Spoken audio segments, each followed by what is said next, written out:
prosper. There's only one thing you can bring to the mountain: maximum commitment. It's a place where every corner can fight, and the results can be devastating. Today, 124 drivers from 21 countries tackle one of the world's most challenging endurance races. We welcome some of the biggest names in international motorsport. Amongst them are winners of every major endurance race around the globe. 24-hour race winners, world endurance champions, supercars champions. I've won the 1000 and now I want the 12-hour. Today, it will take 12 hours of peak concentration. To be there at the end, you need it all to go right. Who has what it takes? Who will go the distance? Welcome to the 2020 Liqui-Moly Bathurst 12 Hours, where the world comes to race. Beautiful Sydney, Australia's most populated city with a stunning harbour. It welcomes our internationals down under before they make the 200-kilometre trip west up through the Blue Mountains to Bathurst, a location built on a gold rush. Now it is motorsporting riches. That is the bounty on offer. And today it is the 2020 Liqui-Moly Bathurst 12-hour. What a venue. We're under the cover of darkness, but this place is about to be lit up by the thunderous roar of some of the most impressive machinery on offer in world motorsport. I'm Chris Stubbs. A great pleasure to be with you here today. Alongside me is a man who won here in 1994, Neil Crompton, and alongside a man who loves this place and this race, Mark Beretta. Gentlemen, this is special and unique, isn't it? It is fantastic. It's always wonderful to come to this sacred motor racing location, and what an event. We've got 12 hours of premium international motorsport to unfold. We've got the cream of the crop from the supercars and Australian Motorsport Brigade with some of the finest endurance races from sports car, GT, IndyCar, and all disciplines of racing from all around the world. And what about yesterday's story with Matt Campbell, last year's winner, first pole position for Porsche yesterday in an extraordinary lap. He had 0.4 on them at the end of the first sector, 3/4 of a second at the top of the hill, came home by 0.2 of a second, and he's got to be a favourite for today. And the carnage yesterday was unbelievable. Yep. Every major manufacturer left bits up across the top of the mountain. The thing that gets you about this race, there are many things different about this race. A, the start time, but B, the number of people who come in here at this time of the morning. As you walk in this morning, there are people carrying their deck chairs through the darkness, falling in the wombat holes, getting up and finding their spot on the track. And when they hit turn one, you'll be amazed at the crowd shoulder to shoulder. It's a real spectacle. The thunder around the top of the mountain as these cars go around in the darkness. And then you see this gigantic field behind us come through this straight again and go into turn one for the first time under race conditions. It's just remarkable. Barretts, we're not too far from getting underway. Let's check in with our commentators. We've got Johnny Palmer, Richard Craill, and the voice of international endurance racing. It's John Hindhoff. Morning, fellas. Everybody ready here, and it was set up perfectly yesterday. Qualifying to get into the Pirelli top 10 shootout was excitement itself. As the guys touched on, one of the more dramatic days at Mount Panorama. We've seen enormous accidents at the top. This was Marvin Kirchhofer, the German, into the fence hard in the R Motorsport car. This one of the more obscure incidents we've seen. Dean Canto, a name familiar to many here, parking the Lamborghini on the top of the fence. All the drivers were A-OK. But to work their way into the Pirelli top 10 shootout, Porsche were the early pace setter. They were, with great qualifying for the #1 car. That'll be started by Craig Lowndes, surely a fan's favourite. The 999 car with Raffaele Marciello doing really well. The McLaren, a very slippery machine this weekend, heading down the Conrod Straight. But there was nobody who was going to take away the glory from last year's hero for Porsche when they won for the first time. It was Matty Campbell who saw the checker. They're on pole for the first time here, and he did the time. So qualifying then from the top 10 shootout puts Matt Campbell and the number 911 Absolute Porsche on pole position with the Macca alongside him. Then we've got two more manufacturers, AMG Mercedes and KCMG. That's the Nissan in the second row. Let's have a look at some of the drivers to watch over the next 12 hours. The international stars are back at the mountain. After coming so close in 2019, Aston Martin returned with fast Brit Jake Dennis and 5-time IndyCar champ Scott Dixon. Audi returned with Chris Mees, Christopher Haase, Marcus Winkelhock, Kelvin van der Linde, and 2018 winner Dries Vanthoor. Bentley have made two changes from last year. Brits Alex Buncombe and Sebastian Morris don the iconic white suits. At BMW, Augusto Farfus is joined by Nicky Katzberg. Ferrari will tackle the IGTC season with Brazilians Marcos Gomez and Daniel Serra, as will Lamborghini with Italian pair Andrea Caldarelli and Marco Mappelli. The Honda NSX makes its first appearance in Australia with Daytona 24-hour winner Renger van der Zande the headline act, and McLaren welcome back 2016 winner Alvaro Perez. At Mercedes AMG, some serious firepower. Maro Engel, Maxi Berg, Maxi Götz all return, as does newly crowned GT3 world champion Raffaele Marciello. Finally, Porsche boast a phenomenal team of Le Mans winners and Nürburgring heroes, with team boss Earl Bamber back behind the wheel, and factory duo Mathieu Jaminet and Patrick Pillay partnering the star of the 2019 race, Australia's Matt Campbell. What an international ensemble of superstars it is, but it was an Aussie flying the flag yesterday, last year's winner Matt Campbell. He's with Charlie Robinson. The man of the moment, the man of the mountain yesterday, Matty Campbell. How does it feel? Pole position to start the 12-hour. Yeah, look, a fantastic starting point, and obviously we've got 12 hours ahead of us, so it's a little bit irrelevant. But in saying that, we're starting off the front. Hopefully we can get away cleanly and stay out of trouble. Anything can happen. It's pitch black. It's always quite challenging, but have full faith in Patrick. All the best out there. Thank you very much. The Honda makes its debut in 2020 on the mountain with 3 IMSA champions behind the wheel. One of them, Renger van der Zande, sporting a new Rolex, by the way. Coming to the mountain, you're not doing the starting duties. Is that because you're too smart to go out there in the dark? No, I just slept a little longer in the hotel. So my teammate Dane, he raised a hand and he's the starting guy. But no, I'm looking forward. It's basically a street track here, and we're doing an endurance race on a street track, which never happens. And starting in the night also never happens. It's going to be a strategy race, and I hope we can get it to the front. We had some engine issues during qualifying, but I hope we got it solved and we got some power back to race at for the win, hopefully. Good luck in the rain. Thank you very much. Yeah, Shay Adam there. And we also have Chad Nail on here in the pits, keeping us up to date throughout the day. Let's check into the Pirelli pit bunker. Chad, today there is so much that can unfold. Give us a look at what is to come over the next 12 hours. So here we go for another massive day at Mount Panorama. Let's take a closer look at things in the Pirelli pit bunker, where we'll be able to break down all the action later today. Firstly, a quick recap of last year's race. We know it's 12 hours, but what does that mean in terms of distance? 312 laps last year, a brand new record, smashed through that 3-hour barrier, and we nearly clicked over 2,000 kilometres, 250 kilometres more. It's 41 laps more than 2018, more than an entire tank of fuel. We'll expect to see somewhere between 9 to 11 pit stops, that fuel window somewhere between 30 and 40 laps. Let's take it over to driving time. There's been a small change here. Once again, in a 3-driver team, you're not allowed to drive more than 4 hours and 40 minutes, so conserving that driver time is the entire way that you break down your strategy. And remember, there's that new change to the rule. That was 3 hours last year. Now you're not allowed to drive longer than 2 hours and 30 minutes. A little change here to Class A this year. We've got the brand new silver class, but it's practically the same stuff. Watch for the Pro and Pro-Am cars. Remember, they're all the same cars.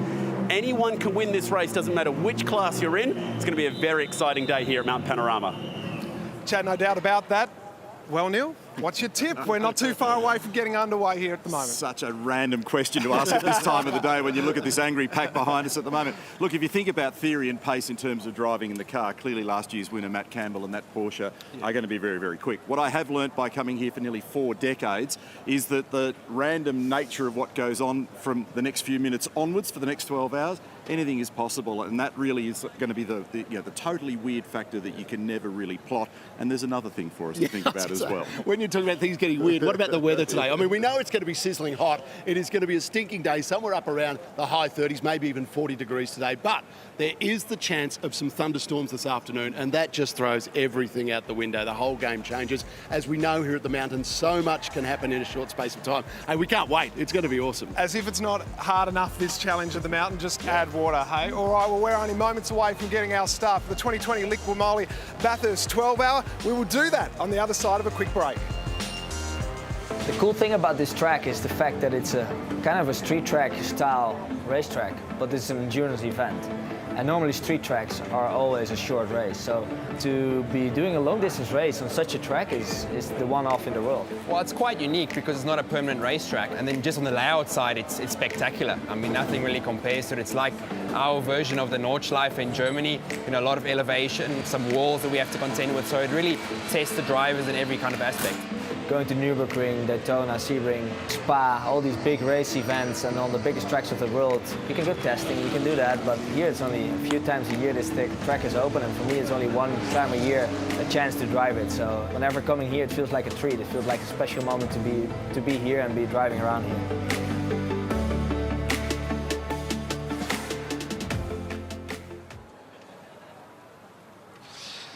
Oh, I love this time of day. I love it, love it, love it.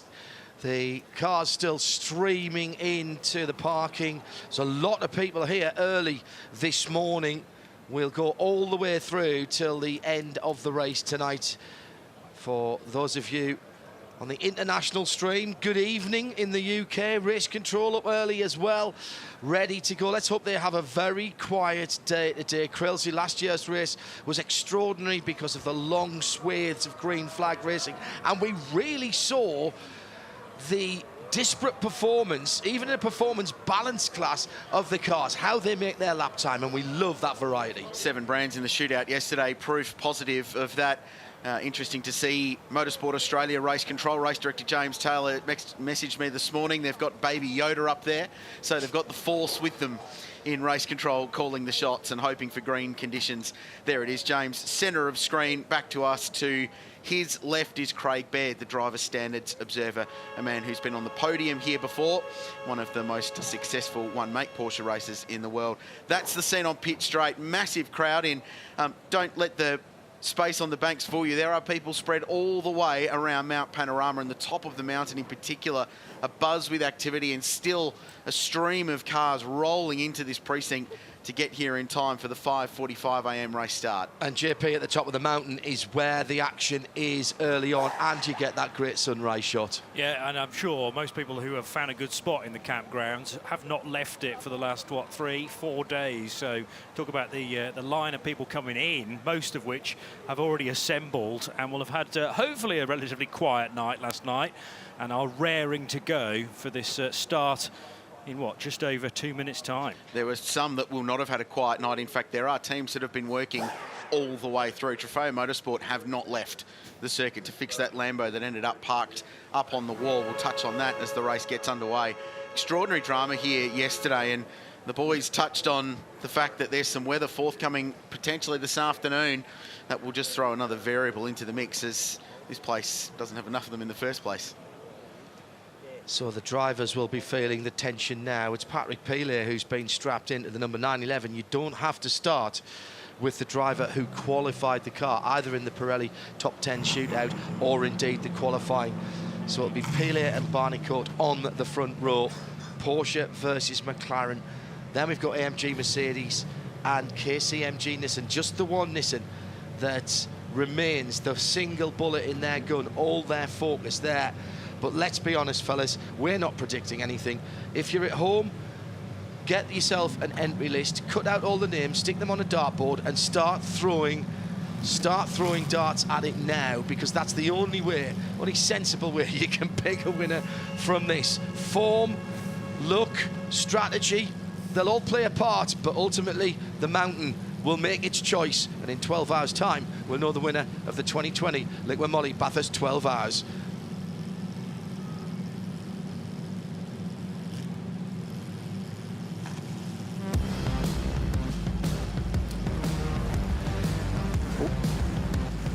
Well, it is almost time to get going here for the 2020 Liqui-Moly Bathurst 12 hour. Let's get back to our commentators. Strap yourself in. 12 hours of exhilaration. Johnny Palmer, Richard Crail and John Hindhoff. Right, settle yourself in. Make sure you've got some fiddles for the day, because you won't want to leave your screens or your radios. Front row of the grid, 911 Porsche and 60 McLaren, the new 720S, first time on the mountain, and it's right up front. All of the manufacturers are taking this very seriously. This is a race that they all want to win. Took Porsche a long time. Their first top step of the podium last year, their first pole position this year. Forget about who did the qualifying. It's now all about the start. The clock is running because of the unique nature of this race. We've had no darkness practice of qualifying. So the only time you see this track, Crailsy, if you're starting the race like Patrick Peely is in the pole position car, only time you see the track in the dark is right now. Yeah, no night running. The slightest little bit of light coming from the east over Sydney way. So here's the field. We're at 34 from 39 who started the weekend, and it will be Patrick Pillay who starts the 911. Alvaro Parent, the 2016 winner, alongside him. McLaren. 7 brands represented in the top 10 shootout, and these names are outstanding. Craig Lowndes will start car number 1. Lucas Stoll's behind the wheel at 77. Marcus Winkelhock, who has won every major GT3 race in the world, except this one, is in the 222 Audi. There's some names to watch as well. Bentley didn't make the shootout. Jules Gounod goes from 11th place. Dries Van Claw in his Audi has been very, very strong. And then Johnny Palmer, there's class competition throughout this field. You can see the colour code on the left-hand side of the graphic. Yeah, this event got a long history of not just the top class, Class A, but also GT4 cars. We've got 4 Mark II machines, the formerly owned company from Ryan McLeod up in Norwell on the Gold Coast, and those machines are thunderous 5.2 V8s. And right at the back, Alex Bunkum will start the number 8 Bentley. Did we get confirmation that that car rolled out? It had brake issues during qualifying yesterday for Ollie Jarvis, and the guys who've worked from M Sport have worked, and there it is, going through to the end of the pit lane. The guys who, well, is that a little round of applause I'm hearing there as it gets down there? That's fantastic. Spoke with Ollie Jarvis last night. We were both going to do a bit of shopping at Woolies yesterday, and he came out with the team, and he was still wide-eyed after that brake failure. Excellent job to do as little damage to that car as possible. Up on the mountain, the crowds have gathered. The most exciting, most picturesque and most bonkers, in a good way, 45 minutes of motor racing in the world. You can argue with me, but I'm going to tell you, you are wrong. Get yourselves settled. This is going to be an absolute cracker. I've got goosebumps, and it's not the aircon in the box. This is what Mount Panorama and the 2020 Liqui-Moly Bathurst 12 Hours is all about. The internationals love it, the locals love it, and it's a huge event now here in Bathurst. And in about half an hour's time, they're going to be driving into blazing sunrise, we hope, over from the east in the Blue Mountains here in the central west of New South Wales. So this race, there's going to be a couple of key storylines. Pace will be one of them. The pace has been very, very hot, but because of the high ambient temperature and high track temperature, the cars have been on a knife's edge since first practice on Friday, and we've seen a range of massive incidents at the top. Fortunately, everyone's been able to walk away from them to some extent, but it has been a bruising weekend. That's going to be one thing. The weather variable's another. The pace in this race last year was amazing. The average speed of the entire 12 hours was 161 kilometres an hour. That's 100 mile an hour in the old scale for 12 hours of motor racing. And last year's race smashed every record the race had set. 312 laps, 1,938 kilometres, was run at over 100 mile an hour, as I said. 30 lead changes between 13 different cars in last year's race. That's a number we'll follow, because I think there are more potential leaders in this race than there were 12 months ago. That's how deep the field is. And another thing that we saw last year was the longest ever green flag run. It was a race of track position. You wanted to lead, and that theme only changed right at the very end when Matt Campbell stopped late, put tyres on the Porsche, and blazed from 5th to 1st in the final hour. Getting 2 by 2 settled. Will come to the green flag as they exit the 23rd and final Liqui-Moly Murray's corner.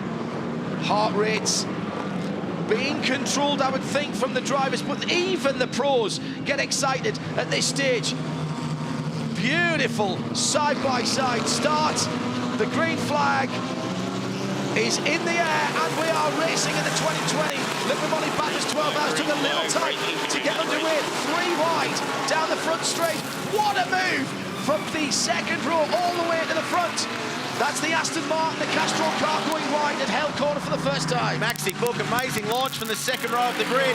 They went 3 wide to turn 1, but it's not done yet. Here's the Porsche. It's Patrick Pilet behind the wheel, and they're side by side up Mountain Straight. The young German who was a runner-up here in 2014, aggressive from the start. He'll have the ideal line into turn 2 at Griffin's Bend, and Mercedes-AMG leads them up the hill for the first time. Side by side behind as well, with the Nissan getting pushed wide as they head up through the cutting. The first vestiges of light in the sky to the east as they stream through the Audi cutting for the first time. Up Mountain Straight, not only can Ben Barnicoat not see anything because it's dark, because he was right on the boot lid of Maxi Boot, but almost ran the outside came Alex Imperatori in the big Nissan, which has so much grunt up that incline to start the lap. So still 4th position for Imperatori, but a cracking getaway from Maxi Boot. Sparks flying across the top of the mountain for the first time. That's where the crowd are at the moment. All the phones are out, all the cameras are out. 888 going down through the dipper for the first time, grounding out. The cars are heavy. The Pirelli tyres will not be up to temperature or pressure. This is new ground for everybody right now, Krilsey. Heavy car and tyres not up to temp. We've not seen track and ambient temperatures this low all week. Having said that, it's almost 30 degrees at almost 6 a.m. in the morning, so it is an absolute scorcher. The brake rotors on Maxi Book's Grouper M Racing AMG were glowing at turn 1.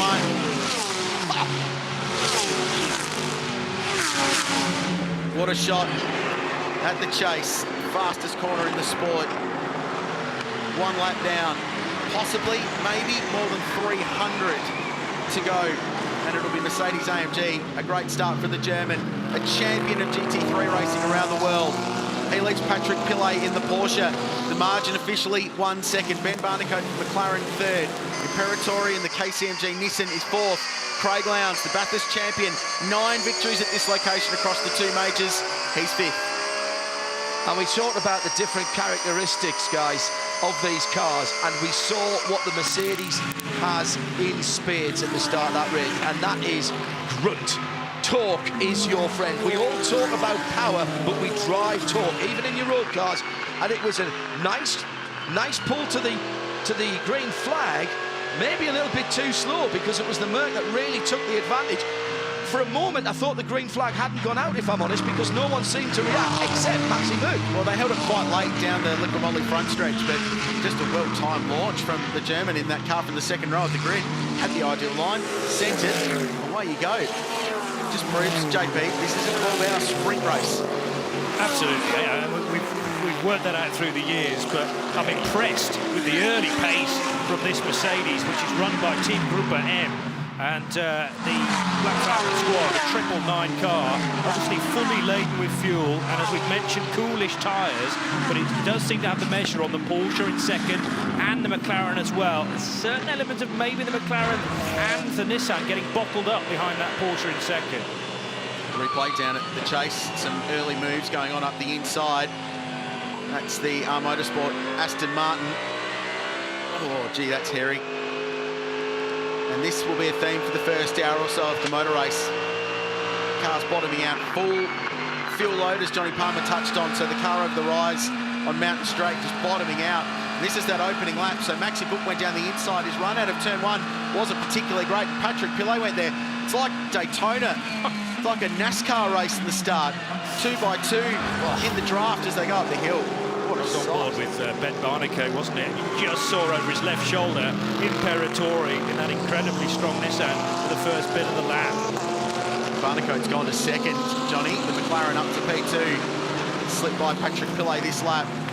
Now, they will be looking at that start, that standard operational procedure, making sure that everything was okay as they came to the line, but we're not hearing any issues as yet from race control. So we've got what we've got at the moment. Nissan into third as well. He did that at the first corner, Hell Corner. So again, like I say, I think the Porsche was just holding up those 2 cars, and now Ben Barnicoat got an open road in front of him to attempt to close the gap on the race leader, Maxi Book. This is the pass for second. So we're running down the Liqui-Moly front stretch. That's the move up the inside, so that was 3rd place with Imperatori diving up the inside. So Patrick Pille's dropped a couple of spots.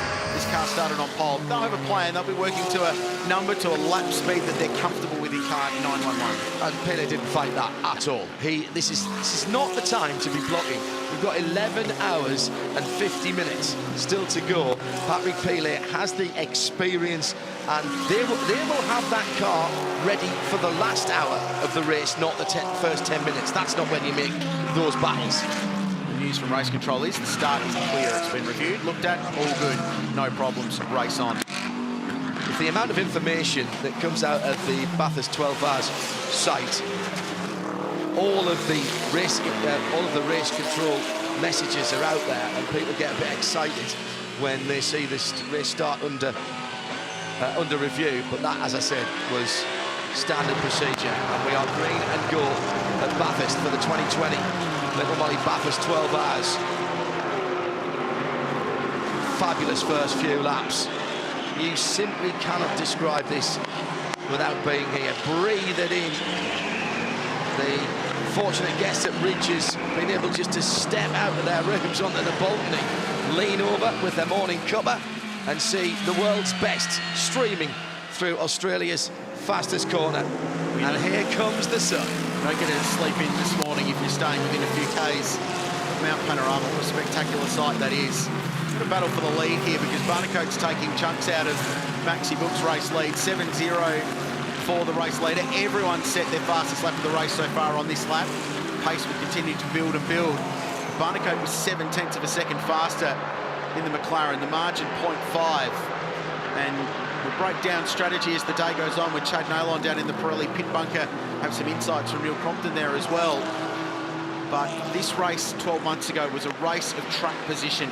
You wanted to lead, you wanted to be at the point, controlling the motor race. And Barnacote right now is going out after Maxi Book to do just that. Hey guys, check this out down at the Trofeo Motorsport pit. You'd be excused for thinking that it's the last hour of the race when you check the mechanics out down here. They look fairly tired already, and there's a good reason for that. It's actually hour 25 or 26 for these guys on the hop. Haven't been home to bed, haven't had a shower. They worked through the night last night to fix up Dean Canto's Lamborghini that currently sits 25th on the road. Monumental effort, and their reward, a 12-hour race in nearly 40-degree heat. This is teamwork at the top level. It's not just about the 3 or 4 drivers in the car. You simply can't get to the top of international endurance racing without the support of the ladies and gentlemen who do those kind of things. And those guys, they'll accept that, Grillsy. That's part of what they've got to do. And their reward is seeing the car out on the track right now. There was a massive round of applause when that car dropped off the air jacks and was rolled out to take to the grid after that remarkable and quite frankly obscure accident at the end of qualifying yesterday. And that's another part of Bathurst, particularly Liqui-Moly Bathurst 12, Johnny, is the knowledgeable crowd that are here. They understand what's gone in and what effort has been put in just to get the cars to the start line. Motorsport's always been a team event, and unless you get those guys in the garage that are willing to put the hours in, and potentially outside of normal working hours as well, you're just not going to do well in this event. How about the battle for the lead, though? Ben Barnacote, as we said, bottled up behind Patrick Pille over the opening few laps, but he's now right on the tail of Maxi Book. So Book, Barnacote and Imperatori, your top 3. And lots of heat from the weather, but also from the exhaust underneath the door there on the 999 and from the rotors as well. Now here's where we're going to see the different performance characteristics of the cars at the front of the field, Grillsy. The Mercedes gets up the hill very quickly. The McLaren gets down the hill exceptionally quickly, probably half a second to 6/10 quicker than anything else out there on qualifying pace. And this is the joy of GT3 racing. 6.3 litre normally aspirated front-engined AMG V8, mid-mount twin-turbo V8 McLaren, and then a twin-turbo V6 front-engine Nissan GTR. First, second and third, they're all lapping at similar sort of pace. They're covered by 1.5 seconds. Now, Alex Imperatori, who was so good here 12 months ago and was in the fight right up until the closing stages, he's the fastest man on the circuit. And while Barnacote's hooked up behind Maxi Book in the battle for the lead, the Nissan is going with them and catching them as well. And the Bentley that started at the back under the stewardship of Alex Buncombe now up to 26th position overall. So steady progress being made by the big number 8. And Jordan Pepper's doing all right as well. He started outside the top 10, 11th spot. He's now up to 8th in the number 7 Bentley, so keep your eye on that one as well. He's in that pack right behind Craig Lowndes. Talk about pressure for Lowndesy right now. He's got Stoltz, Maxi Kurtz, Jordan Pepper. They're all in the freight train there together with Mapelli's Lamborghini. I was going to say the very, very fast FFF Racing Lambo that's been superb all weekend long. They really crept up on it, weren't that spectacular on Friday. Turned the thing up to 11 yesterday, made the shootout, were very fast in regular qualifying, and they've got 3 very capable drivers. That's the sight. Liqui-Moly front stretch, and they're the 3 leading cars. 15 minutes into a 12-hour motor race, and they're going at it in preparatory again. Fastest lap of the race into the 205s. They're making hay while the sun doesn't shine. It's very while true. The temperature is still cool-ish, and the track temperature especially is the lowest it's going to be all day. Yeah, and that's the key thing here, and why they were extra careful early on. Air temperature, as Krillsy said, didn't drop much below 30 degrees Celsius overnight around the Bathurst area, but with no sunshine on this track, it will take a wee time after the sun has come up to start torturing that Pirelli rubber on all 4 corners of the cars. Through the early sport cutting again, Maxi Boot made his escape, but he hasn't been able to shake off Ben Barnacle in the 60 McLaren, but there's a bit of a gap opening up behind those 2 leaders. I said it was the best 45 minutes of motorsport anywhere in the world in terms of how it looks and sounds, because the cars do sound different in the dark, Johnny. They always do, yes. It's just that atmospheric nature to an evening run, and then deep into the night. We don't get the nightfall, but we get a very spectacular sunrise here. Liqui-Moly Bathurst 12-hour. There's nowhere else quite like it. It's a double whammy too, because they'll be driving into the sun very, very shortly. Then 11 hours and 30 minutes later, it sets on the run into turn 1. Right. So it's often quite difficult, that closing hour. Windscreen's filthy dirty, very difficult to see when you're heading into turn 1, trying to squabble for the race lead in an inevitable shootout that we always seem to get here at Mount Panorama. There's a lot of chatter yesterday about how people perhaps were pushing too hard too early in the race.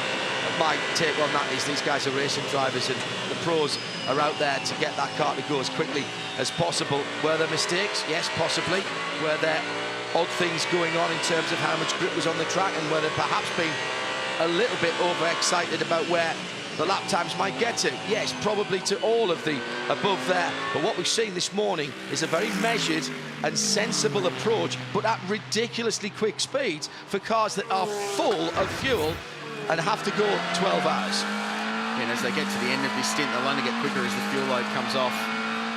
Pirelli replay. This is the run out of the top of the elbow, and oh man, just bottoming out on the run down the straight. That's the big bad Bentley, and that's the run down Conrod. That will be a theme for the next hour or so. You see, I expect that from an Aston Martin, but there's a button for that, and there's, you know, you can put out nails and smoke and everything else. I'm not sure of that on a Bentley. Righto, 007, no problems. Maxi Book has responded out in front, so his car's starting to come to him with some good pace, and he's just pegged that margin to Barnacle now and starting to pull away. Fastest first sector of the motor race.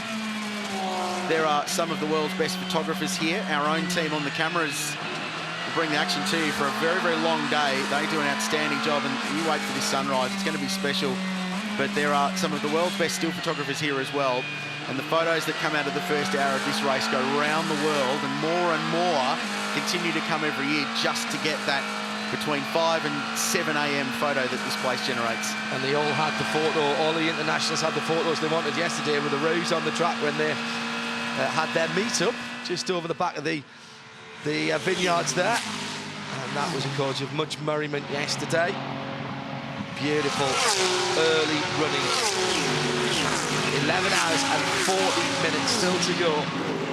It could be anywhere in the world with that shot. Le Mans, Daytona in the early hours, but at the same time, it's just uniquely Bathurst, isn't it? And the margin for the leaders come down. This has been a good lap from Barnacle. Book's dropped a bit of time. 5-3 for the race leader, 5-0 for the McLaren. The pace at the moment is unbelievable. There were 34 cars that started the race this morning, and the 34th of those cars was the number 8 Bentley. Seb Morris, you're scheduled to get into this car next. Al Bunn comes in it now. He's doing a fantastic job climbing up through the field. How good is it to justify it for your boys who worked tirelessly yesterday? Yeah, we really want to repay them for all the hard work they've done, working tirelessly through the night. I mean, the cars, Alex has come on the radio and said the car's perfect. You wouldn't even know anything's happened. So hats off to the whole Bentley M Sport team for pulling it off. And Alex has done already 10 people, so we're looking good. Good luck. Thank you. It's a great story. This Bentley team keeps swinging. It's run by M Sport, the famous World Rally Championship winning outfit. Malcolm Wilson, World Rally Champion, and the head of that team is here this weekend, as are quite a few Bentley Supremos. They put a lot of energy and effort into this race as part of their broader Intercontinental GT Challenge campaign. And the Bentley is ubiquitously competitive at this place, JP. Every year they rock up, they've got a fast race car. It's just been the 1%ers that have missed them. A little bit of reliability, a few strategy calls. Last year it was a kill switch on the steering wheel that when they went to disengage the pit lane speed limiter, it shut the car down. They got the wrong button. And there are people that will be kept up in their sleep for that for decades, I'm sure. They get rid of those little 1%ers that can throw up. They are absolutely contenders today. Throw them into the mix. Mount Panorama suits the big, bruising Conti GT3s.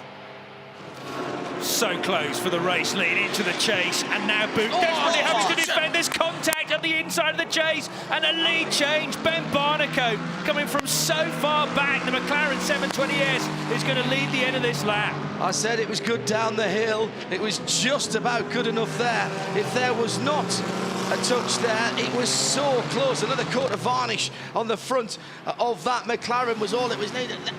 Just a brilliant driving from Barnicoat. He wants to lead the lap and has done for McLaren. I have feelings about that. I've got 2 of them. One, wowee, that was awesome. What a great bit of racing. So here they go. It's Maxi Book in the leader. Flashing 001 is his track position. Blocks his line, and there is definitely contact there. My second point, it's a 12-hour motor race. You don't need to do that this early. Don't need to block that hard. And at the same time, the Hail Mary move, 22 minutes and 14 seconds into the race. Just not convinced you need to be doing that. Point number 3 of my 2 points I'm making is that it backs up the fact that this is going to be a track position race. They want to lead, and if you've got the car to get yourself in front in clean air, you're going to force your way there if you need to, because that's the best way to work your strategy. And compare and contrast that with the attitude of Patrick Pilet in the number 911 Porsche, sitting in 4th position. When he lost a couple of places earlier on, he shrugs his shoulders, settles back, pulls his belts down and says, we'll have our time later on, fellas. That could have been disaster for one or both of those guys. Could have been an accident. Well, you love it. Both out of the front. Hey, I'm not saying don't go for it, but hey. That's a cool new angle we've got for you this weekend. Looking over to McPhillamy Park, crowd and campers on the left of screen. Is that Dean Cantor's parking area? It actually is. That is exactly where the Lamborghini ended up yesterday. It's a Marshall. About where the fire extinguisher is. It says parking for Lamborghinis only. Yeah. That was, as long as you're right backwards. Yeah, obviously. That was obscure. I got a message from Dino last night going, that was different, wasn't it? I was like, well, yeah, mate, I don't know what else to tell you about that. So the battle on for the race lead. The margin is 1 second. Ben Barnicoat leads the Liqui-Moly Bathurst 12-hour. The margin is a second. Alex Imperatori in the Nissan currently runs 3rd. Patrick Pilet in the Porsche 4th, and Craig Lowndes, the Bathurst champion, rounding out the top 5. 23 minutes in, 11 hours and 36 to go.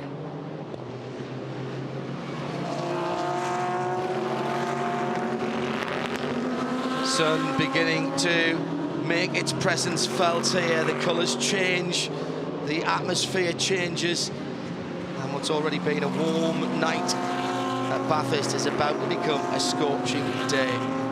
Super start the race, Johnny Palmer. 10 laps completed. Great racing all the way through the field. And if this is setting store out for what's to come, I'm fairly happy with that. It's got a good rhythm to it so far, hasn't it? And yeah, I agree that Barnicoat's move was a tad risky. The gap that he was committing to wasn't even there when he hit the brakes. And then Booth, I think, maybe saw him coming, I don't know, and gave him a little bit of space as they got to the left-hand bit of the chase, but that could have been disastrous. And Alex Imperatori sort of in the box seat, really, in third to take advantage. But I'm impressed with Imperatori's pace. It's not as maybe sparkling as the two cars in front. He's just staying with the fight, and he's got a huge gap now behind him to Patrick Pilet, who started from pole. Ben Barnicoat's been here before in a McLaren a couple of years ago, and their race didn't quite go to plan. I spoke to him at the Asian Le Mans Series event earlier this year at the Ben Motorsport Park. He was there and did a very nice job in an LMP2 car. He was really excited to come back. And you can say the 720, though it was a little bit of an unknown proposition in this race and in these conditions, he thought from a pace perspective it would be quite strong. And it's proving so, because the margin now has gone out to 1.5 and he's dipped into the 204s for the first time in the motor race. Huge audience internationally as well as on home ground here in Australia. The social coming in from all over the world. Hashtag B12HR is how you join the conversation. We're watching that here in the booth as well. This is Luca Stoles, John, in car 77. Craft Bamboo with Black Falcon Racing Mercedes AMG in front. That's an all-star team. It is. Teams. Combination of the two. And the next guy in front is Craig Lowndes, who won't be looking at his rear-view mirror, despite the flashing headlights from Luca, who got a very good run out of the final corner, by the way. And a little message going out to Dirk Werner, who's behind the wheel of car 12, saying, check your radio. Not sure if there's some communication issues. That is a pass for position. Stoles goes up to 5th. Craig Lowndes back to 6th. Yeah, like the way they made that sign from red tape on the pit board, going back to more traditional ways of communicating with your driver. But it's got light quickly here. How's this battle pack, though? Oh, it's mega. Interesting to see now if Stoles can pull away from the #1 Porsche. Porsches, both of them, 911s, dipped 7 seconds off the race lead after starting on pole. Lowndes running to a pace as well, though he's in the mid-5s. There's nothing wrong with car speed in the Maguire's entry, but he's just dealing with a little bit of traffic, and now he's got, ironically, his long-time supercars team right behind him, car 888. It's odd to not see Lowndes showing behind the wheel of that car at this place. It's delivered so much Bathurst success to both entities. So Lowndes 6th, Maxi Goetz, we're right on board with now. He's 7th, he's got a Bentley, a Lambo and an Audi jammed up behind in this very, very competitive battle pack for 5th through 10th position.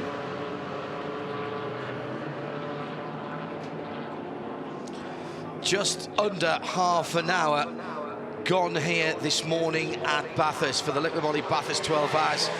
The mountain living up to its legend and its reputation for bringing us outstanding racing in the early hours. Just a moment or two ago, pass for position at the sharper end of the field as Lucas Stoltz goes down the inside of Craig Lowndes into Hell Corner. Makes it look easy. The Porsche's not battling too hard at the moment. You get the sense, Richard Creel, that those rear-engine cars, they've got strategy to come, and they know right now, with Patrick Pilet and Craig Lowndes both dropping a few positions here, but I don't think you read anything into that at the moment. This is all about the long game for the Porsche drivers. Bortolotti in the 22 Audi putting some pressure on Dirk Werner, winner of this race last year. He's in car 912 and another of those Porsche. Yeah, Craig's not silly enough to fight too hard for those positions. He knows what it's about when it comes to long distance racing at this joint. That's a little error on the exit of turn 1. He left room down the inside. He left room down the inside because he thought the Audi was coming there, Rich. That's smart heads-up endurance driving, isn't it, from a guy who's pretty experienced about it. The Honda NSX, Honda Racing here for the first time. Dane Cameron, the IMSA champion from sports cars in the United States, is behind the wheel of that particular entry. They've been solid too as they dial the NSX into Mount Panorama, so another change of position. The 22 car works its way up to 14th position. Remember, that car had a crash with Fred Mavish behind the wheel at the top of the mountain yesterday. The team rebuilt it during qualifying in enough time to get it back onto the road to actually qualify the car. They didn't make the shootout, but got it into the show. It was a huge job from Audi Sports Team Valvoline. Another position made up by Alex Bunkum in the Bentley that started stone last up to 23rd and has got past the concentric circled red and white livery Lamborghini Huracan of Cameron McConville. That was the position that was made up a lap or so ago. So the run towards the front for that number 8 car, that's the Cinderella story. If there's going to be one, that's the one we've got to keep an eye on for 11 and a half hours time, JP. Yeah, watching Roberto Bortolotti after he got by the Porsche, just a few little tiny errors, a bit scrappy over the top of the skyline as well. And Lucas Stoltz, having got by one Porsche, is shaping another one up, I think, now. That's Patrick Pilet in front of the 77. And these Porsches, not so good maybe on the full fuel load, but we know how good they are for single lap speed on just a slither of fuel, because Matt Campbell proved that yesterday. So I think these cars are tuned up to go well towards the end of their stints. Well, and the other key, Johnny, to that point is that the Porsche is more than likely going to be the better car over the stint in terms of fuel economy. And last year they were able to extend those cars towards 36, 38 laps into a stint. The Porsche was often 4 to 5 laps to the better on fuel than the other cars around it. So that's an advantage that they'll play with. Here's another factor in the Liqui-Moly Bathurst 12-hour lap traffic. The RHC Jurgensen Strom BMW GT4 entry, one of 2 cars in that class this weekend. Doing the right thing, getting out of the way at Griffin's Bend, very gentlemanly driving. They spend a lot of time looking backwards in this race. They get some chiropractic help throughout the day to deal with the sore neck from looking over their shoulder. Ben Barnicoat leads the race. It's 2.8 seconds. Doing a really solid job is Jordan Pepper behind the wheel of car number 7. He's in 8th position, the first of the Bentleys. He's got Marco Mappelli just behind. But we're watching Maxi Book being chased down by Alex Imperatori for 2nd and 3rd. And if you're wondering where the second Nissan is, didn't start the race. Free practice 1 took its toll for KCMG. Damage to the rear of that car with heavy contact with the wall, and that car couldn't be fixed on site. And one of a number of cars that bit the dust before we got to this morning's 5:45 a.m. start. Entering that part of the race where some of the bronze-ranked drivers, particularly in 4-driver teams, might be thinking about gearing up. There's Kenny Habul, ready to get into car 75. And strategically speaking, this is the most obvious time of the race to be doing this, because it means that, g'day Kenny, if you were to drop off the lead lap, you have the most time possible to get it back. They only have to do 100 minutes minimum if you're in a 4-driver team. So watch for the Pro-Am teams to make a driver change at this first round of pit stops. Johnny Palmer's been looking at the top speeds down the Conrod Straight, and last time around, very interesting numbers on the Bentley number 7 for Jordan Pepper. Just a little bit. I thought 267, 268 clicks into the chase was impressive. 277 kilometres per hour into that fastest part of the circuit for Jordan Pepper. He must have had a car right in front of him and using that draft to perfection. He's 0.6 behind Maxi Goetz in the 888 car. And the AMG punches a decent-sized hole in there. It's not the smallest of GT3 cars, so there's a bit of an assist. Speaking of 888, here it is. This is the chase. Oh, that's a moment for the Porsche in front. Was that Lowndes? It was, and he's dropped a few spots. He's shown in 10th position now. So unusual, unforced error from the Bathurst champion has dropped the Maguire's number 1 entry. He'll share with Earl Bamber and Lawrence Bamthor, as they're known. Drop them to the back of the top 10. Here's the shot from the Scandia drone cam. Amazing scene from the top of the mountain. Oh, hold your breath. Too early for that. I actually winced at that point as they were trying to go too wide through the Audi cutting. We've seen, well, that where madness lies, to be honest. Great to see the NSX in the show as well. I haven't had enough coffee to deal with side-by-side into the Audi Sport cutting it this time of the morning. John, I don't know about you. I've deliberately stopped drinking coffee from Thursday onwards because I think I'm getting excited enough just by the action on the track. Part of my regime coming into a 12-hour stint here in our broadcast centre. I'm really, really impressed with the consistency of the pace here.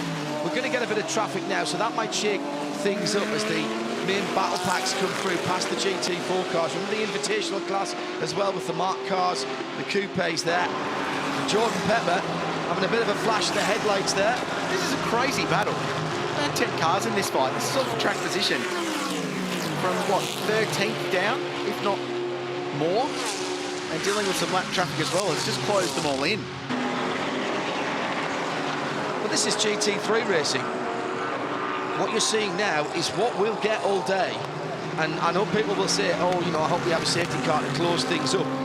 Excuse me, I placed before the court. You don't need to close anything up right now. This is exactly what balance of performance, GT racing, with 11 different manufacturers, remember, this is what it's all about. You guys would have noticed the check radio board from the 912, but perhaps you didn't notice the Map 4 board that was also being held out for Dirk Werner. You guys talked about the fact that the Porsches are on a different fuel save option right now. That is the case. Every race car is equipped with a different series of maps electronically that sends different power and then therefore uses different amounts of fuel over the course of the race. Map 4 traditionally would be one that is more of a fuel save because Map 1 is traditionally the qualified map or the full rich. So by telling Dirk Werner to go on to Map 4, that's saying, hey buddy, back it down a little bit, save the power. We're not looking for anything just quite yet.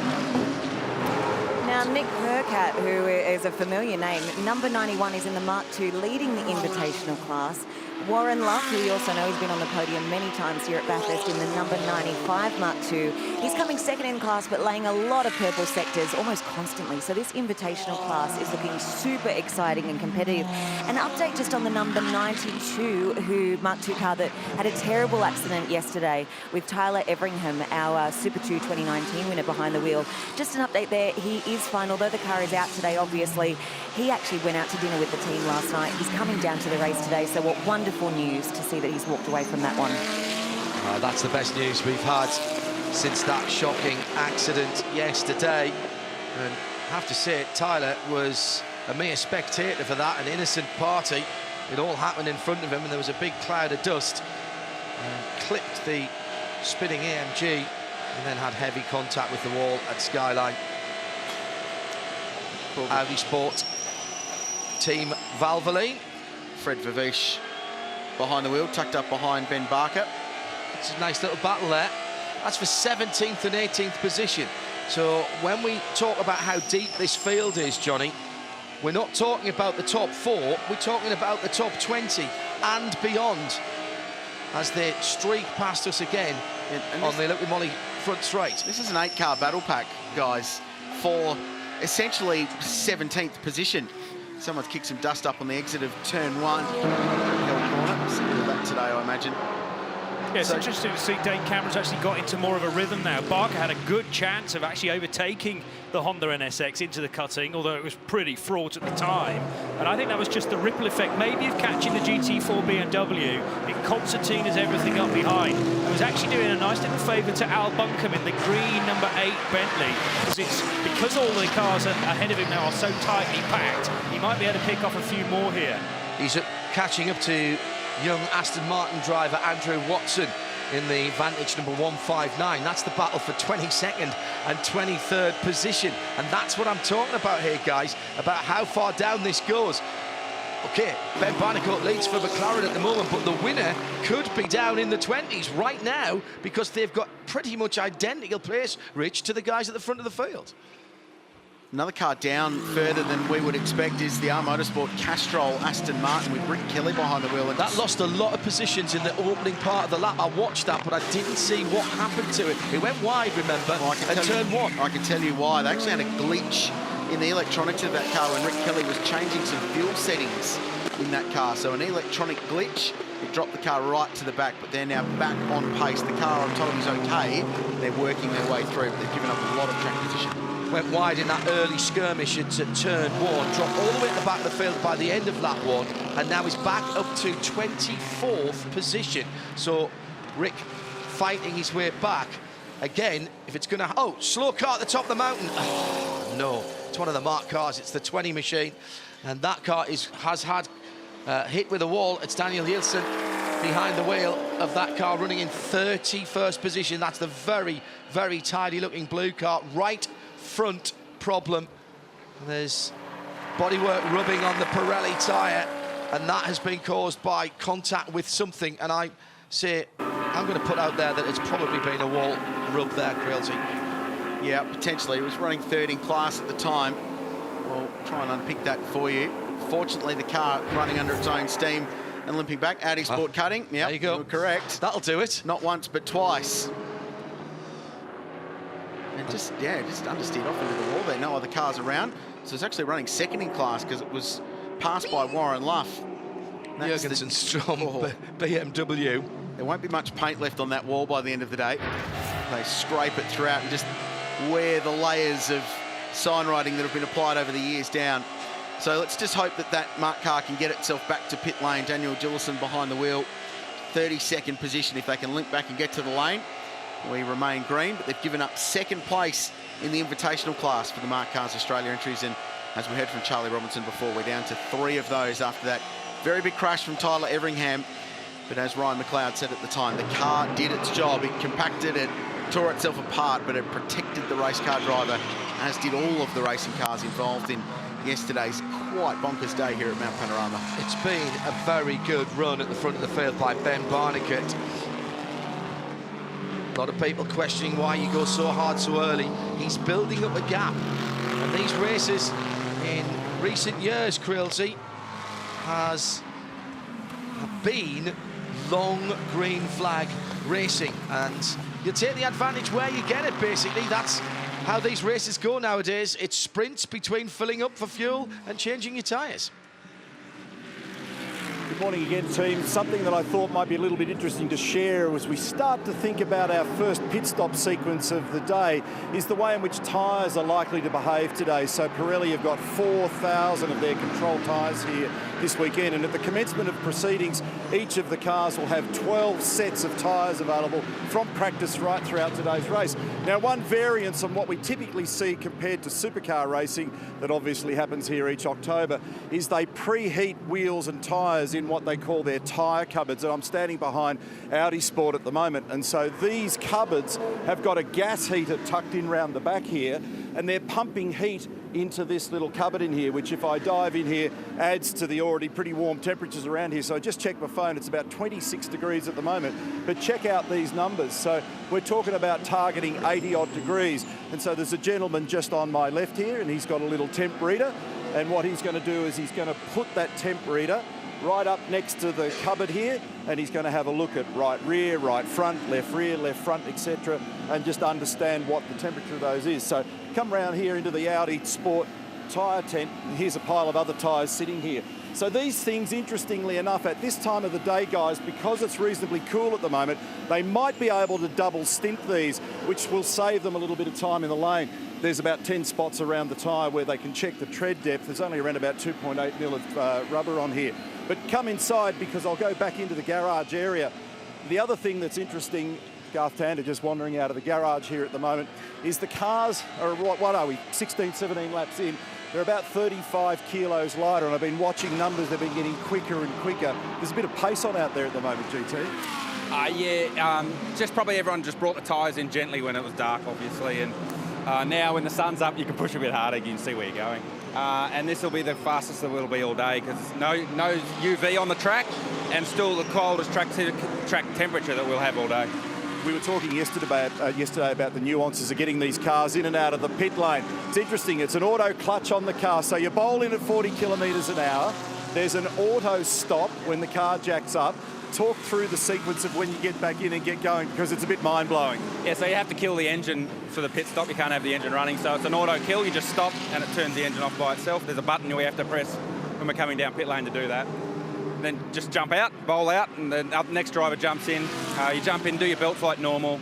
The drink bottle will get changed. Put cool suit in, like normal what we see in a supercar stop. But then for the auto start, it works off the air jack. So as soon as the air jack's pulled, we have to have a sequence where we have to left foot on the brake, finger on the hand clutch, and ready to go on the start button, because as soon as it drops, the engine will start automatically, and the car won't move unless we're holding the start button. So there's a whole sequence you got to do while the heart rate's up and you want to get going. And you just simply drop the clutch, and you don't have to worry about trying to bleed it and manage wheel speed. Don't have to drop the clutch, you just nail the throttle and drive away. So it's an automatic clutch, which is really cool. It was hard to get used to the first time I drove the car, but I'm used to it now. Are you in next? Yeah, I'll be getting in the first stop. Right, cool. Cheers, man. Thanks, guys. Daniel Gillison, you're doing so well in the number 20 Mark II car for T2 Racing. Tell us what happened out there. I was just doing laps, basically, and caught up to Luffy. He must be having a problem. and he let me pass all fine, and then next lap I come up to the cutting and just lost the rear a little bit and just basically couldn't brake because I was having a little bit of a slide, and then understeered straight into the wall after that to the next corner. So yeah, a bit of a shame really. What do you think? Can we get the car back out there? Yeah, should be able to, I think. I don't know, I haven't looked on the other side yet, but yeah, it feels like there's obviously a bit of damage there, but I think we should be able to get it going. Well, it's the winning car from this class last year, so all the best. Yeah, thank you very much. Hopefully we can get back. 3/4 of an hour gone, and already the mountain has bitten one of our invitational class runners. Ben Barnicle for McLaren leads the motor race by 4 seconds.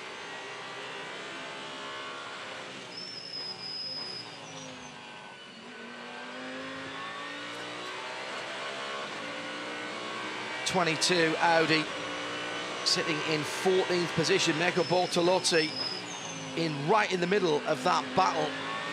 And sorry, go ahead. Sorry, John. Under some pressure, has been in the thick of this battle pack, was actually gobbled up by Fraser Ross in the number 59 Racing McLaren. There's so many numbers in this race to crunch through, and we're only 45 minutes in. So Fraser, who is a former Porsche 1-Make champion, is doing a very nice job and climbed that car up into 13th place and is actually leading the silver class for GT3 cars. It's been a very, very impressive drive for the Victorian, who is an ad man by trade down in Brighton Way in the great state of Victoria. He's doing a very nice job.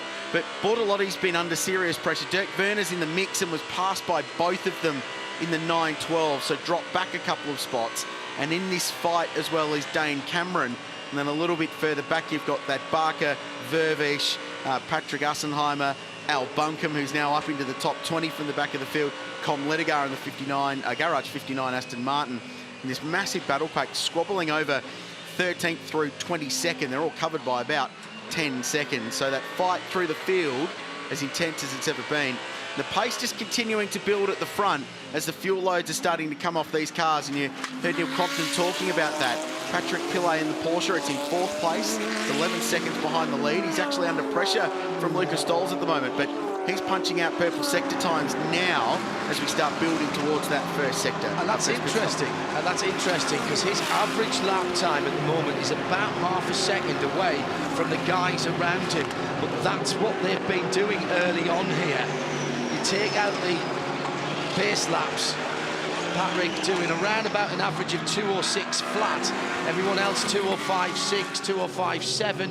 And Ben Barnicle at the front of the field, 2:05.475 average across the 21 laps we've had so far. Well, and last time around, fastest lap for Maxi Goetz on lap 20, 2:04.69. Cars are getting later. Yeah, and we've been talking about this all weekend, about the tyre life, and Neil touched on that too.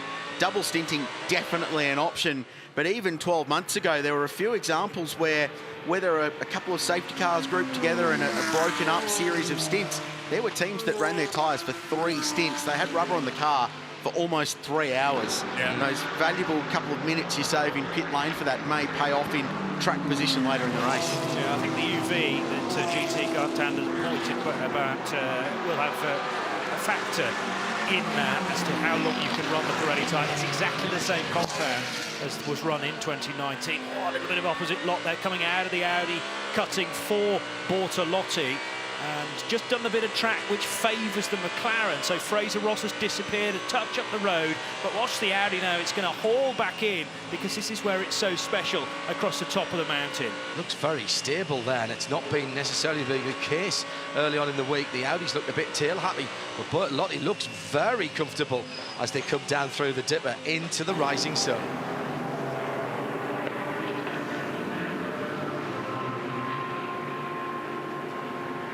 Battle packs throughout the field, and there's an Audi under some serious heat and going down the inside. Change of position, talking about the battles through the field in the Liqui-Moly Bathurst 12-hour, and it's just as feisty for 20th position as it is for the race lead, and this continues. So Fraser Ross was gobbled up down the inside here. He's the silver class leader. The McLaren's been a rocket ship in a straight line. He'll look to go down the inside of the Audi out in the kink. They're still wheel to wheel. 11 and a bit hours to go, folks. They're squabbling like it's a sprint. And this, to those that have seen this race before, is of no surprise. This is for 13th position, guys. 13th position with 11 hours and 10 minutes to go. This is not the last lap of the race for a podium position. And this is Mount Panorama and the Liqui-Moly Bathurst 12 hours at its very best, JP. Dirk Werner well up the curve, and Dane Cameron's going to pounce because he was slow out of the corner. The final corner was the Porsche, and Cameron, who's been going so well in the Honda NSX after battles probably 5 laps or so ago from behind from Ben Barker. A squabble of Porsches actually after the NSX, but that was all a ripple effect from the top of the mountain, which started with this moment.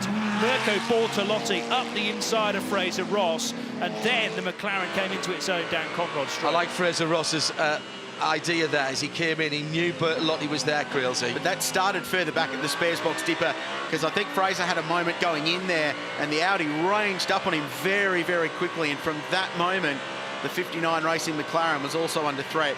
But pretty good heads-up driving. It didn't end there. They went wheel to the chase. We saw in the shootout with Alvaro Parenti in the sister car yesterday how good the McLaren was. Look at the side draft effect, how the car's moving around in a straight line with that aero effect of Fraser Ross locked alongside the R8. Shouldn't be correcting the steering wheel at 270k on Conrod, but the car being buffeted around. Great pictures. And that slows down the guy you're alongside. It doesn't necessarily give you a boost as if you were right in the hole in the air, sitting behind and getting the draft. But when you come to side draft, it slows your competitor down and it might give you a little edge. Sun up over the horizon here. And now he's clear. Bortolotti's just set the fastest middle sector of the entire motor race, and he's on for the fastest lap. So clear air is just paramount to car speed this early stage of the motor race, and he's absolutely flying. And I love that almost an hour in, we're still getting cars blazing away with their quickest lap time. That's a terrific battle pack as we go back and have a look at car number 24 running in the silver class. Dylan O'Keefe is behind the wheel. It's shown in 30th position at the moment, this Audi R8. It's run out of Audi Custom Sport Racing Australia. Tony Bates and multiple Australian GT champion Jeff Emery and Max Twigg, the drivers behind the wheel. 4 very experienced gurus driving it. Dylan O'Keefe, the young gun of the lot, coming off the season in Porsche Carrera Cup and Dunlop Super 2 Series. He's a rising star of Aussie motorsport and real talent. And that's a good little combination, looking for a class win this weekend. Ben Barnicourt out front in the McLaren. Just had his lead cut. It was almost 4 seconds a lap or 2 ago. Now it's about 2.5. Slow moving Mercedes there. That was the GT4 car, wasn't it? Just keeping out the way of the battle at the moment. That car's got Dirk Muller at the wheel. Now, was that wildlife this morning? I think it was. Yeah, that's recently. Picked his moment though, across the track. No problems. Look both ways. And if you haven't followed this race before, there is a process to manage kangaroos if they are, and it is a big talking point in the drivers' briefing. All the drivers sat down before the start of every race weekend and briefed on the various procedures, and there are a lot of unique ones here at Mount Panorama, amongst them kangaroos, and it's a double-waved, very exuberantly double-waved yellow flag to indicate that there may be some wildlife and show extreme caution. Race control get regular reports from all of the various sector marshals located around the circuit. They're always feeding information back. If there's any sign of any kangaroos getting near the circuit, discretion generally the better part of valor, and they'll throw a yellow. But that one was nicely managed. It got out of harm's way very, very quickly. It's gone off down into the Bathurst Goldfields to find some breakfast. I love the curb cam going into the chase. It's not just what you see, but what you hear as well. And part of the variety of GT racing, and particularly GT3 racing, are the different engine sounds, because we've got V8s, V10s, flat 6s, turbocharged cars, normally aspirated, and they all have their own audio signature as much as the cars have their own shapes. These cars using a lot of racetrack this early in the morning and dropping wheels off on the exit of corners. We've seen it down at Murray's Corner, turn 23, and at the exit of Hell Corner. And at some point, there's a bit of peril involved in that, because you can start damaging tyres. If you damage a tyre at turn 1, it's 6 and a bit kilometres to get back to pit lane. So they just need to be a little bit careful on that corner exit, especially this early in the race. When you're fighting for the race lead late in the day, use it all. But this early on, it's a bit of a worry. Patrick Pillay under pressure. This is the fight for 4th, 5th, 6th, 7th, 8th. And ninth place with Marcus Winkelhock in the Audi at the back, and not too far behind them is Chaz Mostert in the BMW. There's the Lambo at the back of the queue in 8th position. It's magnificent stuff. We're just, I think, just over halfway through a fuel stint with these cars. Get something between, well, depending on the heat of the day, 35 laps out of these machines. So we've done 23 now, albeit with a safety car lap at the beginning of the race, of course. They'll have brim-filled the tanks in the cool of the morning to get the absolute best out of them. And fair play again to Brett Strom behind the wheel of the BMW. He said he'd have to have his head on a swivel, and he has. The best news for him now is at least he's not being blinded by the headlights of all the GT3s. And I tell you what, those GT4s are very quick racing cars, Quilsey, but my, do the GT3s come up on you quickly. Yeah, it's worth pointing out that those guys have got a really tough job in the GT4 cars, but all 6 drivers or 7 drivers across those 2 cars are very experienced, and I thought it's worth pointing out that they're doing a great job. They've got their own race. They're here to win a trophy. If they win GT4, they're on the main Bathurst podium in the same way that the outright winner is. So the stakes are enormous, even if it's only a class battle. But they've got another job in dodging GT3 cars that are going past them as if they're standing still, and the GT3 cars are warp factor 9. This is the Maguire's Porsche, slightest little brush of the wall on the entry to McPhillamy Park. Mr. C. Lowndes, who's running in 11th. Yeah, and he's got a bit of a gap behind him, 5 seconds to Dominic Baumann, who is in the number 1 Porsche who's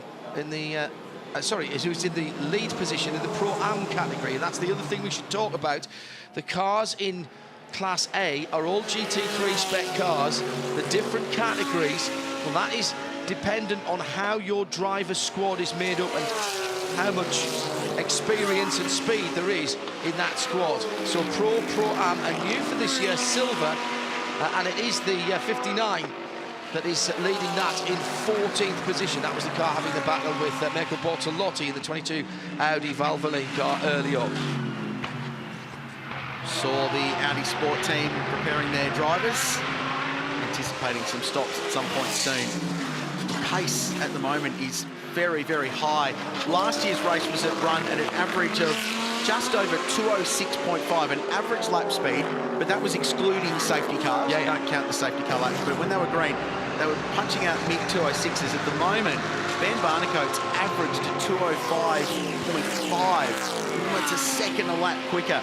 Yes, it's early in the day. Yes, that will change, but it is just utterly relentless with these leading cars. And don't forget, some of the Porsches are saving fuel at this point. They are not on the map, the electronic program for the engine, particularly for the fueling, that is going to give them the most power and therefore the best lap time around the Mount. Oh, there's Dirk again in that 19. That's Com Ledegaard going past. He's in the Aston Martin. Jackson Evans is just in behind in the Ned Racing Team number 12 Porsche. These guys aren't even in the top 20. They are right on the very edge of it. Yeah, tell them that, though. It's extraordinary. And Rick Kelly on the back of this queue in the R Motorsport Castrol car. The fuel selector switch issue early in this race that dropped them some time. He's going to get a spot, though. Goes up the inside of the 159 from Garage 59 Racing, making their Bathurst debut. Andrew Watson, young man who was at Daytona last weekend for the 24. So 25 drivers doing the double. And 2 weekends of classic endurance racing on iconic circuits. You cannot get a bigger contrast than racing at Daytona on the high banks and the road circuits to coming to Mount Panorama. These guys all making the run round from the States early part of the week. Such is the draw of Mount Panorama and the Liqui-Moly Bathurst 12 hours. 2 Aston Martins then in this little battle pack. We've got 3 Aston Martins in this battle pack, excuse me. Only 4 in the race. Yeah. And they're all running together. David King, the man at the head of Aston Martin Racing, back home in the UK. It's 7:45 in the evening. Hello, Mr. King. I know you'll be watching, as many, many fans around the world will be tuned in. We've had tweets from all over America, Europe, India and the subcontinent. Extraordinary social footprint that this event generates, Quilty. Yeah, it's massive. Helped yesterday by a few videos that went quite viral, no doubt. Some pretty crazy Mount Panorama moments.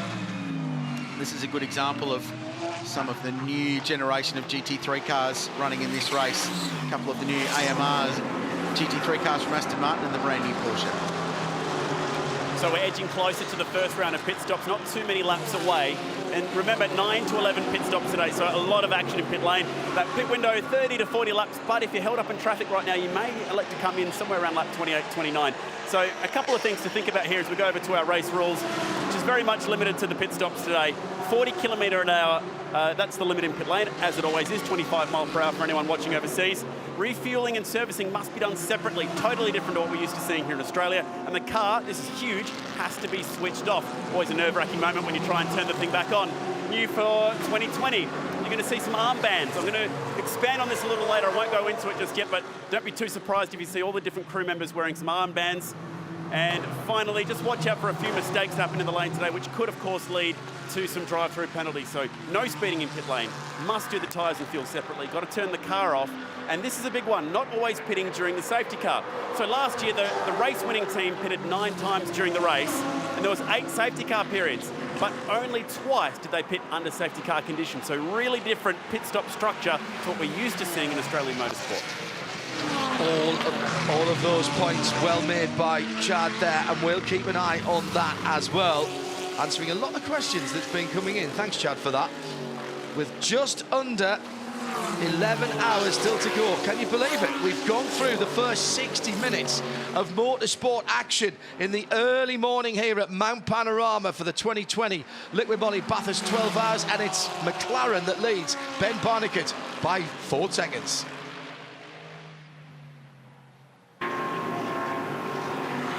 So back up to 4 seconds then. That maybe just a little traffic giveth and traffic taketh away moment for Ben Barnicoat.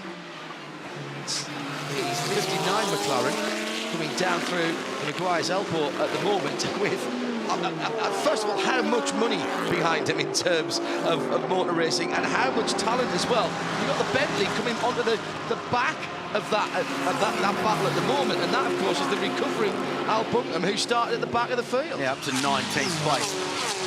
It's been a very, very measured drive, Grillsy, by Bunkum, and by Rick Kelly, who had those early problems. As you'd expect from a guy with his level of experience. He's raced here in the 1000 as well. Error there from Fraser Ross, though. He got out into the dirt at the chase. He'll get gobbled up here. Had to move the McLaren to the inside to defend his line. Into the final corner, the Honda, Dane Cameron backs it round the outside. It's not done yet. Blocks hard, blocks left and right. This is really, really awkward racing. Covered his line very, very awkwardly there, and Fraser's lost 2 spots, but almost found himself parked in the pit lane wall. Really aggressive driving from all of them. The Honda started all of that by committing to go around the outside, but technically it started earlier because there was a little error with Ross at the chase and he lost momentum and was gobbled up. And now Dirk Werner, this for 14th and 15th position, going wheel to wheel up to Griffin's Bend. Don't forget Dirk Werner, we had radio problems for him earlier on, and he was running on a fuel-safe map, Johnny Palmer. Do we think, check this out, after this, that, how close was that? Yeah, that was ridiculous. And contact in sideways, that? Yeah, contact in that from the McLaren. Oh, and more traffic at the top. The Honda's caught up here. It's a traffic jam. The Wall Racing Lamborghini's bottled up in all of this. Fraser Ross has lost some more time. Ben Barker in the Porsche trying to deal with it too. This is one of the many challenges racing at Mount Panorama, dealing with slower cars. That's Wall Racing Lambo's limping around at the moment. Jules Westwood is behind the wheel of that car, silver class entry, and just a series of hairy events for this group. Check this out. I think Jules is just out the pits because that car was started by Cameron McConville. Yep. So I think Jules is on cold Pirellis coming out the pits, and that's what started the whole issue. And there's a brush on the wall here. On the curb, Jim Cameron gets airborne. And that was too close for comfort, JP. Yeah, good driving, though, from Dane Cameron to just thread the eye of the needle and know his vehicle dimensions, skipping over that curb out of the Audi cutting. That could have been disastrous with the number of cars right behind him, but he kept it on the straight and narrow. just like he did right in front of our commentary position on the main straight. Zigzagging from left to right was Fraser Ross. Dirk Werner is right in the mix again. Alex Bumpkin behind Fred Vervish. Bentley versus Audi. As I said, a measured drive from Al. Hard work from the M Sport mechanics to get that car put back into pristine order, by the way, when it rolled out this morning. Little ripple of applause. Very genteel applause, as you would expect for somebody who was welcoming back a Bentley.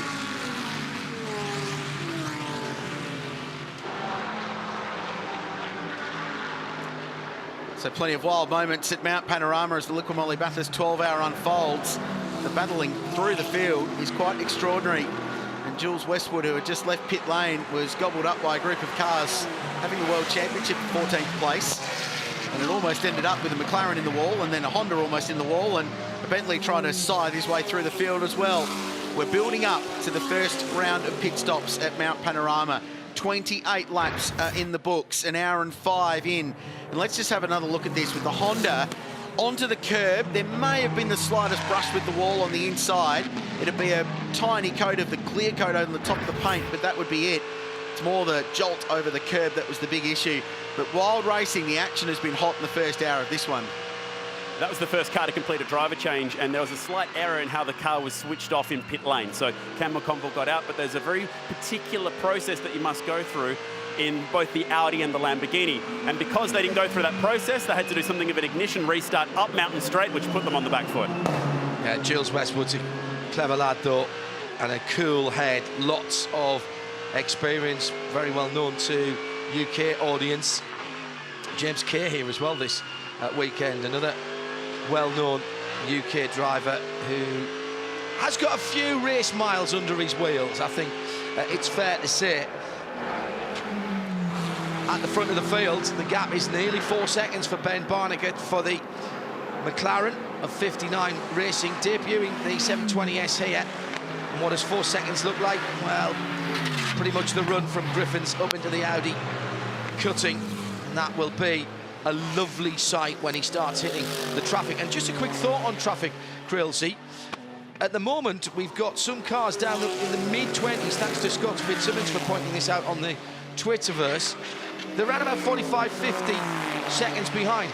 That means at the back of the GT3, the A-class field, we're going to start seeing people struggling to stay on the lead lap after perhaps 2.5 to 3 hours if we keep going green and the pace at the front stays like this. And staying on the lead lap here, absolutely crucial. Yeah, it is, but in a long race like this, you can work your way back into it with smart strategy, staying out with, and when there's a safety car, maybe not putting tyres on to save a little bit of extra time to get a bit more track position. So I would say up to probably the hour 8 mark, if you go a lap down, you're still in the game, you're still in the mix to work your way back into contention. I just wanted to make a point on Ben Barnegat. Since he wrestled the lead away from Maxi Book at the start, this has been some kind of stint from this young British driver. It has been relentlessly consistent.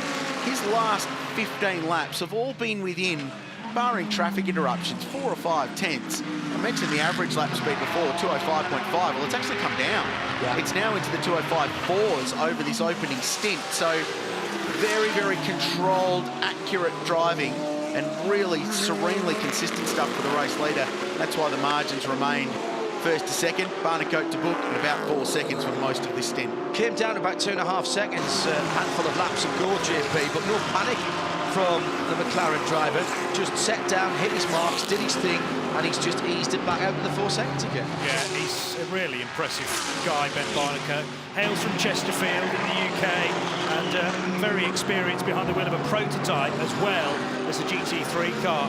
What about Al Bunker, who also has prototype experience as well at Le Mans?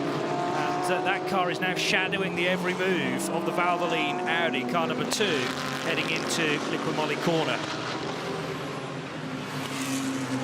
It's a star-studded field here this weekend, as everybody knows, and I'm fortunate to catch up with an old friend who's not only an Indy 500 champion, but also a 5-time IndyCar champion, and you're about to have your first racing experience at Mount Panorama after all these years, Scott Dixon. It's really cool to actually get to the race. You know, this week has been tough for the team. We had a big crash yesterday in qualifying, but it's been a lot of fun to be here for the first time. I came here as a spectator maybe a couple of times in my teen years, And the first few laps, man, were crazy. This place is fantastic. And I looked up at one stage, I think it was on Friday, and I saw you rotating up there and you got away with it. I don't know how. Yeah, I spun coming into, I think, Forest Elbow and seemed to do a 360, missed the wall, hit the apex and drove off. So I think I only lost maybe a couple of seconds. But I think that, hopefully I didn't use all my luck up in that one circumstance. But big thank you to obviously Castrol and, you know, Giltrap Group and BP and our Motorsports. It's been fantastic to come here for the first time, and Rick has been a big help for me. Congratulations on last weekend at Daytona. Yeah, that was nice to get our fourth win at Daytona. It's definitely a tough race, you know, one I've been involved in now for 15 or 16 years, so it was a little weird for me. Totally different team. Actually, the first two races of this season kind of stepped out of the normal routine with Chip Ganassi racing, but it's been a lot of fun. And did this racetrack meet with expectation based on those dreams from your earlier years in your career? I think beyond. I think, you know, the difficulty level, and I think it's why it's at the top of the list for so many drivers, you know, just trying to get here, be in the circumstance that we are. The GT3 car, the Aston's a little difficult to drive, so the combination of not knowing the track and not knowing the car has been difficult to wrap my head around. First time with ABS, which is kind of crazy. You have to unlearn everything I've ever learned before, I know. So, but it's been a lot of fun, man, and hopefully we're going to get to the end of the race. Great to see you. Have a great day. Thanks, man. Appreciate it. Oh, fire in the pit lane. That's the marked cars right underneath us, in fact. And it's Warren Love, I think, behind the wheel of that. Brought in the machine, that bright green machine, and very quickly dealt with by the crew down there. And it's right at the start of the pit stop window, 31, 32 laps completed. It was the KCMG Nissan Creelsey that was the first car in. But this is going to be a scramble for everyone right underneath our commentary box. Yeah, so Alex Imperatori pitted, Marco Winkelhock, Chaz Mostert from just outside the 10, Dominic Baumann in, Arsenheimer in as well. Group of the leading cars in the top 15, but our attention's downstairs. Warren Luff, vastly experienced Sydney sider, now based up in Queensland. He's a stunt driver by trade. He's been on the podium here. His record in the 1000 is extraordinary as far as podium finishes goes. But there's been a quite significant issue down there. The car's sort of half up on its air jacks, Johnny Palmer. So they've got to the start of this pit stop sequence, but something has gone massively wrong. I know that's stating the blinding obvious. Hopefully everyone's down there. So this is the KCMG Nissan team under work, and you can see a big burst of fire at the back of the car. It started underneath. That indicates a fuel leak, perhaps, while they're refueling. Well, they've got the dollies out there, JP, so it looks like that car was going to go into the garage. They've got the... certainly on the left front, I think it's the dolly is actually underneath Still there. in position, yeah. So that's what's propping the car up on the front left corner there. And yeah, work had already begun to wheel the car into the garage and do more extensive repairs, perhaps, on it. That was wildly unexpected, though, and actually really quickly dealt with. Let's hope everyone is okay down there. Lucas Stoll's in pit lane, pits from 5th position. The Craft Bamboo with Black Falcon, Mercedes AMG. Fortunately, none of that extinguishing has moved out into the fast lane. It's just contained with that pit garage down there at the Mark Cars squad. So they're going to double stint Lucas Stoll's, not worrying about a driver change at this point. Dane Cameron's just set the fastest lap of the race in the Honda. It's all going on at the moment. Well, and watch the Porsches as well. Watch the Porsches go long in this early section of the race. 30 laps was the first pit stop caller, and we're already now on lap 33. And these 3, 4, maybe 5 extra laps as the Mark Cars Coupe does finally make it into its pit garage for some kind of remedial service. These extra laps here will give us a lot of information about where we are in the race. Well, we all know Warren Luff. I mean, he's on the podium so many times here at Bathurst. This is not what we wanted to see, though. You were hitting so many purple sectors around the mountain all morning.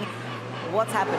Yeah, look, we probably had an engine problem about 15 laps ago, so the thing was down on power and we were sort of really struggling, but just trying to get through to the first pit stop. We came in, just did the refuel, and then, yeah, something happened and the car caught on fire, so I got out of there real quickly. Is that it for the day, pretty much? Yeah, I'm not sure. Look, we really try and need to diagnose what the engine problem is and just see also what damage there's been now from the fire. So, yeah, hopefully we can get back out there. Thanks, Warren. All the best. Nasty moment.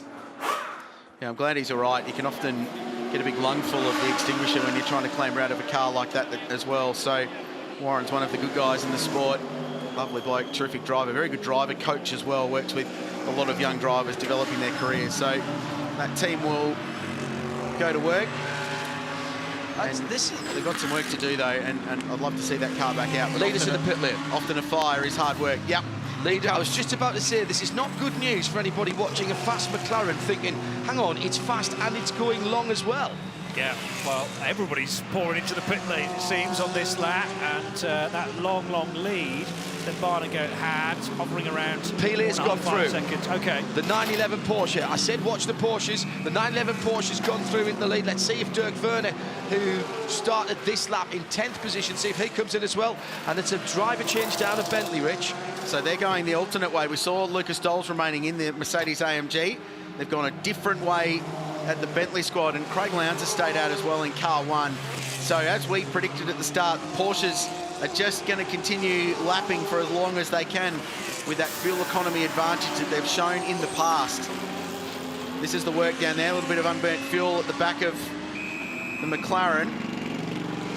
Gee, that's spectacular, isn't it? It's like an F111 doing a dump and burn in RAAF days. But away they go, the car fires.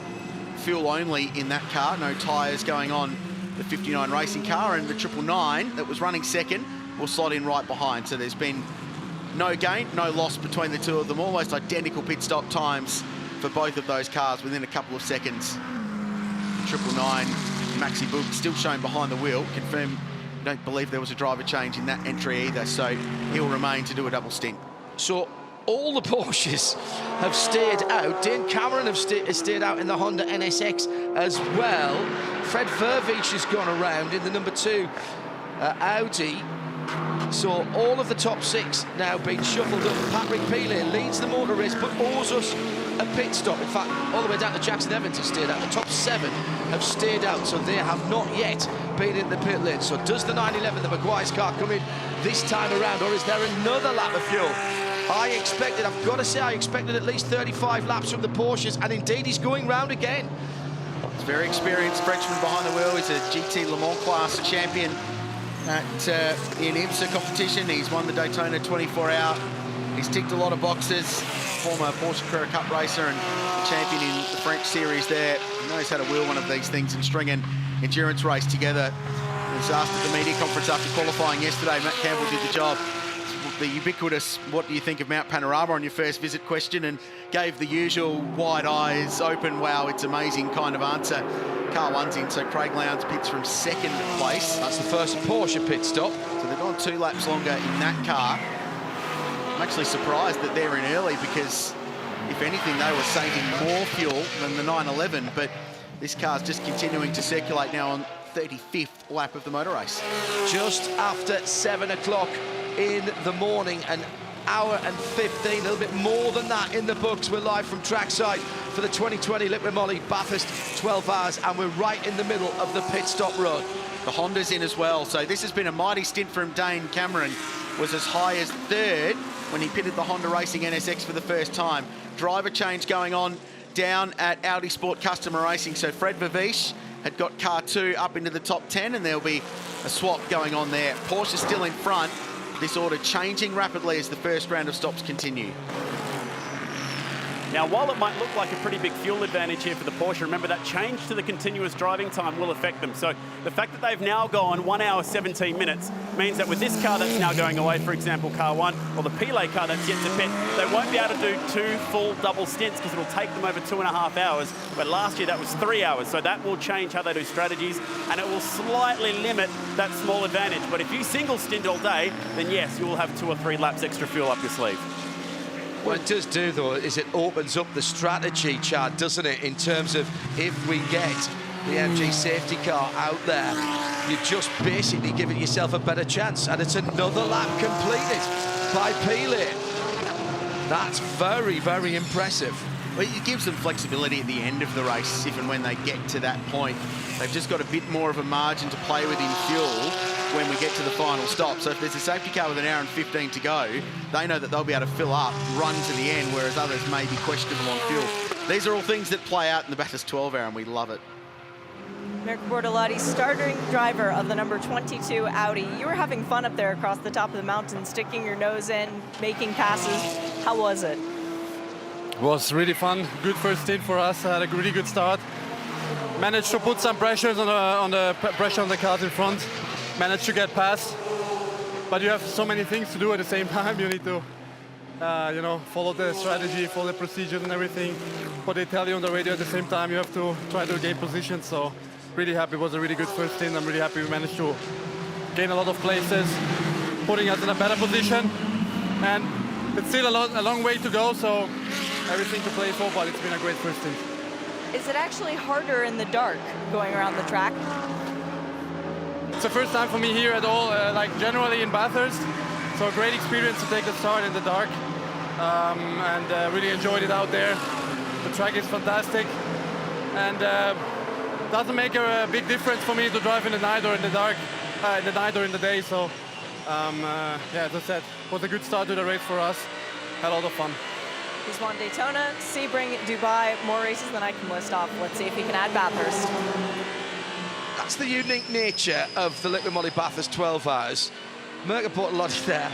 The first time he is at speed in the dark on the mountain, he's racing and starting a 12-hour race. Extraordinary stuff.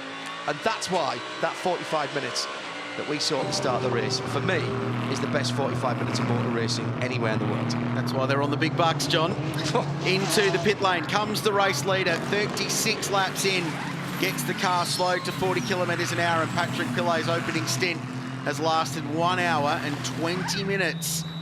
And Porsche showing an early advantage in fuel economy, which will play a role in the motor race. Let's see Absolute Racing go to work. Let's see if he stays in the car. Let's see if they double stint or if they plug a new driver in. I suspect we're going to have a driver change. Yeah, it looks like it, doesn't it? And whilst I do agree with what Chad is saying in terms of the driver times, you're still saving time in the pit stop if you're putting less fuel in the car. Because you have to fuel and service differently, that's an absolute amount of time for the Absolute Racing car. And therefore, if you do have to short fill, because you've got to get a guy out, that gives you the opportunity for track position. Well, correct, and you can fuel to a stopwatch as well if you've got a bit of flexibility. So if you need to keep the car in the fight, keep some track position, and you know that you can go longer than your driver time, that 150 minutes that Chad touched on, you just race to that 150 minutes, don't Correct. you? You put the fuel in to get you to that, then you pit, and you just build that bank up for the rest of the day. Well, you got the choice. You go full fuel here, and go all the way to brim full of the tank. You race towards your 150 minutes, then when the next guy gets in, you put less fuel in to fill it back up again. No tyres, fuel only. Driver changed, and it looked like Matthew Jaminet jumping behind the wheel. Keep Matt Campbell in reserve for a Euro stint a little bit later on. And now Dirk Werner assumes the lead in the 912. So another Porsche gets to go at leading the motor race. And this is the last Porsche that hasn't stopped yet. The only other car in the top 10 that hasn't stopped is the leader in the Invitational class. That's Nick Percat in the 91 Mark Cars. How's the economy out of that thing, though? Percat, Porsche economy in a Mark Cars Australia entry. Huge stuff. He was very proud of his efforts in qualifying yesterday. Once he'd set his banker time, he decided, hang the fact I've got to do 205s, I'm going to go as fast as I can. He did a 4.2 in the end. Yeah, I know. Mightily impressive, although it was immediately deleted. Yeah. But, you know, you've got to tell people how much speed you could have unstrangled. So the race leader, I had him down in 15th place about 10 laps ago. 9.12, Dirk Werner pulling out even more fuel economy than the sister machine at Absolute Racing. 37 laps it will be, yeah, as he peels off for the first stop. And this is perfect strategy from Absolute Racing, the very, very accomplished Asian team that's been around GT racing in this part of the world for a long time. Make sure your cars are a lap apart. You don't want to be stacking at your bay, servicing two cars at once. That doesn't work. You kill one of your cars in the race. Keep them a lap apart. This is good stuff. Well, Ingo Mata, who runs a very tight operation, who, by the way, is one of the loveliest blokes you'll ever speak to, but a tremendous character. Well, he's been around the block a few times, and that's why they're making sure that their cars are split on strategy. This is going to be a single stint for the driver as well. So coming through to resume the lead at the end of this lap should be the McLaren of Ben Barnicourt, who's got himself about a couple of seconds lead over Maxi Book. So it should be the 60 dark blue McLaren that comes across the line in front of us to take back the lead, and indeed has done so with 2 seconds exactly between himself and Maxi Book in the 999. The 888 of Maxi Goertz is in 3rd position. Just coming up to Griffin Bend at the moment for the leader. He came in with about 4 seconds lead. He's come out with about 2, so that's all right. Won't be too worried from that little exchange. Matthew Jaminet for the 911 Porsche in 4th position. Was the first of the Porsches to make their stop, but good fuel economy by the flat 6s in the back of the Porsches. Net gain through all of this is Bentley. Maxime Soulé behind the wheel of car number 7 now to 5th place. So they were 8th after that very strong opening stint. The Bentley making moves, moving his way into the top 10 and in front of Lucas Stoles in the AMG. Barnicoat out in front, 2.2 seconds the margin.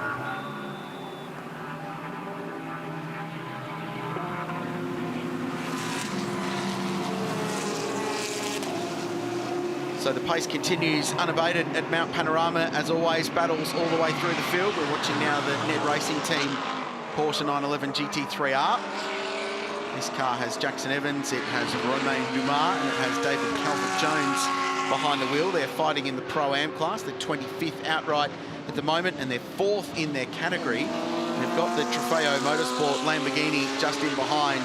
The team having completed their first pit stop, still having not slept for now 26 hours, having spent all day up at the track, all night repairing the car after the accident. Now they've got to run it for 12 hours and try and get to the finish to get some silverware after what's been a pretty long weekend on the mountain for the Melbourne-based squad heavily involved in Australian GT racing. And I reckon Nick Percat went 37 laps in that Mark II Coupe with the big V8. That's extraordinary. Oh, whoa. Top of the mountain. Oh, it's the Aston 188 that's hard in the wall. Come Ledegar behind the wheel. Oh, that's done. That's been a huge incident. We're going to see the intervention of the Mercedes AMG safety car for this one right across the track. Incident, turn 11, incident. It's the voice of race director James Taylor in Motorsport Australia Race Control. Safety car boards and flag. Confirming safety car, and that's our first an hour and 26 minutes into the race. And Com Ledegar, the Frenchman, who's been here before in a McLaren, he was a former factory driver for that team, has jumped out of that car under his own power. The question for mine is, where did that accident start? Because it's finished on the road down at the Dipper, but there's quite a telltale of where that car's been in the fence. Com Ledegar out of the car under his own steam, extensive left-hand side and rear damage to the Aston. He's come across Skyline, and has he lost it at Skyline? Oh, too much curb at Skyline, and hits hard. Oh, man. The right-hand side of that car. There was 2 big, horrible thuds as he came through. Fortunately, on the passenger side, back and middle of the car. Good driving from the team car to avoid that, and the team would have been told instantly what went on this at full speed. Have a listen. I hear that sound. That was Andrew Watson stamping on the anchors and just about able to squeeze by that stricken sister car, as I say. But, well, all 3 Astons have been running together, as we mentioned. And you just see, you know, one car has a moment, and it's a question of having to react as quickly as possible. And the 2 guys in the queue, Rick Kelly and Andrew Watson, did a tremendous job at that. So the first AMG safety car for the day. It will play a role in dictating how this race plays out, with strategy, with other incidents, and there's the old saying that once you've got one, you tend to get another safety car because it groups the field up, and that energy we saw in the first hour of the race with everyone squabbling will return. So we're under caution on the mountain, 10.5 hours to go, and it's McLaren leading the way from Mercedes AMG. They're 2nd and 3rd. Porsche next, and Bentley running inside the top 5.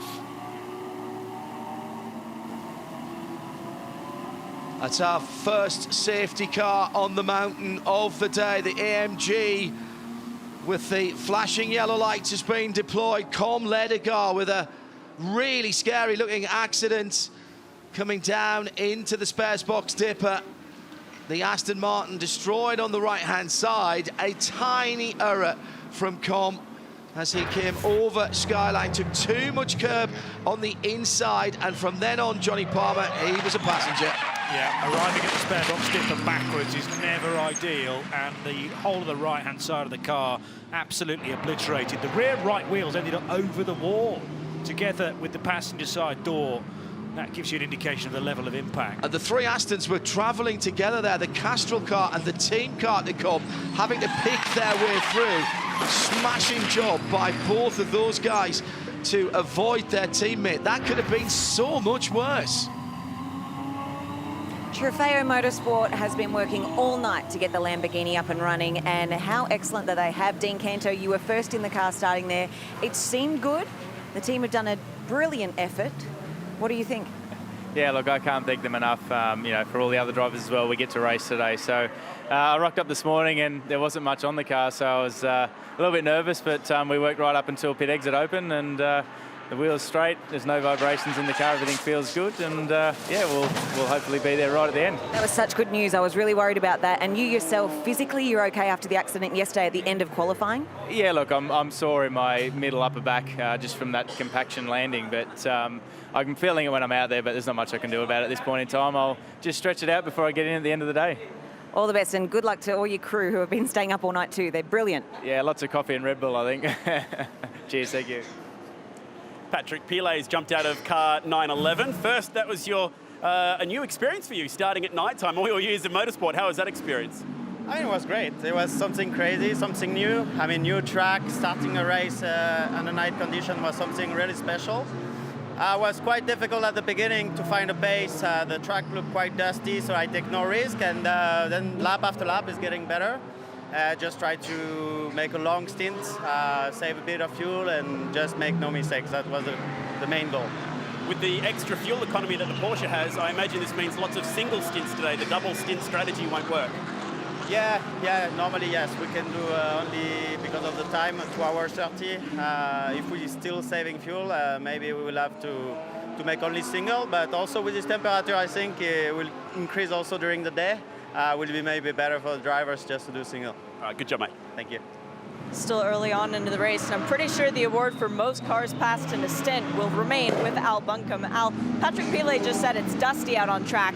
You were telling me just how dusty it is out there, though, particularly when you're fighting up from the back of the field.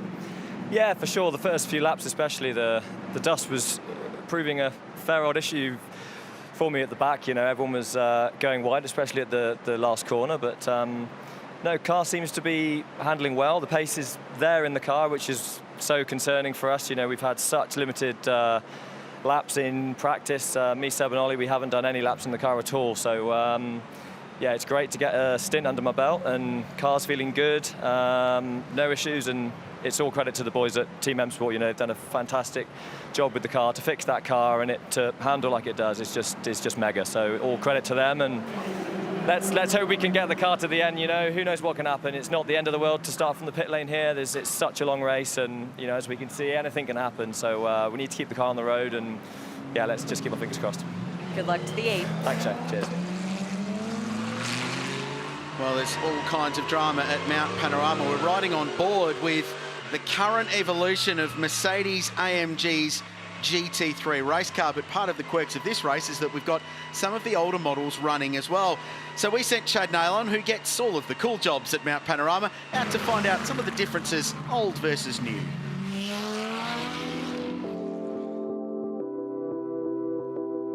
Mercedes launched the hugely successful Mercedes-AMG GT3 in 2015, and it won all the big races, including the one that they wanted the most, the Nürburgring 24-hour. But this year in Australia, at the 12-hour for the first time, we get introduced to the new model, the 2020 upgraded version, and it looks spectacular. Mauro Engel, welcome back to Australia. You have been instrumental in putting this package together. What are the big changes for 2020? The engineers had a good look at all the areas which we could refine. Bearing in mind this is customer racing, so also bringing down running costs per kilometre as teams calculated. And obviously, optically, if we look at this, I mean, the front grille is the first thing I think that strikes. Firstly, it feels like, you know, it kind of signals, I'm going to eat you. So I love it. It's great. It looks great. Also brings some other modifications with it. Stronger, protects the radiator better. Moving back a little bit further, the rear wing adjustments moved, changed a little bit. So we have quick adjusters there now. Again, bearing in mind teams for long distance racing, they might want to make some small setup changes during pit stops. There is also the option to either upgrade your existing or previous generation AMG GT3 or buy a brand new 2020 AMG GT3. In this case, we're running a upgraded version. Yeah, lots of small improvements there as well in the ergonomics of the driving, and improved the traction control as well as the ABS. So it's quite a lot of small refinements. The cool thing though, there's a road-going version. This is still a classic, and it's one of the all-time great-looking road cars. It's amazing, honestly. It's just pure pleasure. I think it was record holder for the production car, record lap around Mount Panorama, if I'm not mistaken. Yeah, that's right. Bernd held that record for a while. Let's see if we'll try and get that back at some point. It still is one of the fastest production cars around the Nürburgring Nordschleife. So it's an amazing car. Yeah, it brings a big smile to your face. Yeah, it doesn't really matter if it's the road or the race version. They're amazing cars to see up close, and how good to have the 2020 car here in Australia. Well, plenty of reasons to be envious about Chad, but at least he didn't get to drive it this time, so I don't feel too bad. The clear-up goes on at the top of the hill, down from Skyline into the spares box dipper. The remains of Com Ledegaard's Aston Martin already on the flatbed and heading back down the mountain. Not what the Aston Martin team wanted to see. We are under safety car for the first time, still 10 hours and 25 minutes to go. Ben Barniger leads it for McLaren. Then it's AMG ×2 and Porsche in 4th position.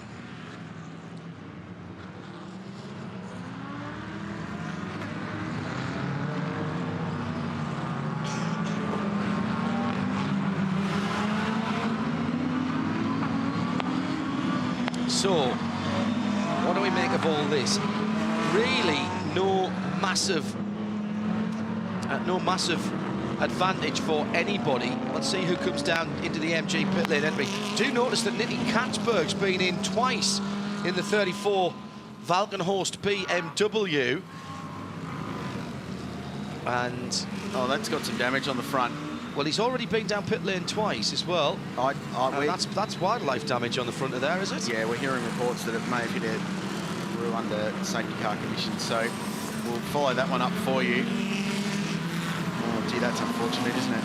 But as I say, he's already been down pit lane twice in that car, so there's something going on already. Still showing in 10th place, though, so not sacrificed any track position. Chaz Mostert was behind the wheel for the first stint of this race. Just postulating on some strategy stuff, and we'll hear more from Chad Nolan in the Pirelli pit bunker about this as the day unfolds. But the longer they spend under safety car, the more it changes the way the strategy plays out, because that 150-minute maximum driver time in the car in any one go, that's the maximum. A driver can be in the car for 150 minutes from pit exit to pit entry. If it's any longer, there are serious penalties in the tune of drive-through penalties and time penalties as well. But if you're doing that 150 minutes at 60 k's an hour, you're literally wasting some of that stint when you could be going at full noise. So that's just something these teams are going to have to deal with over the day. We're behind the Mercedes AMG safety car, C63 leading the field around as it has done for the last couple of years. And a couple of the latest and greatest GT3 versions are not too far behind it in the queue. In car 999, car 888 now running in the top 3. So they got some ground in the pit stop sequence as well, with Maxi Götz behind the wheel. 19.7, please return to pit lane this lap. So that is the MG safety car being told to come in at the end of this. That magic work by our track services. The shout for all of our volunteers here, whether they're trackside waving flags on the clean-up crews, or the very lovely people we met this morning at Old Dark 30, checking our bags, helping us park our cars. Actually, let's get that the right way around. Helping us park our cars, checking our bags, and then bleeping us in the nicest possible sense, with little laser readers on our credentials. All happy, smiling faces at past the hour they got up, probably. Half an hour before I felt I should have been going to bed. We were already getting back up this morning. When you set your alarm with a 3 in front of it, it's tough. But you know what? The payback is outstanding. What a great first hour and a half we've had here at Mount Panorama. And wherever you are, here at the track further afield in Australia, or indeed around the world, where the international audience for this event is growing year on year, Welcome to Mount Panorama and the 2020 Liqui-Moly Bathurst 12 Hours. We're going green at the end of this lap.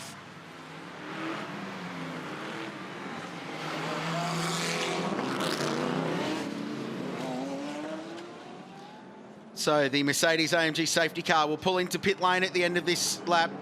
The lights go out at point 19.2, which is down Conrod Straight. At that point, the drivers need to cease weaving behind the safety car. The efforts to heat tyres need to stop, and they need to form a single file line. Now, there's overlapping permitted when they get to the final corner, but there's no overtaking permitted, of course, until you get to the control line. So these are the little variables, and in the past it's caught out some of the internationals who have been pinged by some of the unique rules that are local to this race. Turned off on the safety car light. And that was the word from James Taylor, that the lights are out and the field behaving themselves nicely. So there's going to be some energy now for the next couple of minutes. You think? Because, yeah, I do, because there's been some really good battling through the field in the first hour and a half, and it's just got a full reset, a Control-Alt-Delete, and we start again. Everyone's got full tanks of fuel. Some of them have got new drivers in. Some have got drivers who have been in since the start. Some have got new tyres. Yep. But the Porsche of Patrick Pilet didn't take tyres when Mathieu Jaminet watch the Bentley, 5th position in the line. I've got a feeling Maxime Soulet might be using the twin-turbo V8 to his advantage. We know how good the AMG Mercedes are with that elastic band torque curve that they have. It just keeps stretching. Ben Barnicat then comes back to green flag racing, and it's being waved right outside of our window. He gets a good start, but the 911 of Jaminet gets, I think, a better one. Tries to go down the inside, has to go to driver's right. Little bit of blocking from the man Filder's car there. I think that's okay on a restart on the Liqui-Moly front straight. What a good restart from Ben Barnicat. He's pulled 2-3 car lengths clear now of Maxi Burke. Maxi Gertz in 3rd position, and that Triple Eight is under real pressure from Mathieu Jaminet. Yeah, trying to break the toe. You're doing well in a Porsche if you can pass an AMG in a straight line. They've got so much torque, the big 6.3 V8, to drag them up the hill. So no move there for Jaminet. There's some passing going on a little bit further back in the field. One of the Audis, that's the Hallmark car looking up the inside. All good, all clear. They're all through Griffin's Bend, and now the Audi Sport cutting. Great restart, Ben Barnicat. He held them for a very long time and got on the throttle just before he turned in to Murray's corner, which meant he had a very nice run onto the Liqui-Moly front stretch. Well judged, well executed, and the result is a 0.5 margin at the first timing intermediate at the top of Mount Panorama. A little bit of a wobble there for Maxi Gertz in the Triple Eight as he was going across the top.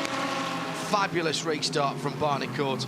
Jaminet, I thought, was really, really racy there on all tyres. Remember, that car has got the tyres on it that he'd started the race. And I just wonder if that was a little advantage for him, that they'd had a heat cycle through them. When he got into the car, he may have just responded a little better when coming back to green.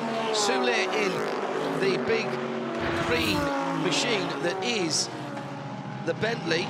Fabulous, fabulous use of the McLaren's attributes there, Johnny Palmer, as Barnicat came to the green flag. Oh, and there was all kinds of trouble going on behind. That's a GT4 Mercedes, the number 19 car, that's sitting off to the side, and that's Harrison Newey driving that car, son of Adrian. And that's why we saw the Pirelli replay, was race control will want another look at that, because whether it's a GT4 car, Invitational class or GT3, it doesn't matter. You cannot overtake until you get to the control line, unless the car in front. Oh, and off the road goes the Nissan Imperatori behind the wheel. He's been passed by Caldarelli in the FFF Racing Lamborghini, so a bit of an error there on cold tyres. Majority of teams have kept the same set of Pirellis on their cars, but they've spent 15 minutes under safety car, so they will be cold. They still need to build them up to pressure to get the maximum out of them. So unfortunately, we've got one car out of the race already. It's the Aston Martin, Tom Ledegar behind the wheel. I found Chris Goodwin, who was due to hop in this car later in the race. Firstly, Chris, I'm really sorry to see that happen. You've come all the way from England and you didn't even get to drive in the 12, but that's unlucky. Yeah, look, it's been a massive investment of time, effort, you know, from the whole Garage 59 team. You know, my teammate Alex West has put an enormous amount into this, so very disappointing for him. This is his second visit here. Did well last time he was here. suppose he had great expectations for a good result here, as did we all. Really great driver lineup. I think we were looking good for a good Pro-Am class result, but yeah, not to be. Such a shame, you know, it's a long way to come and such a fantastic track, and we feel like we've lost an enormous amount by being out of the race this early. Unlucky, man. Thank you. Well, JP Whincup, a man who knows Bathurst inside out. Jamie, you've been watching very closely this morning. What have you gathered from the race so far? Maxi's pretty happy in the car. Pace is high, as we'd expect. I think it's going to be half a sprint race for 12 hours, but yeah, Maxi he'll run this tank out, so about half an hour I'll jump in, and looking forward to going for a drive. How do you manage this heat today? It's going to be a scorcher out there again today. It has been the last few days. How do you handle that? Yeah, it's a balance. It's a balance. We've got aircon in the car, but it's not like your road car where crank it up and it's nice and cool. It's it also robs a fair bit of power. It's about half a second a lap to run the aircon. So the engineers don't want us to turn it on, but if it gets real hot, we've got the button there that can cool the cabin temp by a few degrees, just enough to keep us alive. We're so used to seeing you here in October. How different is this race to what you do in the 1000? Well, it's obviously hotter. It's hotter this time of year. It's a great opportunity for us to get some laps and to do some driving before the supercars start. But I think there's enough room for an awesome event here in January, and then of course we come back in October. So as far as supercar land goes, we want the 12 hour to get bigger and bigger.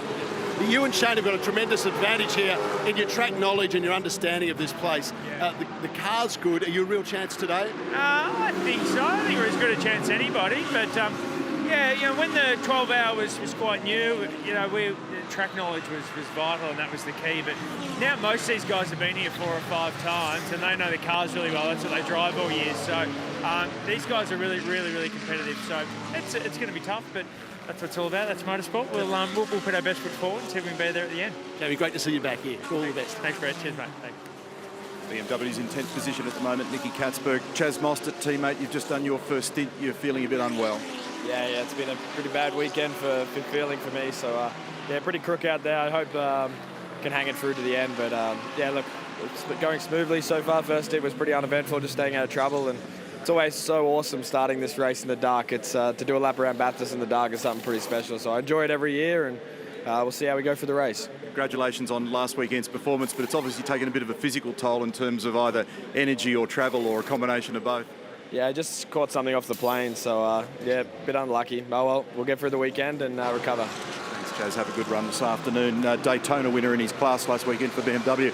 Now, there's a little bit of damage on the front of Nicky's car out there at the moment, and there's is good practice in motor racing. BMW have got themselves organised with a standby nose assembly for this car. Carbon fibre, beautiful bit of kit, and you can see on the front of the car at the moment it's a little bit damaged. When they get an opportunity, maybe a safety car at some stage, they'll be ready to be able to put that straight back on.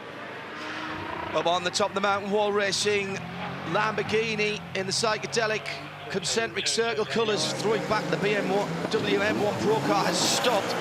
The Honda has come in for a second pit stop as well. I think that might have been a puncture, Krilsey, that changed all 4 Pirelli tyres, and Dane Cameron wasn't in that long ago either. Safety cars on standby. They're giving the Lambo every chance to get going again. Up at the top of the mountain, Dane Cameron does finally get underway. And safety car, there it is. Got to be, yeah. It is now. So this is a look up at the spares box dipper. Oh no, he's got big contact. That car's not driving anywhere. No, absolutely. I thought he just stopped. We were looking at the good side. That's the side you take the picture from if you're going to put that car up for sale. Right hands rear or front. Looks great.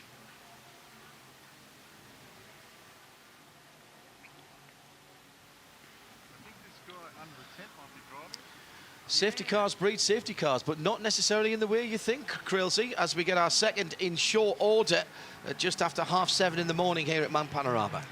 Yeah, and single car incidents in the story of the day so far. And there's a bit to unpick through all of this because the Honda Racing NSX has had some serious dramas after an amazing early stint from Dane Cameron. The car struggled to push away. They drove it away from the pit box. It stopped. They had to push it back, tried to get it refire. And it almost sounds like it's got the pit limiter locked on because it's not going very quickly at all. And See it bouncing around on the front as if it's misfiring, which is often what it sounds like when a limit is engaged. And the car wouldn't pull away, and it was almost like it was trying to drive away in third or fourth gear, which these cars just won't do. And that's a massive shame for that car, which is going so well. Hopefully they can link back and they can have another look at that and utilise this safety car to kick themselves somewhere within the lead lap. They have indeed dropped off the lead lap with that additional long stop. So that is going to be a long day back for them. Right, who takes any advantage of... Oh, McLaren back in the lane. Yeah. Barnicoat back in the lane. Now that's interesting. I like this. I don't mind rolling the dice with a safety car stop. Take advantage of the yellow. I reckon. Yep, and this will be a good opportunity to do a tyre stop as well. And clearly they've crunched the numbers on their driver time. No. Had a look at that as well. So remember, you can only do fuel and a driver change at once, and then you can do your tyres afterwards. So after a terrific opening stint of 1 hour and 49, Ben Barnicoat will jump out of that car. And the very fast Portuguese driver, who's hugely experienced and a former winner here, Alvaro Parent, will jump in. And so they've given up the track position to get around that pesky change to the driver time regulations, which I like, because that means it's not an easy decision for the guys back in the bunker. They've got to think about it as well, and clearly they've made that decision. Out goes the Katzberg BMW. That's the 34 car. That's now its third stop. Damage to the front of that. And they didn't repair the damage because, Neil said that there was a spare nose there ready to be applied. The damage was still on the front of that BMW, so happy to run with it for the time being. Mario Farnbacher not getting that NSX. Well, maybe he is, but it's still not happy, is it? As he be able to kick it out of gear and roll it down the hill through the spares box dipper. Has to avoid the track services vehicles in the medical car. So after that accident for the wall Lamborghini, glad to see a driver out and talking to the marshals there. So Super Mario Farnbacher, frustrated, I'm sure, at the moment that his NSX does not want to run on all 6 of its cylinders. He's on the Conrod straight now. Maxi Burke is in the lead behind the AMG safety car after our leader, the McLaren, pitted under this second full course yellow.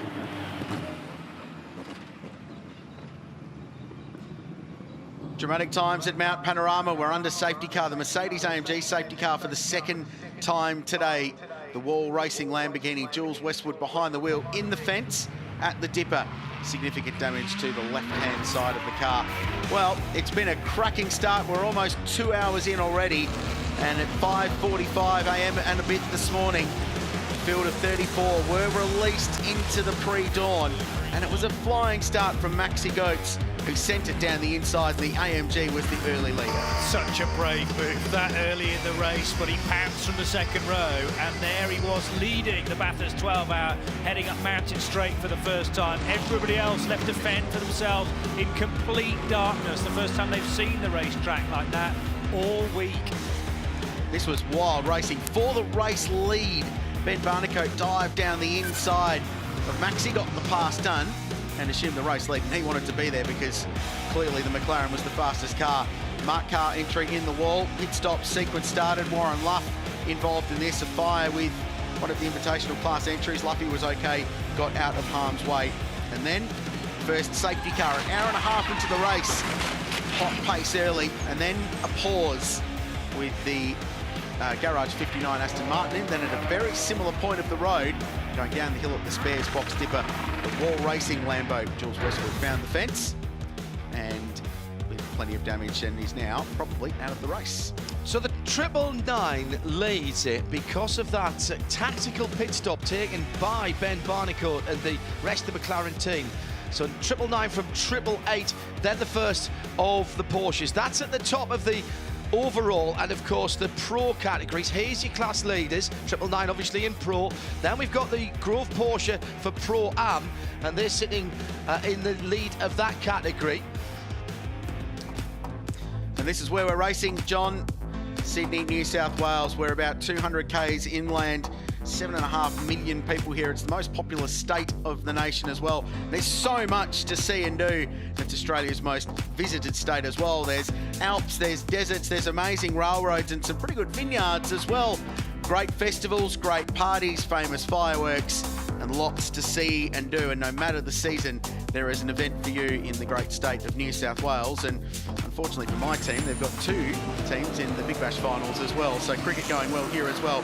More pit stops underway as this second round of stops continue while we're under safety car.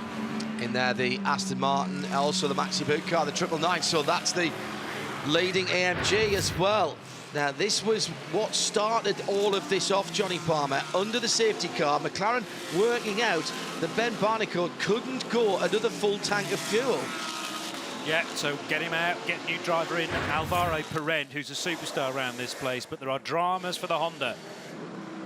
And dramas for the Lamborghini as well. So I found Tony D'Alberto, who was due to get in this car a little later in the race. Any word from Jules as to what happened up there on top of the mountain? We haven't had a lot of communication just yet, but the thankful thing is Jules is all good. Looks like he might have just clipped the inside wall there, which has fired him to the outside wall. So really tricky part of the track, and it's a bit of a shame. You know, Jules been going fantastic in the car, so can't blame him at all. But yeah, it puts an end to our day, unfortunately. Can you sum up just how rich that disappointment is when you come all the way to Bathurst and you don't even get to have a stint in the race? Yeah, it's a real shame. I mean, you sort of prepare yourself over Christmas, get yourself nice and fit and ready, and we've been preparing for this event since Suzuka last year, you know, upgrading the car. Adrian and the team have done a great job with all that. So the car was really good. We're excited about our pace today. But anyway, that's Bathurst for you. And, you know, we're thankful that we're here and everyone's okay. And we'll sit in the sideline and watch the race. Thanks, Tony. Cheers, mate. Thank you. For Dane Cameron, it started off really good. Purple across the top of the mountain through the darkness. Unfortunately, the car back in the garage, and your stint shortened due to tire issues.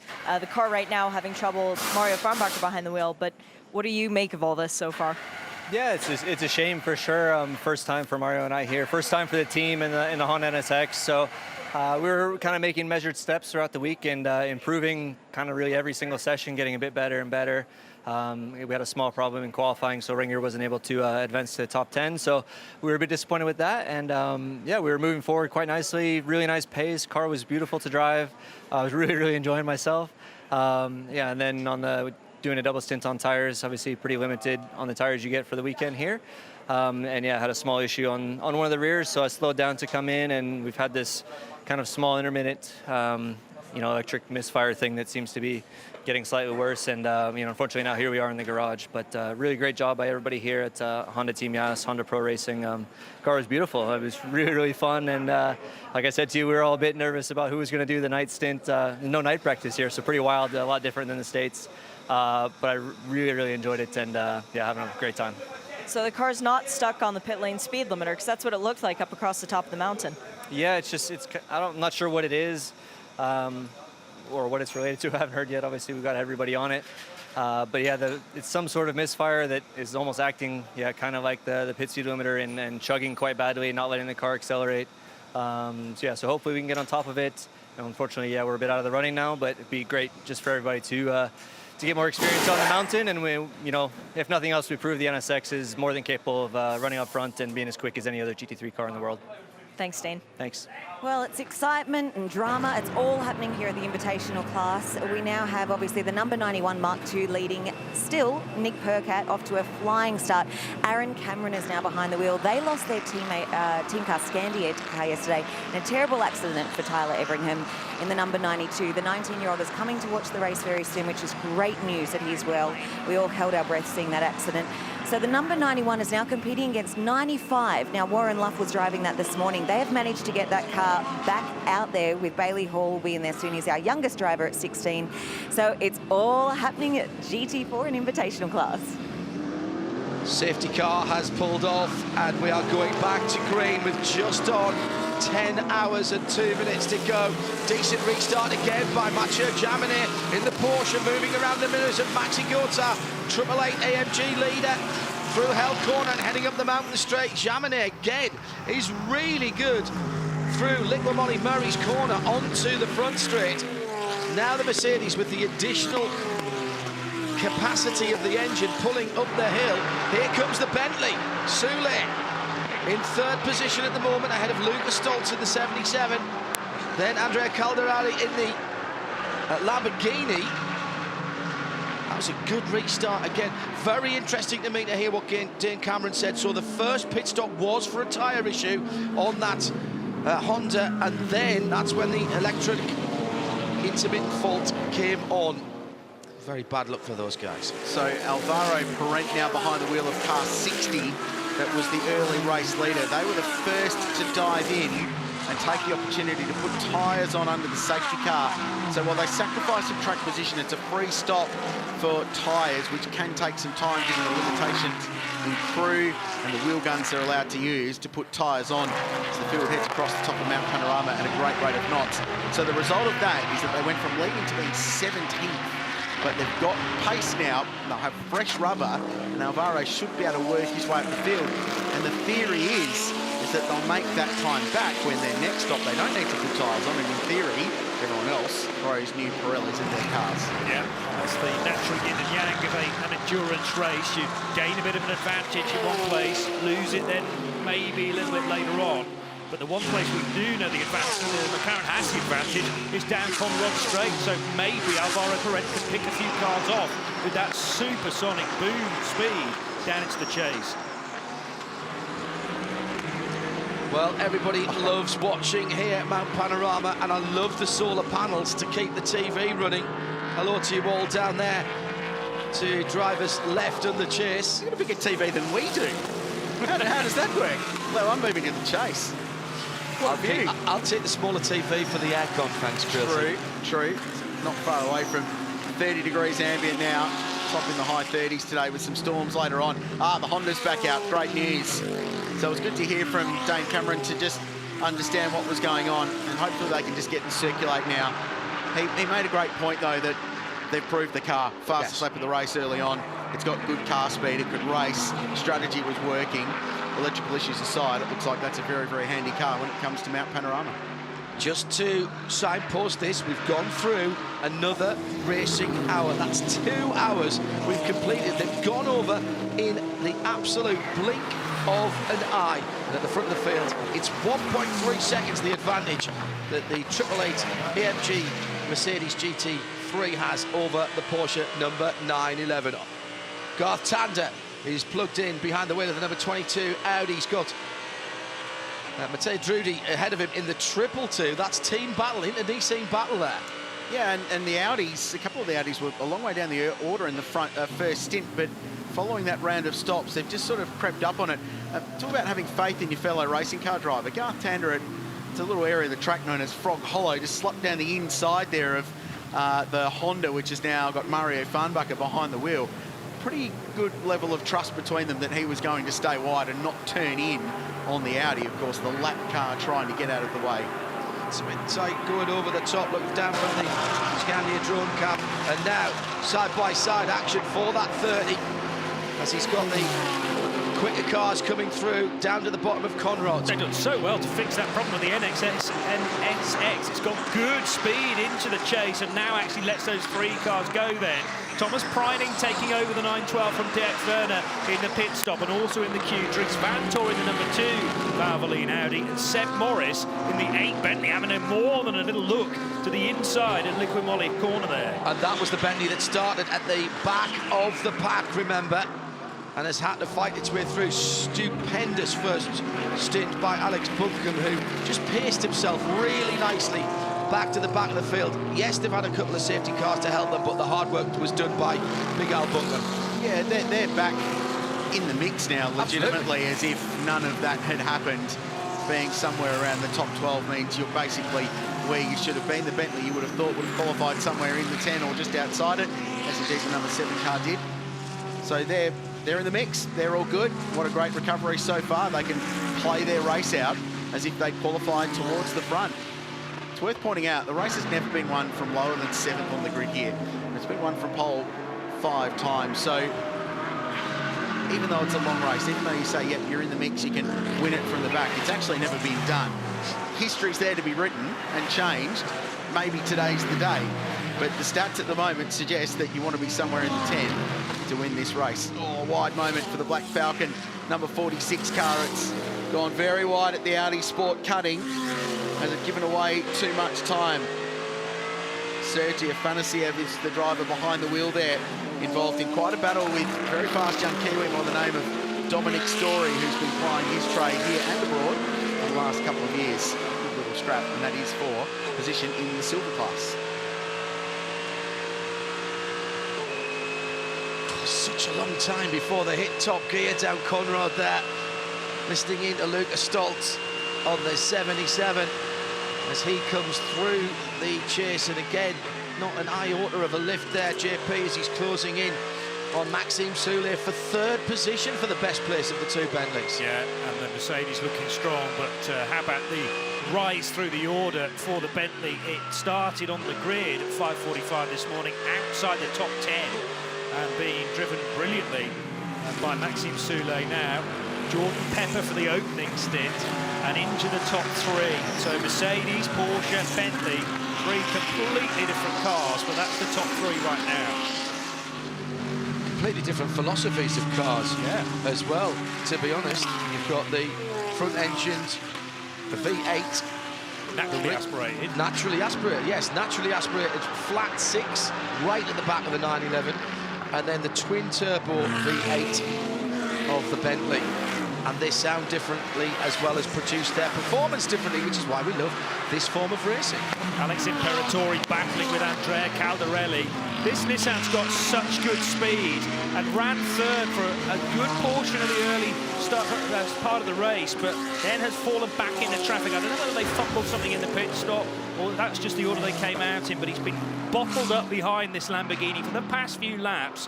And now finally, I mean, the Nissan just blows past the Lamborghini up Mountain Straight and into the braking area for destination New South Wales Bend. He wasn't quite on the optimum line there to go through the right-hander, but he made it work somehow. And that's sometimes what you've got to do to get that track position. Caldarelli, of course, just one of those 25 drivers who came round from Daytona and did great work to help Paul Miller Racing in a Lamborghini GT3 win their class at the Rolex last weekend. Amazing to think that's already 7 days ago. Very fresh in my memory, and I bet some of the bruises and bumps from the drivers being in those long stints, I bet that's very fresh in their memory, though, isn't it? Certainly so. There's a fair few bumps around this place as well to further aggravate, as Imperatori 265 clicks through the speed trap at turning point, but matching that, the Bentley in third position as well. So just edging a little bit closer. The gap between the back of Chaminet's Porsche and the front of Soulé's Bentley about a second now. Thomas Breining going real defensive, sort of blocked and then covered and then unblocked, and this is a massive fight. It's like a sprint race. And race control, well, he's not going to look at that very fondly because he's making more than one move. You move across to cover your line. When you've committed to that, you can come back to half track, but you've got to stay there. You can't come back on the racing line. I don't think they're going to like that very much. Dries Van Thor is getting very frustrated in his Audi, and he's going to need to clear this Porsche very, very soon. Overly defensive driving. See that move? Thomas. Craig Baird is going to be very, very displeased with that, and there'll be a message going down to Absolute Racing just to give their driver a little bit of a talking to. And there may be a bad sportsmanship flag as well, because that's making too many moves in a braking zone to cover your line. Thomas Breining, Austrian, very well thought of at Porsche Motorsport. He's done a few bits and pieces in as guest driver in Porsche Super Cup as well over the last few years, which is where it's probably a little more rough and tumble, but got to be a bit more respectful, I think, there, Creelsy. You can defend your line. You're perfectly entitled to cover your line, but you can't overtly block like that, especially not this time in the motor race. If that's happening 5 minutes from the flag and it's for the win, then race control people look at it and go, yeah, righto, you're racing for one of the biggest races in the country. But this early in the race, it's very, very silly to do those kind of things. By the way, I think Dries Van Thor is, I mean, maybe getting frustrated. His body language doesn't betray that behind the wheel of the car. Very relaxed over the top of the mountain. Even took his right hand off the wheel, just scratched his nose or adjusted his helmet or something there. And that is the mark of a driver who is at ease with his car and his position at the moment. At number 2, Audi then heading down Conrad Straight, 11th position. So we're talking about a battle for a top 10 spot here, with still plenty of time remaining, just under 10 hours still to go, and coming down at the end of the lap. Where will Dries van Toor be planning? Just adjusting the air vents, making sure he's got them where he wants them. Left hand first, then right hand. It's going to get very hot inside that car, even with the engine behind. There will be heat sink through into the cockpit on the flasher button though. Or Dave Reynolds alongside me. We've seen you on the top step here in the 1000 previously. Pro-Am this weekend, and it's a very relaxed state down here, isn't it? Yeah, it's super relaxed. 12-hour racing's good fun. You know, we're in the Pro-Am class, so it's probably a bit less stress than the pro drivers. So yeah, it's going to be a good day. It's going to be hot, it's going to be brutal, but it's going to be fun. How's the Merc holding up so far this weekend?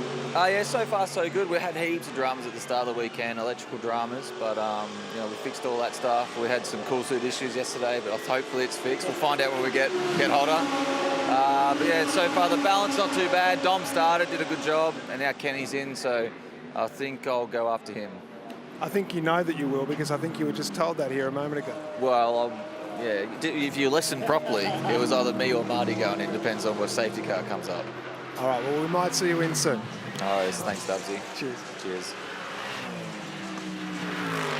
Don't work too hard, Stubbsy, by the way. Chilling out down there with mate David Reynolds. It's an easy job. Nice and relaxed, good to see. You never see Dave Reynolds overtly stressed in an interview like that. Winner of the Super Chip Auto Bathurst 1000, Erebus Motorsport, 10-year deal in the books with that squad for basically the rest of his supercars career. He's one of the bright lights of that championship and will be so again this year. Good to see, fellas, that it's settling down again after those two quickfire AMG Mercedes safety car interventions. Now about the Bentleys, fellas, as well. Been a tough week. This is a race that they have set their sights on for some years, and it's not been kind to you. Mountain doesn't know anybody anything, but you've got to think that the Bentleys, they've been staunch supporters of this, big fan favourites. They understand the race and they've respected it. They've taken some kicking down through the years. It was Jordan Pepper who got to take the number 7 to the green flag this morning in the darkness. Jordan, now you've been sitting here a little while watching the battling going on. Are you itching to get back in the car? Yeah, you're always itching to get back in, yeah. But it was really, really a good start for us. Obviously, the aim was to stay out of trouble. I managed to make a few spots off the line, which was good. Got up to 7th, and then the Merc guys, it was really difficult to pass them. They're quite quick in the straights this year, and we're a lot slower than we were last year, so it was difficult to pass them. But at the end of the day, it's 12 hours of racing. Strategy is going to play an important role, and we've got a good team behind us, so let's crack on with P3 now, and hopefully we keep pushing forward and do a good job to the end. Continuing to do singles to keep all the drivers fresh?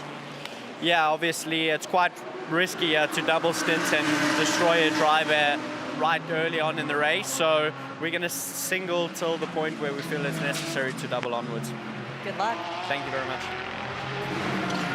Jordan comes from a long line of successful South African motor racing tradition. Dad Ian was a competitor in the South African Touring Car Championship, and sister Tasman is one of the best female racers out of South Africa as well, continues to race globally. So like the Van der Lindes, a long racing tradition. They've got a great culture of motorsport over there in South Africa, share a lot of similarities with Australia.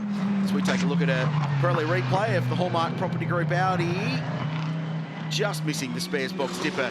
Mark Shaney had wide eyes there as he came down through that very tight portion of the mountain. Those guys are 4th in class at the moment, having a pretty solid day. Lee Holdsworth, Dean Fury in the books to jump in that car as well, as we take a look at the Hobson Motorsport Nissan GTR. This is an earlier model GTR, one of the cars that came out with the always evolving team from America. Unfortunately, one car that weekend was written off in a crash. This is the other one. It's got a little bit of damage on the right front corner. Garth Walden, one of the drivers. Kurt Kostecki, one of the rising young stars in supercar competition in this part of the world, is currently behind the wheel. Brett Hobson, the 3rd driver. Garth Walden was roped in at the last minute. His team is also preparing it. They've been struggling with massive brake issues, but I understand they've actually pinched some trick bits out of the ruined number 35 KCMG Nissan. They've been donated to the cause for this weekend. They've come off the later gen car to try and solve some of the problems on this one. every cloud, etc., etc. I just think race control will be having a look at that, because that dive plane is hanging on just about. They won't want that to fall off, JP, and potentially be debris on the circuit. They might be asking that car to come in for a little bit of remedial work. Yeah, possibly. It's been like that for a number of laps now, so maybe just send a message to the team to address it at the next pit stop rather than come in specifically for it. So there's a bit of racing tech there on the wheel arch. That's probably a scar from earlier on in the weekend, actually. And it's the vibration of the opening few laps just dislodged that front right dive plane. Wouldn't be a Bathurst Enduro without some race tape playing a significant role in the structural integrity of a race car, would it? Holding the Hobson GTR together. We're on board with Lucas Stolz. This is a Mercedes-Benz AMG GT3. You're on board with him right now, but not going to be for very long, because Luca is edging up to that maximum drive time. They've got Yelmer Berman in the back of the garage. He's wearing his Hans device. He's got his earphones in, a nice cool towel around his neck, try and keep calm before he gets into the car. But Luca has got about 15 minutes to play with before he needs to get in here and then stay in here for a little while. He's been in since the start. I wanted to follow up on the issue with the Honda. That car set the fastest lap of the race early in the day in the hands of Dane Cameron. Lee's the project manager for Honda Performance Development out of California. What was the story? How did you resurrect it? It seemed to have been some kind of wire harness issue on a connector. After unplugging and plugging back in, it seemed to fix itself. So it's a bit unfortunate because the car was quick. But we're 4 laps down now, so I'm not sure what we can do, but we'll keep pushing. Fantastic pace, and considering it's a new car, obviously these sorts of gremlins come in from time to time.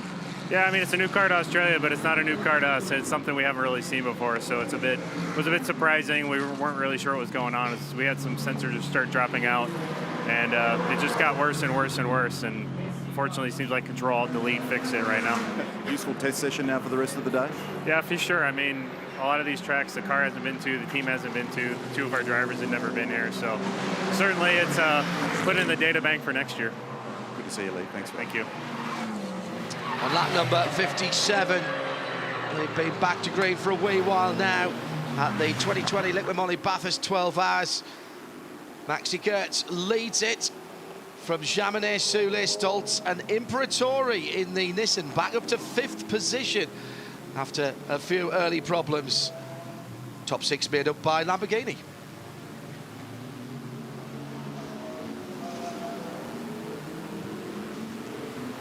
The prospect of some green flag pit stops potentially coming up. We heard from Shay Adam talking about Lucas Stolz pitting for a driver change soon because of that driver time scenario we've been talking about. So a green flag driver change stop is a decent sacrifice of time, and that just adds to that whole tyre change under a yellow thing we were talking about before with the McLaren. Makes that decision seem quite intelligent from them. Lucky, but intelligent. You take advantage of that. Remind everybody, Rich, what's the maximum driver time this year? Well, because it has changed. Continuously, it's 150 minutes in one stint, or in one consecutive time behind the wheel. So if you started the race, if you started the race at 5:45 a.m., you can go 2.5 hours. If you go any longer than that, you're penalised. Then there's a 1 hour break period as well. So you have to be out of the car for an hour before you can get back into it and drive again. Now, if you've got a 3-driver team in the race, each driver can do a maximum of 280 minutes, which is 4 hours 40. If you've got a 4-driver team, each driver can do 2 hours and 240 minutes, which is exactly 4 hours. So divide the 12 hours up between them. Into the pit lane for Andrew Watson in the Aston Martin number 159. That's the very attractive blue and white car. So we're starting again with the pit stop cycle now. He's only done 26 laps, but he has been in since the start of the race. So this is what Grills is talking about. This is not now, Johnny, fuel that's bringing these guys in. It's the clock.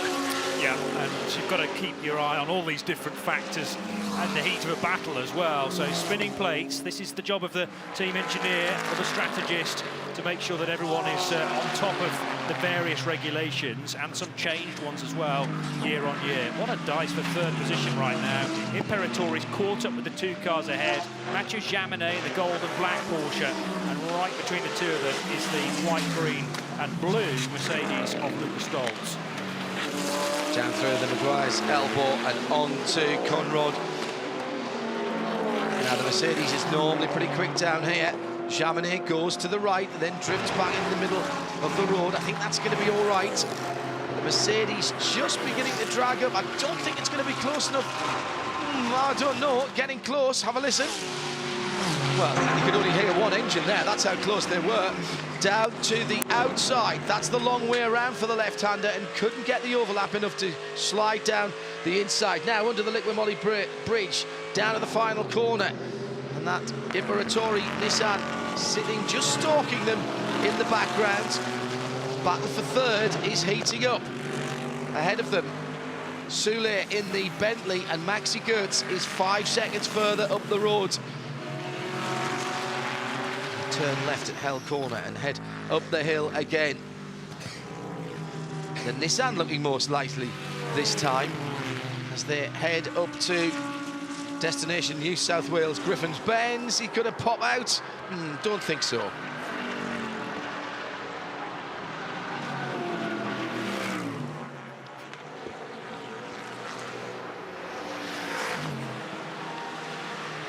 So, Mount Panorama, the race evolves, and this fight continues to battle on with Mathieu Jaminet under serious pressure. And yes, this is a 12-hour motor race, and you can tell that because we started in the pre-dawn, 5:45 a.m. It was a wild start too, because down the inside went the Mercedes AMG. It was a great pass for the lead for Gruppe M Racing car number 999. Didn't last long though, because aggressively Ben Barnicoat fired the McLaren 720S down the inside and wrestled the lead away. Had some fireworks as well. We have Warren Love in a tricky spot there as the fire came out. And what about this for Craig from Ledegaard? Backwards into the S's just before the spare box dipper, and just about reaching that part of the track was the Wall Racing Lamborghini as well. Both cars, unsurprisingly, out of the race. Pit stop under green flag conditions for tyre, or safety car conditions for tyres, and we'll explain why that was significant later on. And then a restart and more energy at the front of the field as they tried to settle themselves out. The Porsches looked pretty strong early on in the piece. Imperatori was sick of being stuck behind the Lamborghini, so he decided to go around the outside of Andrea Albarelli. So plenty to be excited about, and still lots to come. It's that 888 car that leads by about 5 seconds at the head of the field. 2.5 seconds further back from Maxime Soule is Mathieu Jaminet. As far as the class leaders are concerned, Maxi Goetz, of course, leading the silver category, led by the McLaren number 59. Aaron Cameron is at the wheel of the invitational class, lead of the Scania number 91. Stephen Grove has the Pro-Am lead in the Grove Porsche, and Harrison Newey leads in GT4 in the BMW. Well, this is Sydney Harbour. It's one of the most significant harbours anywhere in the world, and it's the gateway to Sydney's waterways, the riverways, and then there's ferries as well. Of course, it's the home to the famous Harbour Bridge and the Opera House. How about some of the restaurants down on Circular Quay? Have a glass of vino and a nice feed down there as well. Or you can catch one of the ferries and take you anywhere in this great city. It's a good part of the world. It's also a unit of measurement, as in it can be filled number of Sydney harbours. So it's become ubiquitous and very significant around the world. But how many London buses can you get into? How many Sydney harbours? Whoa, that's a very, very big, long conversation. The race is not long enough to cover that off. Chad? Yeah, headed down to the Pirelli pit bunker to try and break down these strategies, because we are entering a very key moment in the race. So like Shahid already mentioned, we're approaching that 2.5 hours of continuing driving time for the drivers who started the double stints. Now, to get to the bottom of why they came in under safety car at car 60, the McLaren, it was for that exact reason. They knew if they threw out a full tank of fuel at that point, Ben Barnicoat would have gone over that 2.5 hour mark. So they elected to come in and make a driver change with all those safety cars that were going on. What have I got behind me? This is last year's winning strategy for Porsche, and we're going to break down exactly how this works. So they had Dirk Werner in the start, and he did the first double stint, and that worked out to be roughly 3 hours of driving time. But let's push further down here and check out the last 4 stints of the day, which were all single stints. So Porsche are very well versed in how they're going to make this work. We saw single stints to the end of the race, all under green flag conditions, between Werner and then over to both Dennis Olsen and Matt Campbell to finish it off. Have a look at how many laps they were getting out of a full tank of fuel. The longest stint that we saw earlier out of them was 36 laps with Patrick Pilet in the car. They're going to try this strategy, single stints, all the way to the checkered flag. Yeah, and that really does mirror what we saw early on with the Porsches going long in the first stints of the day as well, Chad. Strong stuff from the Pirelli pit bunker, and he'll be keeping us up to date with that as we go through the race, which has still got over 9.5 hours to go. Amazing that we're talking about people back timing from the end of the race, but a side drafting coming up to Griffins round the outside for Imperatori. Absolutely extraordinary stuff, and all of that happening in the mirrors of Mathieu Jabanier, Lucas Dalton, Alex Imperatori very close to contact there, JP. Got the squeeze, didn't he, Lucas Stoltz? Think he had to get out of the throttle as a result as well. But again, testament to the sheer speed that the Nissan Nismo GTR's got up the hill. Can live with the pace of the Porsche just about across the top, and then down the other side it's strong as well. But it's that really beefy V6 that it carries in the nose that hauls it up Mountain Straight each time. Not afraid of the full send at the outside of Griffins. Old Alex, is he? Just moved across a little bit to let Luca know that he was there. I'm ahead. I'm actually ahead, is what he's saying at that point, isn't he? This will be pretty interesting on board, I'd have thought. So the 77 car on board is going to get an assist here because it'll be getting a tow from the Porsche in front. It's trapped in the aerodynamic weight, the hole of air that it pushes up the hill. So it's a free couple of Ks an hour. But here comes the GTR. That's Chio boost engaged. Slingshot, away you go. And just slots in front. Really nice driving from Lucas Stoltz. Just go, oh, no, I'm not going to fight this. Away we go. And what about some teammates? Yeah, this is the internecine battle again. This is Dries Van Toe on his teammate. Oh, clean as you like. In an overtaking manoeuvre at exactly the same spot. So that was a little bit further back down the track as the two Valvoline Audis were coming up. What's the first rule? Well, don't hit your teammate. Lead us in the pits. Troy Russell's a lovely bloke who runs that team, but at no point would I ever want to take my teammate out. No. You get a bollocking. Right, in pit lane, Maxi Goetz, after a fantastic opening double stint to this motor race, and it'll be Jamie Whincup by the looks of it who'll jump in. Seat insert moulded to suit the shape of the driver, just to bring them to the right seating position so they don't have to change the seat, the steering column, pedals, things like that. Nicely drilled fuel going into this car. We'll see if they run out and put some tyres on. By the looks of the air gun getting prepared left of screen, they're going to. They'll fill it to the brim. Fuel man has to go back over the red line, and now the tyre people can go to work. One rattle gun working on each side of the car. They practiced this right from the start of the weekend. I think they're used Pirellis that's going on there. I don't think that was a brand new set of P0s there. You save your good stuff for the end. Yeah. 12 sets of tyres, as Neil touched on earlier in the race, across the course of the weekend. So they've put, well, you put your cleanest dirty underwear on when you run out, don't you? So that's what they've done. Sorry, I have a mental picture here that I really don't do that. No. Control Alt, delete that one out if you mind. Top of the mountain. We've seen this scene before this weekend. A big dust storm. Where's the car that's stranded in it?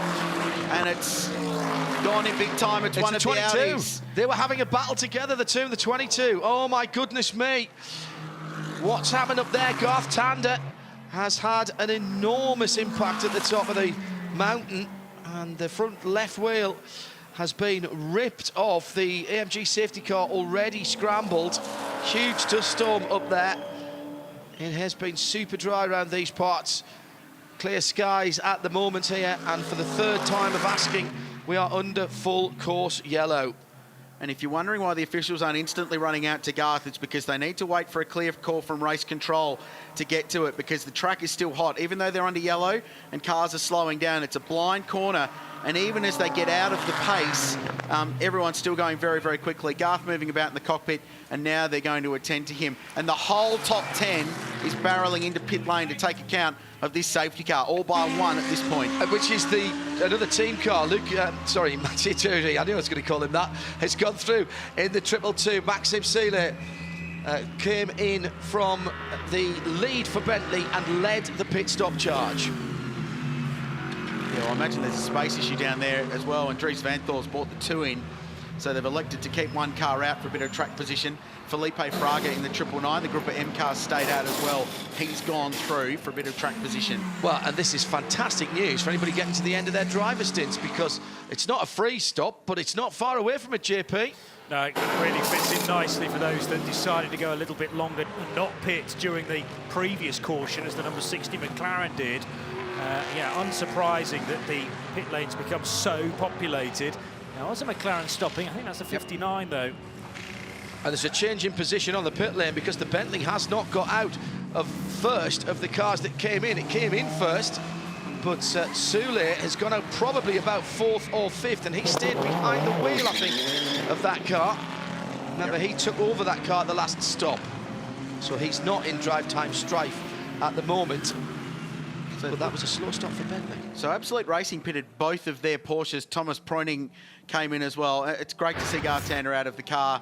The Race Solutions medical team will go and look after him. Oh, just run wide. Aero wash from behind the Porsche. Oh, no, it wasn't. It was going up the inside. The team car's made an error. Garth's gone up the inside and lost control of the car. That's what confused me, because we saw Dries Vanthoor sneak through on the inside a few minutes ago. Here it is. So on board with Garth now. Watch the car in front. Wide through there. Oh, and there's no grip at all. Oh, man. It's shaking the mirror off the windscreen. Such a big hit. I just have a listen to this in real time. Oh. I just think Dries maybe got a little bit of push, a little bit of aero-induced understeer. He's really close to back of that Porsche. He drifted out and had to try and get the car back on the brakes. That put him in the wrong side of the track. His teammate thought he could get through. Garth Tander arriving at full speed. And the incident has taken that 22 car out. We're behind the safety car again. Drudy leads it in the 222.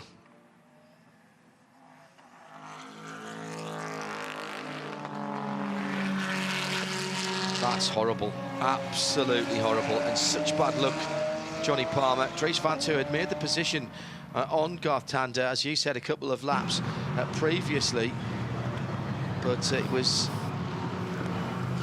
just, I don't know what else Garth could have done, to be honest, guys. It's a really uncharacteristic error from Dries Vanthoor, first of all, to be offline into McPhillamy, and it's almost a case of Garth having to readdress his line when he's fully committed as well, and just pitch the car in. We know that the Audis have been a little unstable through that corner because, well, Chris Mees had a moment there earlier on in the weekend, and then, of course, a far bigger crash for the Audi. But yeah, that's just monstrous, isn't it? And just very little warning indeed for Garth to brace himself ahead of the impact with the tyres. It's been the action area to end all action areas this weekend, and the fans know that as well, Grillsy. They were up there sharpish this morning. Just think Dries maybe got a little bit too close to the back of the Porsche, and after that, he was fighting. His teammate comes through, has to lift off, gets the rear end loose, might have even got a little tap, unintentionally, of course, from Dries, and after that, I'm afraid that's all she wrote for the 22 and Garth Tander. Listen to the throttle. Yeah. Ouch. So he's back on the throttle, balancing the car through the left-hander at the top of the mountain, and then he has to lift off again. And at that point, it's all going horribly, horribly wrong. I'm down here with Garth's teammates right now who look very disappointed. Chris, firstly, I think this is like 3 years now that I've come to you for this interview. It's the annual disappointment interview for you. How unlucky have you been here the last few years? That was a bad break. Well, it's part of the game. First of all, I hope Garth is all right. He walked out of the car. So I think everyone, the first concern is that Garth is okay, because the crash was really, really big. Yeah, unfortunate. I think Dries just went wide, did a mistake, and Garth tried to avoid, lost the car because it's really fast there, easy to lose, as we saw yesterday already. So it's a really high-speed corner. And yeah, but the main thing is that he's all right. Everything else can be fixed. We saw your reaction on camera. What were you thinking the very moment that you saw the replay? I was just shocked. I mean, it was a big impact. So glad, as Dries said, that Garth got out of the car. Seems to be all good, so that's the main thing. Really unlucky situation from what I could see. Just trying to avoid the car in front that went a little bit wide, so really unlucky situation. That's racing. Unfortunately, part of the game when this happens. Main thing that nobody gets hurt. And still want to say thanks to Audi Sport team, Valveline Australia, for the opportunity to be here in Bathurst for the first time. Not the outcome we were hoping for, but we will come back in the future again. And as I said, the main thing, nobody got hurt. Thanks, guys. Well done. Well, got to say that the crews up top do a great job in getting everything recovered, and we'll be back to green as soon as we can. The flatbed is already at the scene of the accident.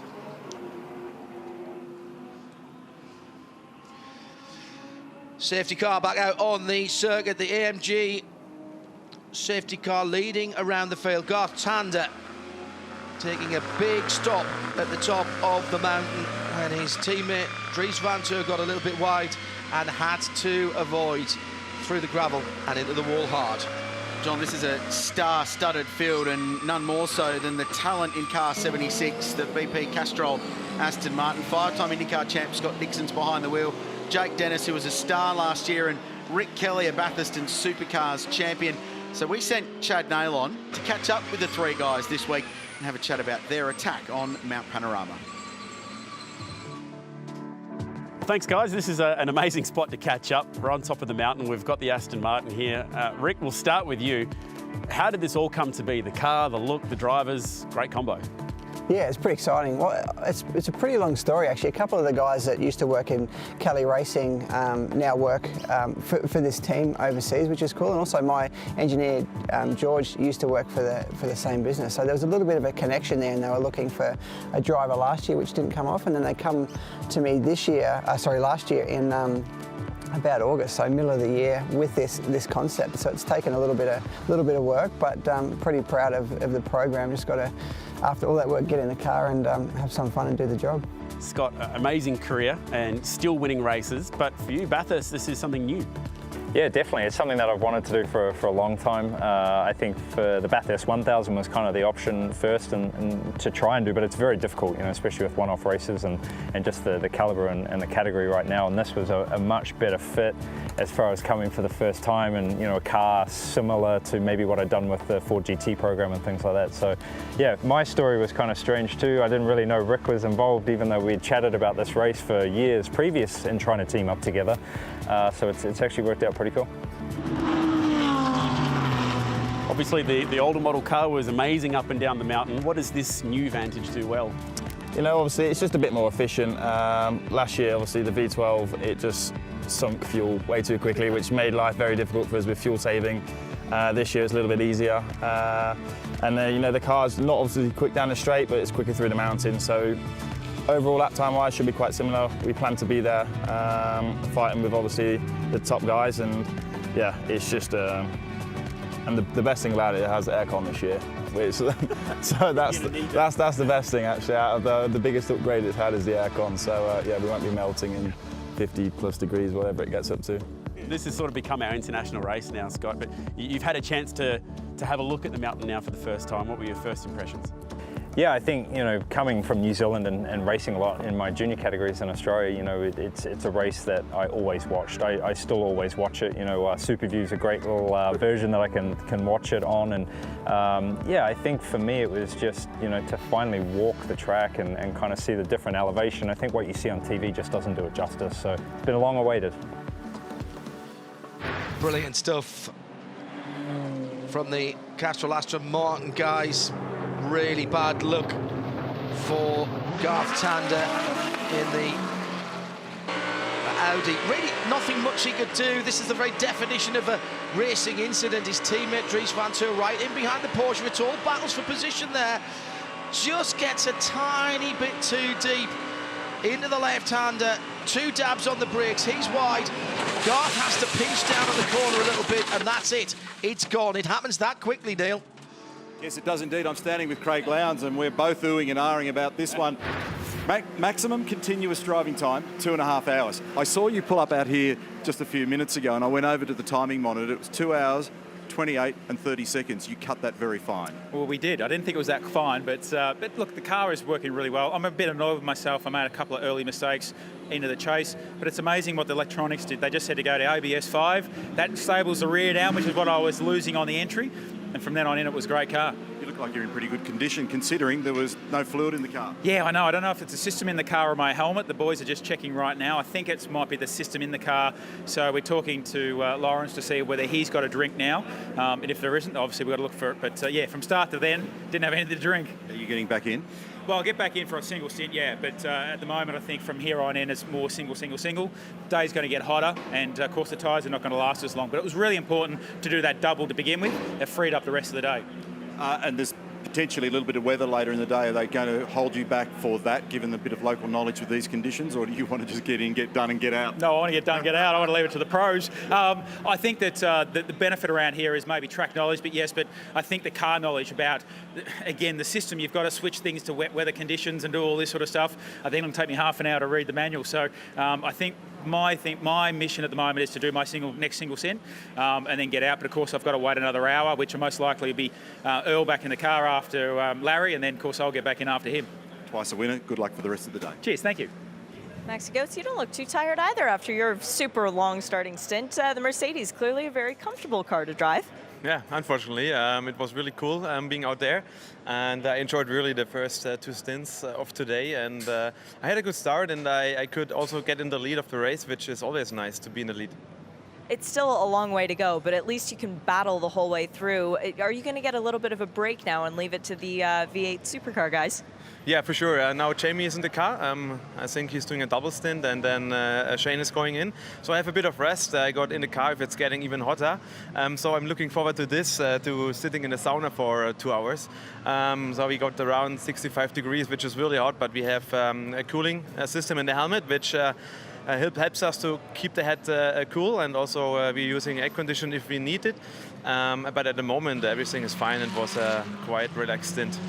Thanks, Maxi. Good luck. Thank you. Very interesting to hear there how close people were getting when the safety car comes out. Of course, you're travelling much slower behind the AMG machine than you would be racing, and that may have thrown off some of the calculations. Felipe Fraga is leading behind that AMG safety car at Mount Panorama.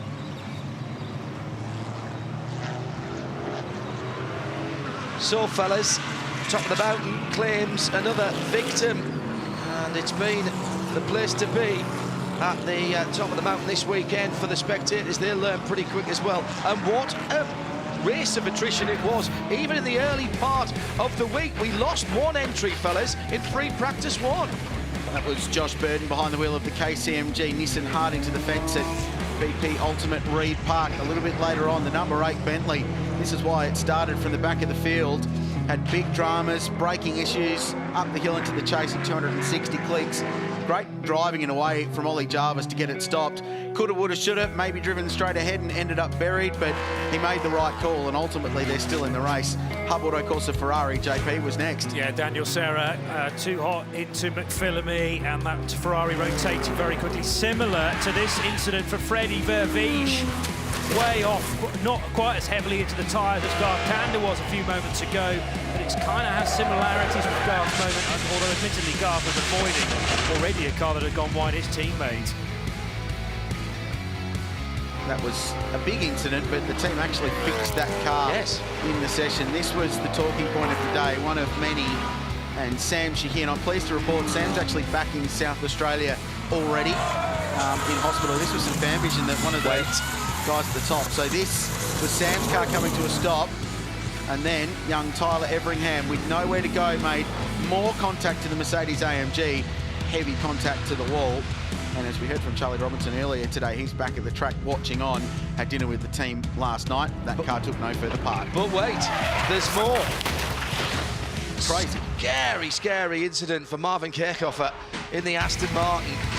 Almost went back over front and then did roll laterally, and that Aston Martin would take no further part.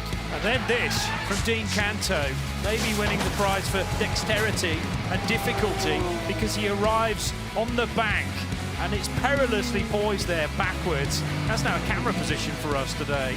And into the race, Tom Ledergaard. into the S's. Arriving backwards is never a good idea. Andrew Watson did so well to get by in the sister Aston Martin, but the 188 is quite clearly a retirement.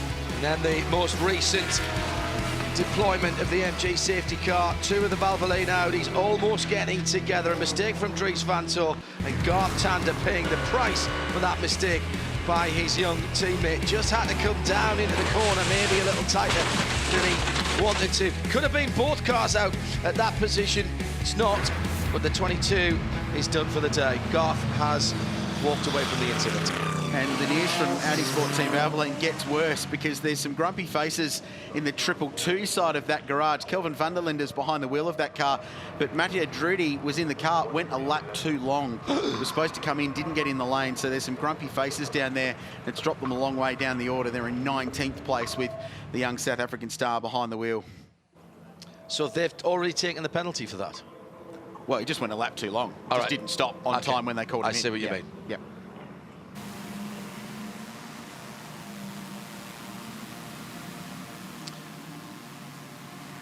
Still under safety car as the cleanup has been done efficiently again by our track services. The flatbeds, the rollbacks getting a little more use than we would have liked to have seen this morning so far, JP. Coming up to 8:30 here, Australian Eastern Daylight Time, wherever you are in the world. Thanks for joining us. Huge international audience, 9:30 in the UK. Plenty of people still tuning in there. Tweets coming in from Croatia, Romania, and the Western Isles of Scotland, I saw there. And by the way, thanks very much to Ele Filipponi, who's on the west coast of the United Kingdom. Apparently it's 34,500 London buses to one Sydney Harbour, give or take. That's the sort of audience that we have here. Grove Racing are used to leading Class B, but there's no Class B cars here this year, and they've stepped all the way up to the Pro-Am Class A car. So, Ben, you guys are doing a really good job leading the class at the moment. How are things working out, and how was your morning stint? Yeah, it was good. It was hard work, actually. The pace of this race is really fast. So, yeah, I started the race, got screwed over at turn one a little bit, but better safe than sorry, so I lost a few places. But the pace picked back up again, and we're in the hunt. We're chasing down some of the cars in front. So Steve's in the car now, and he's doing a fantastic job. We're leading the class. We're on the lead lap.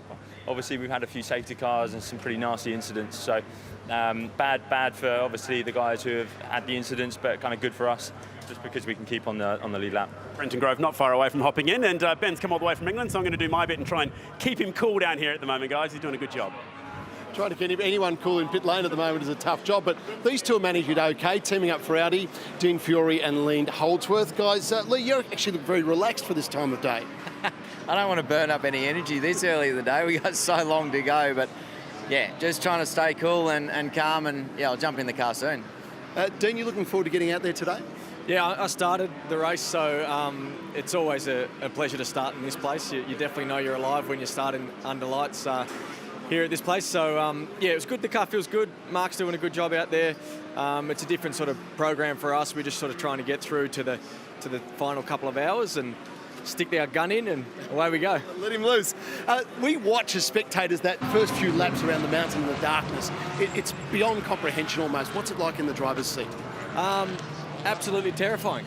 Because I can't afford the car that we're driving, so I'm just trying to keep it safe. But that's awesome. I love driving around here. But at night, it's actually quite scary. What about, is there a bit of a gentleman's rule between the drivers, is to take it a bit easy in those first laps, or is it on? Well, I'd like to think so, but you often come across people that just don't give a... It's broad daylight and it's a sprint race. So, yeah, just got to be, always have your wits about you, both front and rear, and then hopefully you bring it back after the first stint without a scratch on it. And Lee, the mountain has tripped a few up this weekend, hasn't it? I mean, I don't think we've seen so much carnage at the top of the hill as we have this weekend.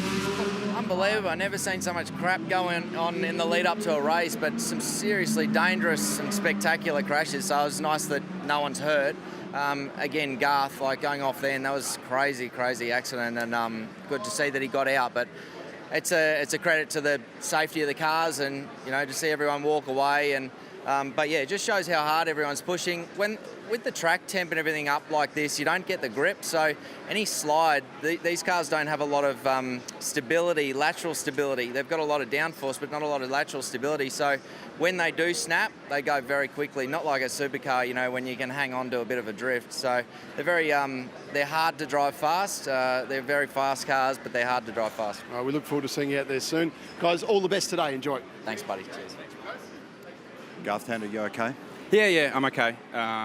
Just happened so quick up there. The cars are so fast across the top of the mountain. Dries was quite wide, and I was probably only half a car width narrow, and just completely changes the hump effectively. And the cars have been nervous there all weekend anyway, and she just swapped ends on me. Yeah, so having to run narrow in there and tighten the line actually through the car. Eric Pender was saying as we were walking back, it's a little bit like the old Skyline in the way in which it destabilised the back of the car.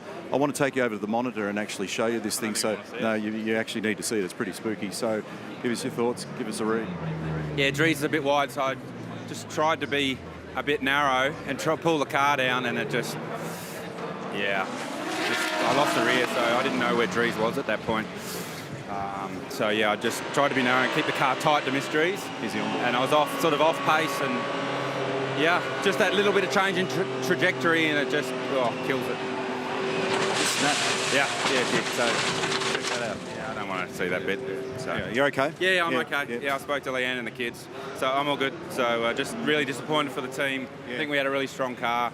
It's a shame to be out so early. You said to me really early in the weekend that these cars are tricky over the top, and the tiniest little movement can turn into a disaster, and that's turned out to be fateful words. Yeah, I mean, I was just sitting there really, and when Dries was just that little bit wide, I just pinched the car that little bit more narrow just to give him a bit of room, and it changed the direction, nearly wiped out two cars, so disappointing. Chris and your teammates have come over and said, well done, and this guy's got the fastest number ever around this place. Tough day for you, mate.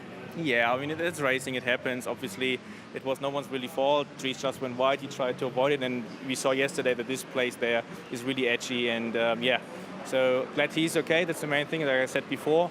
Everything else can be fixed. Not today, maybe, but for tomorrow. Appreciate your time. Thank you. All the best. Thanks, We'll see you mate. soon. Cheers. Thanks, GT. Thanks, Neil, down there at Addy Sport Customer Racing Australia with Garth Tander. Glad he's all right, and it's Leanne and Scarlett and Sebastian watching from home. The boy's all right, and he'll live to fight another day. Well, we're still under the Mercedes-AMG safety car, so we're going to go back to a little bit earlier in the weekend when we caught up with the team of the Ben Motorsport Park and Car 777. Supercars young gun Anton Di Pasquale back at the mountain this weekend, paired up with Nick Foster, international Aussie, and the brothers and the owners of the Bend, Yasser and Sam Shahin. We sent Charlie Robinson along for a lap of Mount Panorama with the boys. All right, boys, are you ready to take the best lap you've ever had of Mount Panorama? Are you ready to roll? You ready, bro? Let's do it. Lap of my life. Give us a lap of the gods. Oh, it already feels fantastic. Do you know what AMG stands for? Well, I'll give you a hint. Is it really two former Mercedes engineers? Absolutely, yes. Very good. Can you name them for me? Absolutely not. Sorry, I won't offend any Germans, mate, but it is their initials and then the town they were born as the G. Yeah, right. Which has the most corners, Mount Panorama or the Bend Motorsport GT circuit? Bend. Very good. No doubt. What's your favourite part of the track for Mount Panorama? We're approaching it. Can you talk me through We're it? approaching it. Generally up on this curb here, and then right about now, you're blind and you're going, I'm going down. You almost hit this wall. Right at the top of the mountain. You're on a curb facing the other wall. And then it's just good because it's so blind and it's quite fast still. Okay. And then the car's trying to throw itself in the air here. This is my favourite part anyway. This is amazing. That's probably the trickiest, hardest part of the mountain. Yeah, I think. This feels so good. Tell me, like, with the speed we just hit, 275 or something? about 275? No, about 200. Was this nicer than your supercar being in a Mercedes like this?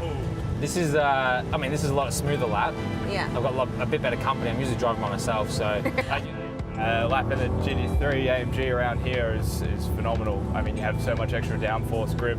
The lap here is mega, so if I can hit an apex, maybe we'll be on Sunday. That was the best lap of Mount Panorama, boys. Thank you so much. All the best for the weekend, boys. Thanks. Go get them. Thanks for participating. Thanks for actually having the courage to sit next to me, because not many people do. I was going to say others. My mum won't do it. Oh, really?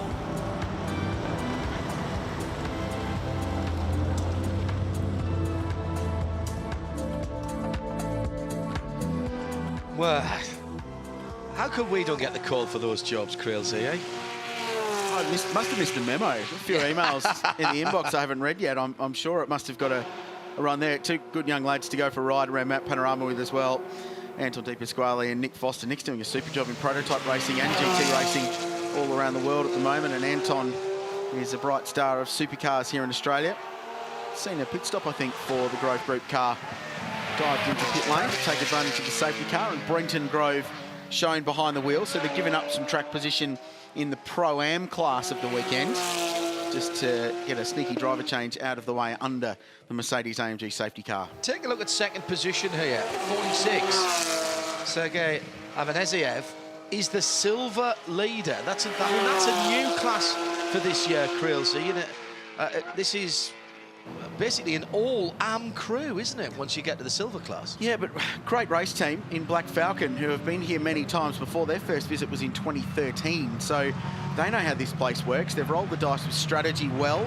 They're only 2 pit stops in. Some cars in the top 10 have been in the lane 4 times. So, like we say, they're silver and Pro-Am in name only. It's not a car performance thing. So if you know the strategy and your drivers do the job, you can still be in the mix. And these 3 safety cars we've had in quite quick succession mean that it's keeping a lot of cars on the lead lap. So it's keeping the contenders building as this race goes on. Johnny Palmer, Richard Krill and me, John Hindorf, in the booth as the AMG safety car will take them for another lap of Mount Panorama. Cleanup still going on the top of the hill, and got a feeling that race control's taking this opportunity just to do a little bit of work around the rest of the circuit as well. I had seen some reports of other debris around the circuit, not on the racing line, but whilst you've got the opportunity, JP, taking around about 2.5 minutes or more to go around the track behind the AMG safety car, that means you've got a good couple of minutes of spare time where you get people on the track. Yeah, that is the advantage of a safety car period as well. All the cars are bunched up nice and tightly, so it's a busy spell for the marshals as the freight train goes past, but then they should have a window of 3 or 4 minutes to do some sweeping if necessary, clear up a bit of debris. I spotted some car components up at the Audi cutting towards the start of the race as well, so maybe they can be retrieved. Kurt Kostecki's Nissan damaged early on in the race too, and missing 1 or 2 body parts.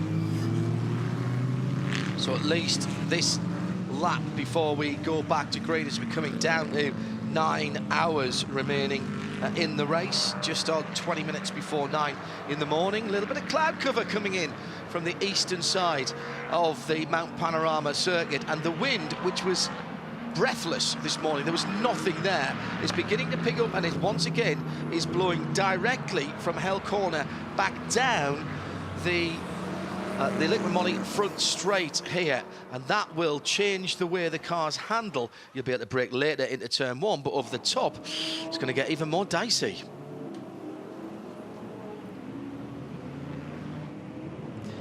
So beautiful scenes at Mount Panorama. Cracking morning. It's just cracked 31 degrees here in the central west of New South Wales. This event isn't just about the motor race. It's become a real festival off the track as well. And a big part of it is Maguire's Cars and Caffeine.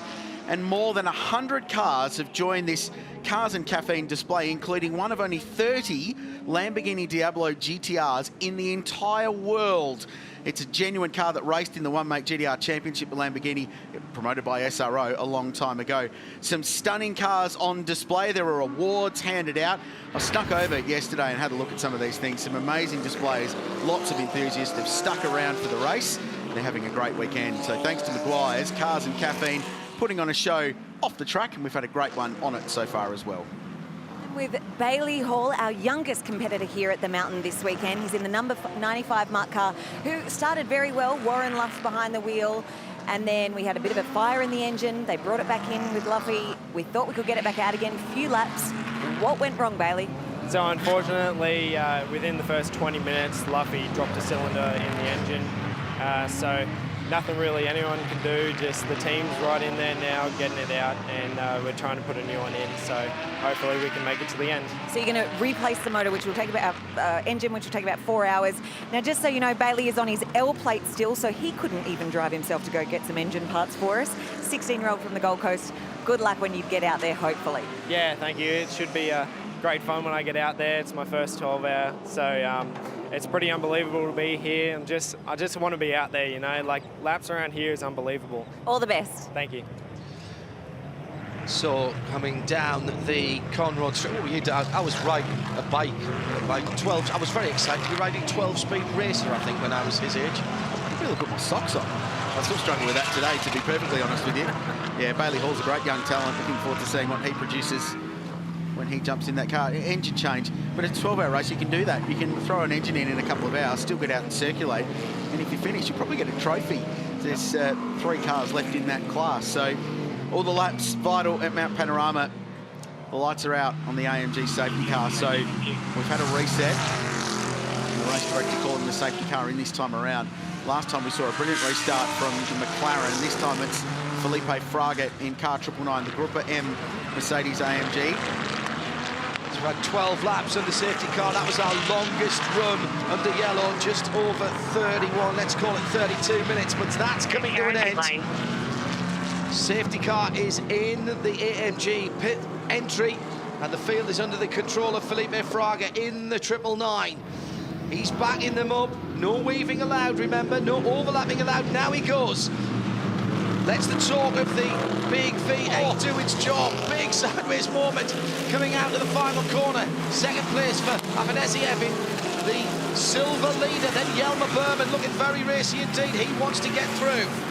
Smart driving from Afanasiev. Got out of the way into turn 1. So just dive to the inside, braked early, and Yelmer Berman went through. That's pretty smart. He's playing for a class trophy. Doesn't need to worry about outright results unless they find themselves in the top end of the order later on. And he's driving heads up here, just doing what he can to get out of the way. The Honda's in this. It's many laps behind, but it's back up to race pace. There's the Bentley. Jules Gounon is in 5th position at the moment, looking to get some more ground. This is where it gets a little bit hairy with cars trying to get out of the way, because it's most definitely single file through the kink on the run into the Audi Sport cutting, but nicely negotiated by everyone so far. And JP with that long safety car, tyres are going to be rock cold relative to the ambient conditions of over 30 degrees. Track's even hotter than that now. So it's going to take a couple of times. They need to be very delicate for these first few laps. Yeah, just as you lean on it, particularly through the really fast stuff right here at McPhillamy. We know how tippy-toe it can be for the Audis, for example. I think everybody else is running it close in terms of setup as well. And you've got to be so delicate on these restart laps. Now, a bit of a block in the queue is again Sergei Afanasiev, who realises, as you say, he's in a different cloud. They're looking to win the silver category, so he'll try not to hold up Jules Gounon and Matty Campbell together with Nick Katzberg in the black BMW if he can help it. Alvaro Perent in the uber-quick McLaren. It's great down the hill. When we're in the Pirelli top 10 shootout yesterday, it was miles quicker than anything else in time and in top speed. That was, of course, running on its own Quilty. Now, all of these drivers are getting a big tour from the 3, 4, 5, 10 cars that's ahead of them. Well, even at the speed trap that time around, Yelmer Berman 258 clicks, and it's a little bit further up Conrod before they reach absolute VMAX, but it's a nice relative idea of the speed they're doing. So 258 for the AMG, McLaren 265. Now, that might not mean anything now, but if you're in an arm wrestle at the end of the race, you want straight line speed here. Doesn't matter how hard you are, how fast you are across the top, because it's very, very difficult to overtake. You win the drag race when it comes to a fight, you're in a really good position. And the McLaren, by the looks of it, has got a straight line speed advantage. Just looking back at the battles as they go about him out straight and almost onto the grass for the Maguire's Porsche. That is Larry behind the wheel of that #1 car now, and he was trying to go one way, then the other. Again, a bit of stout defence there, Krilsey, moving around over the top of the rise. You I shouldn't be surprised because it happens every year, doesn't it? But I'm always surprised at how hard they defend their position with 8 hours and 57 minutes to go in a 12-hour endurance race. Here's example A in my defence, Your Honour. There's the block. Andrea Caldarelli blocks hard in the Lamborghini, covers his line. No room for Larry V to go through in the Maguire's Porsche, so he decides that discretion the better part of valour and holds out this time around. It's the fight for 10th and 11th. They're on the cusp of the top 10. Yeah, but it's all about being in position to go across the top of the mountain. I'm pretty sure there was a bit of debris that went loose from one of the cars there as well. So maybe just the merest hint of some contact. So many cars trying to get into Griffin's Bend all at the same time. A very crowded house indeed, as Alvaro Perez, third position, thunders his way back down the hill towards the chase. And by the way, one thing that the 3 safety car interventions have done is means we've got 22 cars back on the lead lap, Krillsy. So those people who had a few problems earlier on, you know, you said it, it's a long race. Oh, down the inside, that's another Porsche being thrown into the action. Matty Campbell, he's not backwards in coming forwards, is he? He's very forward in coming forward. He does like a bit of outbraking, does Matthew? So they're going the one stint strategy in that car with their drivers. Oh, this is big. Down the inside goes the Nissan. JP De Oliveira behind the wheel. Hip and shoulders Ollie Jarvis out of the way. Aggressive move. That car, irrespective of what driver's behind the wheel, has made all the moves today. Yeah. Saw some big ones around the outside at Griffin's Bend. Now JP's behind the wheel and just jammed it down the inside. Got the pass done and the Bentley had no option but to move. And as a result of that, Christopher Haase, the number 2 cars, got some track position out of that as well. And Larry's gone through round the outside of the Lamborghini going up into Griffin's. And that's a hard thing to do because that Lambo was very quick in a straight line. Bit of tape flapping from the front of the 34 Valkenhurst car. It's getting worse. Yeah, the bonnet's starting to flap there. We've seen it at the Nürburgring Nordschleife in the past when there's been a bit of damage just over the top of the BMW kidney grille. They normally lay a huge amount of race tape over the top of that. They often have it pre-cut because the airflow just gets underneath and starts to peel it back, JP. Yeah, but as we know, that's from accident damage early on, and they chose not to change the nose in the next pit stop and the one after that as well. But BMW and Valkenhorst will be paying close attention to whether that's going to start to ripple back even further and risk large chunks of that BMW being lost, particularly on the high-speed sections of this lap. The worry would be that it popped up the bonnet and then nobody could see. The driver couldn't see what was happening. They're going to be giving him a new bonnet when they come in for a pit stop here soon, though, guys. Nick Katzberg will get out, and Augusto Farfus will be taking over the driving duties, and it's a very big bonnet in the garage. They've given up on the tape. Up at the top of the mountain a moment or two ago. Kidding. Very, very tight indeed between the Grove Porsche and the privateer. No, I think there was a touch there, wasn't there? Just on the left rear, right front of the Porsche. Into the pit lane for the BMW. It's Garth Walton behind the wheel of the white GTR and Brenton Grove, the Grove Group Porsche.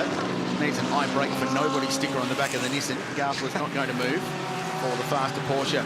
So let's see what Valkenhorst BMW do. It's been a bit of an arduous journey for this team this weekend because there were freight delays with their 2 original cars coming from South Africa from the last round of the Intercontinental GT Challenge powered by Pirelli, the famous Kyle Army Grand Prix circuit near Johannesburg.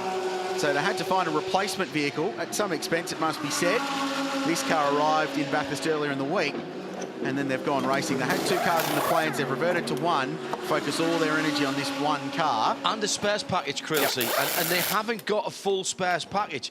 It is tape that's flapping around on the front of that car. They're going to do full service anyway, but I'm not saying they're racing with one hand tied behind their back, but they can't afford a lot of damage on this car because they don't have the usual spares package. Here's the hood change. The bonnet's going to come off with the quick clips. How good's this? It's just all designed for this purpose in the knowledge that these cars will do 12 and 24-hour races. Quick fasters. The problem is that there's some mounting issues underneath. They might have to just check that the front bonnet support's going to be okay. Carbon fibre bonnet, so light as a feather. Move the cameraman out the way, that's all right. They've got a job to do. Do you know what? The bonnet wasn't too badly damaged. It's the actual grille surround that's the issue.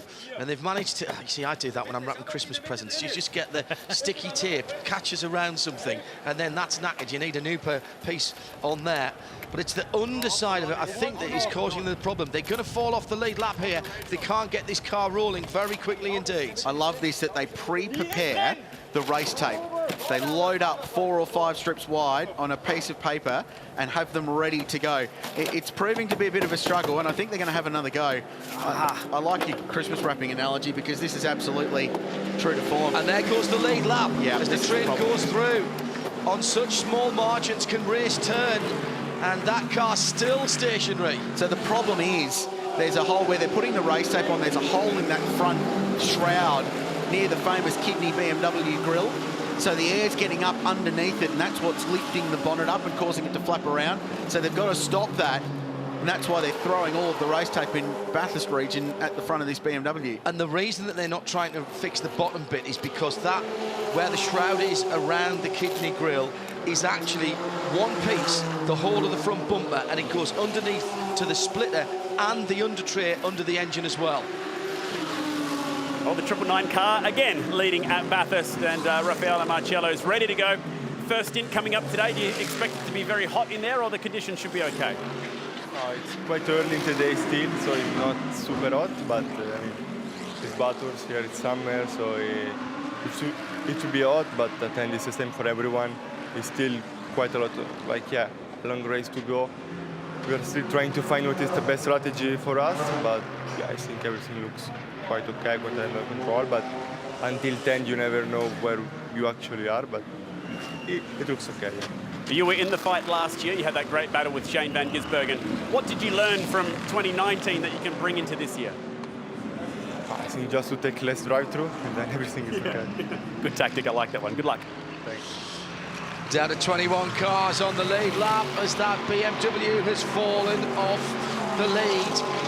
And Augusta Farfus has brought that car back in. It has dropped out the pit lane now. So Martin Conrad in the 75 Sun Energy 1 AMG GT3 is the last car on the lead lap in position 21. And you'd want to keep that car on the lead lap too, because David Reynolds will jump in at some point, and excitement will occur from that moment onwards. They've had a pretty solid day so far, circulating. Battle of the Porsches, 912 V1. They're just inside the top 10. Matteo Caroli in the 912. Laurens Vanthoor trying to do the overtaking. Keep his eyes on the mirrors though, because JP de Oliveira's on a charge in the KCMG Nissan GTR GT3. Godzilla on the mountain. He's got a record here. 2015 winner, the factory team. His whole second attempt for KCMG, and de Oliveira has been making some nice moves. And Ollie Jarvis is sitting in behind there in that train of cars in the number 8. That's the Bentley that started at the back of the field, remember, has been up inside the top 10 already. Shuffled back a little bit on the restart, but's made up a couple of positions that lap around and tries to go around the outside of the Audi ahead of it. That's the Chris Haase car, the number 2. The 222's not far away either. That's why I paused for a moment with Kelvin von der Linde behind the wheel of that. And Scott Dixon sits in behind him in the 76 Castrol Aston Martin. Fabulous battles in the early teens of this scoring rundown. The battle pack that basically runs from round about 7th position on down. So we're riding on board a Porsche 911 GT3R. Your chauffeur is Laurens Vanthoor. He's one of the best in the business. Let's check out the 6.2 Ks of Mount Panorama. Crank it up. Enjoy a lap of this amazing racetrack.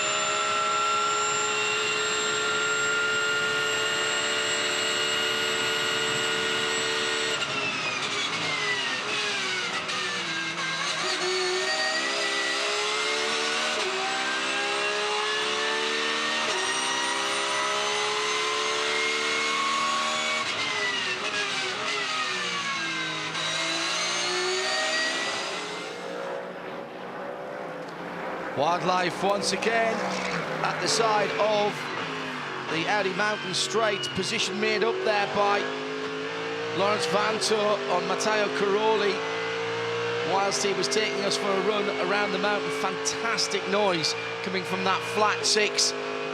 So Vanto now has his sights set on Jamie Whincup in 7th position in the 888. The gearing of the Porsche is very, very good for Conrad. Just getting the second of the 5 shift lights as he went flat through the chase, which means it was right at the very top end of the rev range, peak power band. Bit of a toe there, and it was a very nice move up the inside too. So not only did get the sights and sounds, but you get an overtake thrown in, and Caroli dropped back to 9th place, Vanther up to 8th.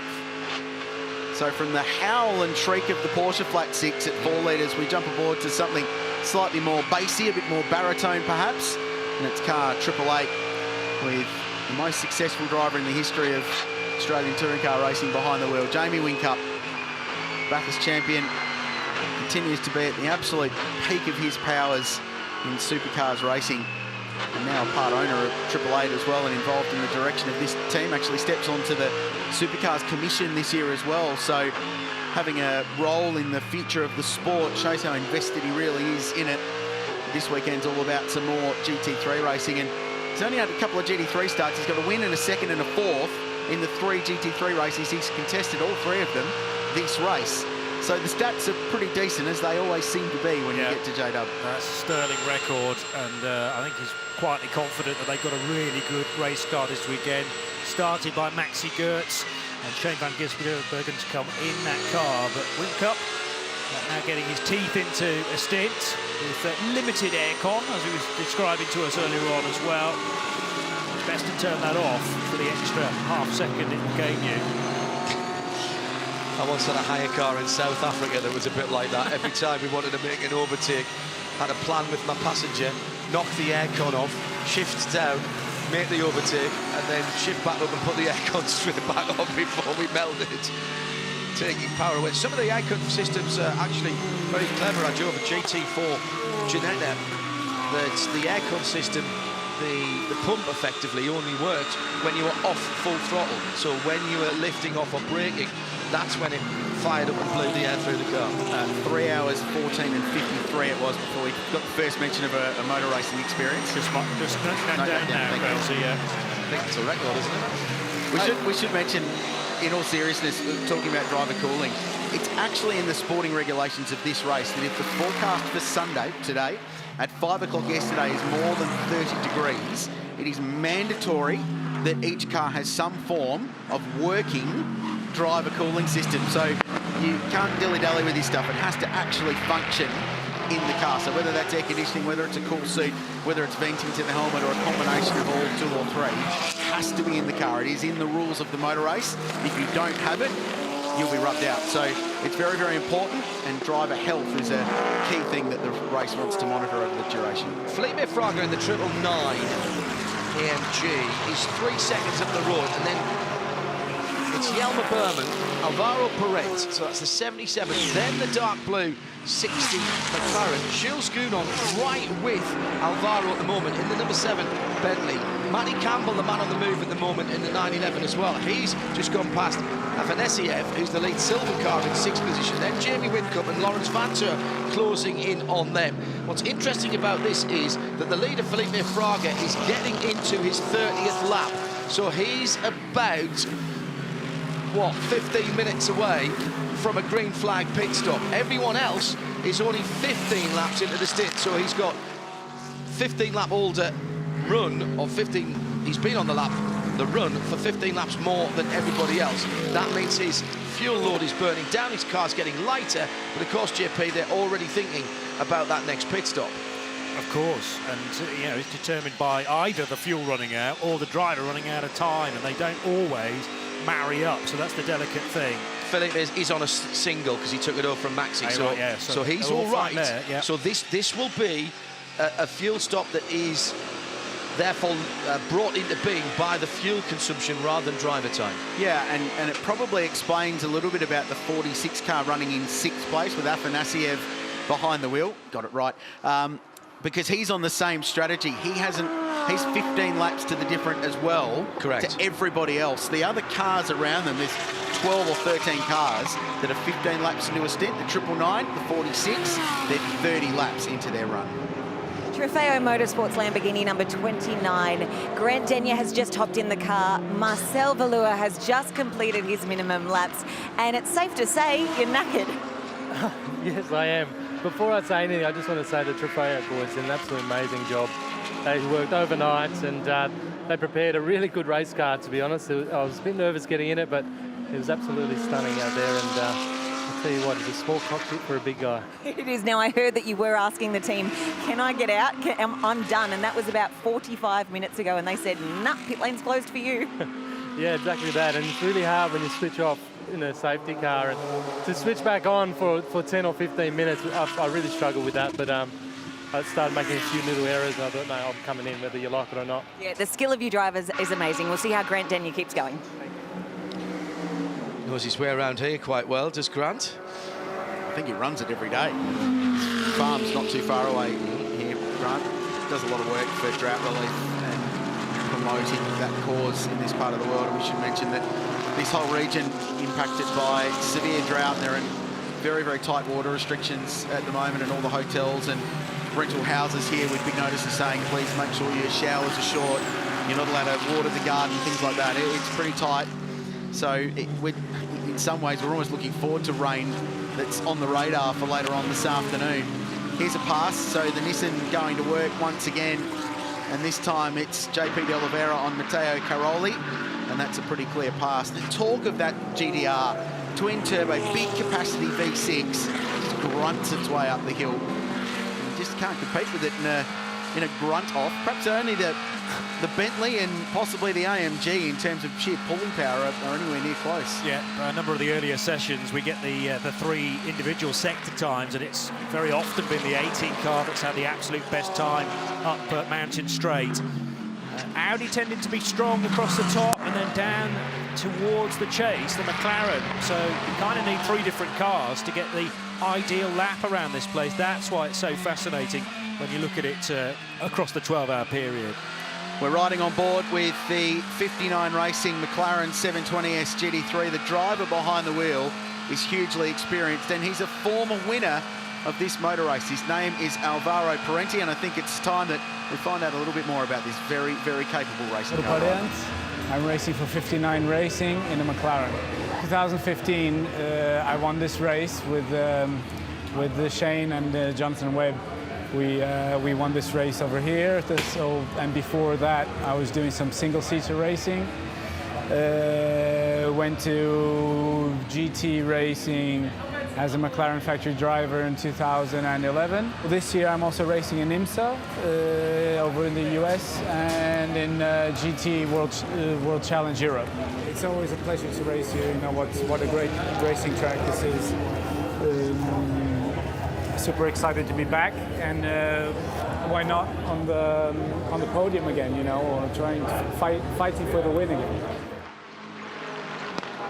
He's a great character and was key to the victory in 2016 Techno Autosports run. McLaren, Shane Van Gisbergen was one of the drivers in that team. Had a hairy moment en route to victory in that race where the car shut itself off. It's directly in front of our commentary box, actually, on the pit straight under the bridge. Just turned itself off.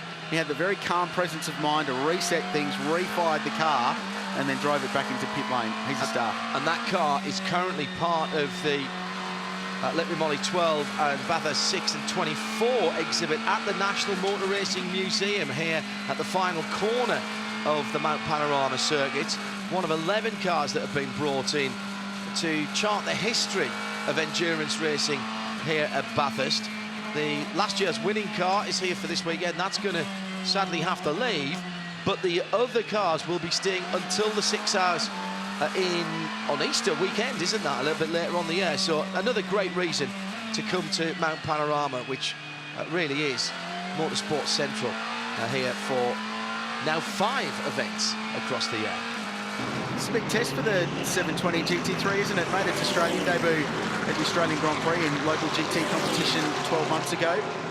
This is its first major long-distance race in this part of the world. So it's a big learning exercise for both 59 Racing, the Australian squad, and all the external support that they've brought in to help them out this weekend, including a group of local and international drivers. In pit lane comes car 12. David Calvert-Jones was behind the wheel.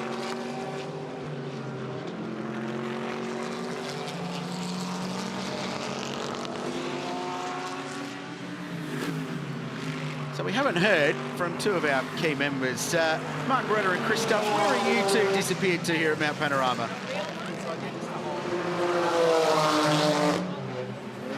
Oh, I see. Oh, well, there's all sorts of ways to see this race. Stubbs here, as you can see it. I think that's the magnificent thing about the 12-hour that's different to any other race. We found our way into the Piper Heidsieck marquee. Now, how many Bathurst races have a champagne tent? It's incredible. I tell you what, Barretts, as a first-time punter being here, it's a pretty different experience. I think you don't get this at the 1000 in October. What a great spot. There's so many great vantage points around here. And I tell you what, it's almost more like the flavour of the F1 at Albert Park, because you can hear all the international accents out the back and all the exotic cars. Of course, everyone bringing their own brand here to the track for their personal transport. So it looks great out the back and more like that MotoGP sort of style. It's a big difference too. You see the manufacturers are all here. You know, everyone does their entertainment here.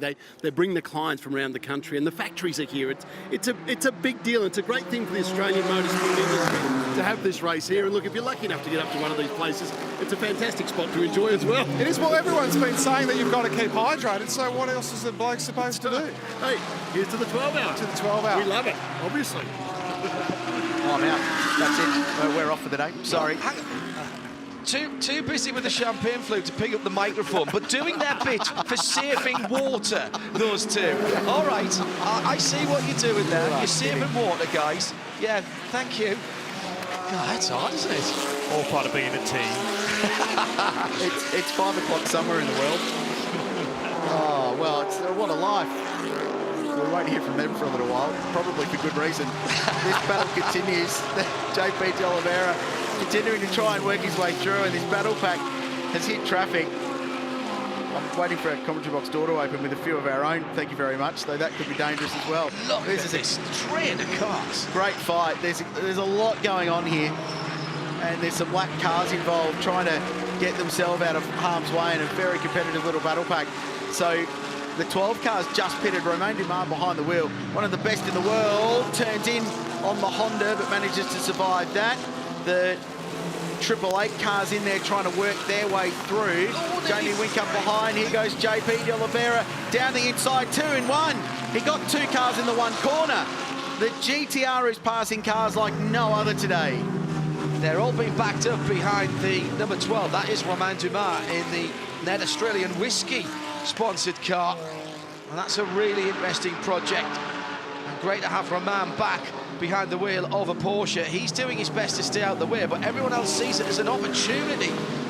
Lawrence Vantour lost a position last time around to Andrea Caldarelli. And he's trying to make that back, so that's again that Porsche Lamborghini battle, JP, that's been raging on all through the race, and this is all for what?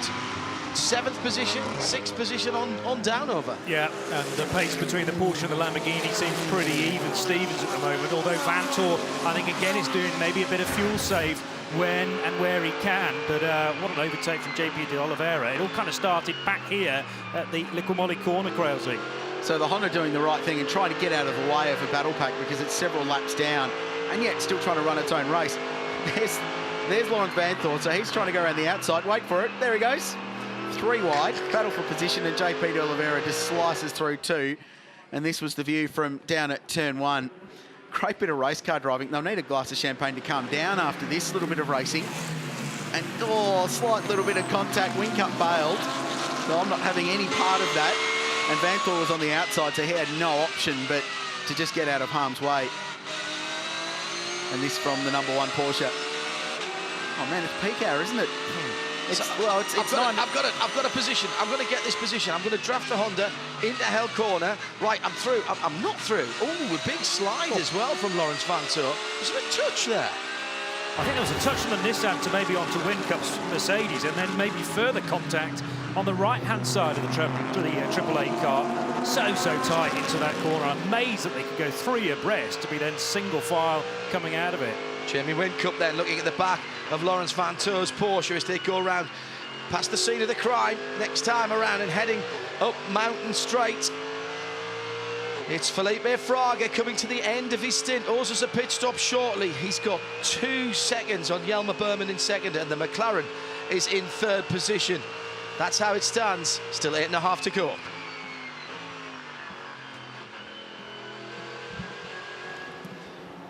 And the intensity showing no signs of being turned down at all.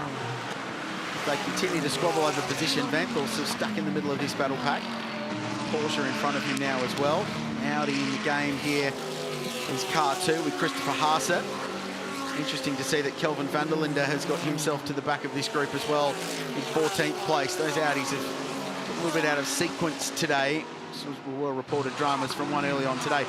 We just saw Sergei Afanasiev pull into pit lane, and he was on a similar strategy to our leader. Correct. So they're 15 laps to the better on fuel, to the worst, depending on how that strategy works out at the end of the day. They're 15 laps to the different on fuel. So we're expecting car 999, the race leader, into the lane at some point within the next couple of laps. That was a 35-lap stint for Sergei. There was a bit of yellow in that, don't forget. So he might squeeze a couple more out. Maxi Burke, Felipe Fraga is on his 36th lap of his stint now, leading from Jelmer Berman by that 2-second gap. He's just put his best lap of the race in, as has Parent in second, as Jelmer Berman has dropped to third. So the McLaren up to second there. He's in the lane. Jelmer Berman's just dived into the pit lane. Right, that's where the position change happened then. He wasn't due.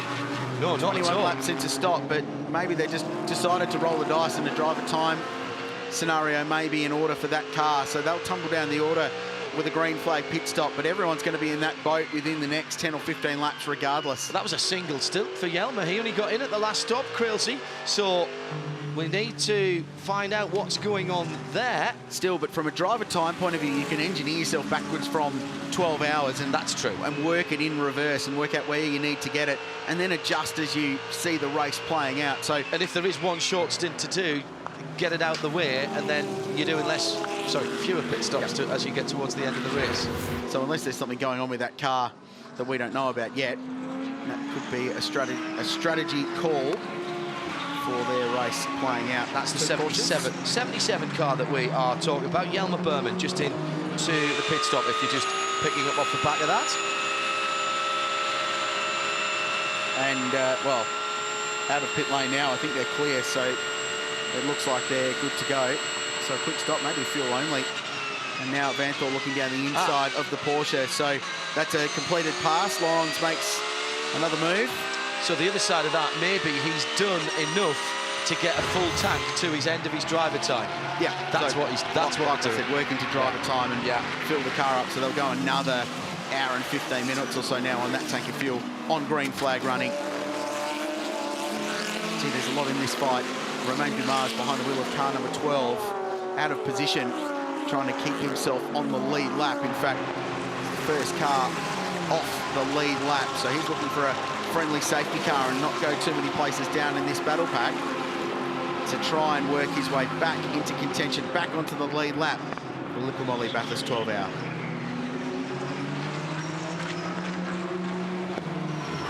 Under 8.5 hours to go here at the Liqui-Moly Bathurst 12 hours for 2020.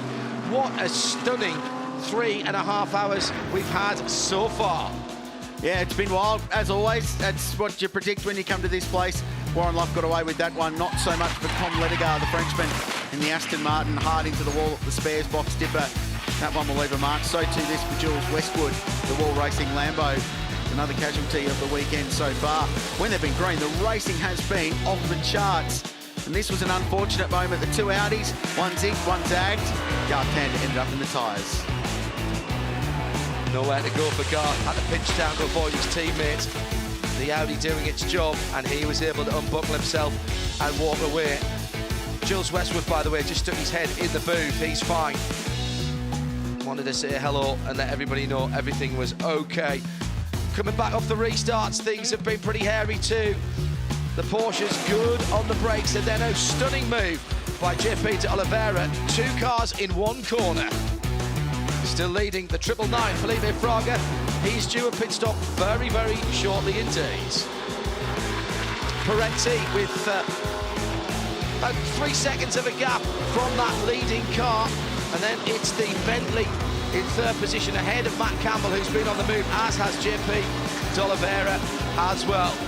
As far as the classes are concerned, well, obviously the pro class is led by the leader. Dominic Story is leading the silver class now in the 59. Brock Feeney's in the 91, running in the invitational class. Brendan Grove is leading Pro-Am, and Danny Van Dongen has taken over the BMW GT4 that leads that category. Well, we're in Bathurst in country, New South Wales, the central west region over the Blue Mountains. It's of course home to Mount Panorama, it's what it's famous for. There's so much to this place, and its motor racing history is long and deep, and the National Motor Racing Museum, located just down the outside of Murray's Corner, has an amazing display, including, as John touched on before, a display dedicated to the 24-hour, the 6-hour and the Liqui-Moly Bathurst 12-hour history. And former winners of this race are located there. It's very much worth a stop when you're in this part of the world. He's already won the Pro-Am class once, but for David Calvert-Jones, new team, new car, new sponsor, same mountain, and you're still driving a Porsche. Big round of applause from the crew after you got out from that first stint, but your day not yet done, is it? I don't know. It was a great stint, and the guys just told me to jump out. I came in like in that safety car. They topped me off, and so we double stinted the tyres, and they told me I had 30 minutes to go, and then next thing they told me to box. So here I am. I'm just being told what to do this weekend. It's not a bad role, though, when you're sharing a Porsche with Jackson Evans, a young and rising Porsche star, and then some guy named Romain Dumas, who's won every major motor race under the sun. What's it like to have them on your car? Oh, it's just amazing to have, especially the Porsche support for the Ned car, for the Ned Racing Team car, with Jackson, sort of up-and-coming guy, and giving him a chance to show himself. And you know, he's a real stick, going through his second year as a junior in Germany. And then Romain, like, I mean, the most famous and experienced motor racing driver probably in the world. So I'm pretty lucky. And then there's me just wheeling around down the back. Hey, enjoy your next stint, David. Thanks so much. Appreciate it. Bye-bye. So the leader in and out of the pit lane, and Raffaele Marciello has got into the 999, taking over from Felipe Fraga.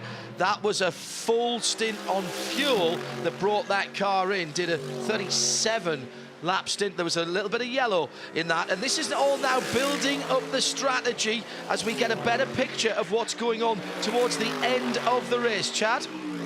Thank you, John. And down here in the Pirelli pit bunker, it's the perfect place to try and break down some of these strategies. And the potential that we've got to go through all the different teams and scenarios here is really, really cool. So let's go into strategy land and start to chat about how things are breaking down. And one of the cool ways to do that, of course, is with all the driving time, which is what we've been talking about so much this year. And the first thing that grabs me when we check out Matt Campbell's car is how even the driving time has already been. And check out the stints, 1, 1, and 1. So when you have a look at what that looks like on a stint graph, single stint, single stint, single stint as we go. Totally different to how they did it last year, where they were doing doubles and then they only did the singles at the end. So similar to last year, guys, why don't we go back up to the commentators and ask, which drivers do you want to see? There's a few blank squares. As the race goes on, we can start to build more and more. We can even go into BP fuel economy a bit later in the race and break down what kind of mileage these cars are getting. But John, Johnny, Rich? Right, let's have a look at the defending champions, Earl Bamber Motorsport, the #1 car, because they've only got the 3 drivers. Yep. And it's 2 drivers who know each other very well, plus Craig Lowndes. Yeah, and they started with a double stint for Craig Lowndes. So Lowndesy hopped in with all that experience and went bang, 34 laps, big tank of fuel. Remember, the Porsche's getting a little bit more, and then had to come in because he couldn't go longer than that 2.5-hour driving time. Very similar to what we're actually seeing with the 888 car. So that was actually Maxi Gertz, who started in that car, and went bang, bang with a double stint.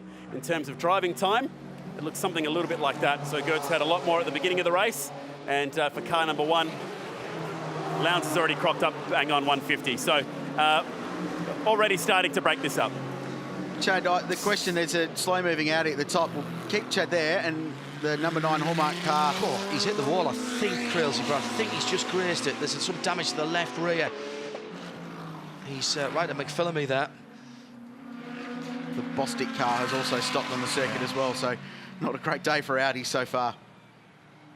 That's a car that had to park up early yesterday too, guys, the number 24 Bostik Audi, because they were having some ABS issues. They missed the final qualifying session, not even the top 20, not even the session to get into the shootout, but they missed most of the first qualifying session, changing out the entire ABS system.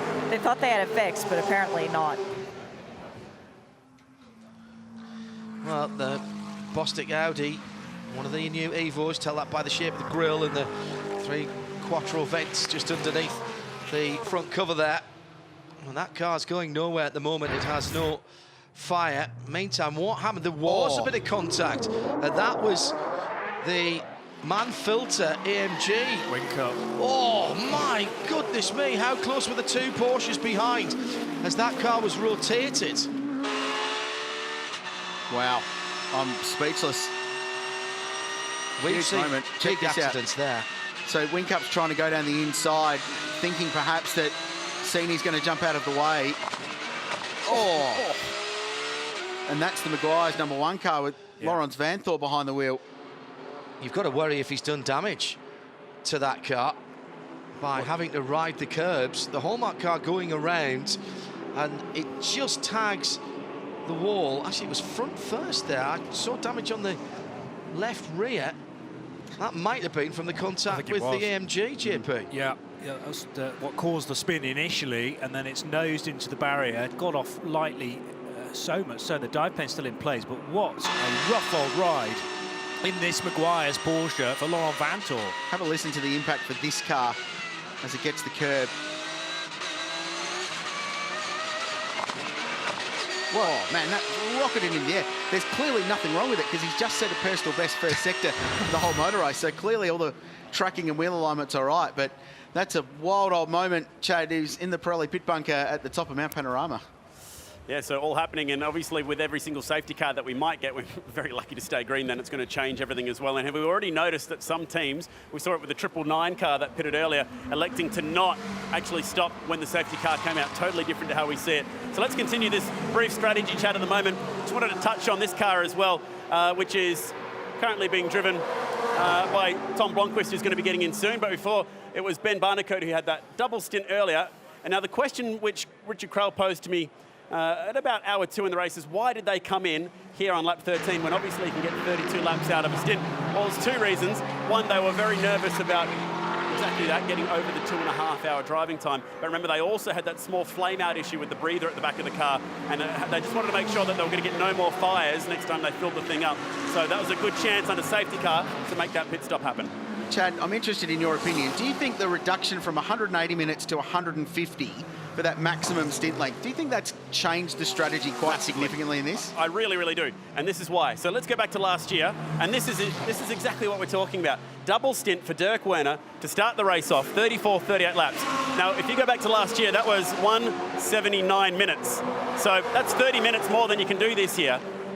I really think it takes that advantage away from Porsche somewhat, and it forces them to go to this strategy, which is single stints all the way through. If they want to get the maximum out of their fuel tank, they have to go single stints. Final one from me, 999. They're the only one of the leading group of cars that are off sequence. So the top 13 cars in the race at the moment are all 25, 26 laps into a stint. 999 we saw in the lane 3 laps ago. So they're almost a full cycle out of sequence with the remaining group of cars. Where does that put them right now? Well, that was because they were the only driver, the only team out of the front runners that really decided to not come in that last safety car. But as you may see, they're not there yet. So you know what, Krause, I'm going to do this for you. 9, 9, 9. And I go crunch some numbers for you. It's a nice race suit, mate. Thank you. Very fitted. You can breathe out now, don't worry. Chad doing great work in the Pirelli pit lane bunker, working with some, crunching all the numbers this weekend. We've got my new abacus as well this weekend, which he's been playing with a lot, and he's finding even more for us this weekend here at the 2020 Liqui-Moly Bathurst 12 hours. Well, let's go back to that car then, the 999 now, with Raffaele Marciello on board, coming in at the top of the mountain, dropped down to 17th position, but remember, still on the lead lap, and that's crucial. Mark Saney, that had to be a very scary moment for you up at the top of the mountain, but the car not in the garage, it's back out on the track. Yeah, it was a lucky hit and a lucky spin. Missed all the walls. Fortunately, went straight back into gear. and took off. So it was one of those very lucky moments, which usually is a very big moment. How has the car been before that big moment? The car was great. Everything was good. We were sort of, doing our thing. My job is basically to keep it out of trouble until the pro guys get back in. Didn't quite work that way this time around, but it was a lucky outcome in any event. No, I'd say you did your job. There's not a scratch on it. It's fine. Yeah, it's all good. Thank you. Thanks, Mark. Cheers. Tight, very tight indeed. And Matteo Caroli and the Porsche having to take evasive action as well. Danny van Dongen still leads Mark Griffith.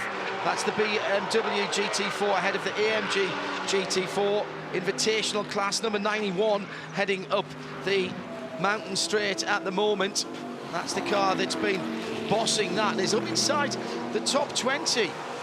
The 91 sitting in 16th position with Brock Feeney leading in that Mark II. So the two other classes here this weekend, still with a bit of competition to go in them as well. 8.25 hours to go, JP, starting to see. Really interesting to hear what Chad was saying there about how the strategy is developing. And that shorter consecutive time has really made the guys in the back of the box have to sit up and think a little more. Yeah, you can't just bring the spreadsheet out from last year and reapply, because there are different parameters in the 2020 running of the race. If it makes it even closer than it was last year, then I'm all for it. But some head scratching possibly at Porsche, because they won't be able to go as long as Chad was demonstrating. Great middle sector there from João Paulo de Oliveira once again. Now the Nissan, probably its weakest sector, is over the top of the mountain, but he's quickened up the pace there. 32.5 seconds in that fourth place car. On board with Matt Campbell, that's the engine you can hear in the background and the pictures that you can see around the world. He's heading up to the Audi cutting now in the Absolute Racing Porsche. Tucks in to the inside, then points it to the sky. All uphill from this point. You really don't want to lift off. Two of the right-handers, got traffic ahead of him, just feathering the throttle a little bit there to get the car balanced. Now into this serpentine section where the GT3 cars are absolutely wonderful. Through the metal grating onto McPhillamy. That looked absolutely nailed on there. Into Skyline, down one gear, balance the car, down another, tuck into the wall. Wall on the right-hand side, driver on the left. Big thump as you go down through the spares book dipper, and now trying to get as much speed as you can before you feather off and brake hard for Maguire's at the elbow. Let the car run out to the right-hand side, but not too far. That wall is very unforgiving out there. And breathe. Watch your shift lights down through Conrad. Krills, you noticing early on just how good the Porsche was in its gearing, running down towards the chase on the screen, just above the gear selector number, the 6. You just start to see the shift lights coming on before he brakes, which is ridiculously late for the left and right at the end of the chase. Well, while we're riding on board with the defending champion of this race, let's get to know Matt Campbell a little better. So I'm Matt Campbell, Porsche works driver from Warwick, Queensland, and I'm driving the 911 for Absolute Racing. Actually, last year was my 10th year in motorsport from when I started. A little bit unconventional. I didn't come through the karting ranks or anything like that. My whole family was involved in motorsport and just wanting to get in it from a young age. So I started circuit racing when I was 14, stepping up through the ranks, Formula Ford, Cup Challenge, Carrera Cup, and then obviously making the step overseas and joining Porsche, which I've been for the last 3 years. Since being with Porsche, we've been able to tick some really big boxes, myself included. You know, you look at last year and what we achieved at this race, it was very special and emotional. You know, it was the last race of that generation of car, and also the year before winning GTEM at the 24-hour race at Le Mans. So had some big boxes ticked, but I still want to tick many more. Plenty of experience, been racing at this event since 2014, each year in a different car, and you know, hopefully we can get a fantastic result this weekend as well. Yeah, he's got a great future ahead of him, this Matthew Campbell. Now full works supported driver from Porsche, and that normally means, Johnny Palmer, one thing: a very long, successful career with, in some ways, the endurance manufacturer. Porsche have raced cars since they built cars over 70 years ago because they didn't have the budget to advertise, so they went racing with their lightweight, small engine cars instead, and the rest, as they say, is history. Harrison Newey is with me now. He's racing in the number 19 GT4 car, which is doing very well with Mark Griffith behind the wheel right now. Harrison, you just got class honours winning at Daytona last weekend. This is your first time in Australia, let alone the mountain. Yeah, thank you. Thank you very much. Yeah, we won in Daytona, which was fantastic. Got on a plane on Monday, flew down here. Yeah, first time in Oz, which is pretty cool. Quite a big temperature change from Daytona. Speaking of which, how are you relaxing now between stints? Have you got massage, ice baths? What happens? Yeah, it's pretty hot out there. You know, obviously it was the morning earlier, so it was quite cool compared to yesterday. So I just did a single stint in the car. Like all of us, we talked about doing a double, but decided it was too long in the car. It's gonna be really hot. We're better off just all doing singles, being in the car for an hour, getting out, cooling down, as you say, chilling out, getting a bit of a massage if we need one, if we're feeling a bit stiff.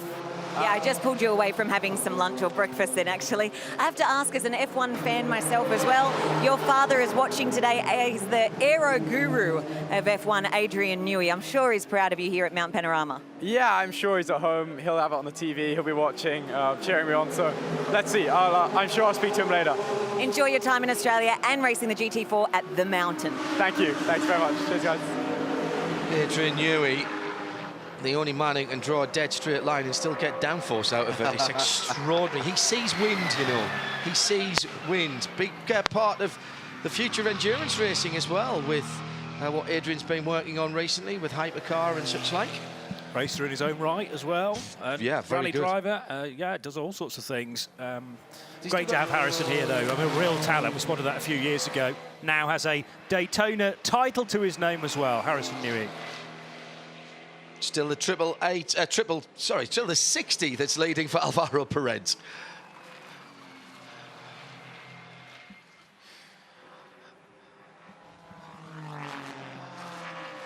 Has Adrian still got the E-Type that he races at Goodwood? The lightweight. Occasionally, yeah. Yeah, oh, I that's love lovely. that thing. Lovely yeah, machine. That's a bit of meat. I can definitely be on board one of those at some point in the future if the lotto numbers come up correctly. It's cool to see Junior Newey here this weekend, and cool to see the Mercedes AMG GT4 running. It was a late entry to the race. That's actually its Australian debut, one of several cars making their first ever start at Mount Panorama this weekend. On board the Ned Racing team. A cheeky tweet from them. We were talking about the champagne early on. They did actually say it's 5 p.m. in Kentucky. Oh, brilliant. Which is where things like whiskey are made often. This is a new sponsor to Australian Motorsport. They'll be on board Andre Heimgartner's Ford Mustang at Kelly Racing this season as well. And jumping on board with David Calvert-Jones's Enterprise, Melbourne-based company. Ned Australian Whiskey, great to have them on board, and Virgin Australia, and CJ's long group of supporting sponsors that have been part of this program for a long time. Yeah, it is actually distilled here in Australia. Had a chat about it the other night, funny enough, with one of the RSL collective who's active in that trade. Did you have a wee dram? I may have just sampled it just for the sake of science and research, of course. I think Quite smoky. The 9-hour mark, just to soothe the vocal cords for the final run home. Speaking of, we're approaching the 4-hour mark of this race. We seem to say this every year as well. Where on earth has that gone? Yeah. As we ride on board with Romain Dumas. It's always a privilege to have so many of these international drivers here, JP, but this one especially, he's a legend in the sports car and GT racing world. And we heard before in the broadcast, he's won every race. That's not an exaggeration. Outside of the Bathurst 12-hour, he has Le Mans, Daytona, Sebring, Spa, Nürburgring. The list goes on and on. It's a plain fact, isn't it? And he bleeds Porsche through and through. And whatever you put him in, whether it be a Porsche 919 hybrid or one of these GT3 cars, often unstoppable. Really enjoy watching his stints, and great support, I think, in that number 12 camp. And I saw him go up the hill at Pikes Peak in the electric Volkswagen, and that was just mental, beyond mental. Yeah. I mean, just unbelievable. A silent car. It just went up there. He's a big hill climb fan and was part of the driving force behind that. Meantime, Aston Martin in the pit there. Is that an earth they're connecting to the diffuser there? That's really interesting. I've not seen that before. Carbon fibre conducts electricity. Yeah. So you've got to be careful in case you get a spark when you're going in there. So that's exactly spot on, Krilsey. Good eyes there. I've not seen that before, and the size of the diffuser on this new Aston Martin AMR is so large that it's quite overt when you attach something to it in a pit stop. Fascinating stuff. Garage 59 on top of their game as they're passed by the Bentley on the run up Mountain Straight. Race Control have elected to leave the Bostik Audi parked on the side of the road. Max Twig jumped out of harm's way. They've determined that it's far enough off to driver's left that it's not going to pose an issue, and that will remain there until the next safety car period. The Liqui-Moly Bathurst 12 outs, we approach the 4-hour mark.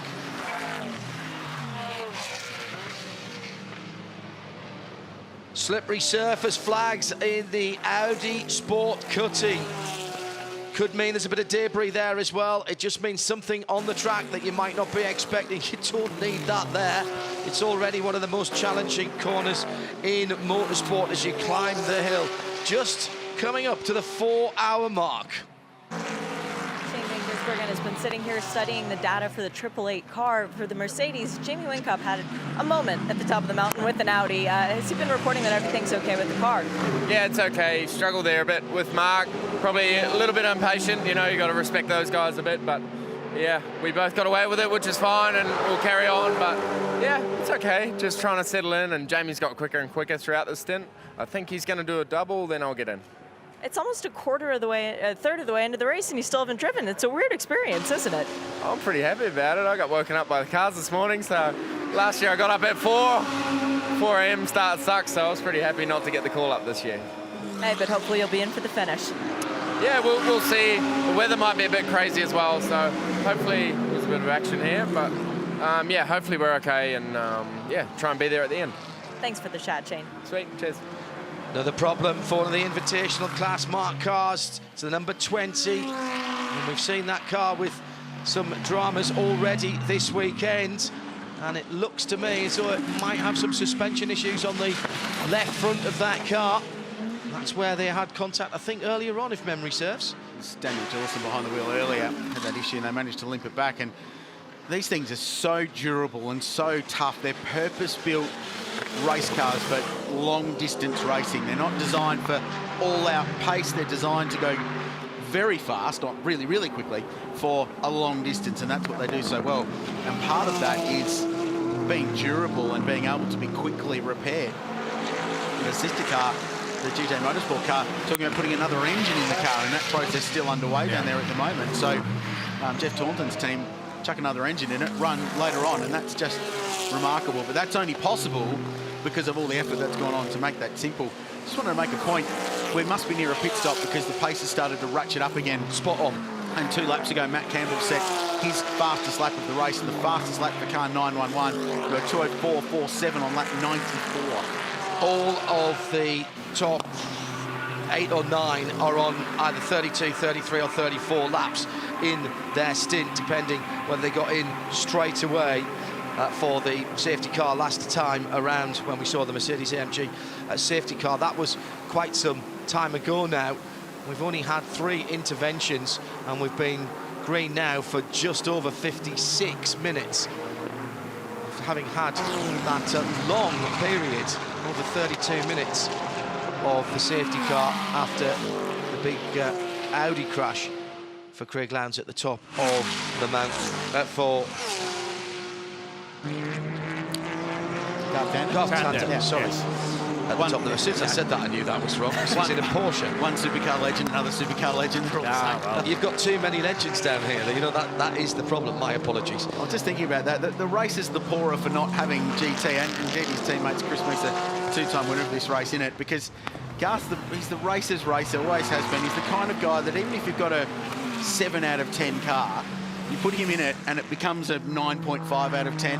Just brings that extra little percentage to it. So disappointing for that team that they're out of the race. Glad he's okay. Many big hits this weekend. So the pace is starting to build and we're racing towards the next round of pit stops. And they're not far away, even with a bit of safety car. With starting now with the Yep. Nissan. Nissan is always the first one in. And JP de Oliveira comes into the lane now. He has Well, done 34 laps in. 4 laps. Not quite as good as the rest, but there or thereabouts. It's pretty even in terms of fuel burn, to be honest, Krilsey. It's only the Porsches that can go 2, 3, 4 laps longer, but they do have to work at that. I'm not sure they can run full loud and still get the mileage out of them. Yeah, so they went 31 under full green conditions early on, 31 with a lot of safety car in the middle, but that was a stop time to coincide with that yellow. And now they've gone 33 with a bit of green flag running. So that's bang on the money. That's about where they're due to be for KCMG. So there's going to be a driver change. So let's see if we can complete the sweep of having 3 aggressive drivers. Eduardo Liberati will jump behind the wheel of car 18. He's familiar to this place, having raced here last year. So Alex Imperatori made some amazing moves in stint 1.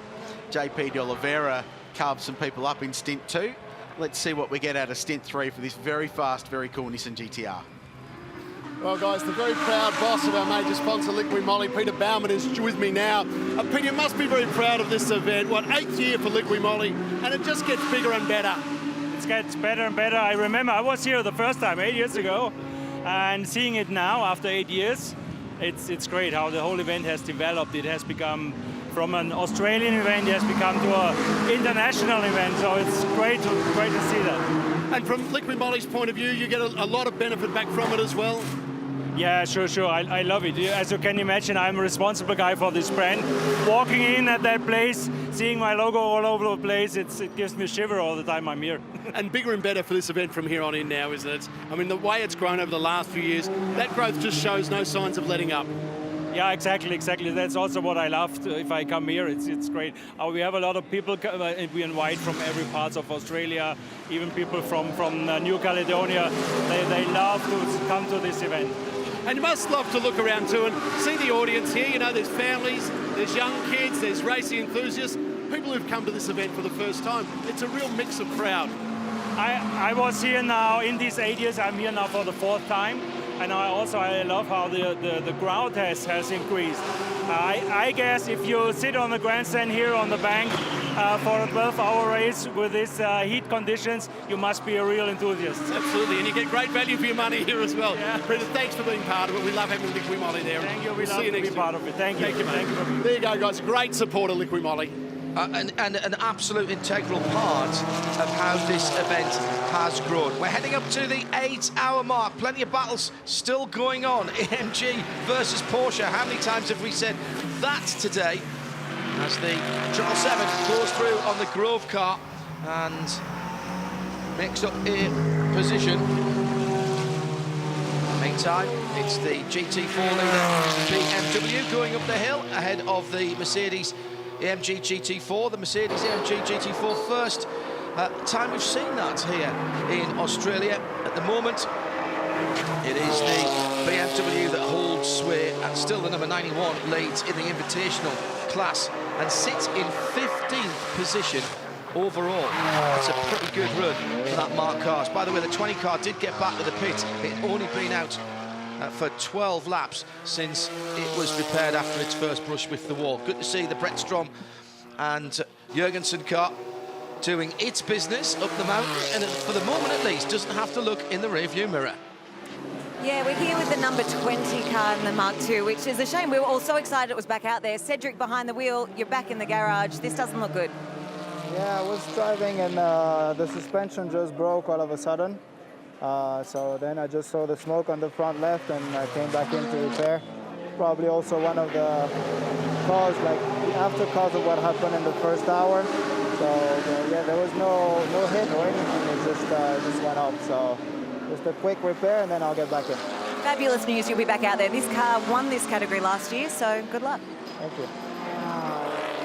There's no, right lads, let's pack up and go down and have a little drink from those guys. They don't know when to quit. We've just turned over the first 4 hours, still 8 to go on the mountain.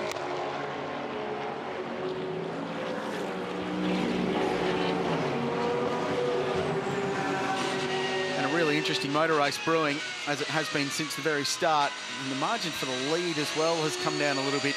Jules Gunnon's gone out after Alvaro Parent. The gap's now 1.9 seconds. Matt Campbell is locked up behind the rear wing of car number 2. So those battle packs continue to evolve. We're on board with Lawrence Vanthor, who's still chasing Jamie Whincup. These two have been locked together the whole stint fighting for 4th and 5th position on the road. They're about 38 seconds behind the race leader. And due a pit stop, Earl Bamber will get his first taste of the mountain in his own team car. Remember, he was team manager here last year, and he was a wreck. He was pacing around, so much nervous energy. His brother Will is also a very good driver. He's in the team as well. Normally runs the team when Earl's not around, when he's doing his day job for Porsche. So a real family affair down there. And into the lane come a whole bunch of key contenders. We'll cover off the stops for you. Alvaro Parent is in the lane, the race leader. As per tradition, Porsche stay out. Matt Campbell will get another lap at least. And there's a driver change at Bentley as well. So Jules Gounon jumps out of car 7. That's a very good stint from him.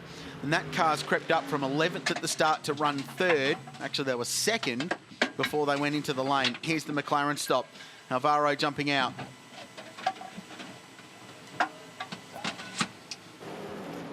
Nice, calm control. These teams are so well drilled. 59 Racing's drawn people in from all walks of motorsport life. There's a bunch of supercar guys involved in those pit stops as well. See the Honda in there from 29th place. Mario Farnbacher is behind the wheel of that car, or was. He's jumping out. Door closed, waiting for a full tank of fuel. And there's the Bentley number 8 car in as well. So Ollie Jarvis will jump out of that. They pitted from 7th position. So Team Green had both cars up there, the Bentley boys. And they are putting new rubber on the car that was leading the race. The question is, how far is this Porsche going to go? How deep will they run? How many extra laps have they got? Cars dropped. Can't be released until all members except the car controller are clear of that red line and back in the garage. And that's a pretty decent stop for Alvaro Parent. So the 60 car back in the fray. You've got to say that the McLaren is looking good. The Empire striking back as well with the 8 and 7 car. The two Bentleys fighting their way back up the order. Jordan Pepper in the 7, and in the lane, Ollie Jarvis brought the 8 car in. And Laurence Vanthoor will jump out of car 1, so they've taken the opportunity to stop as well.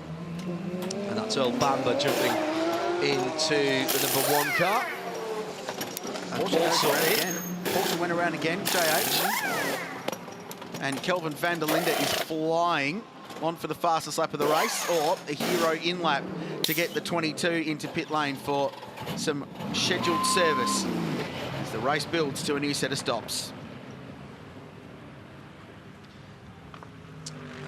It's another round of pit stops that's just been taking place, and the Aston Martin, the latest car to get back out onto the track. Jake Dennis plugged into that one. What a Bathurst 12 hours he had last year. Thought he had pole, lost it. Thought he had the weight, lost it, but comes back with an attitude that says, I'm not letting that get me down. We spoke to him early in the week and he was well revved up for this. So as always, there's a bit going on. We're watching Matt Campbell. He's the race leader.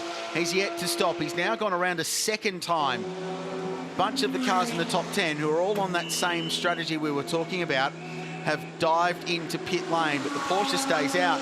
Meanwhile, Kelvin van der Linde has just punched out the fastest lap of the race on lap 100, 203.99, first into the 3s. The fact they're going that quickly this far into the distance is very, very impressive.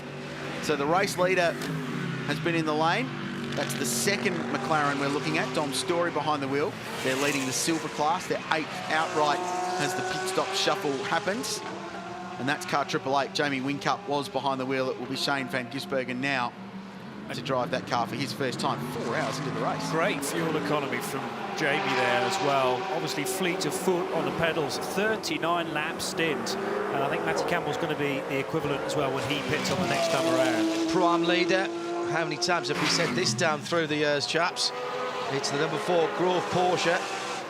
Slightly different livery this year, but still basically red and white, easy to spot. As out comes the number 911, or in comes number 911 to the lane. Matt Campbell then will have got 39 laps by the time he crosses the line. Yep, same as Whincup in the 888 Mercedes. So he's to say, that's mightily impressive from the Mercedes. I think easily 2 of the longest stints we've seen all race, 39 laps. A little bit of yellow, I think, at the beginning of the stint. We've been green for just about an hour now. In comes the Porsche car controller, stops it on the mark. Porsche fueling in the back. That's another variable with these GT3 cars. The fuel tank's located in different positions, obviously depending on where the engine's located as well. Is that Patrick Pilet jumping back in? Frenchman who started the race from pole position after that amazing shootout lap yesterday. The Absolute Racing Porsche.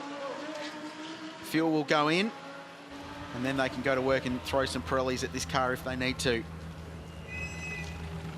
Fuel is a measure of balance of performance. You hear us talk about that throughout the day. That's the way that the very disparate group of cars that make up the GT3 field are balanced. 912 in as well. So a double service going on for Absolute Racing now, going for new tyres on number 11, 911 as well.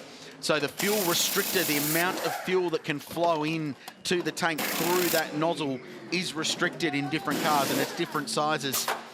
And that dictates how long your fuel stop takes, and that is a different element to controlling the balance of performance in these cars. Fuel tank size, is that mandated as well? Often in other categories, you have to change that depending on what the latest balance of performance settings are. But yes, fuel flow through the nozzle is a quick way of doing it as well. There'd be a happy medium in there somewhere though, JP, for fuel tank size, because sure, you might be able to fit a 200-litre tank, but the thing's going to weigh 5 tonnes with a full tank of fuel and won't go very fast, will it? So good point. There's got to be a balance somewhere. And that's another good stop for 912. Everyone over the line, car fires up, and away they go. So the next one I'd like to keep an eye on is Kelvin van der Linde, who's definitely on some in-laps, but he's continuing to bash out fastest laps. And he's on another very good one at the moment. He's just cleared the second intermediate in car 222. He's got that car into the race lead. Yet to stop. Raffaele Marciello. Remember, we talked about the fuel strategy of car 999. They're 15 or 16 laps to the difference of the bulk of the cars running in the top 10 at the moment. Last year's race winner and the pole sitter after a remarkable lap yesterday. Matt Campbell, nice stint. The car looked pretty good. In fact, I saw when you broke clear, you got back into green sectors again. Yeah, I mean, it's obviously quite tough. Caught a Bentley and a McLaren after the beginning of the stint and got close, but then with the aero wash, especially across the top and down the hill, it makes it quite challenging. So just sitting behind, saving some fuel when I can, and just being smart, you know, staying off the walls and not taking too much risk in traffic. When you were tucked up behind Gounon, give us a sense of where the strengths and weaknesses are between the two cars. Yeah, I think we're very similar in the first sector, to be honest, especially in a race pace and on the race tyre. But across the top, obviously very, very strong. But for sure, he has the legs down the straight. So strengths and weaknesses, you know, similar pace, but obviously makes it quite challenging for our car where we're strong. Huge variety technically in terms of engines, propulsion up and down the field. When you talk about fuel saving with a flat 6 4-litre engine like this, just give our viewers an understanding of how you achieve that. Yeah, I mean, it's a little bit different for us probably around this circuit compared to other manufacturers, because obviously with the flat 6, we have a little bit less horsepower and a little bit less torque. So we have to be smart with this and really make the most of the downhill sections, because we have to minimalise lift and coast uphill because we'll just lose too much momentum. So it's just being smart, but of course it's very challenging, and especially when it's getting warmer and warmer. Nice to see you again. You're in a good position. Well done. Good luck. Cheers. Ben Barnicoat had the honour of starting the Garage 59 number 60 McLaren. Now it's getting to be completely different conditions, though, than when he first drove the car in the morning. So how valuable is it going to be to have a debrief with Alvaro now that he's got relevant racing information for you? Yeah, it's going to be extremely valuable. Obviously, the start of the day, the track temp was much cooler. Now the sun's come out, track's coming up. I mean, the car was very good for me. I was very happy. Had good pace, was able to get into the lead and then build a bit of a gap before the safety cars. So it'll be interesting just to find what the small differences are. You know, pick up on those. He's a great guy. He'll definitely, you know, he's going to tell me where to change the style a bit, and then we'll go from there and hopefully keep pushing for the other 8 hours to go. It was doubles for everybody to start off the race. You guys going to switch to singles now that it's getting a bit hotter? We're going to try and stay on doubles, but you know, we're just going to play it as we go. That's our plan initially, because then if we're playing on double stint and tyres and stuff, it makes it a little bit easier on everyone if we just stay in the car. So Tom's in now for a double. It's already getting quite hot, and then the plan is for me to get in for a double after that. just see how we go. You know, it's going to get very hot, but then there's the element of the rain at the end, so we need to be in a good place heading into that if it comes. Yeah, we're just doing our bit to try and do what we feel is best to be there in the last hour. Definitely earning your ice cream today. Good luck, Ben. Thank you. Is that part of his delicious, nutritious diet? Clearly. On a day like this, I think it's allowed. Audi and the Valvoline cars have been one of the previous favourites. We've lost one already, and we've got the 222 in the pit lane at the moment. That was a great drive from Van der Linde. Just absolutely crushed it in the last 5 laps. When you need to take advantage of having clear track position, light fuel load, you're on your in laps, and you want to just build that margin, extend your track position as much as you can. He did that, was outstanding. Right, overtaking, and a Nissan. It's been a theme of the day, and this time it's Eduardo Liberati behind the wheel, and he's chasing Fred Verviche, who's blocking pretty hard on the Liqui-Moly front stretch. It's not going to make a difference. Factory Lambo tucked up behind with Dennis Lind behind the wheel. Oh, this is busy. Now watch the torque monster that is the GTR. It'll draw alongside the V10 Audi, and it'll cruise past the V10 Audi. Bye-bye. There he goes. And here comes the Lambo as well. Same engine and gearbox, of course, as the Audi, but up the inside. They've got position and will come through. That was lovely. Dennis Lind is an absolute gun behind the wheel of a Lamborghini. Last year at the Barcelona 24 Hours, saw him driving for Barnwell Motorsport. Mark Lemmer's team. He was absolutely unbelievable for the whole 24 hours. Meantime, yeah, Tom Blomqvist late on the brakes for the 60 McLaren. This was the battle for 6th place, and he gets the move on Jamie Whincup in the 888 Mercedes. That car is now fully laden with fuel, as we know, after a very long run indeed. And Blomqvist, the Brit, with the famous Swedish rally father, Stig, up to 6th place. So my error, Jamie stayed in that car. Shane yet to jump in for a car 888, but he's just been gobbled up by a McLaren, showing that straight line speed advantage that we talked about early on. We've seen that move before already in this race, haven't we? Except there was contact at about 6 a.m. this morning. Tell you what, arm wrestle, 15 minutes to go. You do not want a Nissan GTR in 2nd place if you're the race leader coming out of turn 1, because it will gobble you up going up Mount Panorama. It was a great drive from Kelvin van der Linde, the South African, pedaling the 222 around the mountain. The commentators were singing your praises. It looked like you had to do a little bit of a recovery drive in that stick. Yeah, I mean, we came out, unfortunately, because we missed the pit window. So we were right at the back of the queue, and with our car, it's very hard to follow or to overtake. Our strength's over top of the mountain. So the strategy was to save a bit of fuel early on in the stint, and then have those 2, 3, 4 extra laps at the end with clear air. And I think we maximized that. Hopefully jumped a few cars now, so should be good. I was standing behind you when you were due to do that driver change earlier, and you sort of had your hands in the air going, what's he doing? What happened there? Did he miss the call to come in?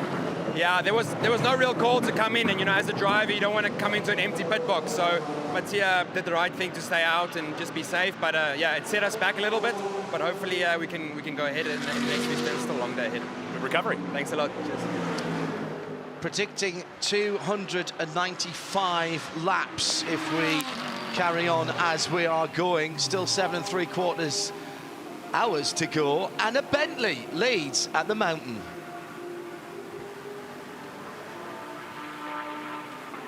It's Jordan Pepper in behind the wheel of the number 7 Bentley, which is now at the head of the field, but only by 0.3 of a second. Raffaele Marciello, he is Mr. Entertainment behind the wheel of a car in the 999 right there, and they've got about 9 seconds before Jelmer Berman in the number 77.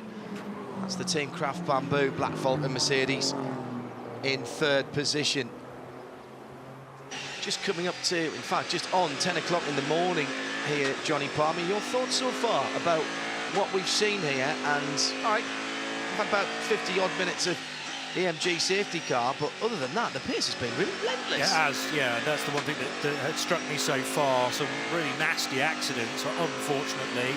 But I suppose when you've got cars whizzing around Mount Panorama at the speed they're doing, when two of them do fall off, it's never a small moment. But no, strategy's interesting. Quite a number of cars on the same one now. Others, though, ploughing their own furrow. It's going to be interesting to see how that untangles itself in, let's say, 6 hours' time, or it's more of an idea of what's going on. And it will be 6 hours, won't it? Because it's going to be an hour and 15 before the end of the race, before we're truly clear on who's where, and that last pit stop you get. And then if you get any other safety car interruptions between then, it becomes a roll of the dice. Do you stop and throw tyres at your car, or do you go for the track position? History dictates from 12 months ago that you put tyres on, but it's just such a roll of the dice, you just don't know, and we're not sure what the conditions will be as well. Quick shout out, Brenton Groves bought car number 4 in, the Grove Group car, the leading Pro-Am. Terrific job, they pitted to 4th place.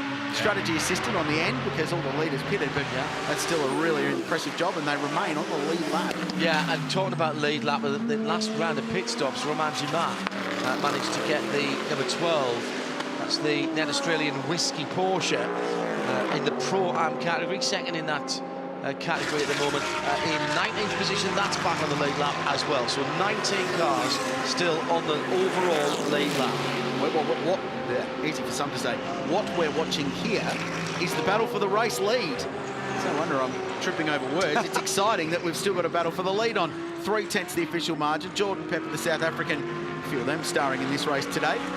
3/10 of a second in front of Raffaele Marciello. He's a superstar. 3rd visit to this place. He was on the podium the last 2 times, one with Sun Energy One Racing as a loaned out Mercedes AMG driver, and then last year that brilliant drive in that bright yellow Group M entry. The team's brought him back.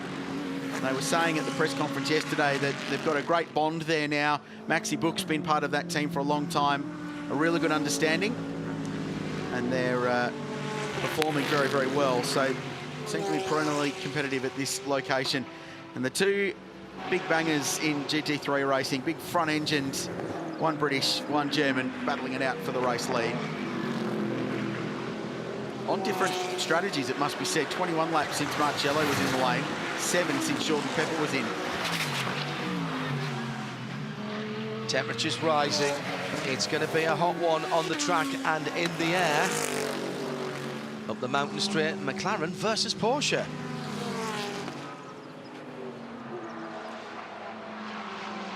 Third position, and through goes Tom Blomqvist here at the mountain. Number 60 car sitting there very prettily indeed. Plenty of action in the first third of the race, and a big accident at the top of the mountain.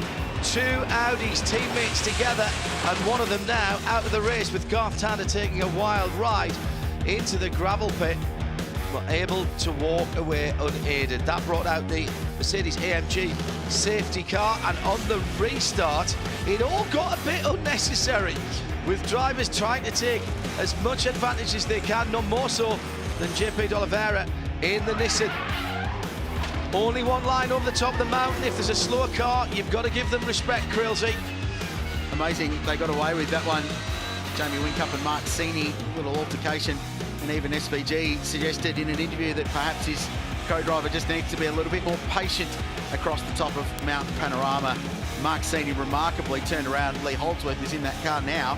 It's still running, it's still circulating, with 4 hours and 20 minutes into the race. Got a Bentley leading, and it's Jordan Pepper, the young South African. He's got Raffaele Marciello right up his tailpipes, and Jelmer Berman's only another 8 seconds further back. 19 cars on the lead lap as far as the class leaders are concerned. Well, of course, it's the Bentley at the front of the field. Michele Beretta leads in the silver category. In the number 46, Romain Dumas in the Pro-Am is listed as the leader in the number 12 Porsche. Aaron Cameron in the 91 Mark Cars Mark II leads Invitational, and Brett Strom in the GT4 M4 BMW is leading the GT4s. Well, you two gentlemen won't be too familiar with this. They're called beaches, and New South Wales has amazing coastline, more than 2,100 kilometres of it. The famous Bondi you saw at the very start of it. Icebergs, the pool as well. What a place to be. Amazing scenery in this part of the world, always popular. And I know for a fact that members of our 12-hour team often pop down to Bondi before they jump on the plane to go to various parts of the world.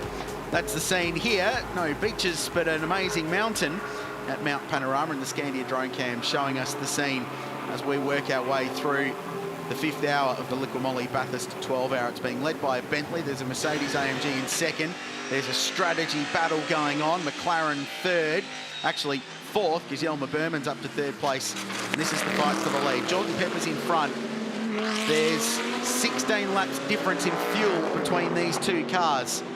So Jordan Pepper is the net and genuine leader of the race through that last pit stop strategy. Marciello is the one out of sequence with the bulk of the cars running in at the top 10. They're building up to their next stop in possibly 12 to 14 laps, whereas Pepper's only 8 laps into his stint in car number 7. This has been a very good drive for this car. It started 11th, remember, it didn't make the top 10 shootout. They've climbed their way up through the order as the race has progressed. Yeah, I think the trick is here, because the Mercedes is going to be lighter on fuel, it's going to be a little bit more nimble perhaps, but Jordan Pepper's task is to keep it behind for as long as possible, because Jordan's just going to cross the line now to complete 9 laps on the stint, 23 done for Raffaele Marciello, but it's about boxing the treble 9 car into a strategy that kind of they don't want to go for. That's absolutely a brilliant point, JP, and there's going to be a point if Marciello looks really racy and that there's going to be contact, the team will go, look, just let him go. But the longer they keep him behind, it levels the strategy game a little bit. They're going to lose track position, lose that extra advantage they'll get when they stop. So if 999 gets in front, they pull a margin. When they pit, put their full tank of fuel in, put another driver in, they'll come out further up the order. But if the Bentley can delay them, they'll drop down further. They'll lose more time relative to the race leader. It's a good ploy. We always say you race your own race until the last couple of hours, but if you can mess somebody else's strategy up, and that's exactly what you're doing. There's nothing wrong with what Jordan's doing here. He's driving his own race. I've not even seen him move off the racing line, so he doesn't feel too much under pressure from Raffaele Marciello in that AMG GT3 behind him. 2 mostly green cars then down through the dipper. And the Scandia drone cam giving us a really good look at how the gap, Concertina's in and out down towards Maguire's at the elbow. And now, who has got the ponies? 2 V8s, 1 4-litre normally aspirated, 1 27 litres, sorry, 1 4-litre and 2 twin turbos, and then the big banger that we've known and heard and loved for so long in the normally aspirated AMG GT3. Maxime Soulet, the number 7 Bentley, qualified just outside of the top 10, but you guys have been racing for the lead of the race the whole way through. Has it been enjoyable? Yeah, I mean, it's always nice to be in the top 5, top 3. Now we're in the lead, so no, but it's a long race. I've got experience here. I can tell you, doesn't mean anything to be in the lead until 2 hours to go. Are you going to continue this pattern of single stinting all the drivers? Yeah, we decided to do that because of some driver stint stories and also for the heat, just to keep us fresh. And honestly, we come out of the car perfectly, so great. Thanks for the chat. Thank you. Heading up Mountain Straight then, it's still pretty much nose to tail, a faint ripple on the bonnet, on the nose of that Mercedes as it gets to optimum speed, and then the brake pedal is hit with some force by Raffaele Marciello. Just trying to work out where Rafa's best chance is to get by, possibly into the chase when he's got the tow from the Bentley. And that's where Jordan Pepper is. Oh, car off the road. That's speaking of the chase, the Honda NSX straight lining it. Got away with that one a little bit, the number 30 car, and is able to rejoin. Renger van der Zande behind the wheel there. Managed to get back on without losing too much time. The car was delayed earlier on with a very annoying and I'm sure frustrating electrical issue with a connector in the engine bay not doing what it should do. And the 1s and 0s weren't going between the various modules on that car, and it sounded like it was stuck on the pit lane speed limit. It wasn't, but it had the same effect. Couldn't go much more than 25, 30 miles an hour. He got it back, disconnect, reconnect, quick hard reboot, and it's been fine since then. And it had the fastest lap earlier on until the 222 Audi took that away a little while ago. And I was just looking at that last stint. That was 40 laps from Kelvin van der Linde in that 222 before Marcus Winkelhock got in a couple of laps ago. Only 6 laps of that was yellow flag, so that was a pretty good run, and Kelvin made good use of the light car towards the end of that stint. Do you know you're in a good place when you can unplug Kelvin van der Linde and plug in Marcus Winkelhock, who's won just about everything in GT3 racing around the world, multiple wins at the Nürburgring and Spa 24-hour races. Let's just have a look at the Honda NSX firing itself off the road at the chase. They're in test and development mode now for the remainder of the day. Yeah, for Vernon, he's closing. He's not. I was going to say he's closing in a bit. He's brought a second back to the two leaders. So the leaders not really slowing themselves up, JP, in this battle. Their lap times are pretty consistent, 2:05.3, 2:05.4. Yelmer a 2:06 flat last time around, and a 5:3 for Tom Blomqvist, 6:2 for Pilar, back in the number 911 in 5th position. Jamie Whincup a 6:7. So pretty much of a muchness, apart from the two guys at the front of the field. The battles continue at Mount Panorama for the 2020 Liqui-Moly Bathurst 12 hours.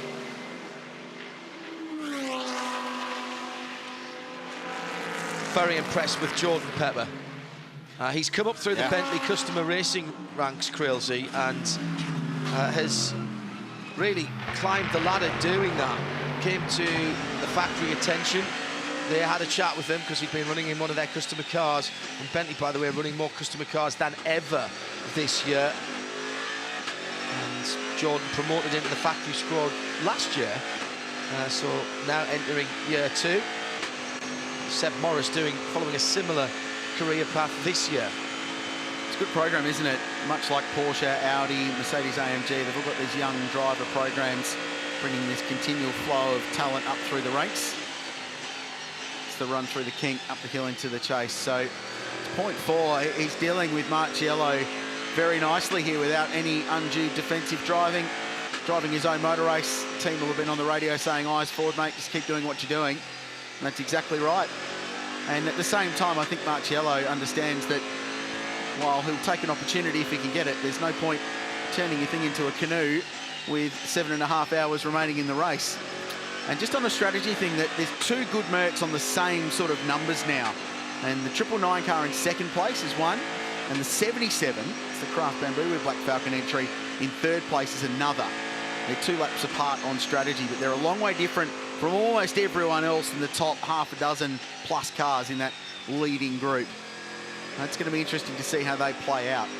At some point, it's all going to neutralise, and at some point, it's going to swing the other way, and one of the cars currently 12 laps into a stint is going to be completely different to all the other ones. Well, once you get to your even if you stay green, once you get to your last pit stop, that's it. You're filled to go, and that's what everybody's looking at the moment. The guys working hard at the back of the pit garages, trying to stay out of the sun. Maybe have a bit of air blowing through there as well. That's not just to cool the computers down, that's to cool them down, because they're making strategy calls, Johnny, on the fly. They'll all have their spreadsheets, they'll all have come in with some kind of strategy, at least for the first few hours, and a quote-unquote ideal way that they're going to run the race. As soon as your first safety car comes out or you have an issue, that goes out the window, and from that point on, you're on the fly. Yeah, and you never quite know whether you're going to have to make a decision in the next 5 minutes or the next 50 minutes. It's, I suppose, a little bit like being a goalkeeper in a soccer match. You can stand there watching the game for a long time, and then you're called into action with very little warning indeed. So it's about being alert, and that can be tricky over 12 hours. These drivers, you know, they do get a bit of time off, but if you're the strategist on the wall, you are relentless from the red lights going out to the flag fall. Yeah, there's no ice bath for a strategist mid-race, is there? No. You've got to be switched on the whole way through. No back massage for the guys crunching the numbers on the computers. Yeah, they don't get to swap out either. No. They're on it for the whole time. In 24-hour races, exactly the same. Strategist stays up all night. Across the line again, down the Liqui-Moly full front straight. The battle for the lead goes into Hell Corner. Audi Mountain Straight, lap 113 with 7.5 hours to go.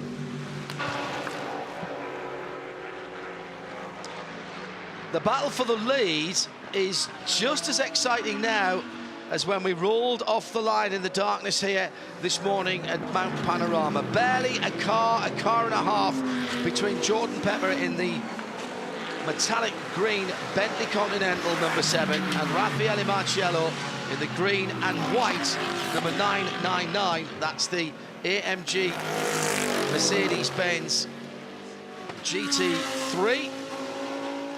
And the big grille on the front of that car tells you it's one of the brand new versions. The car's substantially improved for driver comfort and for the balance of the cars, and showing its mettle at the front of the field. Indeed, the Bentley as well, of course, is the second generation. Johnny Palmer and Richard Creel alongside me in the booth. Second generation of the Bentley Continental. Couldn't see that car here last year, but a change in how the FIA, who govern world motorsport, go about how they certify cars for competition. It's called homologation. That's given us a few extra new cars this year, Wilson. Which is terrific, and full credit to Mercedes-AMG for going to the effort. It was an extra amount of resource that they needed to make it work for them. So this is the leading battle. There's 0.2 of a second between them. You're always condenses a little back. Oh, down the inside. That's a change for the lead. Raffaele Marcello finally gets it done, committed hard. But just about to say there's always a little bit of advantage from the toe. And now he's defending, he's covering his line. Jordan Pepper wants this back. Wheel to wheel under brakes for Murray's corner.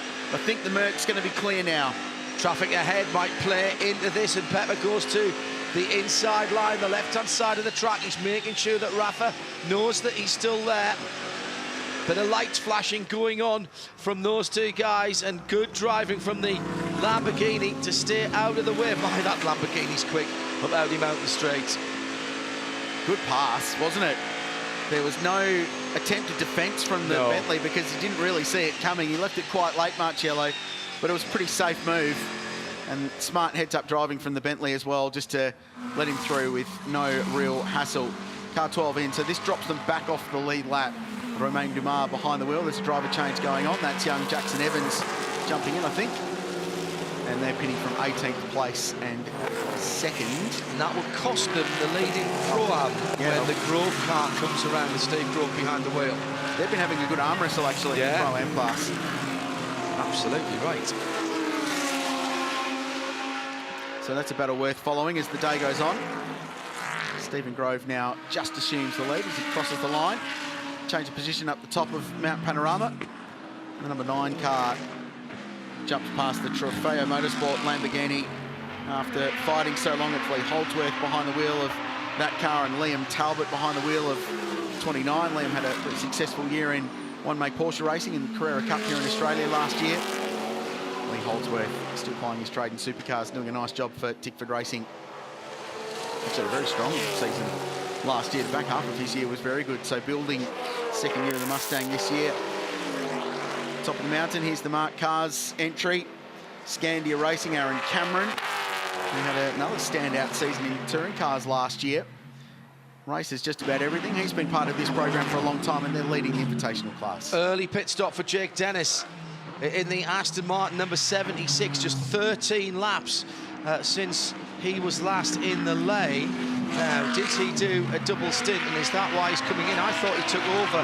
Yes, he did. He took over from Scott Dixon as I look back through the records. So that is an unscheduled stop, unless they're going to fuel him to the end of his driver time. And this is another one of those 1.5 stints that we've seen, Johnny Palmer, that people are having to get their heads around because of the change in the driver time regulations. Yeah, it's a bit awkward, isn't it, the rule, but it's deliberately designed like that. There's a decision to be made, certainly, and that's the reason why it's driven so many teams into these single stints rather than the doubles that they were playing with. Oh, the car's in the garage. This is a more significant problem, John. I did see. It was my little hopeful heart that they were trying to do something strategically. They've had a tough weekend. All of the Aston Martin teams, and particularly our Motorsport, lost the other car in early running with a huge incident at the top of the mountain. And already the engine cover is off, and they're going to work around the front end. And the reason they push it into the garage is they can have more people working on the car.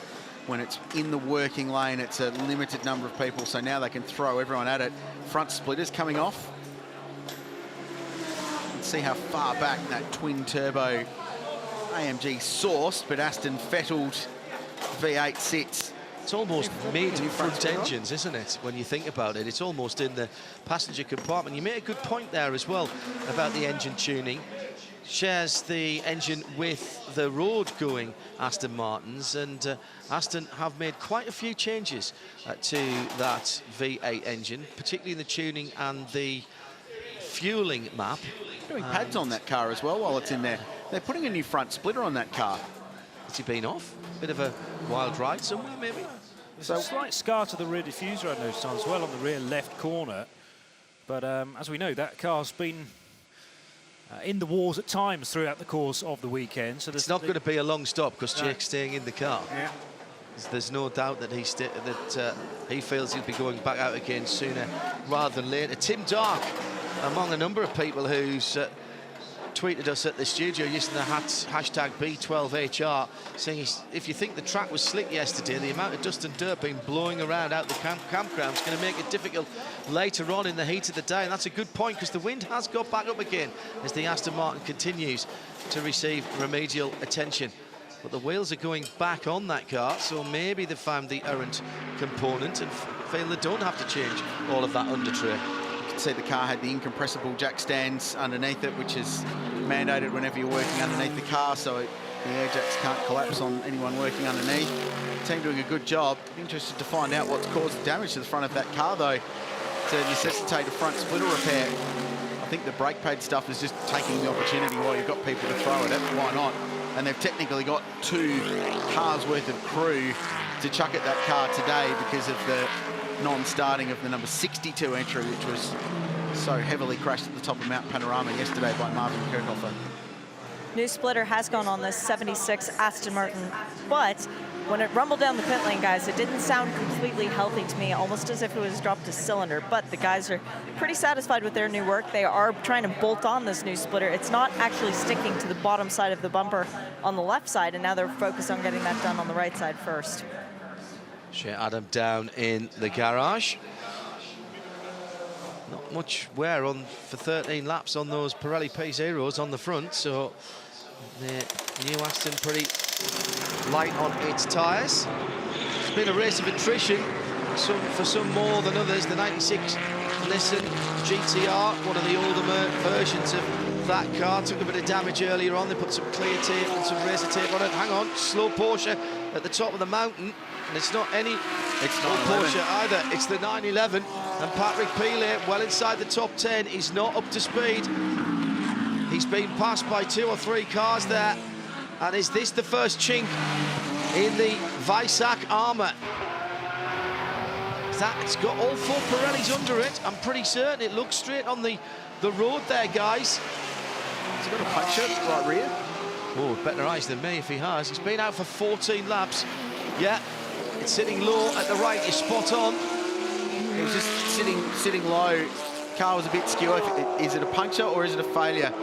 We're thinking puncture at the moment. You can see, yep, it's definitely flat at the bottom of that Pirelli. Yeah, he's starting to trail the ground as well.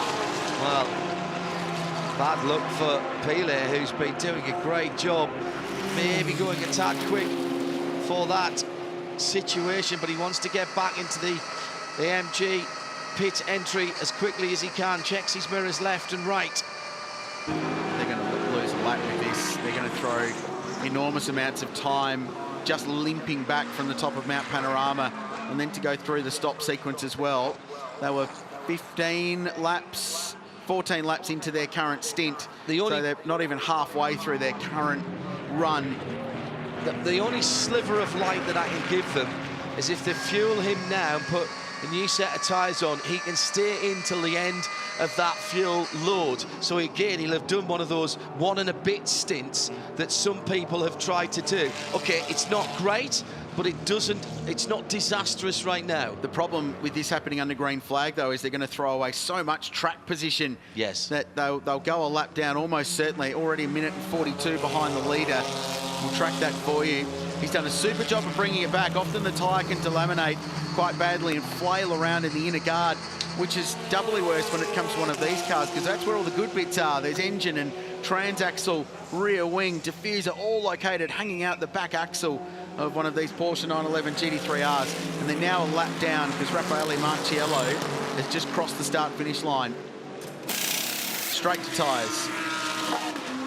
They'll check to make sure there's no damage underneath that wheel arch, as Krilsey was describing. Didn't even feel it. No, just a tyre. That's interesting. Well, clearly they know what they're doing with that and they're comfortable with their strategy, but unfortunately they've just thrown a minute and a half out of the window, if not more. I suppose they don't want to lose a second lap, and maybe they thought that filling it, even just to put the 13 laps, 14 laps that they'd been out there in, was too much time to be stationary on the pit lane, but it would have extended their window. That's an interesting call. Yeah, I'm not sure about that. We'll discuss it in our next session in the Pirelli pit bunker and see what the ramifications of that are. But you're going to lose a lap. Putting fuel in, wasting another 30 or 40 seconds, you're just going to be further down the lap that you're now on. You wouldn't lose 2 laps. No, exactly right. And it extends the strategy window to give you an opportunity, if there is a safety car, to stay out at that point and get your lap back, JP. True, and that's all it takes, isn't it? Is a caution, and it concertinas all the field up again, and it's easier to get that lap back. I kind of think the Brains trust down at Absolute Racing is marginally higher than the one in this commentary box right now. But I don't know, that's being very offensive. And there are always 2 ways to slice a cake, and they'll be hoping they've chosen the right one. I agree with you. For starters, I'm not going to argue with that. Right, let's show you where everyone is relative to the race leader. That's the race leader, car 999. It's driven by Raffaele Marciello. He has 3.6 seconds over Jordan Pepper in the Bentley. We now need to wait 12 seconds to pick up Yelmer Berman in the 77 Craft Bamboo Racing with Black Falcon Mercedes AMG.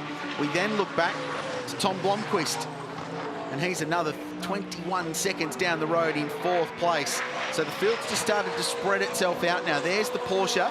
So that gives you an indication of how far behind Patrick Pillay is behind the lead lap.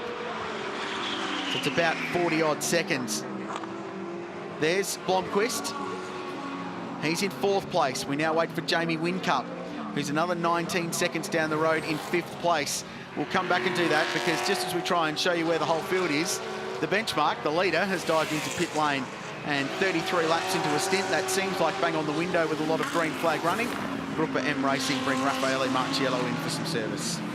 Yeah, that was a full green flag stint there, that 4th stint for Raffaele Marciello. I think he overtook Pepper with 28 on the clock, so he had about 5 laps there to extend the margin when he was being boxed up behind the number 7 Bentley that now leads the motor race. Now, of course, Jordan Pepper goes back to the lead for Bentley, and he's got probably another 13 or 14 laps to go. Aston Martin in the lane. Stalled, but has refired now. Ollie Hart jumping behind the wheel of 159, or was behind the wheel of 159. New set of Pirellis now for the former race leader. And that little ballet is completed. Car comes down, V8 fires, off and rolling. So total time, pit entry to pit exit, including stop, 1 minute 31. Right, was that's the interesting. total duration of that stop. It's time from the control line under the Liqui-Moly Bridge to the pit exit line, which incidentally doesn't influence driver time. When you're in pit lane, your driver time stops. Correct. The moment you get to that control line. So we heard earlier them pushing the limits of drivers, and Craig Lowndes getting in with 2 minutes to spare and things like that. It stops when you get to the line. So you've got to take into account the 32 seconds of transiting pit lane. It's a very long pit lane here at Mount Panorama. And Martin Kodrich just getting the 999 car underneath there in that silver, leading silver car now. That is the McLaren 720 GT3, the number 59 car. So that was a quick early move there for the 999. Just tidy up on a little bit of housekeeping as well. I have worked through that the reason the number 24 Audi stopped, the Bostik car, Max Twigg was behind the wheel, parked on Mountain Straight and had an engine failure. Okay. Very rare for those cars, it must be said. The V10 usually very, very durable, very reliable racing engine for a long time now. Well, the exponential growth of this event means that we have heavy hitters from around the world in the automotive industry. One such man is Mike Fluett, the CEO of McLaren. Mike, your first time here to Bathurst. Welcome. It is great to have you. What are your initial impressions? Oh, it's fabulous, you know. It's an iconic circuit. I guess the saloon race is an iconic race, but coming here just exceeds that. It's an amazing circuit, incredibly intense racing. I mean, this GT racing on this road circuit is staggering. And the hospitality, we've got 60-odd guests having the time of their lives. So from my perspective, it couldn't be better. Really strikes at the core of what modern McLaren's about too, isn't it? This is a significant investment, factory drivers here, and you've partnered with 59 Racing. It is, and it absolutely epitomises what we do. So it's a private team that Alex is running here, Team 59, with factory support. It's a blend of local drivers, factory drivers, racing two GT3s in a pro category and a silver category. So it's exactly what it's about. And then our customers come and they get really engaged in the racing. You know, they're driving the road car versions of the cars that are racing out there. So very special. It's been a wait that has been worthwhile. We've been longing to see the 720 here at Bathurst. How do you think it sits with the intricacies of this place? I mean, it runs superbly here. It is. Last season, 2019, was its first full season.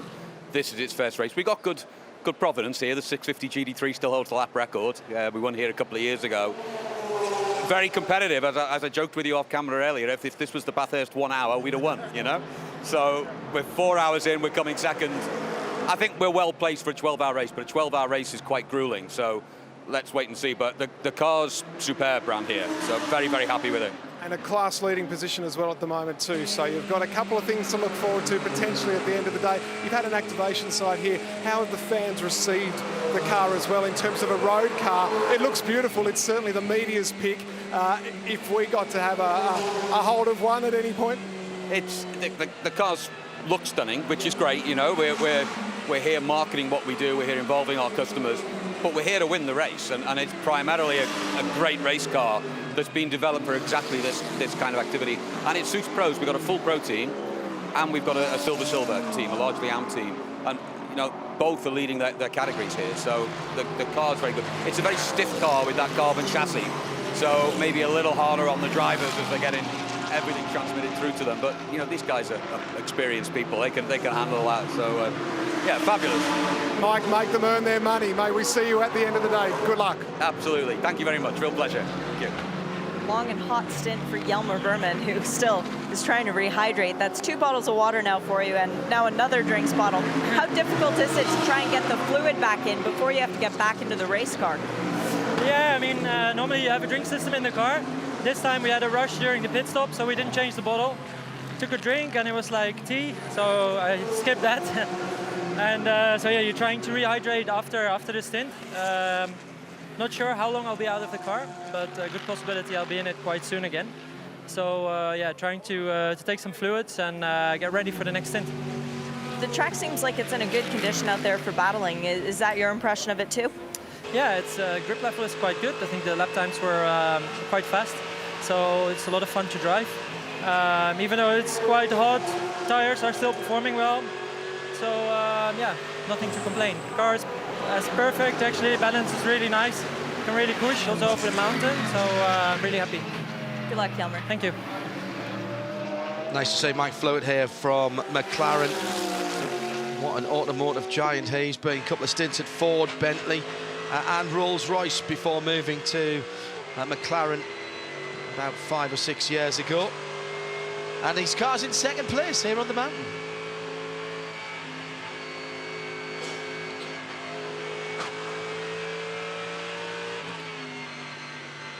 Maro Engel just dealing with traffic on the top of the mountain as he went past Stephen Grove in the Pro-Am leader, and that is the Pro-Am leader again, that number 4 Grove Porsche. As we said when the 12 Porsche came in, the Ned Australian Whiskey sponsor car, that car gave up the lead. Jackson Evans behind the wheel of that machine at the moment. About 25 seconds behind the lead in Pro-Am. In Invitational class, 999 to receive a 15-second time penalty for breach of pit stop protocol. I repeat, car 911 and 999 to receive a 15-second time penalty for breach of pit stop protocol. well, there's some news that is not good for 2 teams out there. So 15-second time penalty for car 911. That's the Porsche. And 999. That is the Gruppa M racing car. So this is what we're talking about. The car controller has to stay at the front of the car at all times to manage the pit stop. He's not an active participant in the stop aside from controlling the car. That's his job. So that's why they've been penalised. It's a fair penalty under the letter of the law. They're using a stop board here. The car controller needs to stay there all time, but he's going for a wander and checking out. So that's why they're penalising him. It's in the rule book. It's written pretty clearly, and it's 15 seconds will be added to their race time. Probably be served at the next pit stop. They'll hold it there. Otherwise, it can be added to the race time at the end of the motor race. We don't really want that. We want it cleansed and everyone sorted out. So I'd suggest they'll hold them next time round. That's big. And they're the little 1%ers that decide this motor race. You need to get your pit stops right. You need to have a thorough and deep understanding of the race regulations. And those two cars now, 15 seconds worse off in this race, which for 999 is significant because they're at the back of the lead lap, but they're still on it. For 911, they're off the lead lap, and that just puts their job getting back onto that leading group of cars even more difficult. Yeah. Don't disagree with that. So the 999 is 1 minute and 24 away from the leader. Add on your 15 seconds, talk more about 140, and you start to get towards the end of a lead lap that is only about 2 minutes and 5 around, and they'll have to consider that and what they do.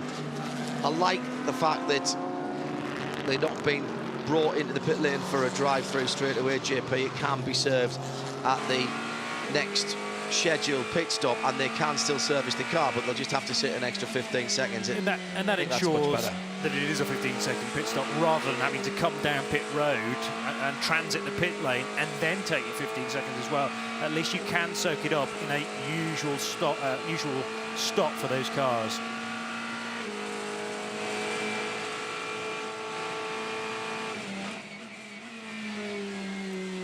Just over 7 hours still to go. Beautiful morning still here at Mount Panorama Bathurst, and the battles at the front of the field. For the moment, in terms of the absolute lead, well, Jordan Pepper looks to be bossing it with half a minute's lead to Tom Blomqvist in the 60 McLaren. So the two British manufacturers leading out. News just coming in from the pit lane of a couple of minor indiscretions that's going to cost a bit of time for two cars. The Raffaele Marciello, number 999, in 11th position, and also Patrick Peely, remember, got the puncture earlier on, had to come in the pit lane. We were wondering why perhaps they didn't refuel and sent it out again. But that car, both of those car controllers wandering around rather than being where they needed to be. And I can explain this further, and we'll show you exactly what happened in a sec, but it's one of those little 1%ers in the rule book that you need to follow. So the law states, and this is Article 3.25.2 in the race sporting and technical regulations, that at all times while a car is stationary in its pit bay, it must remain under the control of a designated car controller. This is the key point, who must remain at the front of the car in clear view of the driver, and is responsible of the safe conduct of the pit stop and departure of the car at the completion of any pit stop. That's why they've been penalised, and it's absolute crystal clear that they have not followed the letter of the law. Race control has seen it, they've been reported, and they've been penalised for it. 15 seconds. It may seem harsh, but it's a rule. It's a safety rule, because the car controller's job is to make sure that the car is not released into the path of other vehicles in the motor race. So that's the rule. That's why they've been penalised. 15 seconds, in all likelihood, added to their next pit stop for car 999. And that's a big story because they're a key contender. And 991, who lost a lap with a puncture, but still very much in the game today. Yeah, and Patrick Peely, although he came in and he's made an extra pit stop, they didn't put any extra fuel in that car. Into the pit lane for Jamie Whincup in the 888 AMG GT3. That looked to be a pretty smart stop.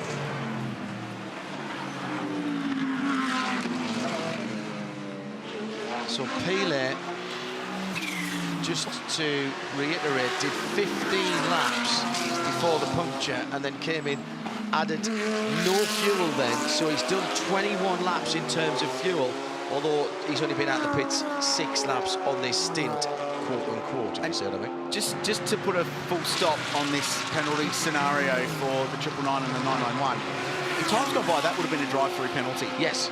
And you will throw a minute out of your motor race. So in some respects, it's a very lenient decision, and it's a competition decision that race controllers made, and it's a punishment fits the crime kind of scenario that race director James Taylor and driver standards advisor Craig Baird have come up with, that they want to keep these cars in the race. Yeah. In the context of a motor race, it's not like they've turned someone into a wall and caused an accident. It's a little 1%er in pit lane. They've been penalised accordingly. Could have been worse. In the past, it may have been. 15 seconds, move on with life, race continues. Down the inside, Porsche on the brakes. That's been a story this weekend as the number 1 goes through with Earl Bamber. That was pass for position on Dennis Lind, and that's position number 5 now for Earl Bamber. Mighty close. No, I agree with that, Grillsy, because it doesn't completely ruin your race. What you're saying is, guys, we're watching you. Now, it'll be escalated if you do it again, and then maybe the punishment, JP, becomes more punitive, and I have no issue with that whatsoever. Certainly not, and I think 15 seconds will bring that line in the regulations into sharp focus, will it not? I don't think they're going to do that again somehow. Well, it would have been remiss of me to have my very own touchscreen at the Pirelli pit bunker and not invite Neil Crompton in to have a little bit of a chat. How exciting has this race been so far? And let's first start, Crompo, talking about the amazing history of this event, something that you've been able to compete in for many years. It's an outstanding event. It's got a great history. I ran in the very first one back in 1991, believe it or not, with Peter Brock. Lucky enough to win it in 1994 and almost able to deliver a victory for Glenn Seaton in 2010. I think we were runners-up. We never quite got there. We had plenty of tries. They used to have some pretty bad fog delays back in those days. In 1992, this is a dead-set true story. It was foggy. Brock had melted the brakes off a Peugeot 405, which of course meant it was time to put me in the car. Sent me out there behind the safety car, couldn't see anything. He'd had the heater wound up, and I was on the phone to our team manager, Graham Brown, or better known in the industry as Mort, asking him to try and keep talking to me because I was falling asleep. It's the only time, I think, in the history of global motorsport where anybody's ever likely to have fallen asleep at the wheel at Mount Panorama. Let's hope so. Anyway, hey, you mentioned Mount Panorama. What a place. Let's check it out. This interactive track map. The first thing that strikes me here was slightly quicker or faster average speed. 181 clicks around here average. That's very fast. Really impressive speed, and I've been loving watching these cars in action all through the weekend. Quite dramatically different to the way in which a supercar achieves its speed around here. Essentially, if you just try and crush it down into a nutshell, slower up and down the straights, but astonishingly quick in the second sector. So we've seen a lot of action right through this section of the racetrack all through the weekend, and in particular, once you've climbed out of the cutting, wind your way through Reed Park, attacking the metal grate, through McPhillamy into Skyline, off the scale fast. Yeah, let's check out some of those incidents we've seen across the weekend. If you've only just joined the coverage, it's been something of a hot spot, I think it's fair to say. It's a fast left-hander. We'll expand on just how fast in a moment. Is it the heat? Is it the European factor? Is it the dust? Why have we seen just so many offs up there this weekend? I think if you put it into a pie chart, it's a little bit of all of those things in reality. It's incredibly hot. We know that it's summer. We expect it to be warm up here, but even as I came to the circuit at 4:30 this morning, the temperature at that stage was just on 30 degrees. They're the sorts of numbers that we typically see here in the middle of the day. So the place is greasy and slippery. These cars rely on deep commitment to be able to make the aero load across the top of the hill, drive them very hard. And we've seen a number of cars, and you just saw the shots on screen a moment ago, where once they twitch and move and break free, you become a passenger, and the evidence was there just a few moments ago. And a lot of those cars that have experienced that snap oversteer have all been rear engine cars as well, so once it's gone, it's gone. I love this. Safety car hotspots. We're going to see a fair bit of the AMG safety car. It's nearly the whole track. You can obviously have some incidents down here. We've seen that over the years, but it's all on top of the mountain. Yeah, lots of action all through here, particularly in this zone so far this weekend. A little bit of action down here as well. Surprisingly, not much going on at the northern end of the racetrack. Often we see squabbles down here at the final corner and down here at Hell Corner into turn one. Hasn't really been the case. There was a bit of a scruff up early in the day on pit straight, but it's been relatively quiet. But what's going to be interesting as we get closer to the back end of this race is watching the way in which they play the fuel-saving game, staying in control, in touch with the lead, And watching to see what they can do on these straights. You heard Matt Campbell say to me a little bit earlier on that he can't fuel save going up the hill because it kills too much lap speed. He's got to try and do it down here. This is one of the fascinations of this motor race because of the different configuration engines. We've got V6s, we've got V8s, we've got everything in between, flat sixes. I mean, there's all sorts of stuff going on out there in terms of engine configuration, fuel injected, turbocharged. They achieve their speed in different ways. So there's a big chess game going on at the moment as to how that'll play out in the last 2 or 3 fuel stints of the race. You mentioned the difference between cars, and obviously a huge difference to what we're used to seeing here at the Bathurst 1000. Let's just highlight some of the speed differentials. Now, at the bottom of Conrod, when you tip into that kink, that's actually quite a big difference in speed, and the shocking thing there is while the GT3 is quicker over the entire lap, not so much in a straight line. Well, the extraordinary thing here is that this was originally put in 1987 to slow the cars down. Now it's one of the fastest corners in world motorsport. So for a supercar, it's 300 kilometres an hour, just touching the rev limit or very close to it. You get around the corner. 280 kilometres an hour in terms of the GT3 speed here this weekend. But it's on top of the mountain, obviously, that we've been seeing all these incidents. So let's finish with highlighting the speed differentials. Yesterday we highlighted where the Aston Martin went in at turn 9. That's a pretty big speed differential. Some of these cars are nearly flat through there and grabbing 5th gear as well. That's a big number. And in business where a 100th of a second or a 10th of a second is a big margin, when you start seeing things that are 20 kilometres an hour difference up at Reed Park there, that's astonishing. That's a big number. We'll check this one out, McPhillamy, and this is where we've seen the big offs for the weekend, and that is a number. It is, and there's quite a significant rise in the road there. And we saw what happened with Garth Tander early on when he came off the normal trajectory and had to go to the left-hand side of the road. The hump is bigger down there at the apex, but big numbers. But, I mean, it's an absolute pleasure to watch these cars at full commitment across the top of the hill. The nicely balanced cars. That job that Matt did yesterday when he got the pole position at the end of the day in the top 10 shootout was a beautiful lap. He had 7/10 on them at the top of the circuit. Study it because it's a beautiful bit of driving and a great race car balance. I was lucky enough to go up to the top of the mountain on Friday was the day. One of those days. Been here a week already, and just watch those things go through there. 25 kilometres an hour faster than a supercar. Now we finally got the 999 bashed in here, but we've got 4 more blank spots. Now there's been some love on Twitter for the Pirelli pit bunker, so for the fans out there, if you've got a car number for us, let me know on that hashtag B12HR. And I'll be able to, thankfully, add a few more numbers to this board. Thanks for not nodding off, Neil. It's been done before. Brilliant stuff again from the guys down in the bunker. I love the idea about turning up the heater in the car. I've done that on recalcitrant passengers when they're supposed to be co-driving on long trans-European journeys. Put the heated seat on, turn the heating right up. I gradually rock their neck backwards and forwards if they've fallen asleep. No need for a heated seat or any sort of heated anything today. The AC vent that Jamie Winkup's standing in front of is pretty nice. You were just out there for almost 2.5 hours, really close on the drive time, but they were just leaving you there. Yeah, yeah, two full double stints. No, that was good. It was good. The car's still a little loose for me. I haven't really enjoyed it as much as I probably would have liked all week. It's just a little loose on the way in, but hung in there. Yeah, got my driving stint done, so looking forward to jumping back in. You had a little bit of magnesium infused with ice. That's why your mouth is all red. It's not a snow cone, but it's so important to try and cool off before getting back in the car. How long do you think you have? Yeah, I reckon I'll have a couple of hours to cool off, but we've got ice. We've got no cool suit like we normally do in the supercar. We've got AC, but they won't let us run it because it robs too much power. So it's there for safety car only. But in saying that, it's not too bad. You know, with mid-30s at the moment.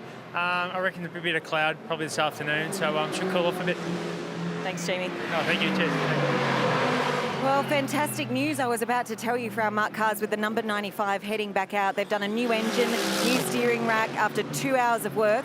It is literally just driven back into the garage. The team are all across it again. I really feel for them. They've just worked so hard. Jeff Towton is behind the wheel now. Interestingly, he just bought the Mark Cars Australia as well. The team have just shown such incredible teamwork. I mean, that's what our sport's all about, and they're about to start all over again. Jeff's getting out of the car. Just as a Mark II update as well, the number 91 is leading the Invitationals. They're coming 16th overall. Nick Percat's about to get back in the car and said it feels great. So the highs and lows of motorsport are certainly happening down here in this class. And while we're talking about the other classes, GT4 still led by the BMW M4 GT4. Brett Strom, one of the driving forces behind that entry, is back behind the wheel. Dirk Muller trying to chase him down at the moment in the Mercedes-AMG GT4, the number 19 car. First time we've seen that here on the mountain. The 2020 Liqui-Moly Bathurst 12 hours. We have gone through another hour, over 5 gone.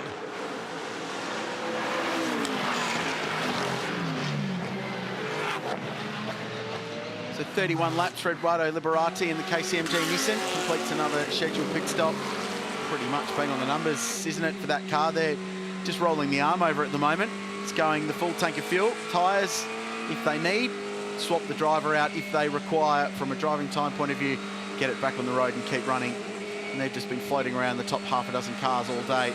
Jump on board with McLaren blazing across the top of what is now a very warm Mount Panorama circuit. It's the 59 racing car, isn't it? It is doing such a good job. Great to have McLaren back. That is the leading silver car, and it's well inside Johnny Palmer, the top 10. Yeah. Sitting in 9th position at the moment. Yeah, started by Fraser Ross. He did a good job in the opening stints. Now got Martin Kodric at the wheel, the man from Zagreb.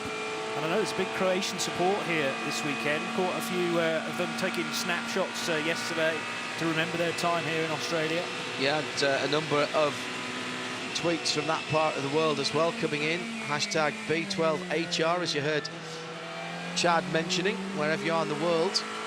Getting up towards midnight back in the UK, an hour later than that for most of Central Europe. A lot of American, USA listeners and viewers as well, as this motor race, as we keep saying year after year, Creelsey, it just keeps growing. It's Australia's endurance race, but it's an endurance race that captures the imagination of the motorsport world. Just ruminating on the fact on how much I just want a couple of hours of Chad and Crumpo on the Pirelli pit bunker. Just listen to that all day. Yeah, agreed. Genius stuff.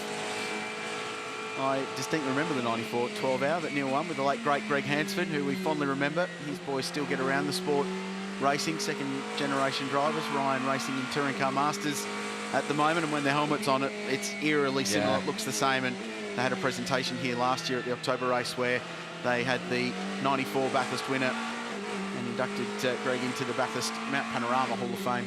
And in fact, the team car to that winning car is in the National Motorsport Museum as part of that exhibition that we talked about earlier. Had set pole position for that little RX-7. Didn't make the end of the race, but the other team car did and took the top step. So the race cleansing itself from a strategy point of view. We're getting ready for another round of stops. Jordan Pepper's the leader. Spent a good chunk of time of this stint in front of the race after the 999 spent its time in pit lane. Just to clarify, I've checked with Craig Baird, the DSA for the race, and that 15 seconds can be served, the penalty I'm talking about, at the conclusion of all work being completed at the next pit stop for those cars. So they'll hold them for 15, then that penalty is done and dusted, and life resumes as usual. And I still think that's a great idea. Second place in silver comes in, the silver category, that's the Nissan GTR, the number 96 machine. And at the head of the field, Jordan Pepper is a couple of 3 laps away from a pit stop in the number 7 Bentley. 5 hours and 10 minutes gone here on the mountain. We're edging towards half distance with still 6 hours and 50 minutes remaining, and the leader is the Bentley, number 7, Jordan Pepper, South African Bentley boy, with still 22 seconds. It was nearly 30 seconds for a while, so Tom Blomqvist is just starting to close in a wee bit in that 60. The dark blue McLaren in second position. Earl Bamber in third is another 39 seconds further back in the number 1, the defending champion car. Jordan with about, what, that Bentley's got about 3 or 4 laps, maybe more. A couple more to go before the end. It's been a full, clean, green run for Jordan Pepper since he came out of the pits, and we've been green now for over a couple of hours, 2 hours and 11 minutes if you're counting. And it's my fault now then, isn't it? As I've said that. Hashtag blame Hindy. There'll be no blame Crailsy today. Thank you very much. Well, that's our strategy. Nothing to blame Rich today for. And good track position too. So 21 seconds first to second. Minute back to the car in third place, which is quietly and under the radar.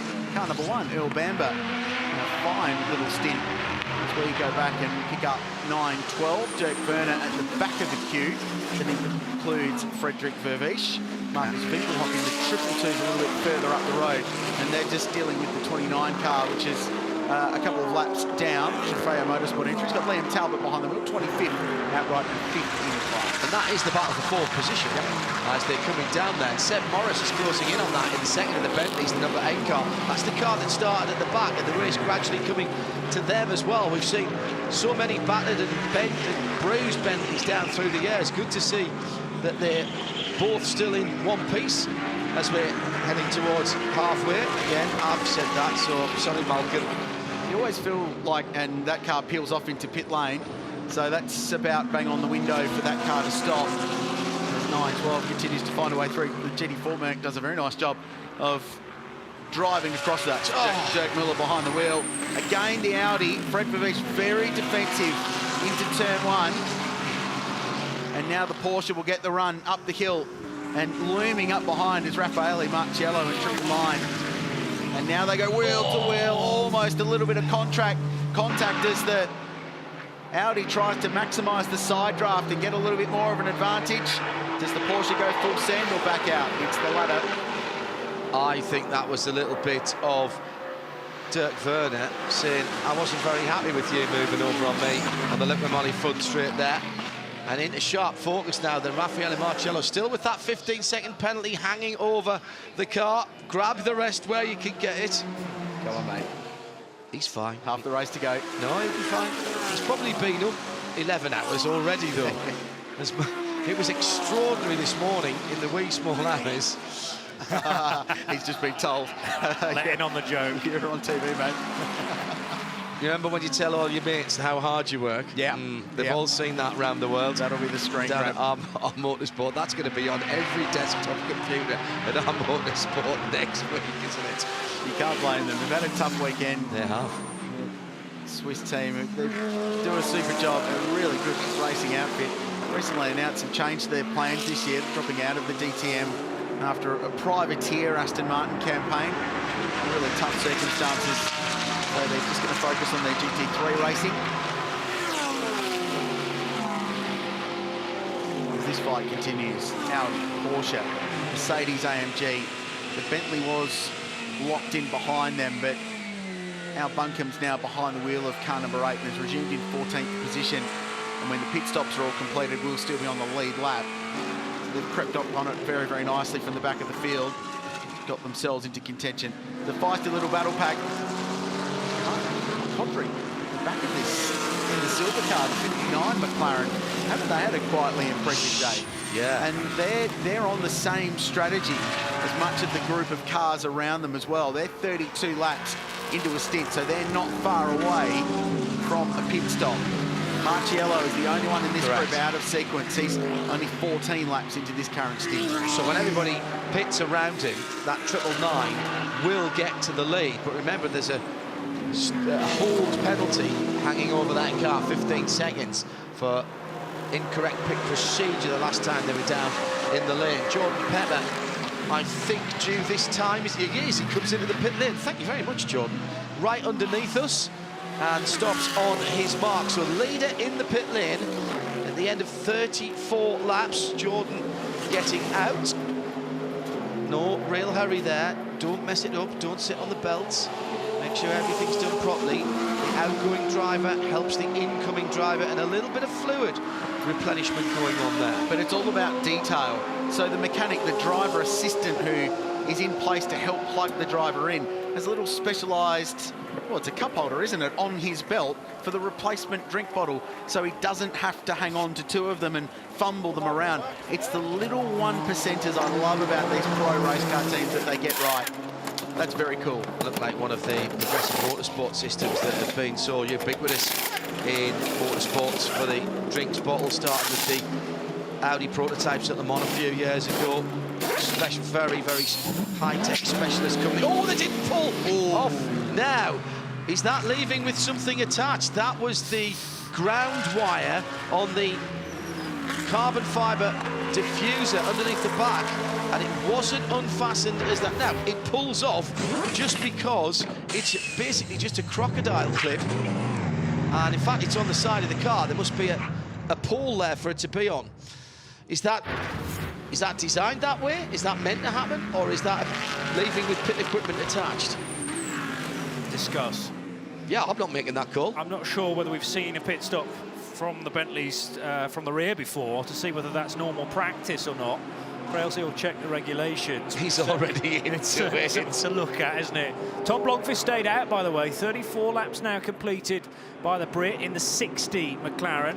So that's the better place to the two 720Ss, but they're both going pretty well, considering the 59 car we mentioned is in the silver class, with Martin Kodrich at the wheel. Also in, Earl Bamber in the Maguire's-backed #1 Porsche. And he's out of the car. That's the yellow and black helmet to the left-hand side of the car. Full fuel first, whilst the driver change was going on, and then with one gun each side, they go to work on changing the 4 Pirelli P0 tyres.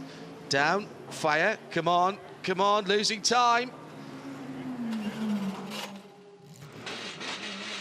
That was a good 7 or 8 seconds there that was lost, and then they had to wait for the GT4 class leader as well as the BMW came along. Watch the blend line, out they come, and Craig Lowndes is back in the race. But certainly getting on for 10 seconds. Lost there for the #1. Yeah, not sure what happened there, because as Garth Tander was explaining earlier on, it tends to be all automated. As soon as the pit lane speed limiter button is pressed, then the car knows to cut the engine when it comes to a halt, and then is automatically refired. So something not quite right in the system. Not sure whether Lanty had to do it himself, but anyway, the car is back into the race, slightly delayed behind that GT4 BMW from RHC Jorgensen Strom. Both Rob Noble and Gray Lowe saying pretty sure the Bentley clip was designed to do that. I think I remember seeing it do the same thing at the Bathurst 12 Hours last year. It was actually fastened on the wing upright, it looked like, when I got a second look at that.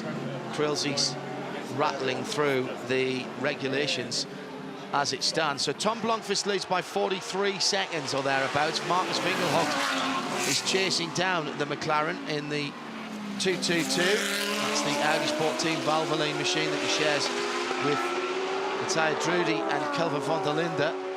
Then it's the best of the Bentleys, and that is Maxime Soulet. He's another 21 seconds further back, and just 1.6 seconds behind him for Visch, and then Werner and Marciello and Kodrich, all within a second or two of that battle. Stephen Grove being allowed to turn through the chase before deliberately getting offline and allowing Andrea Camparelli up the inside in the Lamborghini Huracan. And he's in a battle there, Johnny, for 10th and 11th, sorry, 11th and 12th place with Patrick Peele, 10th and 11th in class, because we've got the silver car in the top 10, of course. Orange 1, Triple F Racing, Chinese flags, but more or less a works outfit for Lamborghini here this year, which is another brilliant thing to shout about here at the Liqui-Moly Bathurst 12 Hours. More and more professional manufacturer-backed teams want to come and play. 11 different car manufacturers represented in the GT3 entry. Blomqvist in from the lead. It's a 36-lap stint there. That's good. Yeah, very good fuel economy from the McLaren. Good speed across the stint as well. And Marcus Winkelhock, who is nearly 40 seconds down on the road. Not very far away from his own stop, but he will stay out in the treble 2 Valvoline Audi. So Tom Blomqvist, after a very good stint, his first at Mount Panorama, hits pit lane, and this team go to work to put some not brand new tyres on car number 60. We have seen such durability from the Pirelli DHD2 tyre over the last couple of years since it was introduced in this race, and double stinting has become the norm. Silver leader in as well. That's the Codridge car coming in out of 8th position. That's a great run for this number 59, the Boost Mobile livery on that McLaren. Not the easiest car to get out of, it would seem. But they've got time.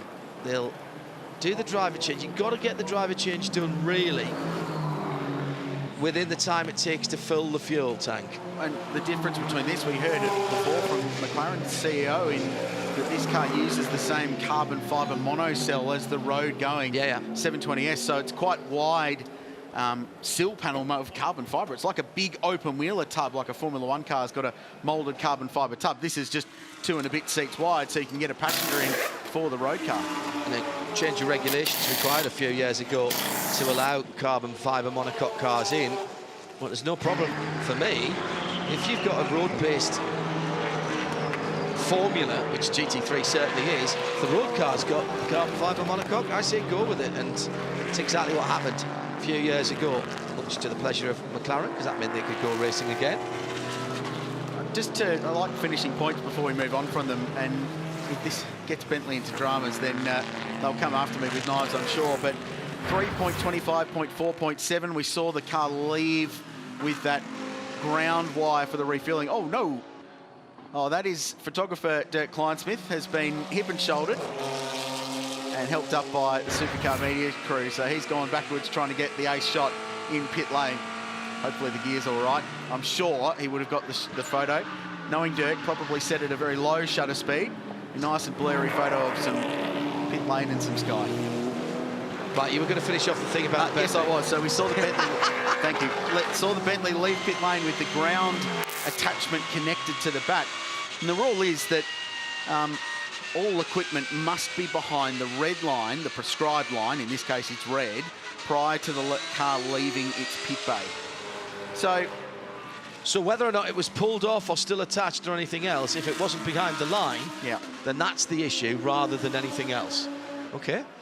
Well, maybe we need to have another look at that then and see. It'll be a tough call, I would have thought. Right. And there would be an argument as well that it's a safety item because it's grounding the car till the very last moment. Yeah, okay. Oh, you should be a team manager. Is it classified as equipment as well? Yeah. Is it equipment? There's another arguing point. Anyway, we'll see. Sun Energy 175 in. David Reynolds brought that car in. That's the Kenya Bull car. Also in Fred Verbish, who's already out of the car. The number 2 Valvoline Audi getting its fresh set of Pirellis, or at least a replacement set of Pirellis. Again, they look like they've had some use on the mountain already. And that elevates Marcus Winkelhock to the race lead. So the 222, like we saw at the end of Kelvin van der Linde's stint before, finds itself up in front. Right, Pirelli replay, car number 1. C. Lowndes behind the wheel. There's a little bit going on in front. AMG GT4 might have got into the ABS there, I think, Craig. You said that was one of the difficult things. Yeah. Well, it was his friend there, wasn't it? For sure. Closing speed, very quick indeed on what was going on. And one of the Valvoline Audis just off the road. You see that? I think that's a 222. Yes, it's the leader. And straight into pit lane, Marcus Winkelhock. So clearly pushing on, trying to get as much time up his sleeve as he could. And man, this is busy. Trying to dodge the BMW GT4 car. Mauro Engel with traffic all around him. And Mauro was very gentlemanly there. He was. Could have been more forceful in getting the elbows out and moving across, but Marcello was certainly parked in his way. So Winkelhock out. Fuel going in. And then Marcus goes back to the left-hand side of the car. Do you know, for all that has to go on in a pit stop, it's incredibly calm, isn't it, Johnny? Yeah, this is what they go through over and over again, isn't it? Practice makes perfect at the end of the day. And we saw in the earlier sessions plenty of pit stops being done. Fuel still going in. Car about to go back into the race here at the mountain.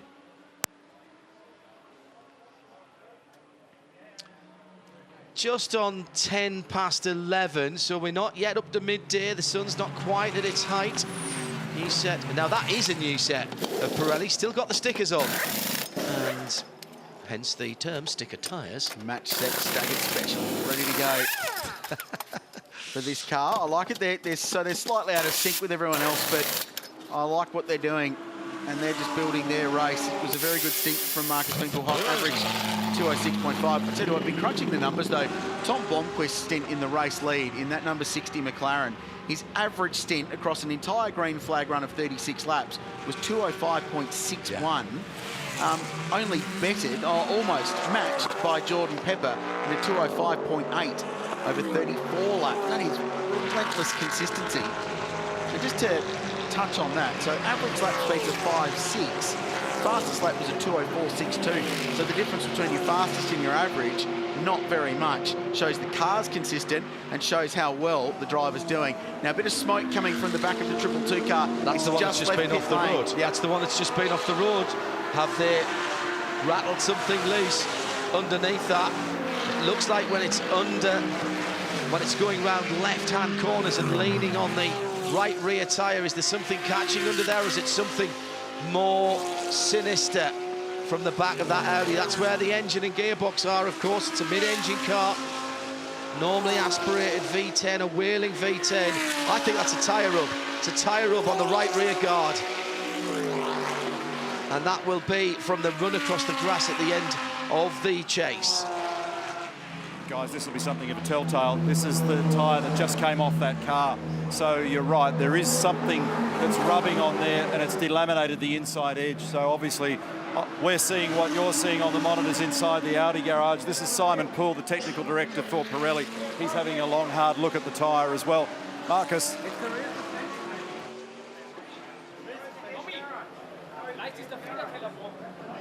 They're going to have a long, hard look. As soon as he's free, I'll have a quick word with him. That was a great stint by Winkelhock, because I was watching him climb up the order throughout that run. And obviously, once everybody pitted, he got back to the lead. I'll stay out of the way. There's too much going on here at the moment, so you guys pick up, and when something comes up, I'll come back to you. Thanks, Neil. There was a little bit of confusion, and they've got to bring that car straight back in. No, has he come in? No, he hasn't. He went for the lane and then dived out of it. I'm not sure that'll last another lap around the mountain. There was a considerable amount of damage where the rub had been. So that was a dive towards, it was Matteo Drudi, by the way, behind the wheel of that car. And he's taken absolute chunks out of the right rear Pirelli. And there's even something hanging loose behind the tyre, which might be part of the problem as well. Oh dear, I think they should have come in even if they weren't really ready, because they don't want a puncture at the top of the mountain. And is it good news or bad news when it stops smoking? I think it's bad news, because there's nothing left to rub off. Close to a puncture on that tyre surely now.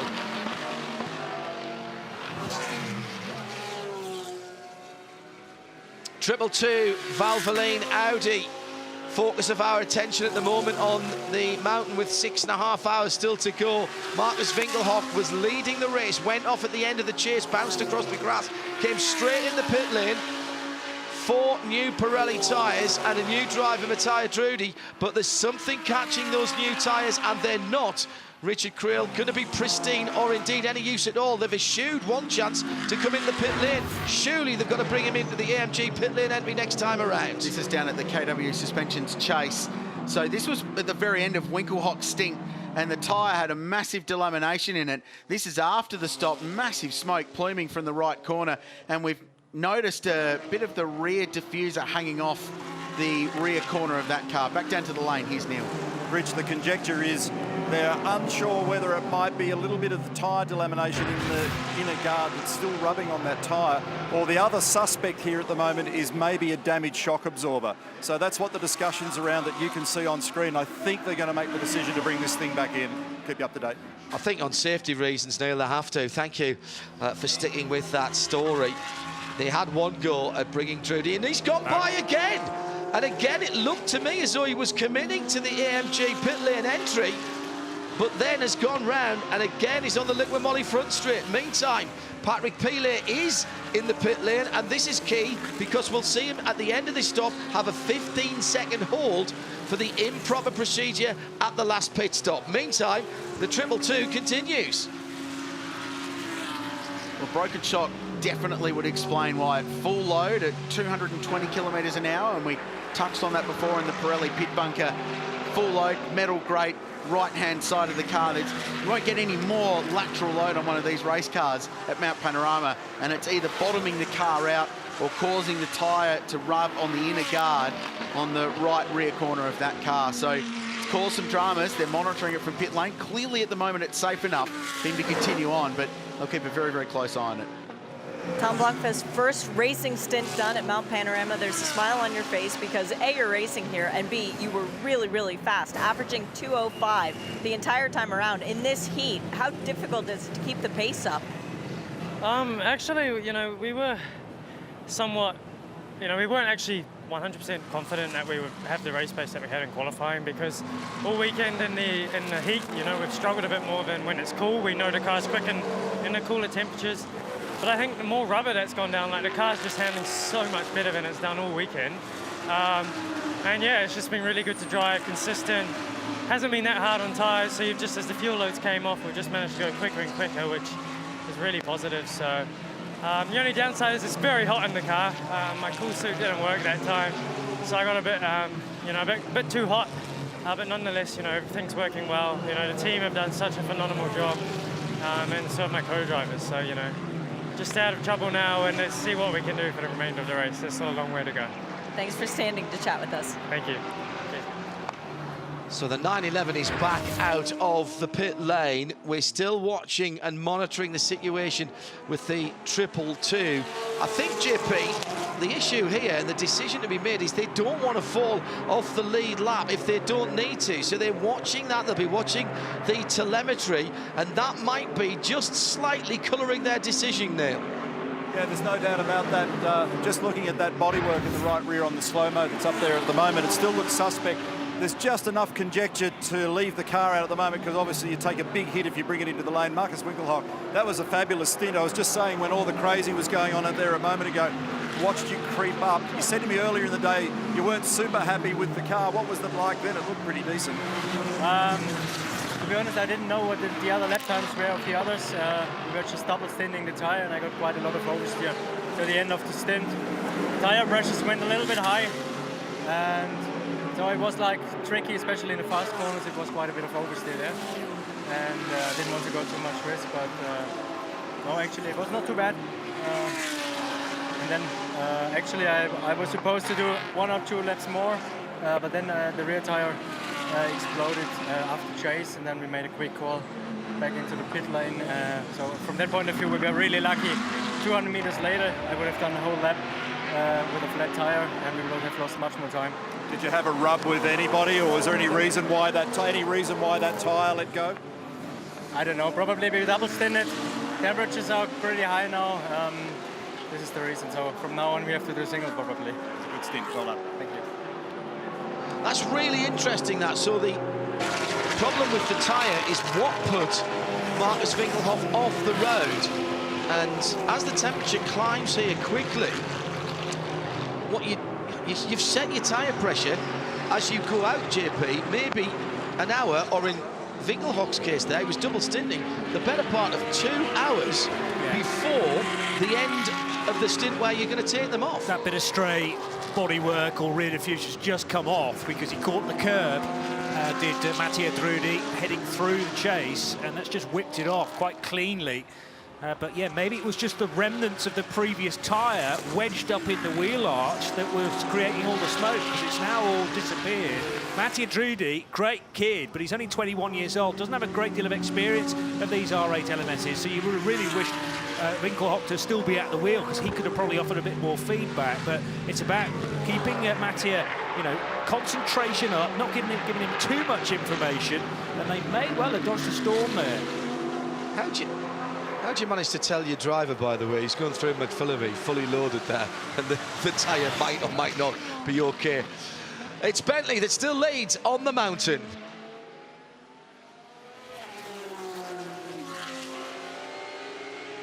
Starting to look like a proper Liqui-Moly Bathurst 12 hours now, gentlemen, as 1 or 2 gaffer tape specials out there, not least the number 34 Valkenhorst BMW, which had to have a new bonnet, and the guys struggled a little bit to get the racer tape on.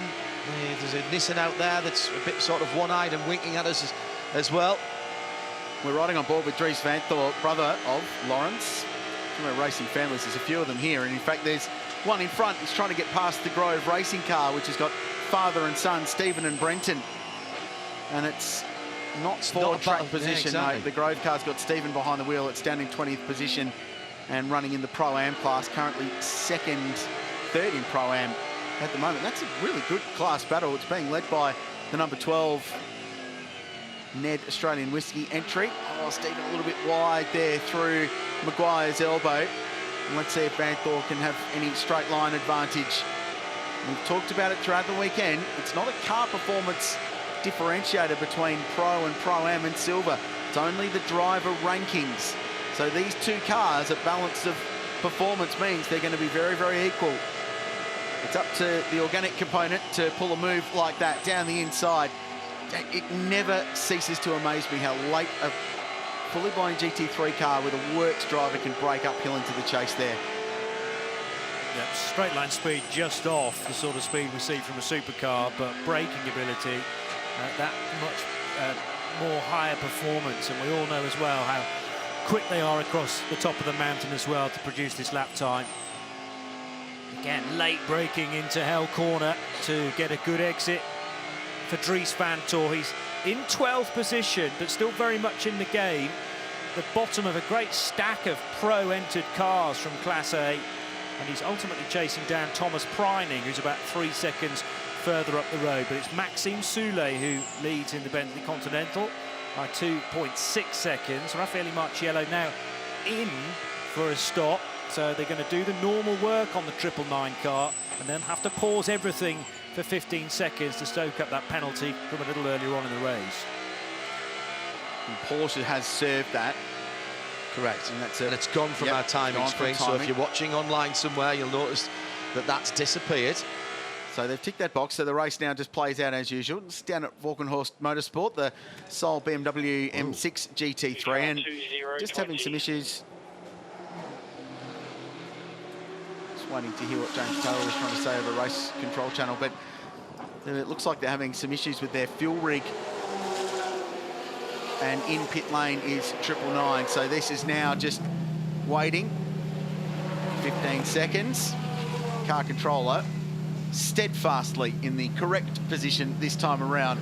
There would be nothing worse than serving a 15-second penalty and then getting penalised the same again for the same infringement. So that's job done. 15 seconds lost, plus a pit stop, and car 999 resumes its way in the Liqui-Moly Bathurst 12 out.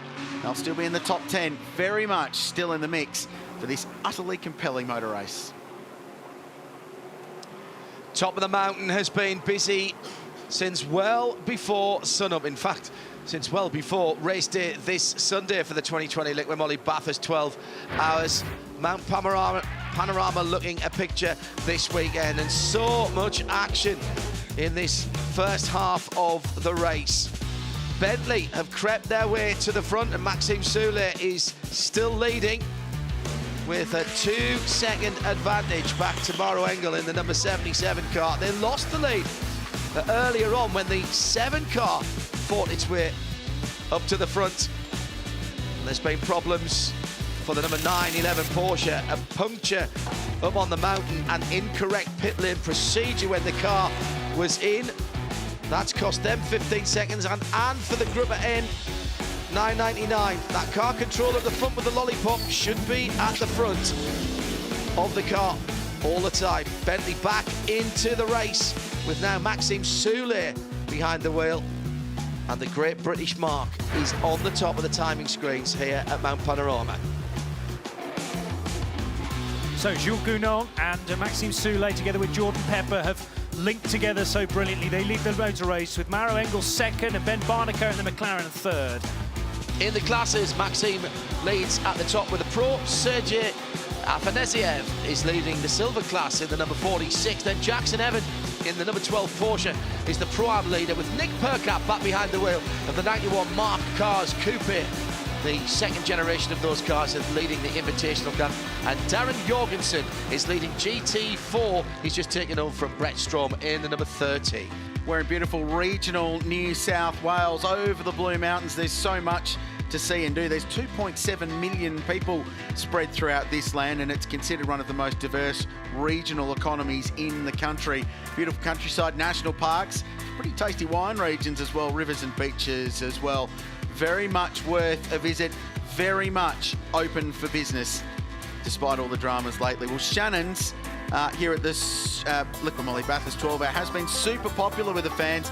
People have been able to enter an amazing competition all weekend, and so can you. Head to shannons.com.au for your chance to win a 15-day trip for two to the 2021 Le Mans 24 Hours, one of the world's oldest and most prestigious endurance car races. And that includes a hot lap of the legendary Nürburgring Nordschleife, plus the winner will receive an all-new Indian motorcycle, valued at up to $24,995. Shannons.com.au is where you can find out more information on that. Nick, come and see us if you win that. Pretty tasty thing to get involved in. Into the lane for the number 20 marked cars. And there's a little bit of problem on that, hearing on the race radio that the rear screen has been flapping around. And that's a no-no. Airflow through the car, good. Rear window blowing out at speed, very bad indeed. Grove Porsche in the lane as well, from the lead of the Pro-Am category. In the moment that they come into the pit, then they lose that to the Sun Energy One, number 75, AMG GT3. Dominic Baumann behind the wheel of that car has already gone through, and that's been changing all the way through this first 5 3/4 hours of the race on the pit stop rotation. They are still locked together for the battle for the top step of the podium in Pro-Am. Yeah, I bet the Groves are loving this, having come from a Class B Porsche in the past, bringing Ben Barker into the GT3 machinery. And they're in the big fight here for not only class honours, but potentially being able to look into a top 10 overall. Still a long, long way to go, 6 hours and 17 minutes to complete in this year's Liqui-Moly Bathurst 12 Hour. And it's a real meeting of the minds too. It's sort of the ultimate exponent of what this race is all about. Australian teams getting together with the international outfits. So it's a Herberth Motorsport car, and that team based in Germany has brought some guys with them. Then some elements of Brenton's campaign in the Super 2 Series last year was running for Triple Eight Race Engineering. His engineers come across to run the car for them this weekend. And then Grove Racing's usual crew from Porsche Carrera Cup Australia is thrown in as well to help out. So there's a whole disparate group of people brought together to form a team for a weekend. They're having a terrific day so far. Ben Barker in particular is awesome throughout practice and qualifying with that car. And the speedy Brit, if they can get themselves on the lead lap and stay there, then they're a real shot towards the end. At the moment though, 14 cars remain on the lead lap. The silver entered number 59 McLaren 720S from 59 Racing. Fraser Ross is behind the wheel, currently 2 minutes behind the leader and the last car remaining on the lead lap. Yeah, but only 6 seconds behind the leader in class, which is Sergei Avaneziev in the number 46. So that's a battle that will continue as well. These subcategories in Class A really proving to be very hard fought indeed. So this is a look back to the real world margin. First to second, 2.5 seconds. That's Ben Barnacote. He's in third place in that blue and orange McLaren. It's heading up the rise on Mountain Straight, up past the Mount Panorama vineyards on the left. Just a little drop in there. And then we need to wait another 30 seconds to go back and find Shane van Gisbergen, who's running in fourth place. He's just gone across the line now in front of us, so that's going to be a wee while before he heads up the Audi Mountain Straight. Ben Barnacote in decent shape here in that very striking blue McLaren 720S. Well, now Shane's in Triple Eight. That car's got some serious pace as well. And last time around at 2:04.94, it's only a few tenths off that car's best lap of the motor race, which was sent in the crisp, cool conditions 20 laps into the race at about 20 past 6 a.m. this morning. So it's got good car speed. Now Shane's on board. He's going to do a good chunk of the driving in the second half of this race. Jamie's double punched out a good stint behind the wheel of this car. That one tiny little incident with Mark Sini aside, trouble-free, and they remain in the mix. They're fourth in car Triple Eight. The Mercedes AMG Brigade all in reasonable shape. They're second, they're fourth, and then the 999 currently running in 7th position. Remember, they've just completed their next stop, only 3 laps into this stint. All the new spec of Mercedes then that are doing the better. 3 entered in the race. They're all in the top 3, as Krause has just said. So going strongly. Bentley Continental out front, but only by 1.5 seconds now. So Barrow Engels bringing that gap down in the 77 AMG. Well, GT4 World is going strong at number 13 with Darren Jorgensen behind the wheel. Now, he actually owns this car. They are 12 laps ahead of their competitor. So they just told me that they're cruising along quite nicely, just did a clean pit stop. Number 19, their competitor, had an air pump for the gearbox that broke. Dirk had just jumped out of the car. Harry Newey is about to get in. So hopefully that becomes a little bit more. They can play catch-ups a bit. Just quickly for our Mark II cars, the number 95, they got going again. So our youngest driver at the mountain this weekend, still on his L plates actually, Bailey Hall, is about to jump in next. Number 91, Nick Percat, is doing so well. Dare I say it, they're having a brilliant race. I don't want to, but they have been flawless. Well, let's now blame you, Charlie. If that comes in, hashtag blame Charlie. They have had a great race. They've been running up inside at one stage. They were up inside the top 20. In fact, they still are. 19th position overall with Nick Percat back behind the wheel of that Mark Cars 2, the coupe version. Very purposeful looking racing car, which is a bespoke racing car. It's not converted from any road car. It has a big tube frame and a roll cage underneath that, and the panels are built around it, providing great entertainment for not a lot of outlay. Back in the lane for the number 12. This is the Pro-Am leader at the moment. Jackson Evans out of that car. They'll hand that back then to Dominic Bowman. There he goes back through the Sun Energy One machine. I'm going to have to keep an eye on this because that has been nip and tuck all the way through that Pro-Am battle, Chris. Pro-Am's been absolutely cracking. There's 3 cars very much in contention for that. The Grove's out of sequence because they've just stopped, so they've dropped a lap, but this car's been right in the mix. Driver assistant just running around the other side, recharge the water bottle on this GT3R.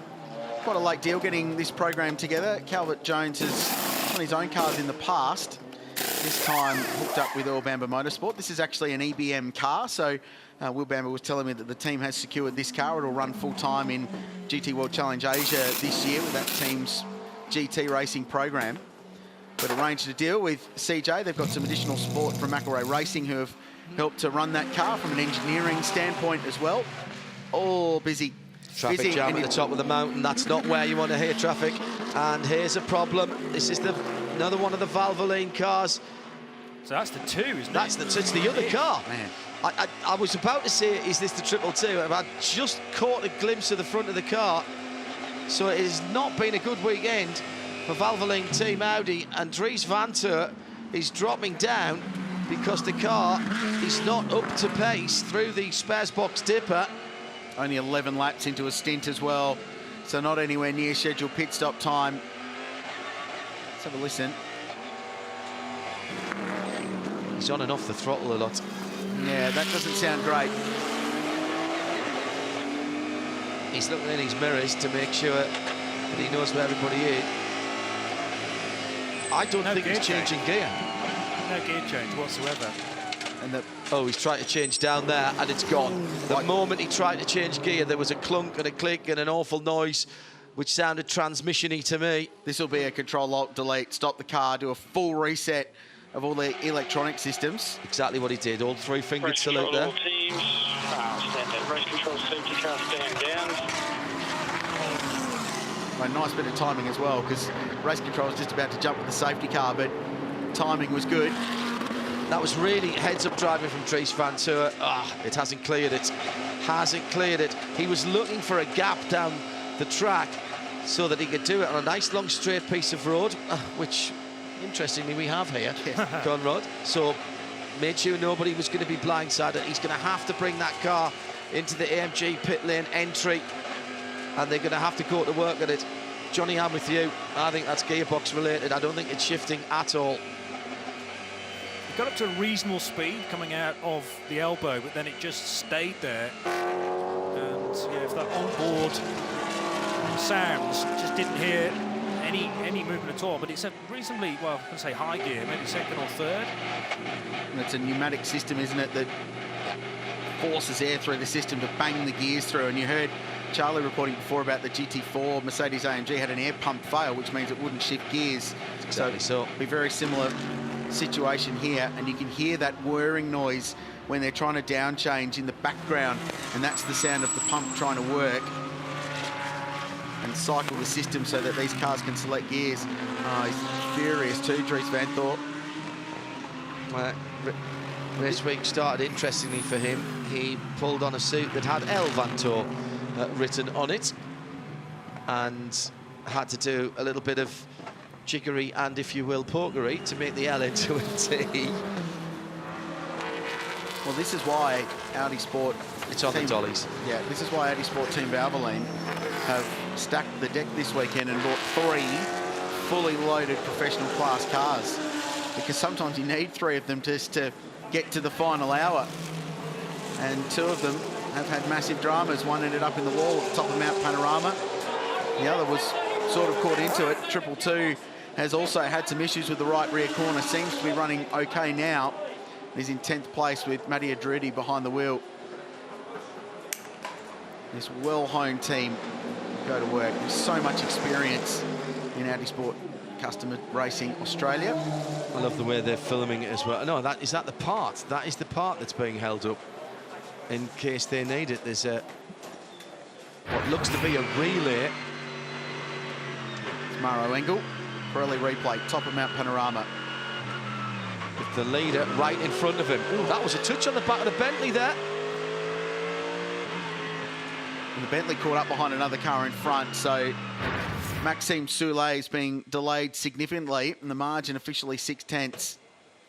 Yeah, it wasn't any tenths at all for a moment there, was it? It was minus half a tenth as he bent the back of the... And there's nothing Dries Van Thorp can do except sit frustratingly in the car and hope that this team can fix it. But now they're a lap down now. They'll go another lap down quickly. They knew what it was, Krilsey, straight away. Now, I'm looking at those parts.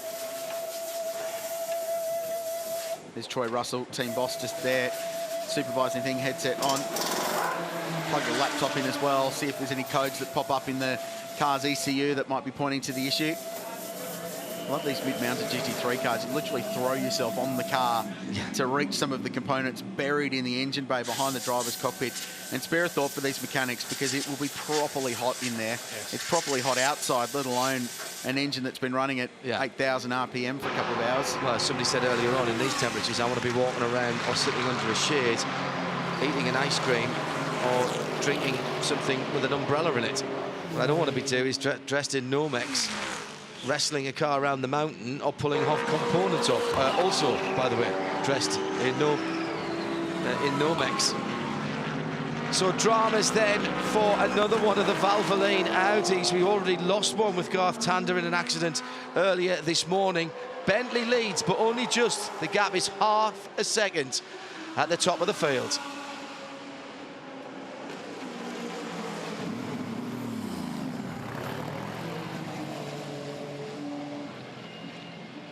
Well, fellas, we edging down just 5 minutes away from half distance. Get the memes ready around the world. Whoa, we're halfway there. Yeah. I don't think we're living on a prayer yet, though. I think this race is tantalisingly poised. There's a bunch of very good cars remaining on the lead lap, and a pretty compelling battle with 2 cars on very different strategies, it must be said. They're basically 15 laps the distance, or the difference. The car in first and the car in second place. The Bentley's doing its thing. The number 77 AMG that we jump on board with now, with the vastly experienced Maro Engel behind the wheel, is doing another, and not far away from their next stop. The only other thing, I'm sort of running through what might have been going on with that Audi when I saw them bring the parts out to the back. I wonder if that was a couple of coil packs on the engine and the engine went into limp mode, because it looked like that sort of thing, and they're working on the top of the engine. Now, in fairness, that is also where the power shift is as well, but that looked like an electrical component. Ouch, that was hot. We'll get a report from down there from one of our pit lane team in a wee while. And there's another electrical connection going on. That's at least the third one I've seen going in there. At this point, I'm, you know, guessing, frankly. Well, it's easy from up here. True. But they seem, I tell you what, they did seem to know what they were doing, because they had a couple of packs with the parts, the electrical connectors inside, and they were breaking them open. Leaders down at the end of the chase, and having picked their way through some traffic, the battle's back on again, JP. It is, yeah. It's 5-6 car lengths. It'll concertina up completely, though, as long as the Bentley and the Mercedes can clear the number 20 Mark II, or is it going to wedge itself between the two leaders? Not quite, and it does mean that Maro Engel can slither his way side to side with the Invitational class car. Lost a little bit of time there, but might be able to gain that back again up the hill, or indeed over the mountain. Bentley looking strong on this first part of the lap. Kind of similar to the big Nissan as well. Strong engine hauling its way up Mountain Straight. By the way, race control have already told the recovery crew, if we get another safety car, that's number 34, the Bostik Audi, that will be pulled to a place behind the wall. It's been there long enough now that the yellow flags have long gone. A couple of laps, and then they reckon everybody knows that it's there. It'd be a bit myopic to miss it, to be honest, on a piece of the track like Audi Mountain Straight. Maxime Soule doing really well. Let's have a listen to the Audi.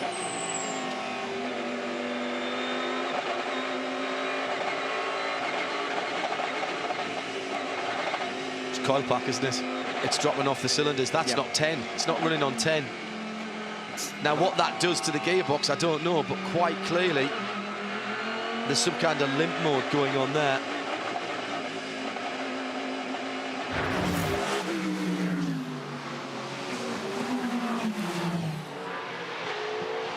Maxime Soule has a 1.2-second lead. The car behind is the car behind. First and second, heading on to Conrod Straight here at Mount Panorama, as we're a couple of minutes away from half distance. It's Johnny Palmer and Richard Creels in the booth. Let's get down to the lane and go down to Stubbsy.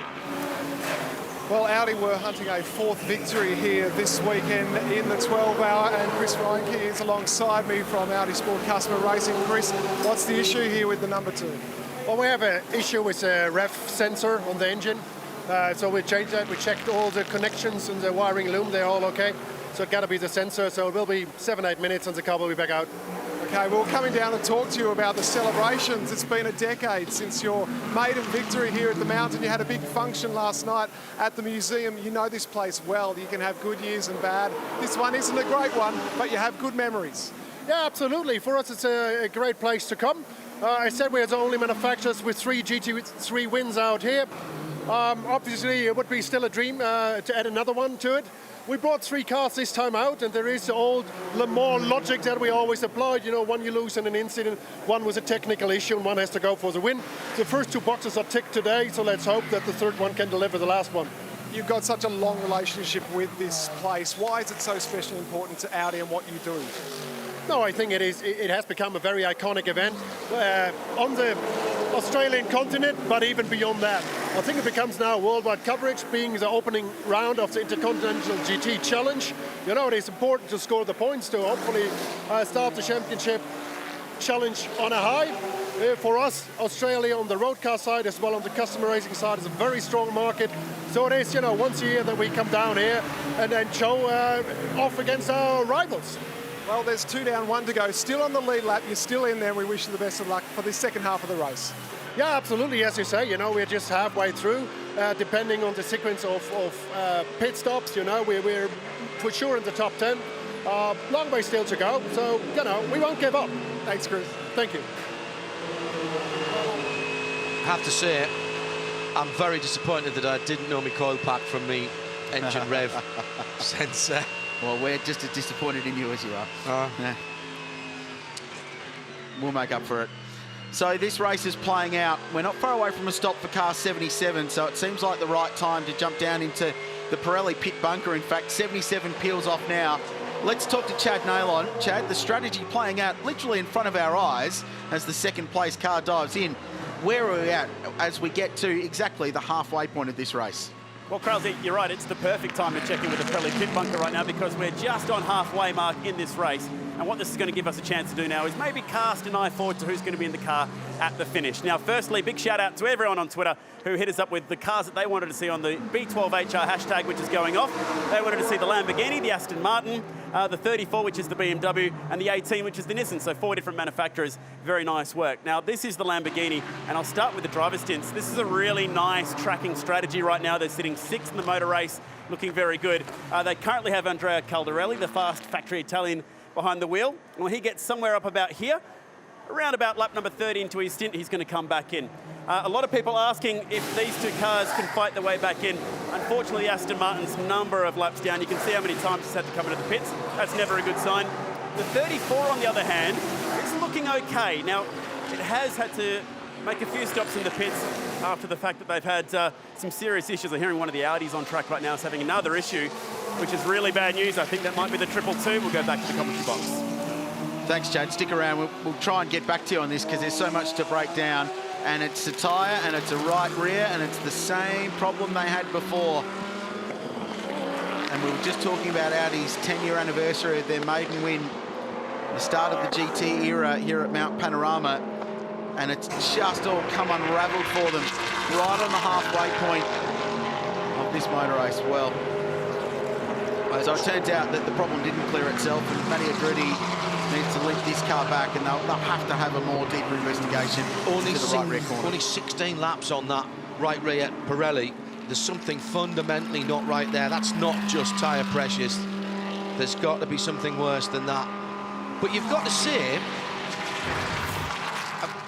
let's have a look at the top of the mountain and see what happens. I'll tell you what, he's very lucky if it's gone. Oh, wow, yes, it has. What a you know what, though? And abandoned through the shortcut at Brock Skyline, which is completely understandable. Yeah. He's just had a heart-and-mouth moment. But the amount of rubbing that was on that tyre to start with in the first 2 or 3 laps when they were umming and ahhing about whether it needed to come in, that can't have done any good at all. We heard Neil saying earlier on, there's only a couple of mil in terms of a couple of millimetres of tread, and you've worn through most of that, surely, with all that smoke that we saw earlier. Yeah, true, and the state of the tyre that came off the car when Winkelhock had his moment and forced him into a pit stop. I mean, that was down to the bare bones as well, virtually the gauze. So I realised, you know, that the smoke disappeared. OK, it may well have cleared, but he's only been able to do half a stint on that, and that's no good to the end of the race. And then there's question marks as to what you're doing to the internals of that car. Are you further damaging it? It's another mid-engine machine. Gearbox and other crucial suspension parts could well be cleaned out by wayward tyre. This is for position. Car 8, Alex Bunker behind the wheel, putting a move on Yelmer Berman, who's just got behind the wheel of car 77 after a stop. We'll track that for you. That's for 7th and 8th place. Different strategies unfolding there. Did you hear the jingle jangle of metal on road there as the number 222 came in? Now, they're not doing anything right now because they'll fill the car on the lane. Then the dolly jacks will come out and that car will go back in. They've got a new set of tyres for it, but they cannot seriously be thinking of sending that car without having a proper look at what's going on. There's some tape and a brand new set of Pirelli rubber to go on that car. The rear wheel being somewhat recalcitrant on the right-hand side. That'd be very hot under there. Now, surely they've got to have a proper look. They've got the tool that they put round the jack to make sure the car's going to stay up. Pirelli are not going to get much information from what was left of the tyre on the rim. And there's going to be all kinds of tyre banding and metal reinforcements wrapped around the right rear. And you can't leave that either, Johnny, because that could be flailing around and brake lines, etc. over there. Bit of debris at the top of the mountain. Problem is that wraps itself around the hub and the axle, the drive shaft potentially as well. It's so tricky to get that out at speed, and it may need to have to go into the garage and onto the higher stands, the higher jacks, for them to really have a look at it. The plastic bag on the racetrack brings back some memories to a few people in this part of the world. Mark Scape will tell you stories about an overheating Holden Racing Team Commodore with a plastic bag jammed in the front intake. It's a legitimate concern. Need to monitor that. Hopefully it doesn't blow into the park of one of these cars. Engine cooling on a day like today. It's just cracked 35 degrees, though. The direct sunlight's starting to come off the circuit at the moment. So while this is sorting itself out, we can jump back down to the Pirelli pit lane hub with Chad Naylor. Thank you, Richard. So that's a real shame for the 222 car. I'll pick the discussion up again with the 34 where I was. People on Twitter asking, can they get their way back into the race? Because obviously a lot of Chaz Mostert fans ago who started that race. The first thing here is, yes, you're never out of this thing. They are 2 laps off the pace. They just came in and made another pit stop about here for Nicky Katzberg, so they're out of sequence a little bit, potentially playing the game that maybe if a safety car was to come out for debris, they might be able to get one of those laps back. But it's going to be a long way back from 2 laps down. Chaz is actually feeling a little bit ill this weekend as well, so they're trying to conserve him for the end. Another really good-looking strategy, the Nissan, the KCMG Nissan. This car is flying. It was running inside the top 3 earlier today. It's been showing good pace, and check out this beautiful strategy graph that they've got going on right now. They're emptying the tank every single time, so they haven't taken a safety car pit stop. They've been able to come in and go for big, long stints. So they're tracking pretty nicely right now. Okay, now let's go back up to the commentators and get some input. We've got a full bank, 12 cars to pick from. Who do you want to see? All right, I'm interested in 999 V7 because that's been the ebb and flow at the pointy end, and they're on alternative strategies at the moment. Yep. 7's been leading a bulk of the laps, but when they stop, the 999, which is about 15 laps out of sync, rockets up the order and gets a bit of track position. Let's look at 999 first. Okay, so they started with Maxi Birk. They had a big single stint from Philippe Fraga, who we had not enough time to be able to do a double, but we did see a double from Raffaele Marciello. So is he going to go for a full tank? No, because that'll take him over 2.5 hours. I think they're going to do exactly what we saw here. So when we go somewhere around there, lap 14, lap 15 into their stint, I get the feeling he'll be going to the end of his continuous driving time is the answer to that question. And over at the 7, I think we're going to see something reasonably similar. They've been able to spend a limited time in pit lane with this car, and check out their single stints that they've been going so far. So they started with Pepper. They've been doing a little bit similar to the Porsche strategy. They actually confirmed it with Shea Adams. Because of the heat, because of the driving time, they're going to do singles all day. So if you look at that, you'd have to say that it's probably going to be Jules who's going to be taking back over pretty soon. And what about 888, Chad? Because we saw Jamie Whincup do a bulk of the work early in the race. Right, Shane hasn't done many laps, has he? No, just the single stint for Shane. So that was a while ago that we've updated this. So he's actually somewhere around here right now, getting to the end of his first stint. What I can tell you is if we go over to the live driving time, he hasn't done that many hours yet. So there's a good chance that later in the race, Shane Van Gisbergen's going to be finishing this car. It's an embarrassment of riches, isn't it? Who do you put in the car at the end? Maxi Gotts, Jamie Whincup or Shane Van Gisbergen? Check this one out as well. Craig Lowndes coming to the end almost of his day. So he's going to be done roughly just over the halfway point of this race. So pretty handy drivers to be able to take this thing to the finish. I'm tipping Van Thor to finish that car today.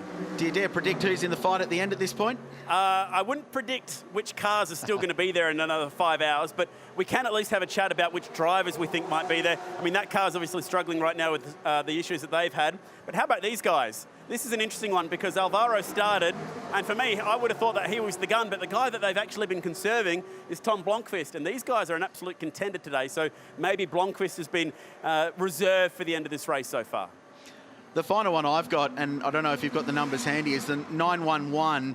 After going down that lap, they're currently scored in 12th place. They're still a lap behind, aren't they? So they need a lucky break with a yellow at some point, which this long green flag running isn't helping the cause. Yeah, Pillay copped a bad break when he took on that. Actually, it was right there, about 15 laps when they had their initial puncture. So it wasn't quite ideal. Remember, they were trying to do singles, so to have that double there sort of threw their plan A out, so they've had to go to plan B. And he should be in shortly because they didn't fuel when they took that extra tyre on. But interesting that they're saving the 2 youngsters for the end there, Chad. Thanks very much, mate. Yeah, I think Matt Campbell, I mean, you could just about bet the house if this car's still there after hour number 11, Matt Campbell's going to drive it home. Thanks, Chad. The Pirelli pit bunker. Love the strategy insight. We'll build that as the race goes on. SVG, by the way, is due. I reckon is due in the lane anytime soon. So on those numbers, we'll see that shorter stint for the 999 car in pit lane sometime soon because they're currently 14 laps into this run with Felipe Fraga. And that's actually going to level the strategies, isn't it? They're going to end up somewhere about where that number 7 Bentley is. Let's jump on board with Shane van Gisbergen. We're just talking about this amazing Kiwi. Was so good here in 2016 in the McLaren. He's been on pole here for the Super G Porto Bathurst 1000. Remarkably yet to win that race. Came close this year, or last October, it must be said. But in GT cars, he is a superstar as well as in Virgin Australia Supercars Championship. Yeah, Van Gisbergen has done 34 laps already. So that's a stout stint as far as that car's concerned. Now we're hearing that we might be getting a bit of a dust storm heading our way. It's very windy at the moment, and further afield from where we are here at the circuit of Mount Panorama, visibility starting to close down. And for those further afield from Australia who don't know about such things, that could be very nasty indeed. Visibility drops down very quickly, and it could virtually turn day into night. Yeah, and the weather rapidly changing. 36.2 degrees in the region at the moment. The wind has gone up. It was about 20 kilometres an hour early in the race. It's now in the mid-30s. It's coming from the west-northwest, so it is still blowing. It's a headwind on the pit straight. Very blustery, though. The humidity's dropping as well. At the moment, there's nothing on the weather radar, but it's definitely predicted, and at 5 p.m, there's a 60% or better chance of rain in this region. You might have to deal with some dust first. Can I just say that means there's a 40% chance there isn't? Yeah, absolutely. I'm still going to be hopeful heart bloke. David Calvert-Jones there had the fourth place battle wedged right behind his rear wing. Caldarelli and Felipe Fraga getting through. Caldarelli only just ahead though of the Brazilian in the 999 Mercedes. I like Chad's reasoning on that Lamborghini. They've been just quietly creeping up on it, FFF Racing. Caldarelli in fourth place, so Van Gisbergen in 36 laps. Yeah, that's a good long stint. Yeah, that's very impressive and very consistent too.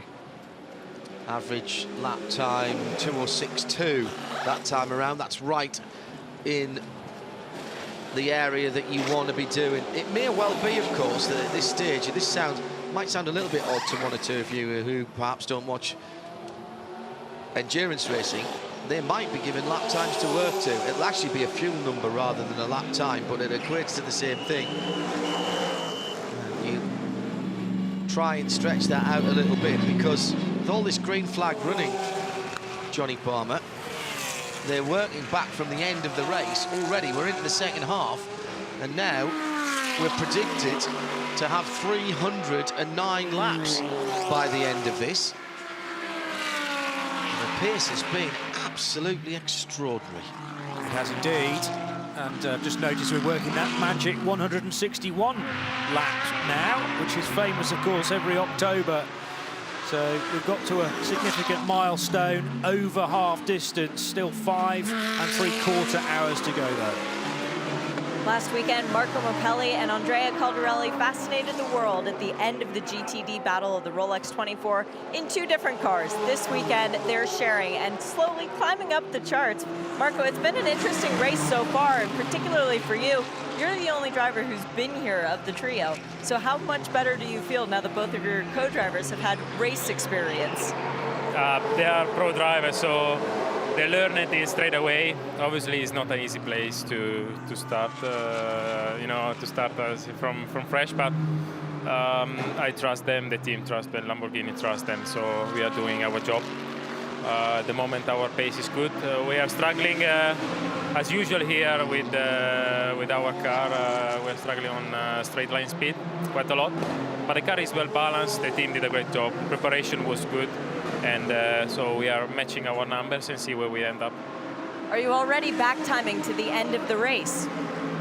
Sorry? Are you already thinking about the end of the race, strategy-wise? Yeah, of course. We have to. Usually, in the past, this race has been decided in the last hour. So, of course, what we are doing now is to get as a better position for the last hour, definitely. Good luck. Thank you. Just watching some concerning pictures, shall we say, at the moment from our excellent camera operators, and thanks to the whole team here this weekend. It's been a massive effort. But certainly, visibility in the distance is dropping away. And this part of the world, John, I've said it before, in the middle of a drought, so it's the way the wind is blowing, that's picked up all the drought-stricken areas and moving it over this way. We'll follow that for you. The race continues. Bentley in front, McLaren second at Bathurst.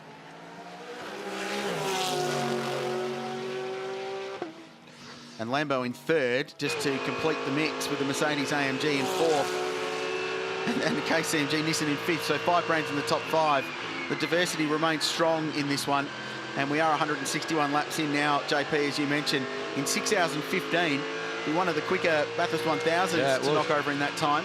Part of the reason for that is we're currently 3 hours and 16 minutes into a green flag run. Now, we have had 3 safety cars, 12 laps we've spent behind the Mercedes AMG safety car for 56 minutes. So imagine what we would have been like without that. And one of those was well over half an hour. That was the long one when Garth Tander went in at the top of the mountain. Just listen to that car bottom out from the Filmy Park. You've got to think I'm going to break it if I keep doing that, haven't you? It's Jamie Whincup behind the wheel of the 10th placed 888. It's the AMG GT. So, JP, first half of the race then, done and done.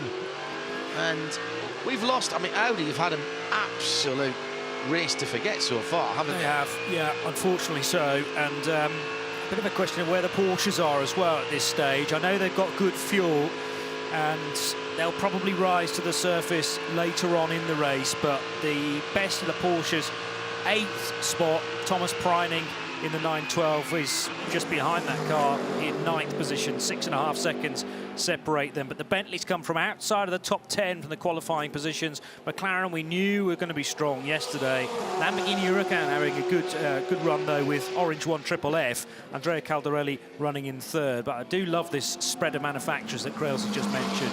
And bang on cue, 32 laps into a stint, KCMG Racing pulls into pit lane. Eduardo Liberati brings the Nissan GTR into pit lane. It is exactly the same duration as their previous full stint, 32 laps.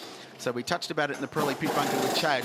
This car is just cruising around, nailing their strategy every stop. So this is a really impressive performance from this team so far. And it looks like it could be day done for car number 2. The Audi nightmare this weekend just goes on and on.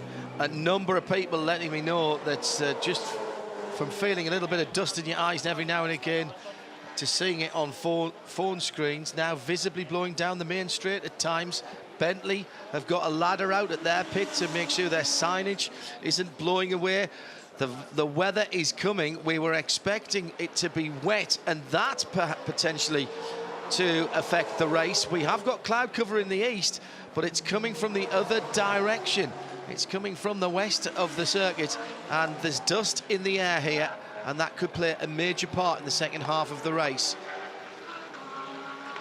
Statham de Bore there in the Audi Sport Customer Racing pit.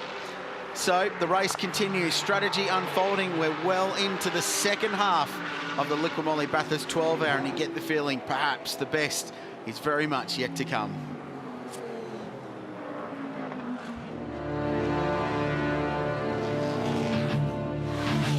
Bathurst, it's a name that instantly puts a smile on the faces of millions of motorsport enthusiasts all over the world. This little town outside of Sydney, Australia, has become famous for one thing: Mount Panorama. Racing here at Bathurst, it's on every driver's list. This is a place where the quickest don't always finish first, brave often prosper. There's only one thing you can bring to the mountain: maximum commitment. It's a place where every corner can fight, and the results can be devastating. Today, 124 drivers from 21 countries tackle one of the world's most challenging endurance races. We welcome some of the biggest names in international motorsport. Amongst them are winners of every major endurance race around the globe. 24-hour race winners, world endurance champions, supercars champions. I've won the 1000 and now I want the 12-hour. Today, it will take 12 hours of peak concentration to be there at the end. You need it all to go right.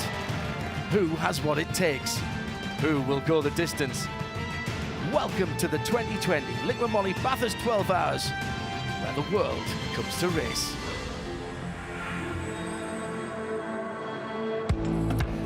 Well, Sydney is Australia's largest city with its stunning harbour, the Opera House and the bridge, and it's just a short hop, skip and a jump, 200 kilometres west, and you get to Bathurst, a city that was founded on gold. Now, Mount Panorama is its most prized treasure, and today we are at the halfway point of the 2020 Liqui-Moly Bathurst 12-hour. Chris Stubbs with you. Alongside me is Neil Crompton and Mark Beretta. Neil, I'd like you to please get out your crystal ball and tell me, after a pretty epic first 6 hours, what are we in store for next? Well, it's been intriguing so far. We've got a big chess game going on out there at the moment. They're all watching each other. We've got a fascinating battle involving the number 7 Bentley, also the number 60 McLaren, and ironically, 888, who always feature here in the 1000 race. They're looking pretty strong with Van Gisbergen and Maxi Gotts and Jamie Whincup as well. I want a tip, though. Put your money on one of them. Which one, Neil? He always wants a tip. I'll give you a tip. Why don't we just go inside and have a couple of those? Who's going to be popping those at the end of the day? I'm going to go local. I'm going to vote for a local industry because that weather is coming. So just look over your right shoulder there at the moment, Stubbsy, and it's blowing a gale out there at the moment. It's about 35 kilometres an hour from the west. It's getting dusty, and in fact in about 30-40 minutes from now it's going to get dustier. So Jamie's about to get in the car. I came via their garage, and then they'll have Shane organised for the back end, and he's just the right guy in those conditions. But obviously it's a class field and anything can happen, and that's really the message from the first 6 hours, isn't it? We've seen all this crazy random. And so much to come. I mean, we started here this morning in the darkness. That's one of the great spectacles, not only in world motorsport, but in Australian sport, to see the cars going around here in the dark. And can you imagine now, that is 6 hours ago. That's been 6 hours of racing. It is a race very much of two halves. Survived to this point, and now you push on and try and be there at the finish line and be up on the podium. But the weather is the great unknown, as we know at Bathurst. So we're talking about a dust storm. Who yesterday mentioned dust storms? No one. So if you're an international team here, you're going, what is going on? This place messes with your head. It just throws up everything. And for us as race fans and watching, it is a spectacle. This is going to be a great finish. There is something in the air. It's dust or something else, but there's something in the air, and we are set for a cracking second half. Let's get back to our commentators now. Johnny Palmer, Richard Crail and John Hindell. Thanks, fellas. It does seem just like a few moments ago in some respects that we got the green flag just before 6 o'clock this morning. 3 wide down into the first corner and through the blaze of headlights. What a move to the front of the field by the AMG number 999. These early morning battles can often set the tone for the race, and the McLaren was on the move early, and they've been quick all day. First AMG safety car intervention, come Ledegar into the wall, hard at the top of the mountain. Swift work in the pit lane down at Mark Carr's when Warren Luft's machine went up. And then Jules Westwood in the wall, in the psychedelic Wall Motorsports Lamborghini. Then the big one at the start of the worries for Audi.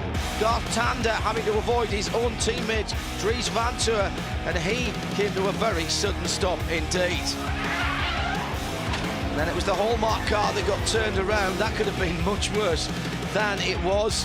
The 911 had a right rear. They only changed the tyre. They didn't fuel this car. Will that play into their hands, or is that where they lost the chance of the race? Then the 222 with right rear tyre problems as well for Marcus Winkelhock originally, and then the car's been back into the lane again. And just to make it 3 for 3 in the hat-trick of disaster for Audi, the number 2 with a cam sensor failure, and that car back into the pit lane, and now it seems retired.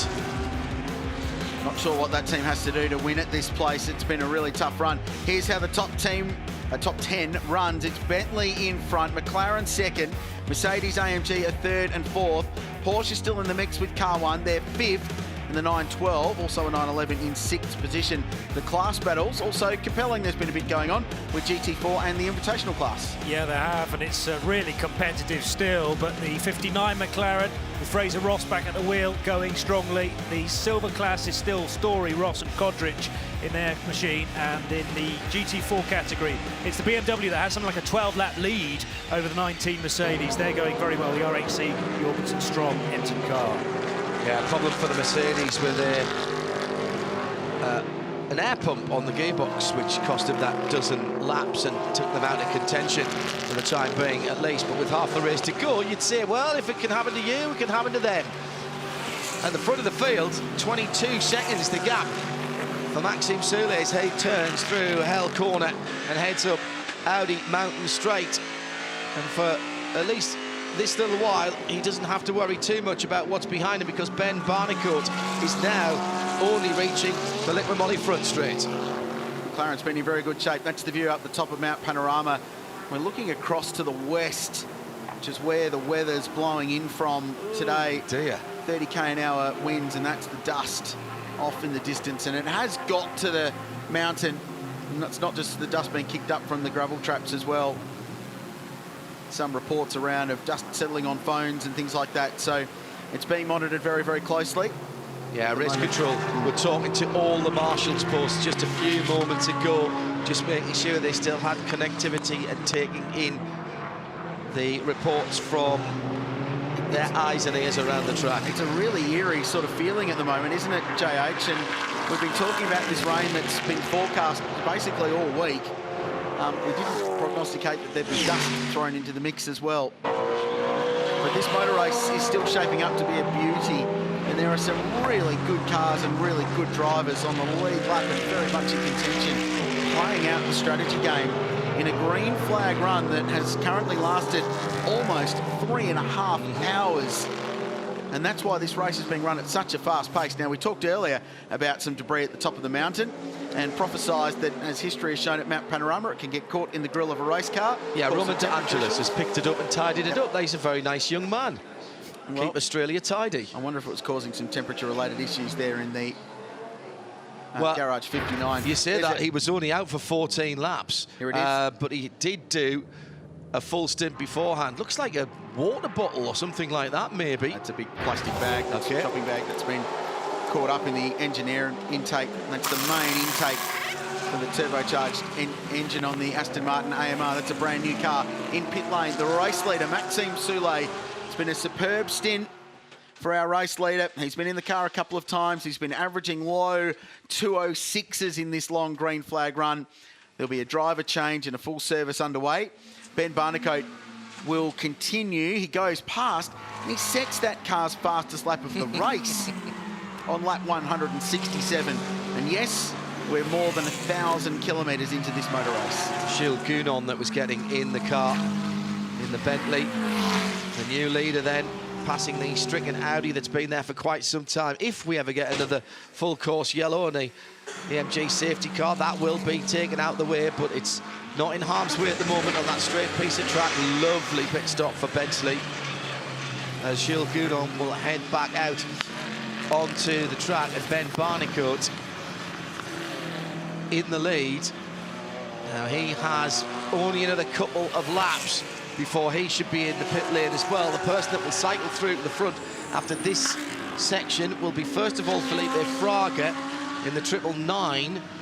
That's the Mercedes AMG. And then the 77, also Mercedes AMG, Hjalmar Berman. He's barely halfway through his stint right now, so he'll take a turn at the lead. What I haven't got here, and I'm rather annoyed with myself that I didn't write this down earlier, is how many lead changes we've had, either through pit stops or through passes. There have been many. I'll crunch those numbers at the end of the race. Yeah, there's been a lot, but it's this year been constricted to quite a limited number of cars. Correct. Just with the way that this strategy's played out. So the McLaren, the 999, the 888 AMG spent a little bit of time in front of the motor race. As we go back and have a look at a battle of the Porsches, and this is actually four-track position. 75 AMG in front, it's a lap down, and this position has actually changed hands recently. Thomas Preuning has gone in front of Craig Lowndes, 5th and 6th position. with the 911 car still 1 lap off the lead. These are the two key contenders for our defending race-winning brand. The 912's just been creeping on up, haven't they? They've flown under the radar. All the attention after that amazing lap in the shootout yesterday was on the 911, but 912, as was the case last year, it must be said. He's doing a very nice job, and Proining's been very consistent. Lowndes, this will be his last stint in the car, we think. He'll max out on his driver time, and then it'll be up to Lawrence Van Thur and Earl Bamber to bring that car home. Kurt Kostecki, we're used to seeing him in Super 2, as we will for 2020, but he just went out in his first time in a GT3 car here at the mountain in the Nissan.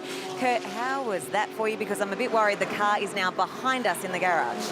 Yeah, well, for me, it was a whirlwind. Got here for practice, and we had a few dramas with the car, with the brake system and stuff, so it took a little bit longer for me to get used to. Like, obviously, driving a supercar around here, I've done it a few times, so it's hard to break those trends. You're sitting on the other side, the brakes are different, the car's different, so for me, it's been absolutely crazy. Unfortunately, now the car's in the garage, it seems like we've found a bit of a fuel drama, so we're trucking along pretty well, so hopefully we can get back out there. Just as a secret, you did tell me you actually loved driving a GT car, and we could see more of this in your future. Yeah, I just wanted to expand what I've been able to do because I've been driving a supercar for so long. I wanted to get into the GT racing because you can obviously go all over the world with it. So that's something I aim to do, and I've been having heaps of fun. Well, let's hope you can get back out there today. Thanks, Kurt. He's a super young talent, Kostecki family. The two brothers and the cousin all heavily involved. This is busy. I haven't added to the KCMG passometer, patent pending, for a couple of laps. So we've been looking forward to some excitement from car 18. He's trying, JP De Oliveira I'm talking about, trying to work his way past a Bentley. Yeah. Has he already passed Mathieu Jaminet? This is... I don't reckon he's on the lead lap. That's No. He's trying to get the lap back, isn't he, on the Bentley, which runs in second position. You're right. And JP De Oliveira actually down in 12th place when this car's looked so strong through the course of the day. But he'll get the lap back when the Bentley pits in a couple of laps. Yeah. Yeah, Ben Barnicourt leading. Sorry, correction, the Bentley has just been in, so correct. yeah, the order's still trying to shuffle. Pitting right now is Craig Lowndes in car number 1 after 30 laps behind the wheel of Maguire's Porsche. That would be Barnicourt that pits next from the lead. He's due in any time soon. The Bentley then will retake the lead in second. Felipe Fraga, he's got a wee while, probably about 10 laps to go. Jelmer Berman has got about 20 laps to go. Significant here, guys, that Bentley is still in second, having made its next stop. So I'll correct myself because I thought the 999 and the 77 would have got past the Bentley until their next pit stop. So that's a significant change as we've been in this long green flag situation that Gounon and his teammates have been able to keep that second place. No rear window on the number 20. Well, they've already been black flagged for this once. So where's the window? Yep.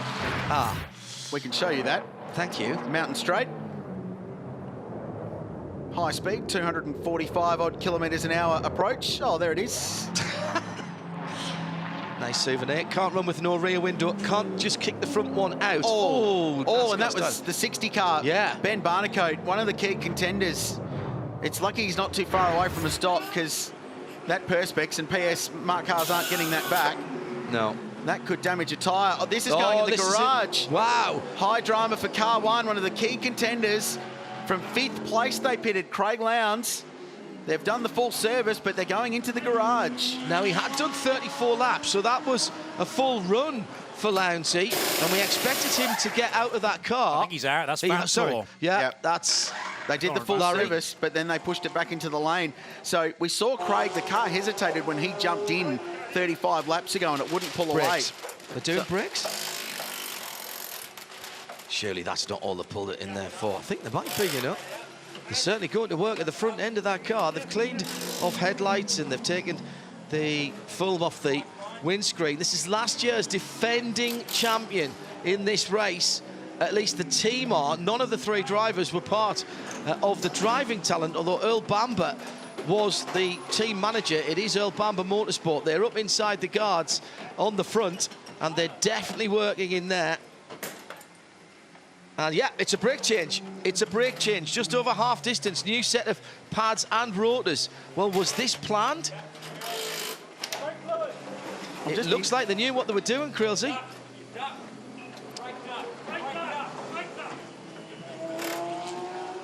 Unfortunately, they've had to bring this thing into the garage. I can see brake rotors out the back of this car, and they're also having a quick look underneath the bonnet. It also looks like something, potentially the wrap, is coming away on top of the roof, so it's got the full set going on.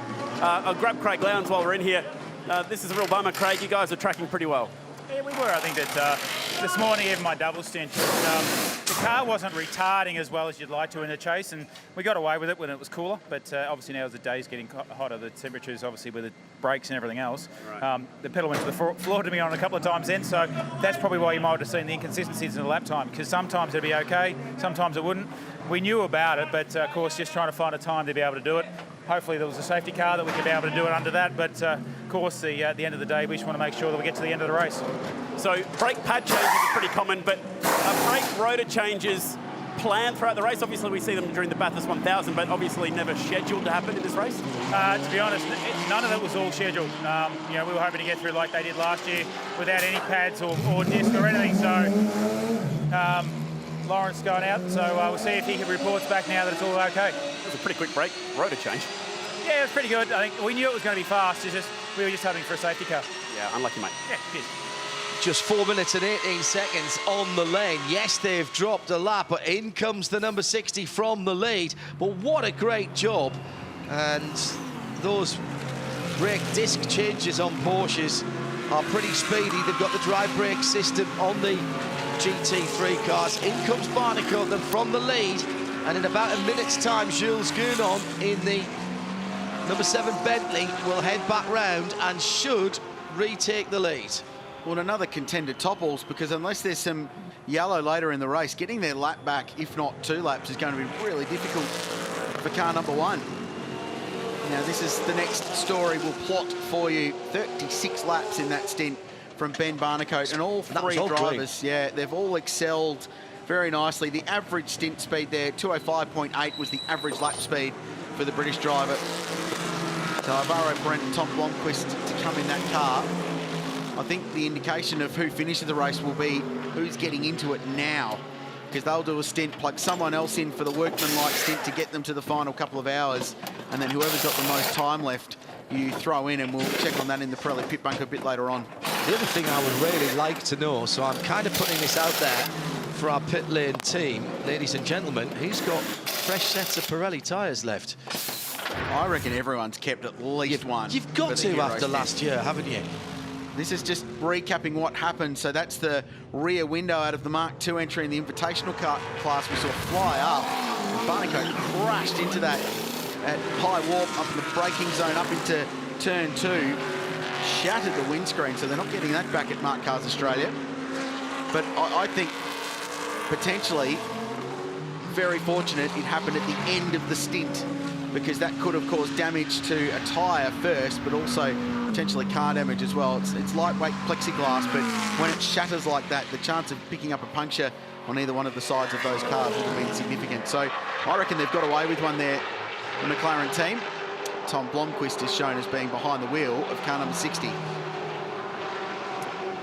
Yeah, so it leaves the 912 now as the number 1 Porsche that's out on track. I've grabbed Dirk Werner for a bit of a chat down here as well, defending champion of the 12-hour. How's the race tracking for you guys? Are you experiencing the same brake issues? No, we don't have issues so far. Our car runs fine. Well, obviously we started a little bit in the mid-pack and was difficult at the start with everything that was going on. And now, yeah, it seems like the Bentley can double in the tires quite often and still is quick. So right now we have quite a big gap to car number 7, and yeah, now we have to see what we can do to get back and to get closer again, so we don't lose a lap. But in general, we're happy with the balance of the car. It's a bit difficult to fight with the others with our top speed, but still early in the race, so I'm sure we can try something. You have 2 young teammates. Does that mean responsibility at the end goes towards you? When they drive, it's their responsibility, but obviously, yes, it makes sense to have somebody on the car that has some experience. I mean, I remember my first time on this track, was really difficult. We had nobody here to help us because we had 3 new drivers. I mean, they learned very quickly, I have to say. After a couple of laps, they were up to speed, so I'm very impressed with them. But in general, yeah, it makes sense to give them some tips. It looks like you're either going to have a rainstorm or a dust storm. How do you feel about that? I hope I'm not in the car at that time of the day. It seems to be a little bit of a trend. I mean, all the big races I did recently, there was always heavy rain, you know. So we have to manage somehow. I mean, if there's too much rain, the race will be neutralized, I guess. But up until that point, you have to make sure you stay on track. General rule in Australia, rain good, dust bad. Good luck. Okay, thank you. Now, earlier on, we saw a bit of nifty work in the pit lane. Remember I said that Roman De Angelis had been a good lad and had tidied up Australia by picking up that plastic bag. Well, he'd done his job in the 159, and as he comes in, you can clearly see the plastic bag at the front of that car.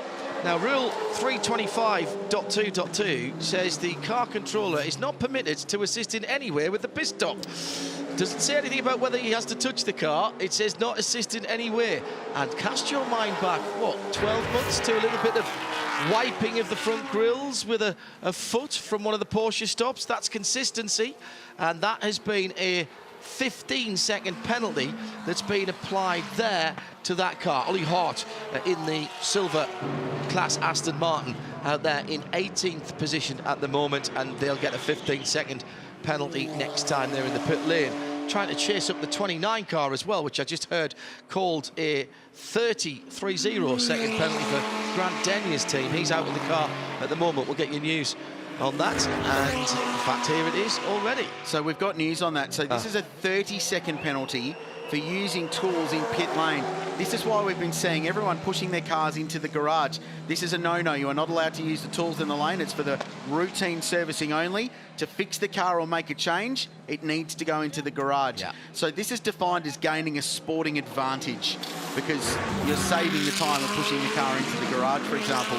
So that's why that's been given a 30-second penalty compared to the 15 that we've seen for the others. So that's fair. The 1%ers, JP? Both of those cars have found one another as well, out on track, funnily enough. One's going to have to spend double the amount of time, though, in the pits for the next stop. So 15 seconds for the 159 Aston, 30 seconds for Grant Denier's 29 Lamborghini. Tell you what, though, you've got to see absolute consistency in applying the rules. If somebody scrapes their foot over the front of a grille last year, then pulling out a bit of plastic this year, it's exactly the same thing. Down to Liqui-Moly Murray's corner, and a bit of traffic ahead of Grant Denier. Well, it was a swap of position. Dennis Lind got up the inside of Jamie Whincup, the KW Suspensions chase, and put a move on. So car 888 back to 7th, car 63 up to 6th. We've heard from Marco Mappelli before, and they're complaining about straight line speed, but there's no problems with the braking performance of those cars. And now with the dust blowing across Mount Panorama, headlights have come ablaze. And just this is a really strange feeling here at the racetrack. The atmosphere is changing, the wind blustering down the straight and picking up speed while this race unfolds. The 95 team back in pit lane. The marked car's been put through the ringer here at Mount Panorama today. Nick Percat's having a great day. 14th outright and first in class at the moment. I saw Bathurst's finest Brad Schumacher in the 95 car before. In fact, he's just jumped out of that entry. The beautiful green Mark II entry. Scored third in class. Steve Owen currently second in class. A lot of laps behind though. But you just got to finish, don't you? You've had dramas, get the thing back out. This is a team that's done an engine change today in the blue car. It's been through the ringer. Well, we've talked about the spirit of the race. Correction, it was the green car. It was on fire earlier today. Yes, that's right. Since Warren lost. It seems like a long time ago, I'm sorry. A baptism of fire, literally, for the new owners of the company. 2 hours to put a new engine in. That's extraordinary. Get back in the race. It's amazing, isn't it? So Oliver Jarvis behind the wheel of car number 8. We're watching car 7. Jules Gounon is the race leader. Now, this is a critical little moment here, I think, because the car right behind him is JP de Oliveira in 10th, and that's the car that's the first car off the lead lap of the race. So it's pretty important that the KCMG Nissan gets himself past the number 7 Bentley. And the M4 hasn't done him any favours at that point. He got gobbled up at the spares box dipper, and the Nissan lost a little bit of time. So there's 9 cars on the lead lap right now. The first car off it is the KCMG Nissan. Now they need to work their way past Jules Counon in car 7, and then we'll have 10 cars on the lead lap. 2:04 for the best lap for JP Oliveira's machine. So that's the performance potential.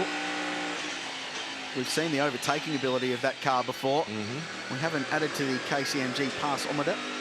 Haven't patented that yet. I'm working on it. So far, they haven't passed any cars for a while, but if he gets to the back of that Bentley, you'd reckon turn 2 might be the opportunity to go past, though the Bentleys have never been short in lacking the adequate power of going up Mount Panorama. Adequate is a good Bentley word. Correct. It was always listed in their literature. Power and torque adequate. That's fantastic. Well done for getting that in. He is catching just a little bit, that Bentley, half to 3/4 of a second a lap, but that's not a battle for position, but it is important to get back on the lead lap, particularly if there's weather coming here at the mountain with 5 1/4 hours to go. Gathering clouds from the east, the dust storm coming from the west. How's that going to play out? I'll tell you what, it'll cool the track down because we are in shadow and shade in quite a bit of the circuit now, Krilsey. Interesting point. We were just talking about cars on the lead lap. That includes 911. They've got their lap back. They're right at the very tail of the lead lap. But through that last pit stop shuffle, they're back on there. And spots of rain on the windscreen of car 911. Is this the first moment where this race completely changes?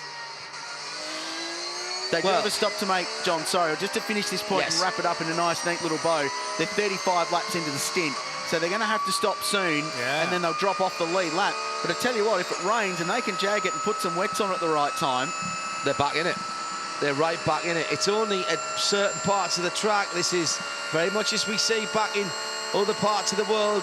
The weather is not consistent around the circuit here at the mountain. At the moment, it's what we like to call psychological rain. The white was not going. It's probably not affecting, in fact, it's definitely not affecting the grip levels. As Pilet has to pull in, sorry, Jaminet has to pull into the pit lane. Yeah, they had to stop, mate. They were team so cars long, in. Yeah, they were so long into the stint, 35 laps. They really They're going to have to double stack here if they don't get this 912 out of the way. They've got 2 booms. They've done that before in this race, so they're all good. There's enough room in pit lane at Mount Panorama. They can spread their arms. You can see the car controller waving the boom, and then we'll make sure it doesn't move an inch away from the front of that vehicle until it's ready to go. Yeah, not making that. Nobody's going to make that error again today, are they? Perfectly parked. Brought 912 in first because they're further up the pit. Actually, that's interesting. They're on the wrong booms. They're in the wrong places. Does that matter? No, because you don't measure the fuel, so it doesn't. But they've actually see, there's attention to detail. You talk about the incremental differences that make added up make a big thing. So the 911 is actually in the 912 spot, but they've brought the 912 in a lap earlier, and rather than have to have the 911 drive round it and be shimmied into position, they actually pitted the 912 in the 911's spot. That for me is heads-up thinking in the middle of a motor race. Yeah, I'll buy that. Absolutely. So, and those 2 cars are a lap apart now because of that. Just the way this strategy playing out. So, Mathieu Jaminet did a very nice job in 911. Dragged it back into contention. A little bit of strategy help, some raw speed. The safety car they've been hoping for hasn't rolled out yet. And we're currently 3 hours and 49 into a green flag run, which is, dare I say, encroaching on record territory. Stop that right now, Mr. Creel. We're still not far away from stops either. 999, 33 laps in, so the record just over 4 hours of green flag running set last year in that record-smashing Liqui-Moly Bathurst 12-hour. Counon still leading by that 22 seconds over Felipe Fraga in second for AMG Mercedes. So Jamie Whincup is behind the wheel of the 888 AMG GT3. And he sits at the moment in 6th position on the lead lap. 9 cars on the lead lap now, with a few spots of rain round Mount Panorama. Yeah, can you believe it? We've had record-cracking, pavement-cracking temperatures around here in the last few days. Unseasonably warm. And now we've got the threat of a dust storm and a bit of weather coming in as well. No doubt there'll be a few people around this area who will be very happy to see a bit of precipitation. The drivers on the track, perhaps not so much. Now, that's not a battle for position at the top of the mountain as the number 159 Aston back out in the race after it's Ollie Hart that's behind the wheel, and that still needs to serve its 15-second penalty for the car controller working on the car, taking out the plastic bag, but he's been disposed of now, and the 888 of Jamie Whincup continues on its merry way. Workmanlike performance, as you'd expect from Jamie Whincup. Come back to that. He's into his 3rd stint in this race. 999 now in pit lane. Felipe Fraga was behind the wheel. The car pits from 2nd place. They're out of sync with the Bentley that leads the race, but they're very much in the mix. So depending on how you're looking at it, they're either pitting 20 laps before or 10 laps after the Bentley. And I'm still not quite sure which way's up yet, and we won't know until we get to the very end of this motor race to see who puts the least amount of fuel in at the final pit stop. If we get to that point, wheels and tyres going on. These 3 young stars of GT Racing, JP, they have just been exceptional all weekend long. Like last year, though, Group M, all weekend, fast, consistent, pit stops. They had a few drive-through penalties in last year's race, and Raffaele talked about that in the press conference after qualifying yesterday. He said, if we can get rid of those unforced errors, we're going to be a real shot at winning the race. Well, they've had one. They've had that 15-second penalty, but so far, so good for this very experienced race team. Well, here I am. I'm so glad to say I'm with you. Tyler Everingham, 19-year-old. Yesterday, if you were watching qualifying, you would have held your breath with every motorsport fan watching a very big accident, and I'm so glad to see that you're okay and you're almost running towards your garage to watch the race then. Yeah, perfectly fine at the moment. Just a bit stiff and sore, but that's expected from the impact I had. I think it was 37G impact, so getting up there. But yeah, like just come over to the S's and just a massive dust cloud. Like there were no yellow flags, nothing on the Motec warning system, so just presumed it was clear, but unfortunately straight through the dust cloud and Sam was there. It's just really disappointing. I'm gutted for the team. Like we were on for a pretty good result. Sort of feel like I've let him down, but it's all right. Hopefully Sam's all right. I understand he's going back to Adelaide, and hopefully he can recover quickly. Yeah, well, we're just so glad you're okay as well. And we look, you're such a talent, Tyler. We're looking forward to watching you in Super 2 this year, which I know you're going to announce your team very soon. But all the best for that. Thank you. Yeah, Tyler's a strong young man, and good to see that he's okay. Looking forward to what he's going to produce in Super 2 this year. The bad week for the BMW has unfortunately only got worse. This car has officially, unfortunately for Chaz Mostert fans, been withdrawn from the race. Now, they currently are still trying to diagnose exactly what the final issue is with this car, suffering some pretty bad overheating issues as a legacy of a slight scrape with the fauna earlier in the race behind safety cars. So this is officially out of the race from now, and they're still trying to get to the bottom of exactly what went wrong. Roman DeAngelis found out he'd be coming to Australia shortly after the race ended at Daytona last weekend, and it's been a good one so far for you guys, but had a couple of stumbles, still fighting for a podium in class though. Yeah, so pretty good stint in the beginning. Had a bit of an issue towards the end of the stint. We had a lot of brake fade, which we didn't anticipate being as bad as it would be. And then we picked up a plastic bag in the rad, so we had a lot of overheating issues. So had to pull it in the garage for that. We're still P3 in class, and I think, what are we, 17th or 18th overall. So it'd be nice to get in the top 15 and hopefully get back on the lead lap and fight for the silver, at least win or stay on the podium here. So. 3 youngsters sharing an Aston Martin has been difficult with nobody really with enough experience to rely on. Yeah, so Watson has a lot of experience in Austin. He's, I think, their junior driver. He has a lot of GT3 experience. He's been a massive help for me and Ollie, but the two of us, I think we only have a couple days in a GT3 car in general, so that doesn't help too much, but a lot of experience the past few days, a lot of track time. Not an amazing place to get comfortable in a GT3 car, but we're getting there, and in the end, I think we'll be there, so. Good luck, Roman. Yeah, thank you, guys. Roman D'Angelis, Porsche specialist up until now in his career, when he's jumped into a couple of Aston Martins, the heart of racing machine in Daytona a couple of weeks ago, and then here at Mount Panorama, a young man who has dominated in the North American and Canadian Porsche Championships over the last couple of seasons. Jules Gounon leads 44 seconds, the gap now, as he comes over Skyline and drops down into the spares box dipper. He's now got right up behind him JP D'Oliveira. Now, that's not a battle for position, but it's super significant in the race, Crailsy. So this is the second time we've seen this in about half an hour, because not too long ago this occurred and then some pit stops happened and some lap traffic happened. So JP D'Oliveira is the first car off the lead lap. He's 8th. There are 7 cars on the lead lap of the motor race now. What does that mean? Well, it means car 18 needs to pass car 7, and then there'll be 8 cars on the lead lap. Let's show you all of that. There's the leader going through the KW Suspensions chase. It's car number 7. It's the Bentley. Jules Gounon is behind the wheel. We wait till we see that car again, and you'll get the picture of where the entire field is. The car's still circulating. Shall we talk amongst ourselves for a bit here? Because it's going to be a wee while before Jelmer Berman hoves into view. We're looking for a green, white and black Craft Bamboo Mercedes AMG GT3 with the very fast Jelmer Berman behind the wheel. What did you have for breakfast, JP? There he is. There he is. There's the Dutchman now. I won't let you into that little secret, because thankfully saved by the Berman as he comes over the rise. Now, where's Tom Blomqvist? Only about another 8 seconds further adrift in the number 60 McLaren. So that's what 45 seconds looks like. In the context of the race, it's not all that much. Just got to stay in the lead lap until the final pit stops and you're all good. You're in the mixture. We're then looking for the McLaren. There it is, 7.7 seconds behind, and actually going a little bit quicker at the moment. So there's a battle on for second and third between those.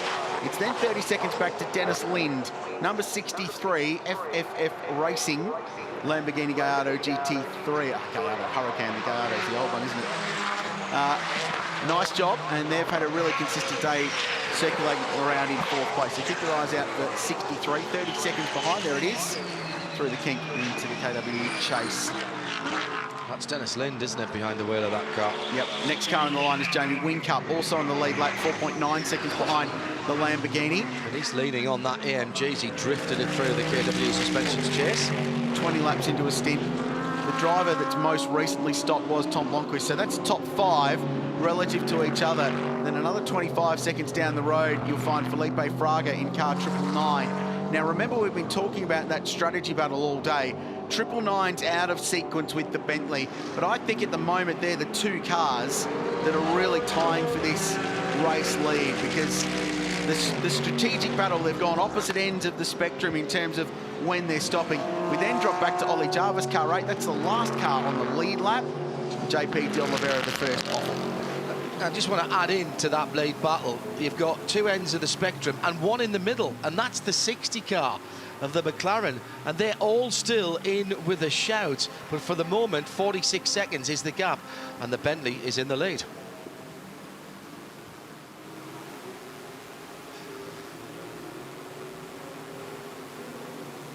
So that's how the field rolls in the Liqui-Moly Bathurst 12 hours. We tick in to almost the 7-hour mark of this motor race, 5 to go.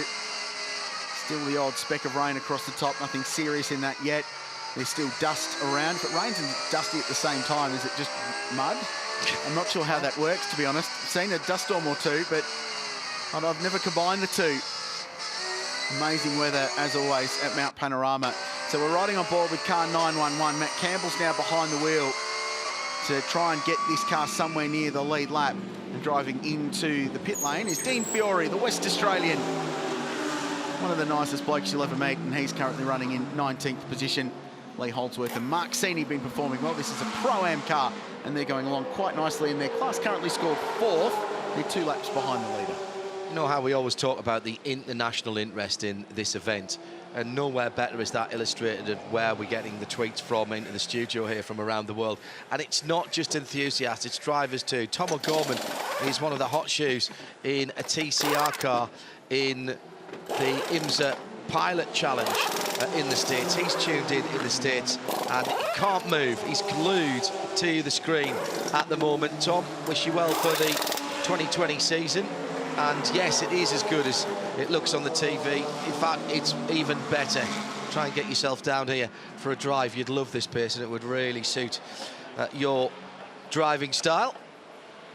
TCR event happening here is the 5th event later on this year. Endurance TCR event at that. That should be very interesting indeed as Bathurst Regional Council continues to expand its motorsport portfolio. Still the talk of the permanent circuit as well. 1 or 2 hurdles still to be overcome for that, but moving on is what I've been told by various people at BRC. 912, Matteo Caroli with 10th position illuminated on the front of that car in yellow, telling us that that is a pro class car. Campbell is the next car back on the timing serial, but he's 30 seconds further back. So at the moment, the 77 in second, Yelmer Berman, about to put a lap on the 10th place car.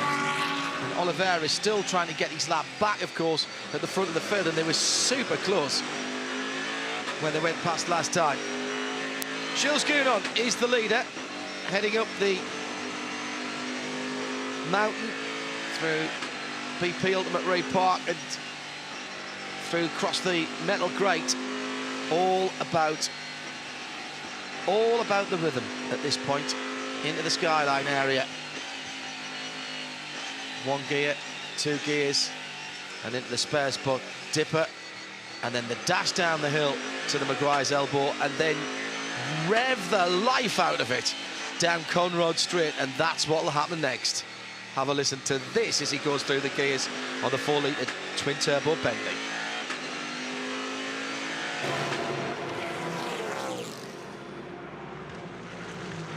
Leader by 47 seconds.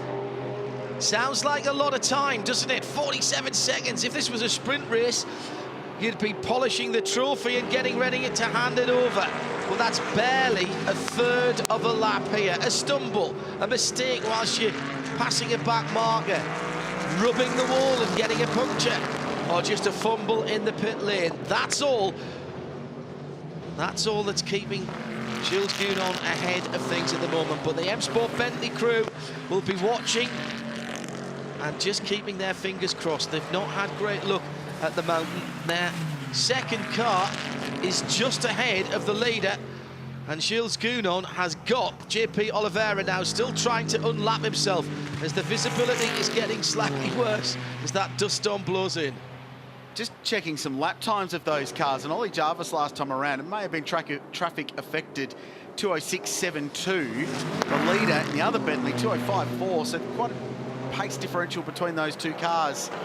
And Bentley Team M Sport will want to manage this with their 2 entries. They won't want one of them a lap down. They will find a way to keep them both on the lead lap, even if they have to do some formation flying for a little while there before the next round of stops. So Jules Gounon's about halfway into his stint, 16 laps in. Yelmer Berman's second will stop within the next 4 or 5 laps, you'd think. Tom Blomqvist in the McLaren next. He's only 12 laps in, so he's 4 laps to the better on fuel than the leading car. And the other is to receive a 30-second penalty for breach of pit lane speed. Car 60 to receive a 30-second penalty for breach of pit lane speed to be served at next pit stop. That is very significant. 6-0 is the McLaren in 3rd place, and that was the 3rd car that I was putting into that battle for the lead.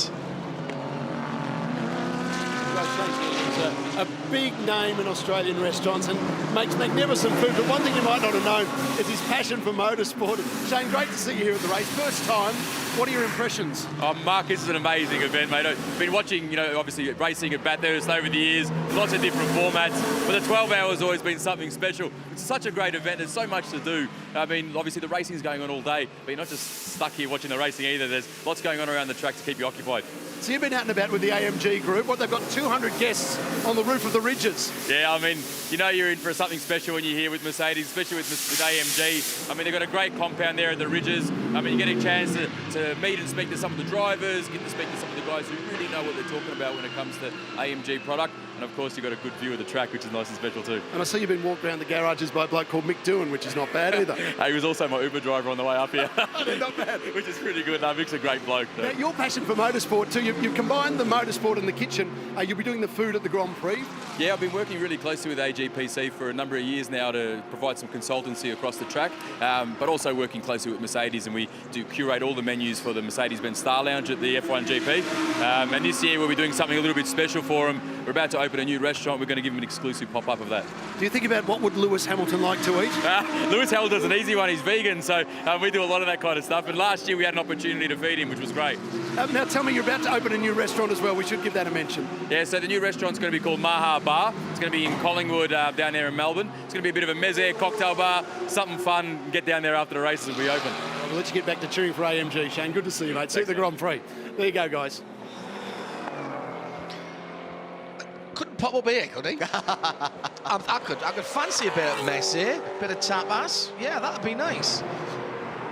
Actually, we've been well looked after by Phil in the booth here and Lisa, who are making sure that we are fueled to the end with just under 5 hours to go. So 60 seconds stop and 60-second hold. No, 30-second penalty for hold. car 60. Sorry, okay, read that the wrong way around. How's your dyslexia going? Yeah, so they were... Yeah, so it's a pit lane speed limiter issue at the end of pit lane. We understand in that the pit lane speed limiter was released too early and they breached the pit lane speed significantly. Yep. As a result, they are getting a 30-second penalty, which will be added to their next pit stop time. Like we've been talking about all day, it's the little 1%ers like that can shape the outcome of this motor race. And so can the weather, Rich. And if you look over my right shoulder here at the moment, check out how bad that visibility is in terms of the rising dust here. And if we swing round in the other direction, typically the weather here comes from the south or the southwest, and you can already see it beginning to build over the area, which is Reed Park and up towards the cutting. Now, I went out the back and had a look at the tyre scenario at Pirelli, and I was nearby 888, so I ducked in there, and they had some wets in there, and the tyre team said, no, we don't want to get involved in trying to have these things ready and mounted and ready for the garage, but they've actually just brought them in a couple of moments ago, so it means that they're on standby as well. And in fact, I had a look at the local weather update at the nearby airport, so they're saying that in roughly an hour and 7 minutes, there will be rain. Earlier in the day, they were talking about a rain percentage. Now they're saying there will be rain, and from 3 o'clock local time, they're saying a 40% chance of thunderstorms. So we may see these Pirelli wet tyres in action. You can see that they're grooved in order to be able to channel the water out off the tread face of the tyre so that the tyre doesn't sit up on the film of the water on the road. It's a pretty robust compound, talking to Pirelli, so it works in very cool and mild and hot conditions, which means that they can press on and race hard.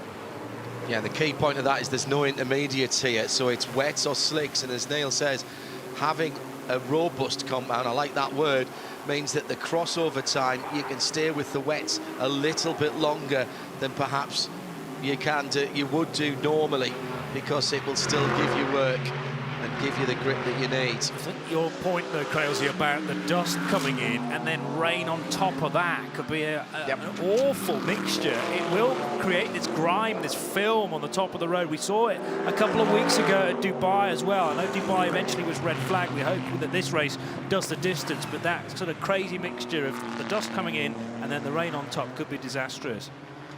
Roughly an hour and 7 minutes. It's 2 o'clock. Yeah, roughly. Local time. Currently 12:53 Australian Eastern Daylight Saving Time. Slow moving car. Oh, it's the Lamborghini. No way. Right in the mix. Dennis Lynn behind the wheel. Crawling up Mountain Straight from P5. And he's got a long way to go to get that home, Crailsy. That's the problem now. Stays off. Is that a puncture? Is that a left rear? It's sitting down. He's running on the grass about Mountain Straight. What do you reckon, JP? Well, it's more likely that the rear right would go, but you're right that he's keeping the left side wheels and tyres on the grass, and he's parked it up. This is just a little bit further up the road from the number 24 Bostik Audi, isn't it? So 2 stranded cars now on this straight up Mountain Straight. Nowhere near as far off the track, though. No, this could bring our long green flag session, which is 4 hours and 10 minutes and counting, so that's a new record. Yeah, we've broken the record, the longest I didn't want to green see flag anything period. at the time. We haven't gone yellow yet, and that's the No. view up in race control. James Have they Taylor, got a big button that they just slam when they do that? I'd really kind of like to see that. Waved yellows. Waved yellow flags, and there's the safety car. 4 hours, 10 minutes, 41 seconds it was. That's a new record, the longest green flag period in the history of the Liqui-Moly Bathurst 12-hour. It's a good stat. And now we get some stops, and I would wonder if everyone dives into pit lane at this point in time. Patrick Eisenheimer just made a trip to the pit lane to stay here, pit stop. It's going well for you guys so far with Black Falcon, running up in the top 10. How is the visibility out on track, though? It looks a little bit hard to see. Yeah, it's a little bit hot in the car and a little bit dirty outside, so a lot of cars are driving through the dust, also me a few times. But yeah, it's okay. We search for the maximum space on the track, so everyone is giving everything, and until now, yeah, we are happy. A little bit of a break for you before you have to get back in the car? Yeah, I think it's maybe 1 or 2 stints break, and then I think I will drive the end. Good luck, thanks. Thank you. So here's the conundrum for a variety of teams. Oh, right, what are the... Oh, well, that's very surprising. The Nissan's come in behind the Bentley. They'll try and turn that car round quicker than the Bentley to get his lap back. I thought they might have steered out because the 18 car's only been out there for 24 laps. It's got about 10 more laps for Alex Imperatori. But we've already got the change of driver down at Bentley. Leader is in. How quick can they turn this car around? Can he get out before they come round?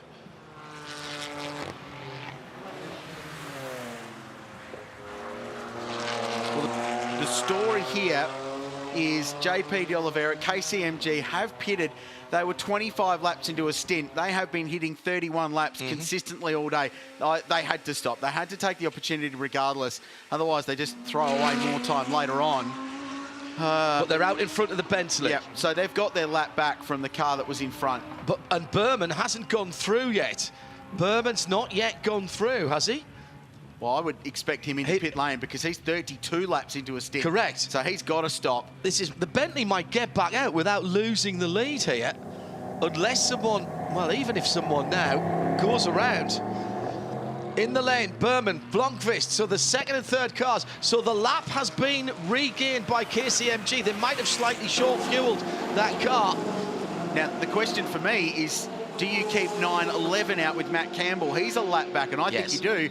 They're only 11 laps into their stint. Have to. So I think this is an opportunity for Porsche to get themselves back into the mix. Now, remember, Tom Blomqvist in the 60 car. That's the McLaren, the darker blue of the McLarens. He's going to be held for 30 additional seconds. Now, it's under safety car. Does it hurt him quite as much? Well, he's going to lose track position because everyone's coming in. Here comes the other McLaren, the 59 car as well. So the 60 car should be standing still for 30 seconds. A lot of people saying, where are the officials timing that? Engine cover coming off the back of that as well. Maybe just a top up of engine oil going into that car. That was a very long stop for Gounon. Gounon's not out of the lane yet. No, he's not. So what did they do to the number 7 Bentley? He's still coming to the end of the pit lane now. Yeah. In fact, the team car has gone through, so brake change I'm hearing for the Bentley down at the far end of the pit lane. It's right underneath us. I can't quite see what's going on, so through has gone the second of the Bentleys. And that means Ollie Jarvis back on the lead lap and now leading the motor race by my calculations, been out for about 23 laps. So the FFF Racing, unfortunately, it is a broken fuel pump. That's what we're hearing. So tough day for them. Well, thanks, Charlie. They've got it fired up again. The car's just limping back around. Safety car out, irrespective of that. Blomqvist clear of pit lane now. Long service for Jamie Whincup in stationary in the lane for a minute 45 seconds at the moment. Triple leads for late leaving, so that's okay. They'll stay on the lead lap and the safety car will condense everyone up. Well, that's put a whole bunch of people back on the lead lap. Oliveira has gone through and regained the lead lap. He's least he will do when he comes around this time. I reckon Caroli in the 9.12 is back on the lead lap, and Matt Campbell is back on the lead lap as well. It's touch and go whether Dominic Baumann in the 75 Sun Energy 1 AMG is on the lead lap as well. They'll be getting the wave by. Lamborghini has stopped again. Well, we've just broken the record for the longest green flag ever in the Liqui-Moly Bathurst 12 hours at a little over 4 hours and 10 minutes. The Lamborghini with a fuel pump issue was what called it. It's kind of crawling around. It's got going again. The officials are going to take the opportunity to remove the 24 car from the side of the circuit, and the Lambo has stopped again, I'm afraid. Poor Dennis Lind will be so frustrated. He's dropped down to 14th position. Significant action in the pit lane, which we'll catch up with in just a moment.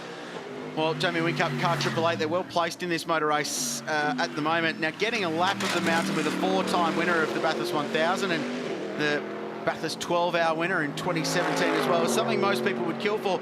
So, as you can imagine, it didn't take much convincing to get 888 team boss Roland Dane to jump in shotgun for a lap around in a stunning Mercedes AMG C63 S Coupe. Check this out.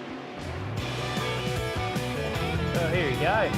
Just went through the first red light of the day. So, I don't think you've done a lap in anger around this place. I've never done a lap in a car. Jeez. It's hard enough bloody walking around here. Yeah. So, You've been up here long enough not to have done a lap, so... Yeah, exactly. Anyway, I found a nice set of wheels for us. We'll get up it. Jesus, this thing's got some poke. By the way, the brakes are in the middle. Oh, thanks, mate. Yeah, they're coming up. Yep. Yeah, there we go. Got them. Let me put the seat back. I want to get further away from the shunt. Back to fourth, tipper in.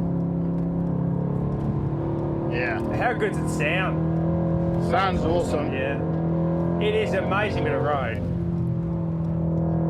Wow. We got enough fuel to get to the end of the lap. Yeah, well, I've been known to run out of fuel at this joint. Okay. Up over Skyline, where you get a little bit loose. Yeah. Keep the wheels on. Bit of curb, and then... Feel free to slow down here. How's the view? Christ. Check out the view. Oh, wow. It's nice. That's awesome. Really good. Yeah. Get it in, and then dip up. Oh. On the gas early, as you know, get out of there fast. Yeah. So when you come over to come over to this side now. Obviously, this is a public road, so there could be somebody coming the other way. Ooh, she's a little lively through the kick. Wow. Back to second. Whoa! Hang on, McLaughlin's coming in there. No, we're okay. I'll stay this side. Yeah. Oh well, there's a Bathurst. That's awesome. Absolutely awesome. It's sensational. Yeah. Just and you forget that it's a street circuit until you go around it like that. Yeah. You see the walls there, and you really get that sense there in a street environment. The place lights up, yeah, with a bit of speed. Yeah, fantastic. I'm glad I did it now when you're older and more mature than when you're younger. Could have been a lot looser. Well, I'm glad I could do it for you. Cheers. Thanks, RD.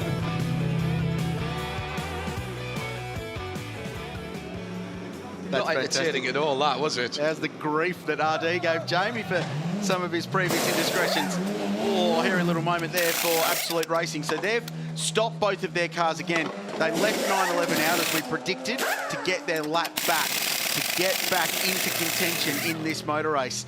And while we're under this safety car period, they're taking the opportunity to remove the number 24 Bostik car, which had a blown engine about 4.5 hours ago. Yeah, another part of the not really race to remember for Audi. One little stat there in that safety car, when the AMG safety car came out, I reckon, in fact I'm absolutely certain, that Ollie Jarvis led the race for one lap, which means he came from the back of the pack this morning at 5:45, and the number 8 Bentley has led. So from back to front. Now, having pitted. Seb Morris is in the car. They're in 7th, but on the lead lap. But for me, certainly, that was that was a change of lead and another car that's led. Its teammate, by the way, super strategy from Malcolm Wilson and Matthew Wilson down in M Sport. They took the opportunity under that safety car. They reckoned everybody else would come in. They had time to do a standard service and get out before anybody else came in. They used a little bit of guesswork to think everyone would come in behind them. They did, and they've done a brake change on that car as well. So they're well ahead of the game. Well, I think Dennis Linder's using the joy of gravity to get the Lamborghini back down the hill. Well, earlier in the week, we had an amazing experience at Mount Panorama called Town to Track, where last year we took 10 cars into the centre of Bathurst. This year we took the whole field. It was an extraordinary experience, and thousands of people flocked to the centre of town to check this out, old and young. It was an amazing display. Just linking back to the road-going routes of some of these GT3 cars. They're all parked down in front of the Bathurst Courthouse in Russell Street. Lots of activations, baking hot weather, but the turnout was exceptional. And Australia's international endurance race really turned it on. It's become a tradition. It's only 2 years old, Johnny Palmer, but it's been a great tradition of this race already. Yeah, it has, and I'm really wondering where we're going next year now to up the ante once more. Krause is just shaking his head at me, but it was superb. I just like the fact you can hear and watch the cars in movement and then see them up close and maybe get the odd signature of your favourite driver as well. Plenty of autographs being signed at that point in time, and going into the garage is a Pro-Am contender, Romain Dumas, from 17th outright, and one of our leaders in this class throughout the day is being pushed into the garage. Now, I wonder if this is another brake pad change or rotor change strategy for Earl Bamber Motorsport, like we saw with car number 1. Interestingly enough, the sister Porsche team have not reported any brake dramas in number 911 or 912. We heard from Craig Lowndes earlier on that car number 1 battled really with it. Lots of grime to be removed from the grille of that Porsche as well. Tyre pickup, but also just detritus from the nearby track as well. So routine maintenance. We're obviously well over half distance here. 4 hours and 38 minutes to go, but a good time to do it. You're set to lose far less time than if you were to do it under green flag conditions. So Jordan Pepper fresh out into the number 7 car again after a cracking earlier stint in the Bentley. That car leads the motor race from Felipe Fraga's 999 numbered Mercedes-AMG GT3. Just to clear something up, by the way, there is no compulsory brake change here, Krilsey. A lot of people asking about that, with the NSX now moving slowly at the top of the mountain, going into a slower mode of travel, clearly not helping some of these cars. Top of the brake fluid as well down at Porsche, Shea? Part of the advantage for them rolling the car back into the garage is that they actually have a pneumatic tool that allows them to just pop 2 little bolts off on the inside that removes the brake rotor in a very smooth fashion. It's not a tool that easily stretches to the pit lane, so by rolling the car back into the garage, not only can they have more hands on deck, but they can very easily pop off the entire brake cluster. That includes the rotor, the pads, and everything you see involved. Then they put a brand new one on, so you have no opportunity for the brake pads to slip, no opportunity for them to be bedded at different rates, no opportunity for perhaps a mismatched set of pads. Everything is already as it came out of the box, and it can go on with just a simple click of one little tool that's in the right hand of the left-hand mechanic, just going to work, doing his thing, nice, calm, and collected. Renger van der Zande has ground to a halt on the top of the mountain. More drama, and this will extend the laps of the AMG safety car that's heading the field at the moment. Bentley are still leading at the mountain.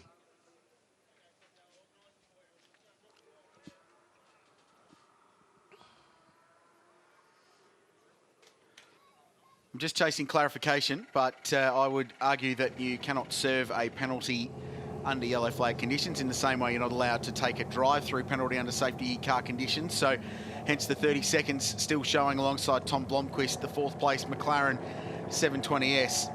So the AMG C63S safety car has picked up the race leader correctly. It's Jordan Pepper behind the wheel. So we've now got a condensed field, and we've got 9 contenders on the lead lap at the motor race. More diving into pit lane to top off fuel. Felipe Fraga in 999 will do that, the Brazilian driver. And with work completed on car 12, the Ned Australian Whiskey Porsche leaves the lane. We'll catch up to the back of the freight train. And given there's still that recovery going on for the Honda Racing NSX at the top of the mountain, we'll have plenty of time to catch up. So Felipe Fraga is in together with the number 95 Mark Carr. In fact, that's already stopped because Mark based very close to pit in. And Maxi Book being prepared for the Big Benz for Grupa M Racing. So that clatters the marker board. The car controller staying sensibly at the front of the car. One duty and one duty alone for that personnel. And you know, that probably works for this team because we've been talking with Chad in the Pirelli pit bunker about mini stints, doing a short stint after a full 30-plus lap run. And I think the safety cars probably helped from a driving time point of view for Felipe Fraga. So he punched out 34 laps in his stint just before. He stopped 12 laps ago, continued in. We've then had the safety car, 12 laps, he's pitted, and they've completed a driver change. So I think that's actually worked kind of well. They're going to be at the back of the lead lap, and they're going to have a bunch of lapped cars between them and the next car in the line that they can overtake. But from a strategy point of view, I feel like that's actually worked well for 999. Yeah, Maxi Book will slice through that traffic very quickly indeed as well, so long as it's either on Mountain Straight or Conrod Straight. Always tricky when you get caught behind traffic, though, across the top of the mountain, because it's single-file stuff generally through there. That will have worked out where he'll feed back into the mixture, though. Various different simulations running on the laptops, I'm sure, down at Grupa M to give them the scenario they've gone for, but probably 5 different others as well. Just a note about the Lamborghini, by the way. The report was it was a fuel pump issue, not having run out of fuel, although they seem to have just fueled it and sent it. There may have been some trip that they have fired over, but they were only 22 laps into Dennis Lynn's stint in that car, so unless something else had gone horribly wrong at the previous stop and they didn't get all the fuel in, it was not a lack of fuel in terms of how much was in the tank, more a lack of fuel pressure with the fuel pump. Charlie telling us it was the fuel pump that they were concerned. So with still 4.5 hours to go, it's a Bentley that leads, and we're under full course caution number 4.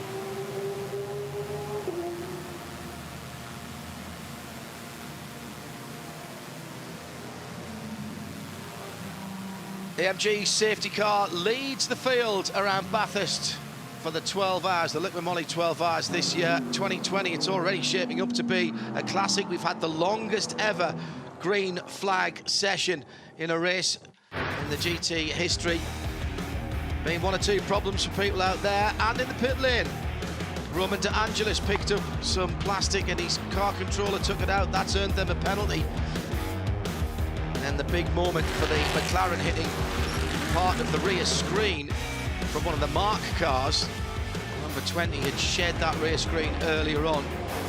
Brake change for the number 1, the defending champions. They said it wasn't planned, but we've seen other teams doing it now. And then working with tools on pit lane, that's going to get you a penalty as well. And indeed, that will be served later for that car. The 999 has been among the fastest cars all day. Maxi Book is now in that machine. But it's in the last couple of hours or so, the green mean machines of Bentley and M Sport, with Jordan Pepper behind the wheel of the number 7. Both cars have now led the race, including the number 8, which started at the back of the field. So here's how it stands: 7 from 77, then the 60 McLaren, then the 888 AMG GT3 in 4th position. The best of the silver cars in 10th position. And if we look at the other class leaders, the silver leader is Michele Beretta, by the way, behind the wheel in 10th position. In 12th, Dominic Baumann is the best of the Pro-Ams in the 75 Sun Energy 1 AMG. Rock Phoenix behind the wheel of the 91 Invitational class leader. I feel like I've been seeing that all day. And then Danny Van Dongen for the best of the GT4s, the BMW. Well, we're in country New South Wales, but the state itself is the most populous in Australia. More than 7.5 million people live here, and Its many and varied attractions make it Australia's most visited state. There's vibrant cities, countryside, snowfields as well. You can go skiing, deserts and beautiful wine regions, personal favourite of mine. New South Wales hosts to an amazing array of music and cultural festivals, sporting and entertainment galore. And no matter the season, there is an exciting event for you. Do make sure you pop in. It's a great place to visit. Leading the invitational class, one of our supercar stars, Nick Percat. We were just talking about the weather, and it's certainly socking in a bit here at the moment. Yeah, it is. I spent that last stint kind of just watching it come across, and I was thinking to myself, we're getting a massive dust storm come, and then obviously there's been chat of 10 to 20 mil of rain this afternoon. So I was kind of trying to see if it was coming, but at the moment it's just quite windy and real dusty. So it's a little bit tricky across the top as you turn down Skyline there. It pushes the front of the car around a little bit, but yeah, it's all good fun. Now that Mark car's a pretty fine weapon, but you've got to drive it to a target speed. We were talking about it a lot yesterday. Are you achieving that target speed today? Yeah, so we can't go under a 205, so I got a little slap on the wrist yesterday for doing a 4.8, and that was because I was trying to do a 205.00. It's a bit of a game, and I actually rolled off a lap that was probably going to be a 4.0, which puts you, in the 10 of the GT3 class. So today, yeah, there's been a few times hang on the brake pedal at the last corner, let the predicted lap time come up and cross the line above a 5. So you brought a couple of friends with you from Brad Jones Racing that you'll be working with during the year. Andrew Edwards is down there, and a couple of the other boys I've seen lurking around. Macaulay Jones is up the other end working on a car as a number 2 mechanic. Yeah, we've got everyone here. It's really good having AE and my new data engineer, another Andrew. So I've got 2 Andrews, can't forget their name. It's kind of a good warm-up for us. This car, you do drive it similar to a supercar, and we've been able to tune it, have a bit of a play with it, and see how fast we can make it go. And then, yeah, obviously Macaulay, I think he's working harder than us, to be honest. He's getting his hands dirty. He loves it, though. Although, actually, I saw him the other day doing pit stop practice in 40-degree heat, and he was blowing up. So, yeah, no, it's cool. And I think Scotty Pye's here with his media company and doing some filming. So everyone's here, and there's drivers, and there's mechanics, and there's a bit of a media crew. Yeah, good to catch up with you. And look forward to seeing you in Adelaide in a couple of weeks for round 1 of the Virgin Australia Supercars Championship with Brad Jones Racing. And just quickly, before I throw back to you guys upstairs, this gentleman over here in the black and yellow shirt, Peter McLeod. Hello, Pete. 1987 James Hardy 1000 Bathurst winner with Peter Brock, and he was here in 1991, as a few of us were, at the start of the James Hardy 12 hour. Yeah, good to see you, Pete. Here then. It was a great time. As I say, there were about 1,500 people here then, I'd reckon, if there was that, but it's grown into a great event. Absolutely. Different times. Lovely to see you. Back to you guys. If anyone needs an indication of how dusty it is out on the track, look no further than Felipe Fraga and what was once a white fire suit. It looks like you've been doing a bit of off-road racing lately, but no, this is just the conditions on track. Yeah, like when you have someone in front of you and they go a little bit out in the last corner or first corner, you just get a lot of dust inside of the car. But it is like this, so it cannot change. It's okay. Aside from the dust, all good for the Group AM Racing Mercedes? Yeah, this last safety car maybe was not so good for us, but the pace is very, very good. It was so nice to drive. I've been racing a lot of places, but this place was the one I most want to come one day in my life. I'm a big fan of V8 supercars, so I really watched and wanted to come here. And it was so good. I really like it when the engineer asked me to stay one more stint now, so I did 3 already and was so good to drive. And yeah, I'm having a lot of fun, and I hope we can do a good job as we are doing the whole season in IGTC. So I hope we have a good race today, a good end, good points. If the victory comes, it's nice, and let's see what happens. We have Lelo and Book, which are mega drivers from AMG, and I'm really happy to be here and sharing the car with those guys. Thanks, Felipe, and as you can hear, we're back to green. Yeah, perfect timing, and up to Griffin's New South Wales corner. That was a bit forceful, I think is the word there, Creelsy. Shane Van Gisbergen and JP De Oliveira neither willing to give an inch up there at turn 2. I was saying it's funny how this race plays out, isn't it? That just before that safety car, we were talking about how important it was for the KCMG Nissan to get itself back onto the lead lap. Well, it's now 5th. So it's not only on the lead lap, it is right in this mix, and it's 5 odd seconds behind the leader. So it's funny how one safety car can completely change the outcome of the motor race and the way that everyone is positioned. What it hasn't changed is the race leader. Jordan Pepper's clearly in front now. Behind him, he's got car number 1 is Lawrence Vanthor, but that car's 2 laps behind. So he needs to get past and then get lucky somehow, get another lap back, but there's still 4.5 hours to go. Plenty of time to make it up. Oh, this is close. 222. I was just about to say something and I decided not to, because anything that I could have said may have been entirely wrong the moment I spoke, as these guys are battling hard down Conrod. Bit of weaving going on, but it was after the line, so I think that'll be all right. So what's going on here is Lucas Stoll's behind the wheel of 77. This is the Craft Bamboo Racing with Black Falcon entry. He's the second place on the road, but the cars in front between himself and Jordan Pepper, the race leader, are all a lap or a couple of laps down. The problem is they're all equal in outright performance, so getting past them is very, very difficult. Because once the safety car picks up the leader, there's no wave bars or anything like that. It's not like they get the lap cars out of the way. As long as the leader's the first one to the green flag, that's all that matters. So Luca might have to take a few little risks here. And that will be hard because the guy behind the wheel of car 222 is Kelvin van der Linde. He's still the fastest man on the racetrack all day.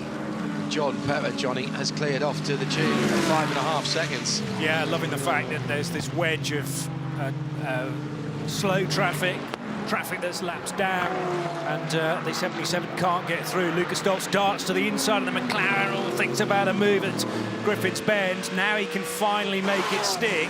So that's made things slightly easier when there were two aggressors heading up mountain straight. So that's one picked off, now a fair bit of open road ahead.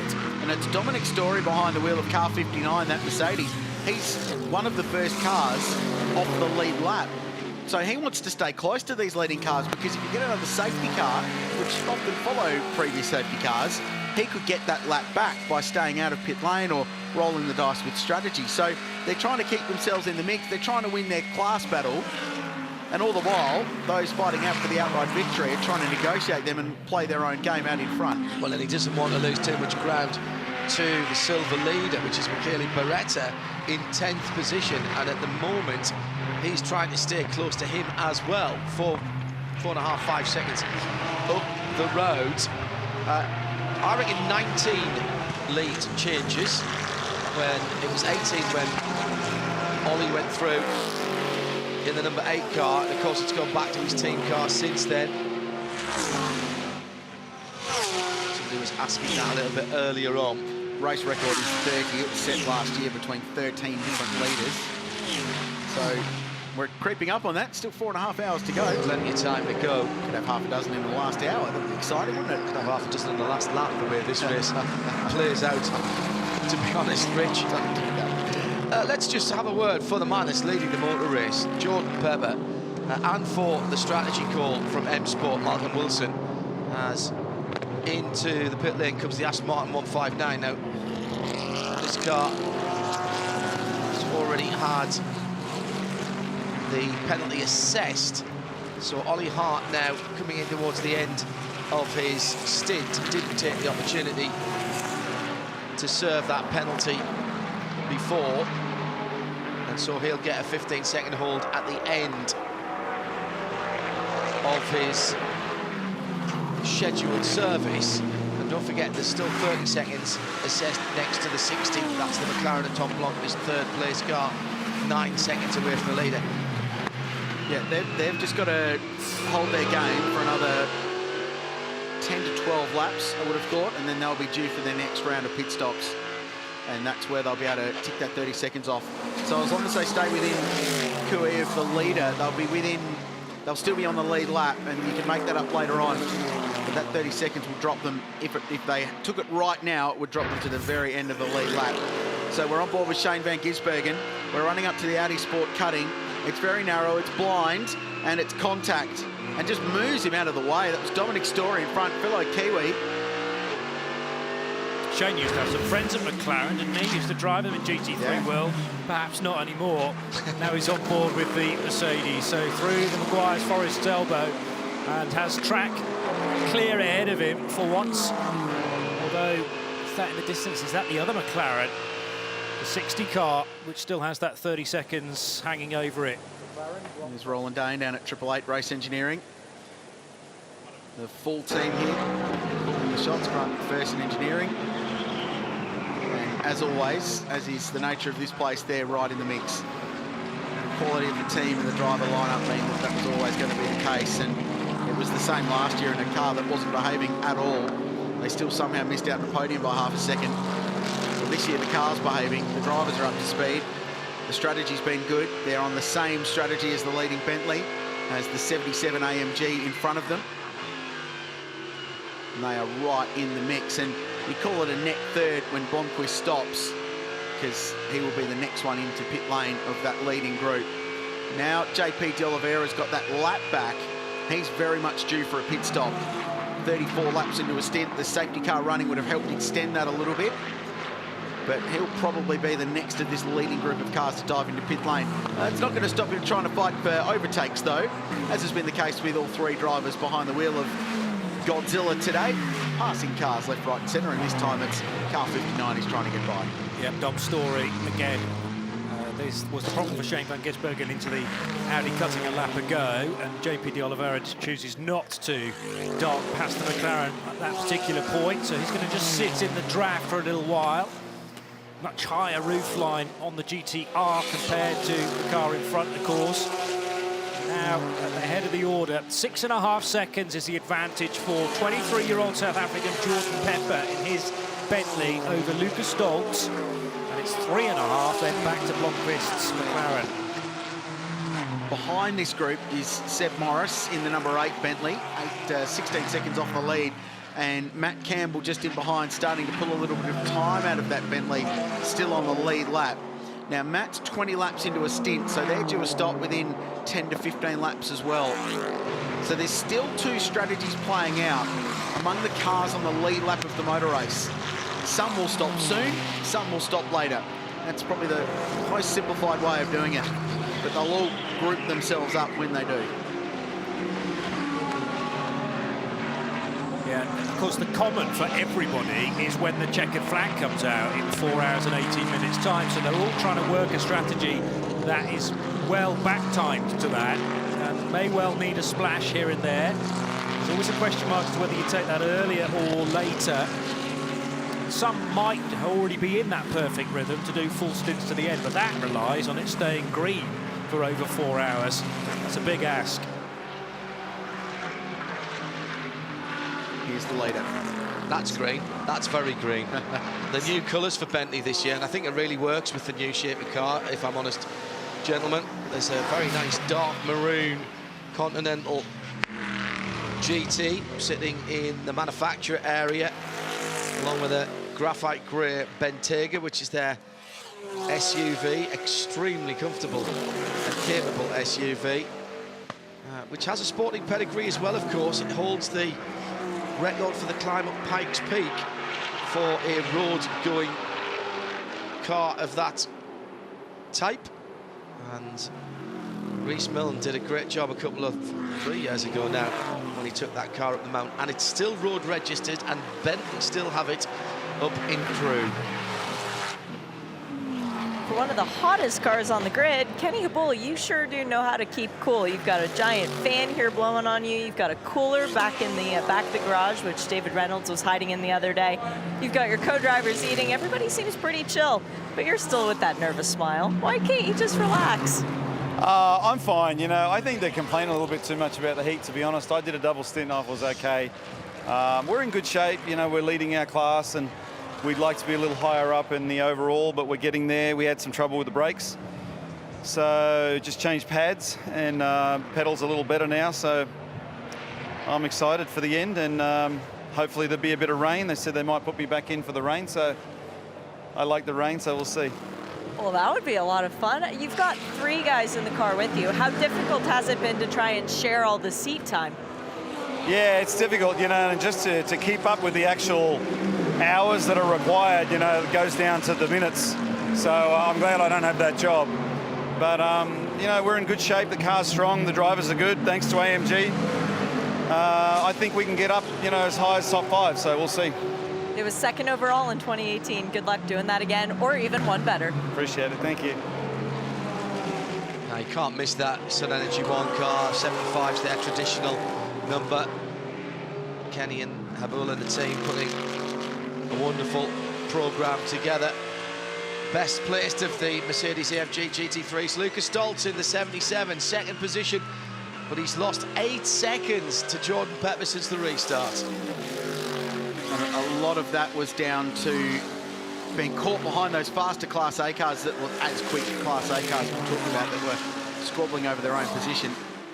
And Kelvin van der Linde just jumped out of the way to let the 77 go through, which is smart. And many laps down, isn't he? There'll be a phone call to the 46 as well to do the same. Michele Beretta behind the wheel, because that is a team car. Leading silver car, Michele Beretta. On cue. How many laps did Kelvin van der Linde drop with the problems? What, 4? Yeah, 4 laps. That's 5 so laps. frustrating for Autosport. And they put so much into it. This is what happened with Kelvin van der Linde. So turn 2, Griffin's Bend, the run up the hill, and VDL just moves across to driver's right. It's very gentlemanly. Good heads-up driving. He knows he doesn't need to be in this. He's 19th, he's 5 laps off the lead. Let the leaders go to their work. They're just circulating to get to the end. And do you know what? What goes around comes around. There will be a time when Lucas Stoltz has had problems and van der Linde is racing for the lead of a motor race somewhere in the world. And those things aren't forgotten by drivers. They really aren't forgotten by drivers. You get a reputation for being a good guy or a not so good guy, it sticks with you. It really does. 198 laps in the book for the leading number 7 Bentley. They made their debut at Mount Panorama in 2015. They finished 4th that year.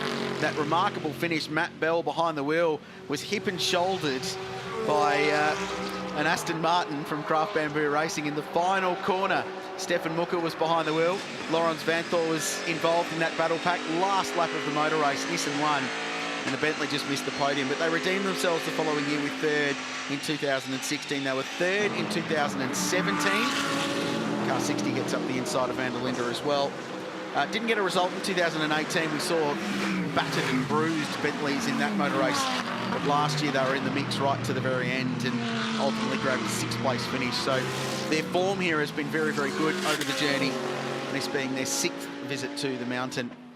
And continuing that, they've still got 2 cars in the mix. It's been tough life for the 2-car team this weekend, because right now Bentley and Absolute Racing are the only multi-car outfits really with cars in the mixture to win this thing.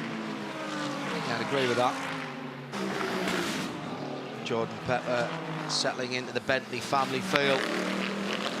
M Sport, run by Malcolm Wilson and Matthew Wilson, his son. Matthew, good rally driver in his own right in the day, started in circuit racing.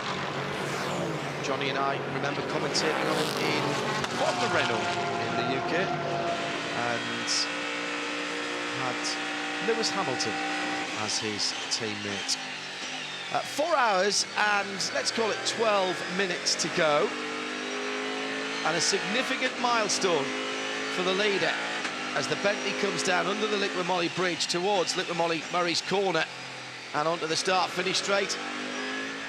200 laps completed and still plenty of racing to go. I think we're going to get close enough to that record race distance, even if we go green from here. But there's still plenty of racing to come. Gap between 1st and 2nd, 9.5 seconds. And Bentley still lead at Mount Panorama.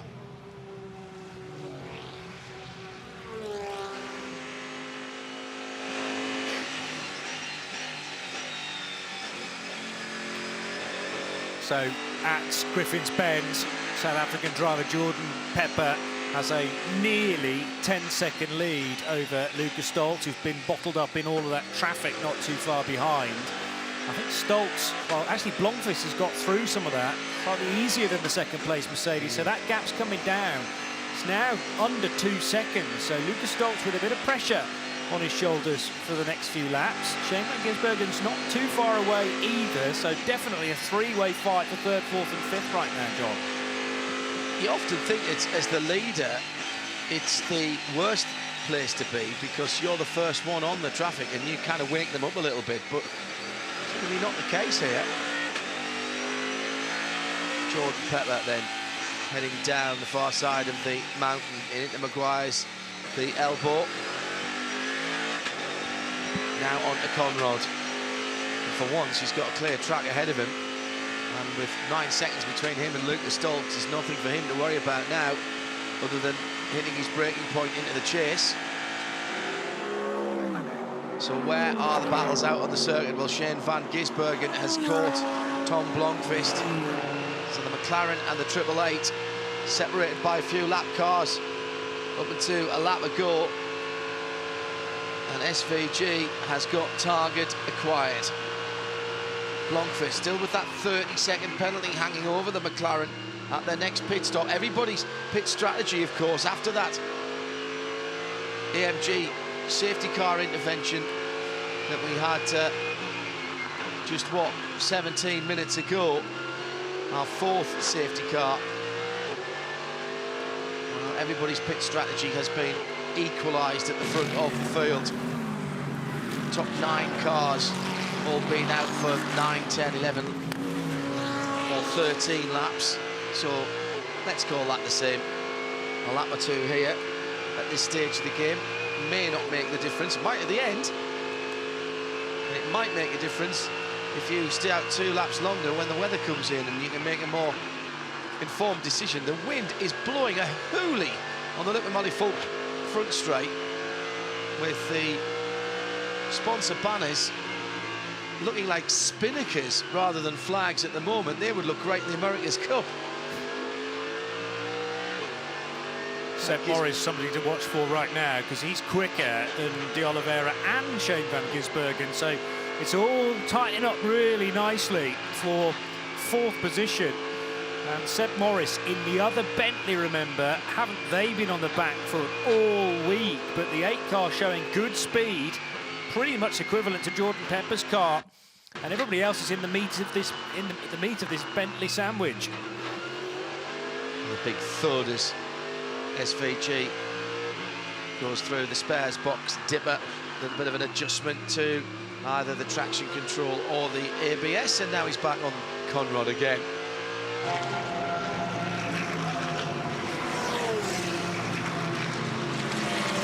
So let's take stock of what we've seen so far, with just over 4 hours to go. 4 hours, 8.5 minutes for the pedants. For those who like it absolutely correct, and that's all right with us. Jordan Pepper leads by 9.3 seconds.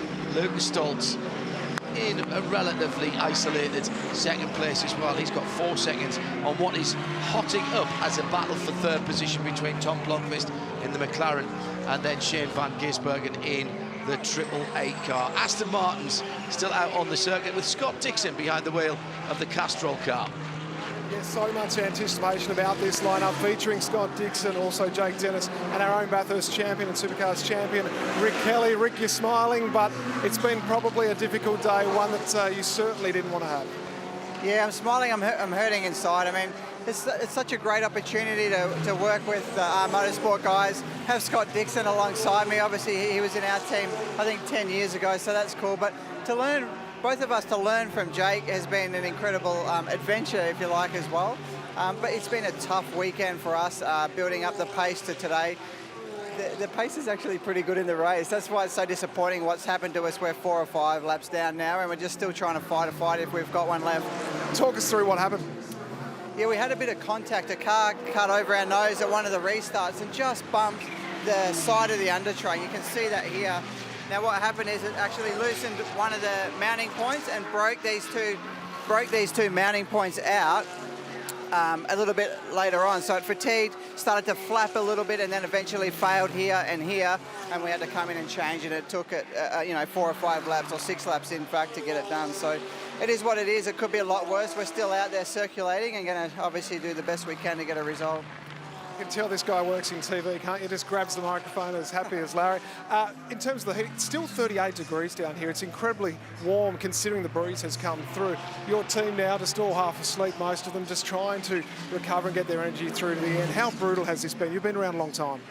Yeah, well, obviously today's hot, but it's the lead up for these guys. The cars flew straight in from, got shipped straight in from South Africa, and they had to prep the cars here from Monday on. So the weather this week's been that hot the entire time. So they've sort of, I guess, got some fatigue from that, but they've done an amazing job to bounce back from all the incidents we've had and keep that car circulating in that condition that we've got at the moment. So very proud of these guys. Obviously my first event with them, but they've done an amazing job.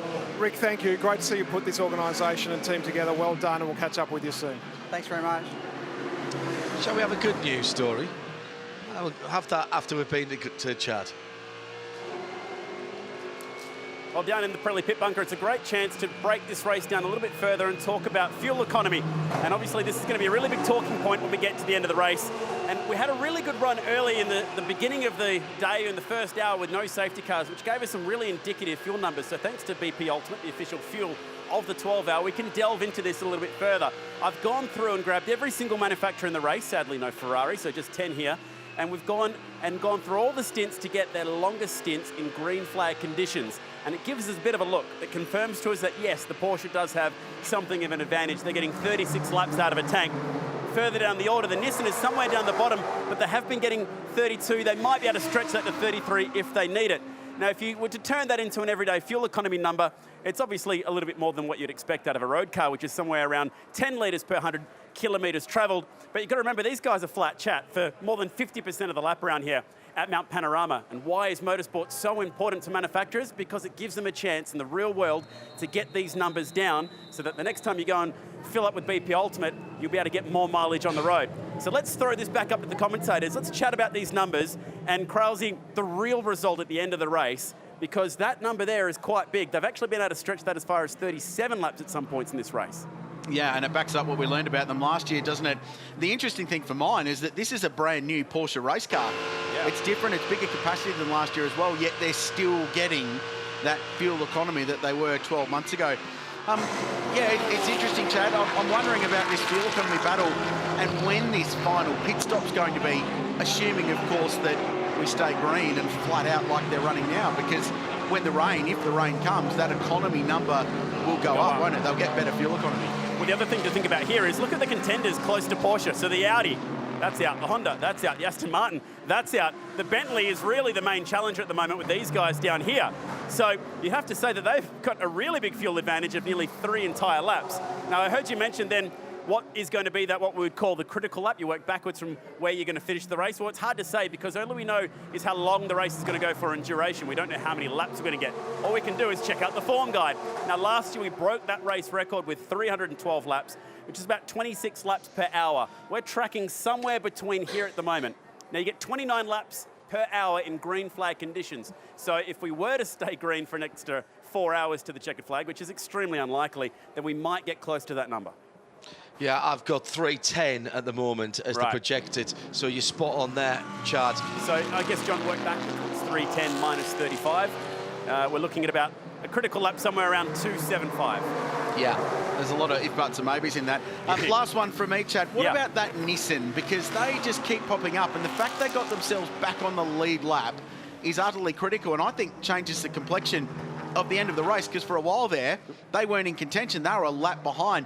That safety car came at the absolute perfect time for those guys. Yeah, they've been able to run pretty strong with De Oliveira earlier in the session. Eduardo Liberati has been able to save himself potentially for a run a little bit later in the race as well. But in terms of lap times, De Oliveira has probably been the quickest one. And the other one we can pick up on now, they're also back on the lead lap, 911. Yep.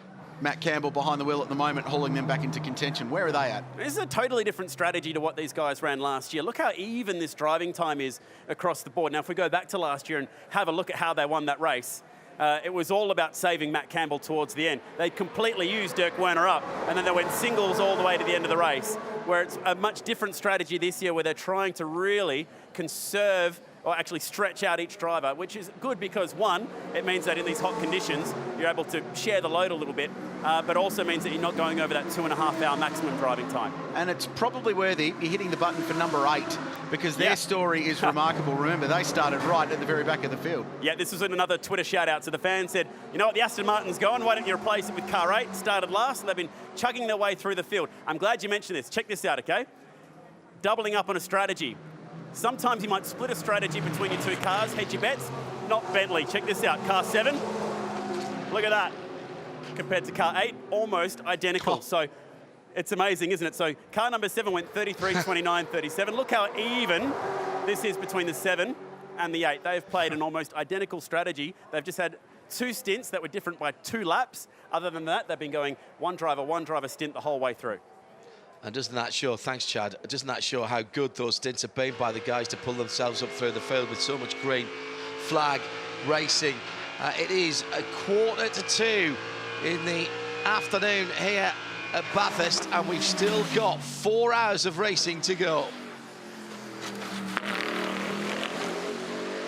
Magnificent stuff, that Bentley rumbling down through Maguire's elbow, and Jordan Pepper. We've been saying this for a while. Jordan, the South African driver, flashing with the white numbers. 0-0-1. He's leading the race. He's had a pretty clear run, to be honest, after that restart. He's stretched out to nearly 11 seconds now over Lucas Stoltz. I'm going to put a Pirelli pit bunker in my house. Just work out how many laps or trips to the shops of fuel I've got left in the Commodore. What a very good thing. And just gives a really clear understanding of where the race is playing out at the moment. And that strategy from Bentley, they've got 2 aces in the deck at the moment. 1st and 6th, and that's just critical. Well, they haven't split that strategy yet, as Chad said, and I think that's mainly because they just had to get the 8 up the field. Now they have got, if they want to, they've got the luxury, if you will, of being able to split strategy if weather or some other external force becomes important as we get into the last couple of hours. So what, 2 hours from now? Well, I would call this living the dream. You're 16 years old, you're in year 11 at high school on the Gold Coast, and you're still on your L plates, and you've just completed your first stint of Mount Panorama, Bailey Hall in the number 19 Mark II car. Wowzers, that was brilliant. Yeah, I had an awesome stint out there. 31 laps is first stint for me ever in a 12-hour, so it went really well. I was super pumped, and just to go around Bathurst is a feat in its own. So yeah, really happy the team got the car back out, and I can't thank them enough. You've got a fantastic team behind you that did bring a new motor to you today. You've got Warren Luff in the car with you, who I'm sure you're learning a lot off, and we'll see you in GT cars throughout 2020. Thank you very much. So into the last third of the race, under 4 hours to go. Where's your money at the moment? Bentley leads at the mountain.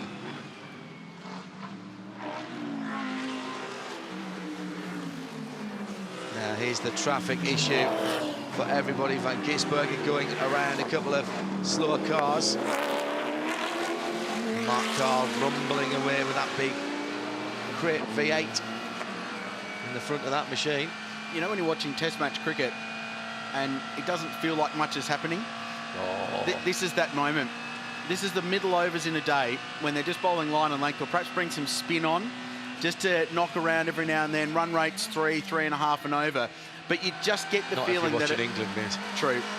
You just get the feeling that at some point something's going to explode. There'll be a series of quick wickets fall and the game will turn on its head.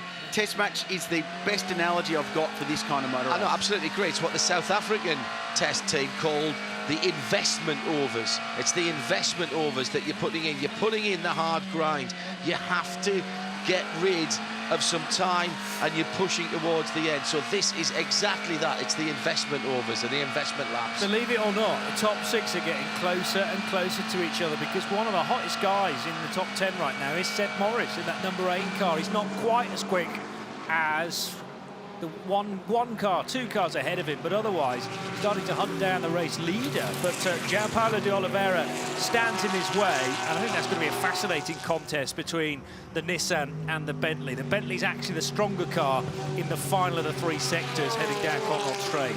The pace is still properly hot, and we're talking mid-205s at the moment. JP de Oliveira last time around 205.5. 205.4, as you said, for Seb Morris in the number 8 Bentley. Campbell's punching out, well, 5.3. He was the quickest of the top 8 last time around, and he's 7th. There's been no let-up in this pace, other than when the Mercedes-AMG safety car has popped out, which is, you know, extraordinary, really. And to your point, Creelsy, about, you know, what's going on, there are cars that are racing each other here They just happen to be 15 seconds apart. They might as well be door handle to door handle for the times that you're seeing. You're going down sometimes to the 10th or the 100th around the circuit. So they are absolutely on it. They're getting the information back from the box. They just don't happen to be side by side. That's the joy of endurance racing. Still want to see how that 30-second penalty plays out for the number 60. I do notice that the other one has disappeared now for the 159. So Ollie Hart's been in and out and taking his medicine, and he's been in that car for 100 laps now.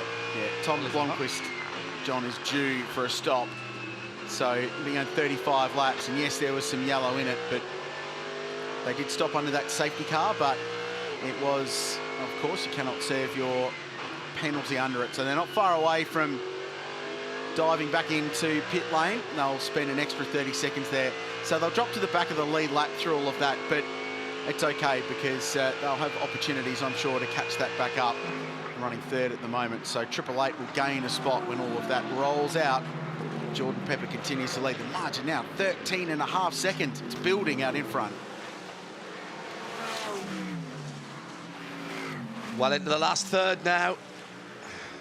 Just cracking stuff here at the mountain. Jordan Pepper leads by 13.5 seconds. The young South African is a Bentley boy, and a Bentley boy extraordinaire as he stretches the lead.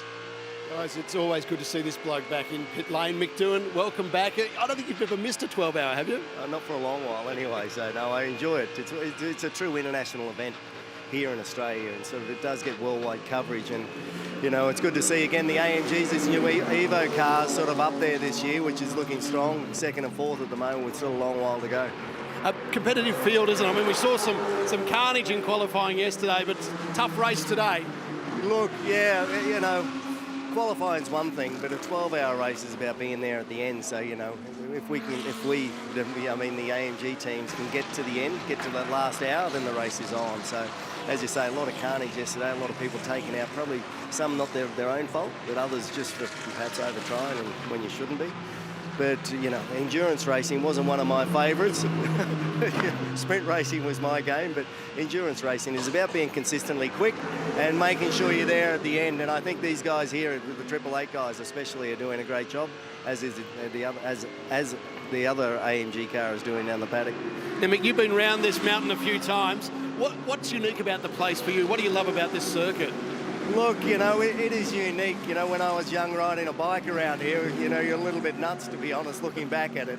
But to be honest, this probably helped me gain the momentum to move me to Europe. So winning some races here, some superbike and some endurance racing, a 500-kilometre race here. So it's quite unique. I think the safety aspect is one of the unique things. So you know you cannot mess up, especially on a motorcycle, but it's no longer here. But the car's getting light, you know, the different off-camber and on-camber corners here. And it's just a unique, special place. It's not a full-time racing circuit. And I think that's just, these type of old-style racetracks just sort of draw racers to them, and true racers do well at them. So, you know, anybody, no matter where they are in the world, know about Bathurst and want to come and drive at Bathurst. So, you know, I think that's why you see, again, this is a true international event with all the manufacturers here. But anybody, if they're given an opportunity, they'll be, yeah, can I have a drive? So it's good. It's a real driving circuit, but it's a lot of fun. It's, you know, it's not far from Sydney either. But, you know, it's not really a mountain, but it's a hill. And it's quite steep going up, and it's very steep going down. So it's very exciting. Mick, a lot of people keeping an eye on your son, Jack, on his road through Formula 3 and hopefully ultimately to Formula 1. A quick update, how's he going? He's going well. He's competing in the Asian F3 series at the moment. He's currently running second, but really the focus is on going the FIA F3, so he's driving with HWA. He's still a Red Bull junior driver, but so they run alongside the F1, so it's the first time, I guess, in the big paddock, and you know, so the pressure's on him, but you know, he's turned 17 now, so he's a big boy. I'm sure he listens to his dad as well. Not at all. Thanks, Mick. Hey, enjoy the racing. All the best for this afternoon. Thanks. Cheers. Yeah, and we watched him in Dubai in that series. He's getting some points towards his super licence. Bad news for Martin Conrad, who has got an early 75 Sun Energy 1 AMG GT. That was the leader in the Pro-Am category.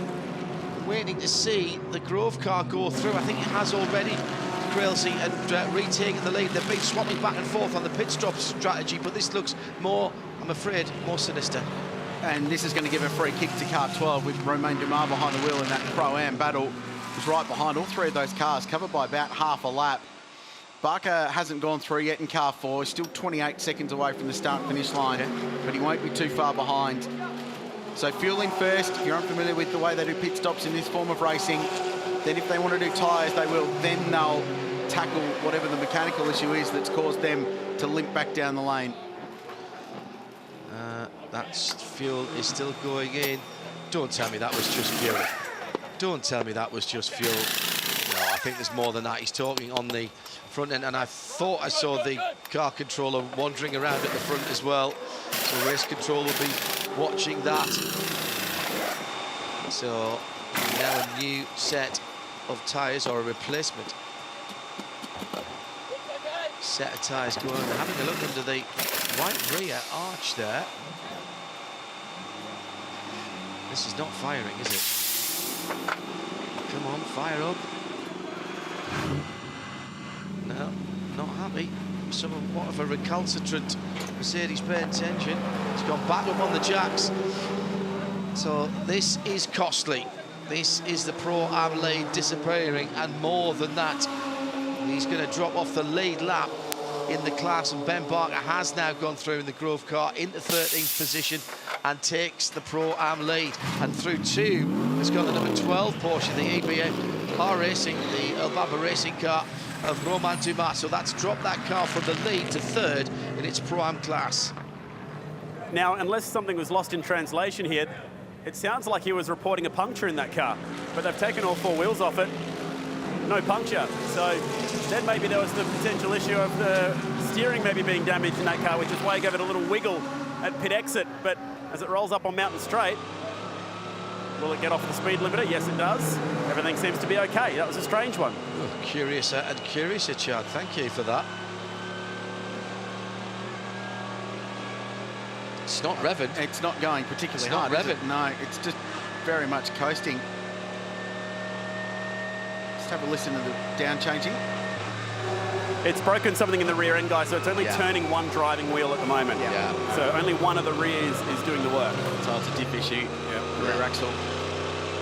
So that's going to have to come back round, and that is not an easy fix. That's going to take them out of contention for anything. What a sad story for them. They've been right up there all day in a cracking battle at the head of Pro-Am. Bit of debris out on the circuit as well. A bit of carbon fibre and some wrap by the looks of it. Can you pick the livery? I'm struggling. Is that the it's too late now. It's been obliterated. JP, what do you say? Oh no, it's survived actually. The Kostecki Nissan, I was thinking. Yeah, I think you're right. They had a dangling dive plane from early on. Well, from being a potential souvenir for one person, if it gets run over again, then 20 people can have a bit. You know, which is nice. Here's the car in question. Let's check that right front corner. From the right front. No, I've taped it up. No, that went a while ago, yeah. That's getting more tape as it goes through. There's going to be more weight on that car in race tape than anything else. John Pepper still leads. It's 16 seconds at the front of the field.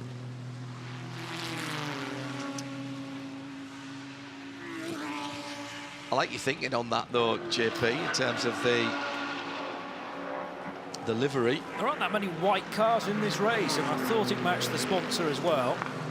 I also noticed there's a load of signage out on the run into Liqui-Moly corner. I'm not sure when all those polystyrene marker boards were wiped out. I think quite a few of those were KO'd very, very early in that first safety car restart. Yep. So the GT4 car off the road on driver's right, looking across to the west. That's where the weather comes from here, and the dust has been replaced by rather ominous-looking dark clouds. And we heard an hour and 6 minutes ago that the rain would come in an hour and 7 minutes. We're almost there. I'm not sure that it'll be quite bang on that number, but it certainly looks dark and gloomy out that way. I'm sorry, Crompo has spoken. Well, it will definitely rain. It's the aviation weather forecast. Yeah, Bathurst Airport. Spot on. No doubt. Oh, I'm sure it will. It's just a matter of when. 3 hours and 46 to go in the race. All the teams will be craning their necks, looking skywards to work out how this works with race strategy. And in an ideal universe, which we don't live in, of course, it'll rain exactly when they need to dive in for their next scheduled pit stop, so they don't have to dive in and out. What will inevitably happen is it'll work for somebody. Someone's going to get an advantage where they can do fuel, throw wets on the car and roll out, or it could just stay dry. Still nobody beaten the Kelvin van der Linde time, the 2:03.9 that was set what seems a very, very long time ago.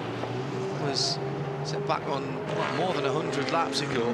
That 1:02 that was. We have had some people setting their fastest laps recently, including Jordan Pepper, who a couple of laps ago put in a 2:04.5 for that car's bestest lap, for its best lap of the race. Good English. Yeah, thank you. I'll get round to learning the language one day. And this Sun Energy One racing car now going into the garage so the team can throw all their resources at it. Not unheard of that you could change a rear axle in one of these cars, so wonder if they'll have a crack. May as well. Still 3 hours and a bit to go, and with all the drama this place tends to throw up, there's a real potential you could still grab yourself some silverware at the end of the day in the Pro-Am class, which is now led by Ben Barker. The Flying Brit is 13th outright at the moment, 3 laps behind the leader.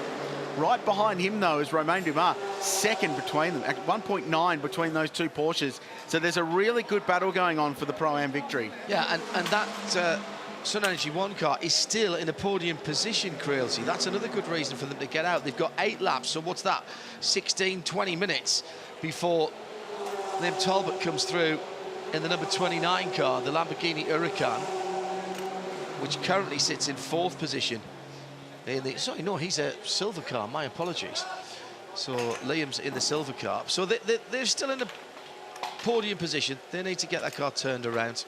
Kenny Habul, David Reynolds, Paul Morris, just conversing with the driver to find out what the problem is. The team going to work hard to try and get car 75 back out on the racetrack. Jordan Pepper, 16 seconds to the best out in front. Lucas Stoll's is second. The McLaren with a penalty to come is third.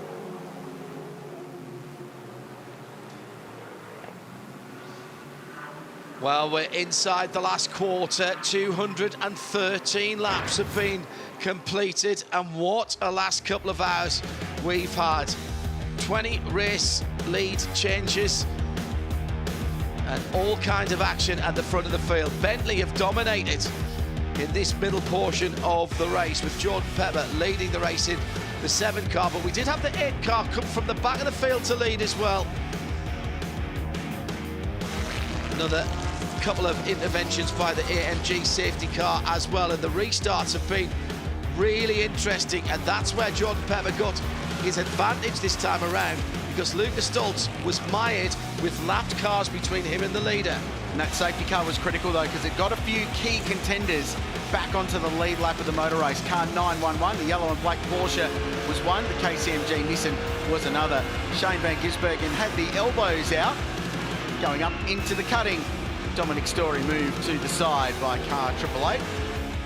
Lightest little bit of contact.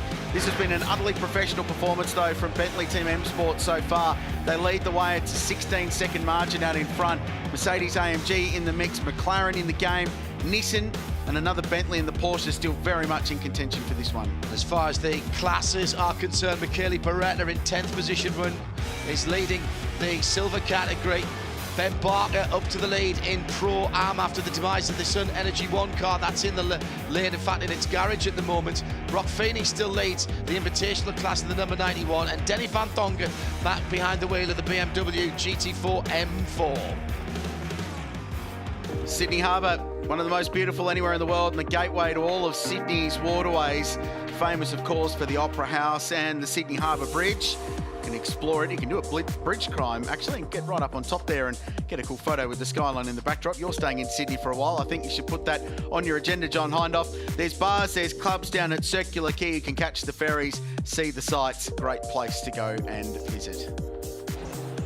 I want a photo, selfie on the bridge during your week in Australia after this race. Thank you very much. And here's a look from the Bureau of Meteorology of where we're at. You can see Bathurst flashing away and that weather system building across to the west just south of Orange, between Cowra.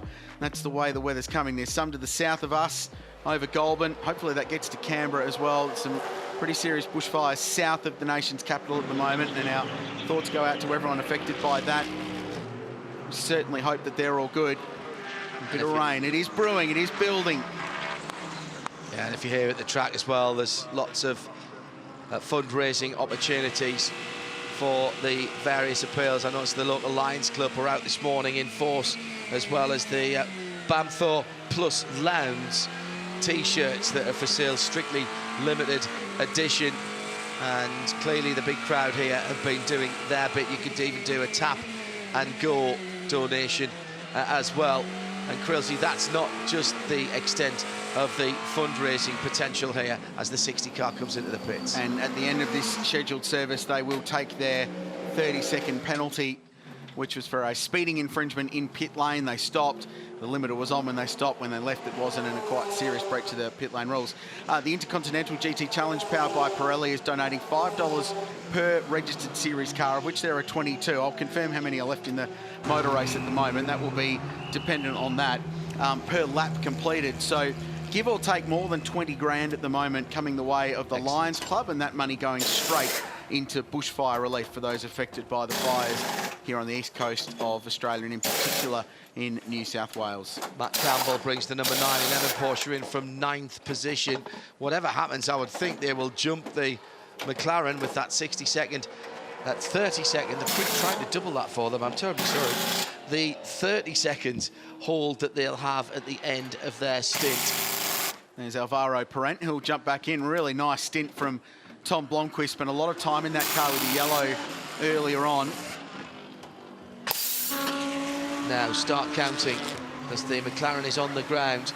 The teams are allowed to do and administer their own penalty. They will be being watched by race control, but the stopwatch is out with the car controller, so there's no need to have a member of race administration down there. And that's going to feel like an hour. It's awful.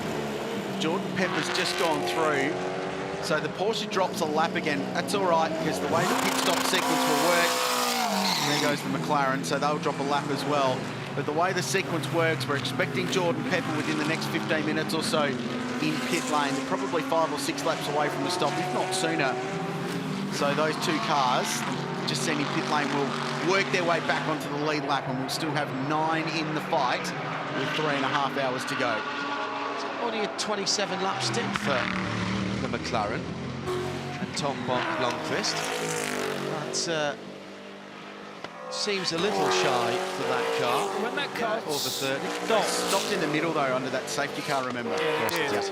Yeah, but there was also slightly concern because I'm remembering back to that stop during the safety car, and the engine cover was off. They put some oil in, you're right. Yeah, so just maybe it was just a top off of oil and everything was fine again.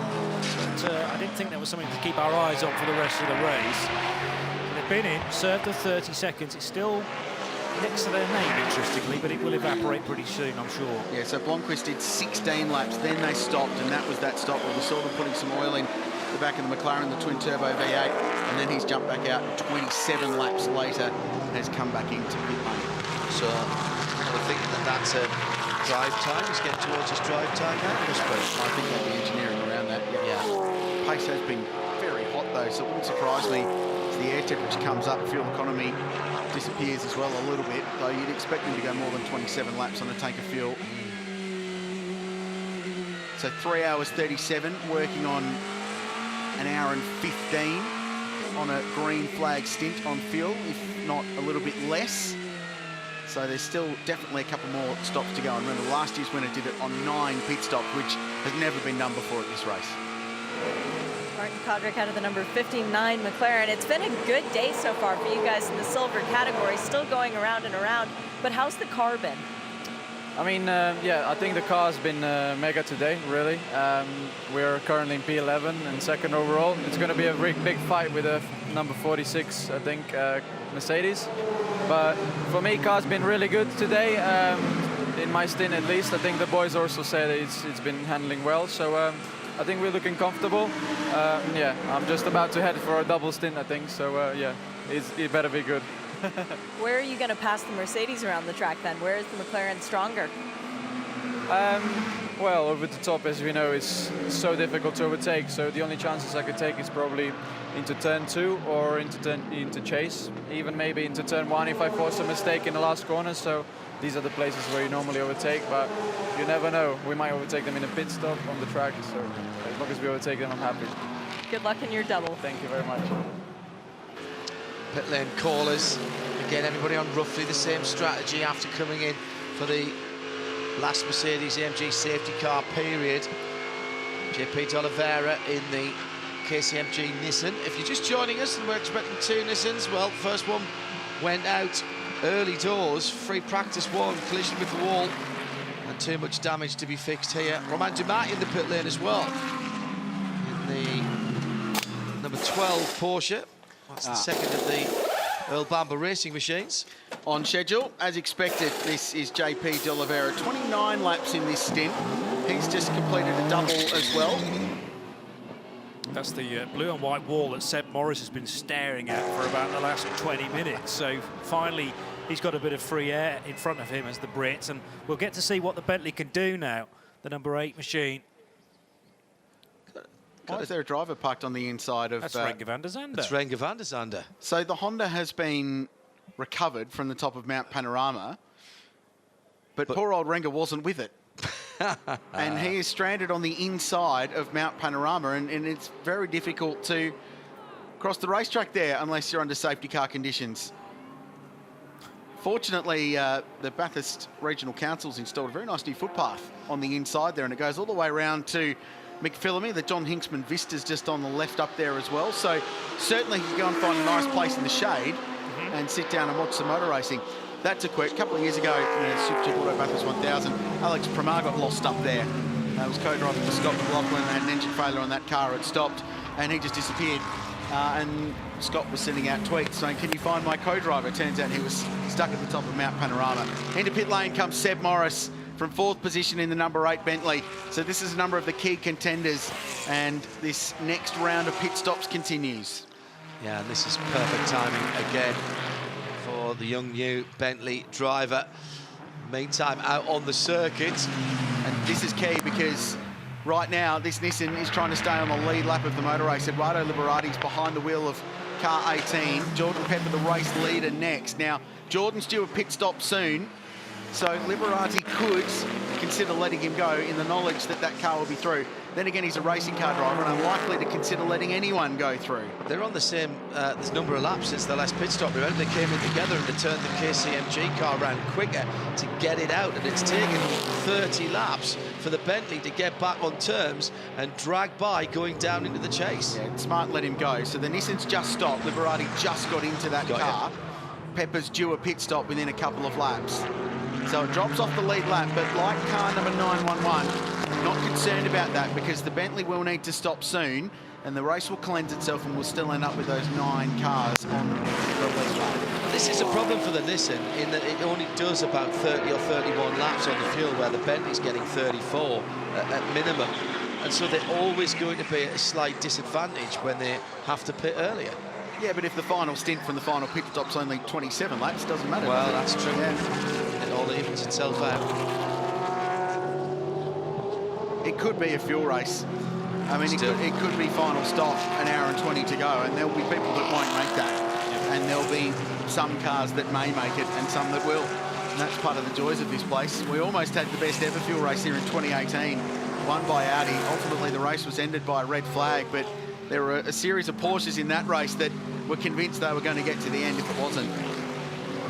This race is so perfectly poised for strategies at the moment, but we're going to break away and talk about pit crews because we've got so many pit stops going on. This should be a bit of fun. Spare a thought for these guys down at Trofeo Motorsport. They haven't been to bed yet. Well, now I guess they kind of have. It's been a long, long day. They're still in the race. They're still chugging along. Now, something new for 2020 here at the Liqui-Moly Bathurst 12 Hour. We've got these brand new armbands that you may have seen out on pit lane, and that specifies which member of the pit crew is on what job. Now, let's head back into the Pirelli pit bunker here. Thanks to all our friends at Trofeo Motorsport for being such gracious hosts, and we'll explore this a little bit more. So this is exactly what it looks like, new for 2020, and all the different jobs. So car controller, refueling crew, mechanics, and then a data collector or driver assistant to help with those driver changes. I hear a beautiful V8 fire up outside. Now let's make a pit stop. So we're seeing about 10 to 12 of these throughout a race. Now the very first thing that you'll notice is, unlike a supercar pit stop here, everything is completely blank out there. There's no tyres, there's no mechanics, nothing. When a car comes into pit lane, the only guy allowed out there is the car controller with the white armband. Now let's bring in our beautiful Lamborghini, which is perfectly modelled on the car next door. Dean Cantor hits his marks beautifully. Now the first people who can come out, the co-driver assistant, also in white, and a brand new race car driver ready to go. Then we need fuel. There's 4 of these guys, 1 on the hose, 1 on the fire extinguisher, and 2 back in the garage for safety. Now you're not allowed to do tyres and fuel at the same time, so once the fuel guys are done, they go back across the red line. Now the tyre guys come out. Now this is also similar to what we see in supercars. You're not allowed to send 4 guys out to do a tyre each. You're only allowed 3 people. This is all for safety reasons, not having too many people in the lane. So you can only change 2 tyres at once. Now once you're completed with your pit stop, the tyre guys go back across the red line. The co-driver and the co-driver assist get back into the garage. The car controller can get out of the way, and Dean Cantor can head back out onto the racetrack. It's very, very different to what we're used to seeing here at Bathurst, but it's all in the name of safety and trying to make sure that everybody gets in and out of the pit lane cleanly, and that's how we're doing it this year with the armbands, to let everybody know what everyone's role is. Mauro Engel's role is to drive a Mercedes race car very, very quickly, and it's a role he's become quite good at over the last few years. Mauro, you've been out there already. You know what the track conditions are like, but you don't have a helmet on yet, saving you for the end of this one. Yeah, I think Yelmer's ready to get in next. It's tough out there. It's hot. The wind, I think, is blowing quite a bit of dust and sand onto the track, and obviously the competition's high. So so far, so good. P2 at the moment, but it's still a long race. There's no little black rain cloud over your head either. You were telling me you think it's going to stay dry. Well, I don't know. Let's see who's right at the end. I think it could be anything here, but as far as I've seen, it's about whether those clouds hit us or miss us. So we'll see. Good luck, Mauro. Thank you. Cheers. Loving the explanation from Chad there as well. Renger van der Zande up on the top of the mountain. His car's up at John Hinksman as well, I've been told from people up there, so that didn't make it back to the paddock either.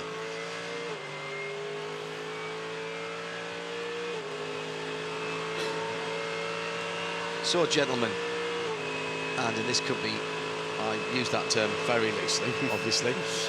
We are 2:15 in the afternoon. The clouds are starting to bubble up. That wind has been relentless down the front straight for what, a couple of 3 hours now, right into the face of the cars as they head into Hell Corner down the Liqui-Moly front straight here. The one thing that I know about strategy for motor racing, and it is only the one thing I know, I think, is that you can't try and anticipate things, because you can be made to look very silly indeed. So what everybody here is doing is exactly like we are. They're looking at what's out there, maybe looking at the weather radar, but there's no substitute for just being out there and putting your hand out and saying, it's raining. Speaking of putting his hand out, Lucas Stoll's behind the wheel of car 77. Just heard from his teammate, getting a little bit frustrated at Patrick Pillay, who's trying to hold on to his spot on the lead lap and actually defending quite astutely the braking zone up into turn 2. So we saw Pillay pit. He's only 5 laps into this particular stint. He's 8th on the road. He is a lap down from the race leader, Jordan Pepper, who's 20 seconds up the road from the car we're on board with now. And Luke is getting very frustrated about that. And Patrick certainly not making it easy for him to move through. And there will be a pit stop for this car very, very soon. They're 33 laps into a stint now, this leading group of cars. Note from Bathurst Airport, which isn't too far away. Dave Stillwell's there trying to tie his dad's planes out. Looking a bit sus to the west, he says. Was that your number 1 with me that I saw there? It's just an example of the frustration. There was a few more of it down into Murray's Corner as well. So Patrick's not going to make it easy. The more cars you get past when you're a lap down. Drive-through penalty, car 60. Black flag, drive-through penalty, car 60 for ignoring blue flag directives.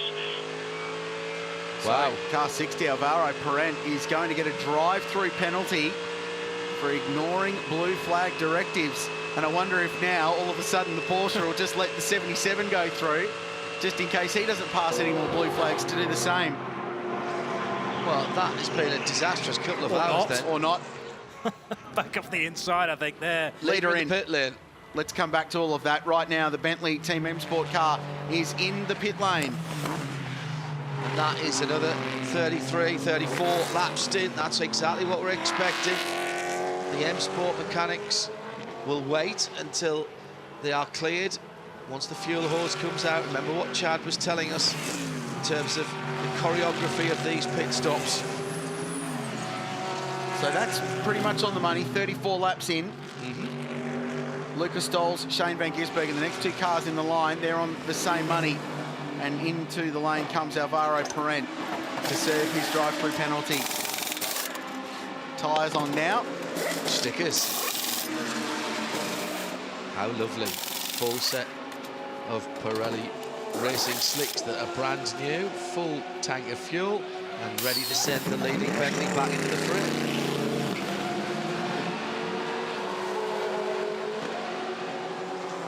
Pit stop starting all over again with 3.5 hours just under to go here at the Liqui-Moly Bathurst 12 Hours for 2020. Jordan Pepper brought the Bentley into the pit lane a moment or two ago. That's given up the lead for that number 7 car. Lucas Stolz has already gone through, as has Shane Van Gisbergen in the 888 car in second. The 999 of Maxi Book has gone through into third position, and I think the 912 Porsche has gone through as well. Matteo Caroli. All right, Maxi Goetz in the 888 AMG, you're about to head in. Talk us through the strategy of this next stint for you. Yeah, so Shane's in the car right now. I will go into it now, and yeah, we just fuel up the car. I jump in, and we keep going. We're not looking backwards, just forwards. And actually, there are 2 cars in front of us, and we try to hunt them. It's gonna not easy, but I think we have good confidence in the car, and yeah, let's see what the next stint brings to us. Have you been looking at the rain radar? How's your confidence in the mountain in those conditions? I have no idea, to be honest. I was not driven in the rain so far, but I looked many videos, you know, prepared myself a little bit. But I think with two teammates like Shane and Jamie R, they advised me a little bit what to do and what not. So let's see if the weather comes. I think if the weather comes, it hits us quite badly. So yeah, let's see. And finally, you're happy to be an adopted Australian for the rest of the afternoon? Yeah, I will put here the Australian flag on it after the race, for sure. Good luck, Maxi. Thank you. So pit stops now in full effect. 6 pit stops for the 2 leading cars, but the 7th round of pit stops already underway, and that's why we've got drivers suited, booted, and ready to go in the pit lane. Lucas Stolz then for Mercedes AMG, 35 laps on this stint, 36 when he comes round next time. That's been a good job there. Again, we were making the analogy with Test cricket, these investment laps that we're talking about in the middle hours of this motor race. You've got to get yourself in a position to be there on day 5 of the Test match, or here in hours 11 and 12.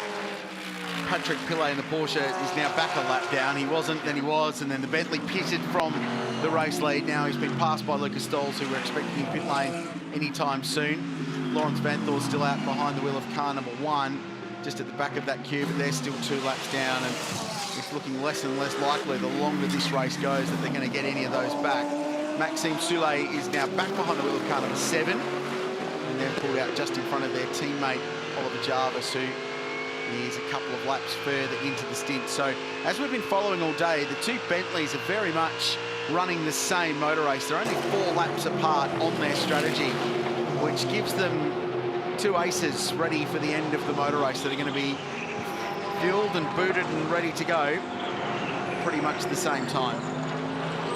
And they're only, in terms of truck position, 30 seconds between the 2 cars as car number 1 peels off into the lane. But we're following this fight with Shane Van Gisbergen, who is actually catching Lucas Stolz. There's not actually much between them. And Stolz last time round is 7.2. Van Gisbergen is 6.2, is a second lap faster. Pilet's got a problem. The 911's got a problem. I've been watching his lap times. His last time was a 2:09. And he was in the 2:07s and the 2:08s before that. And I'm pretty certain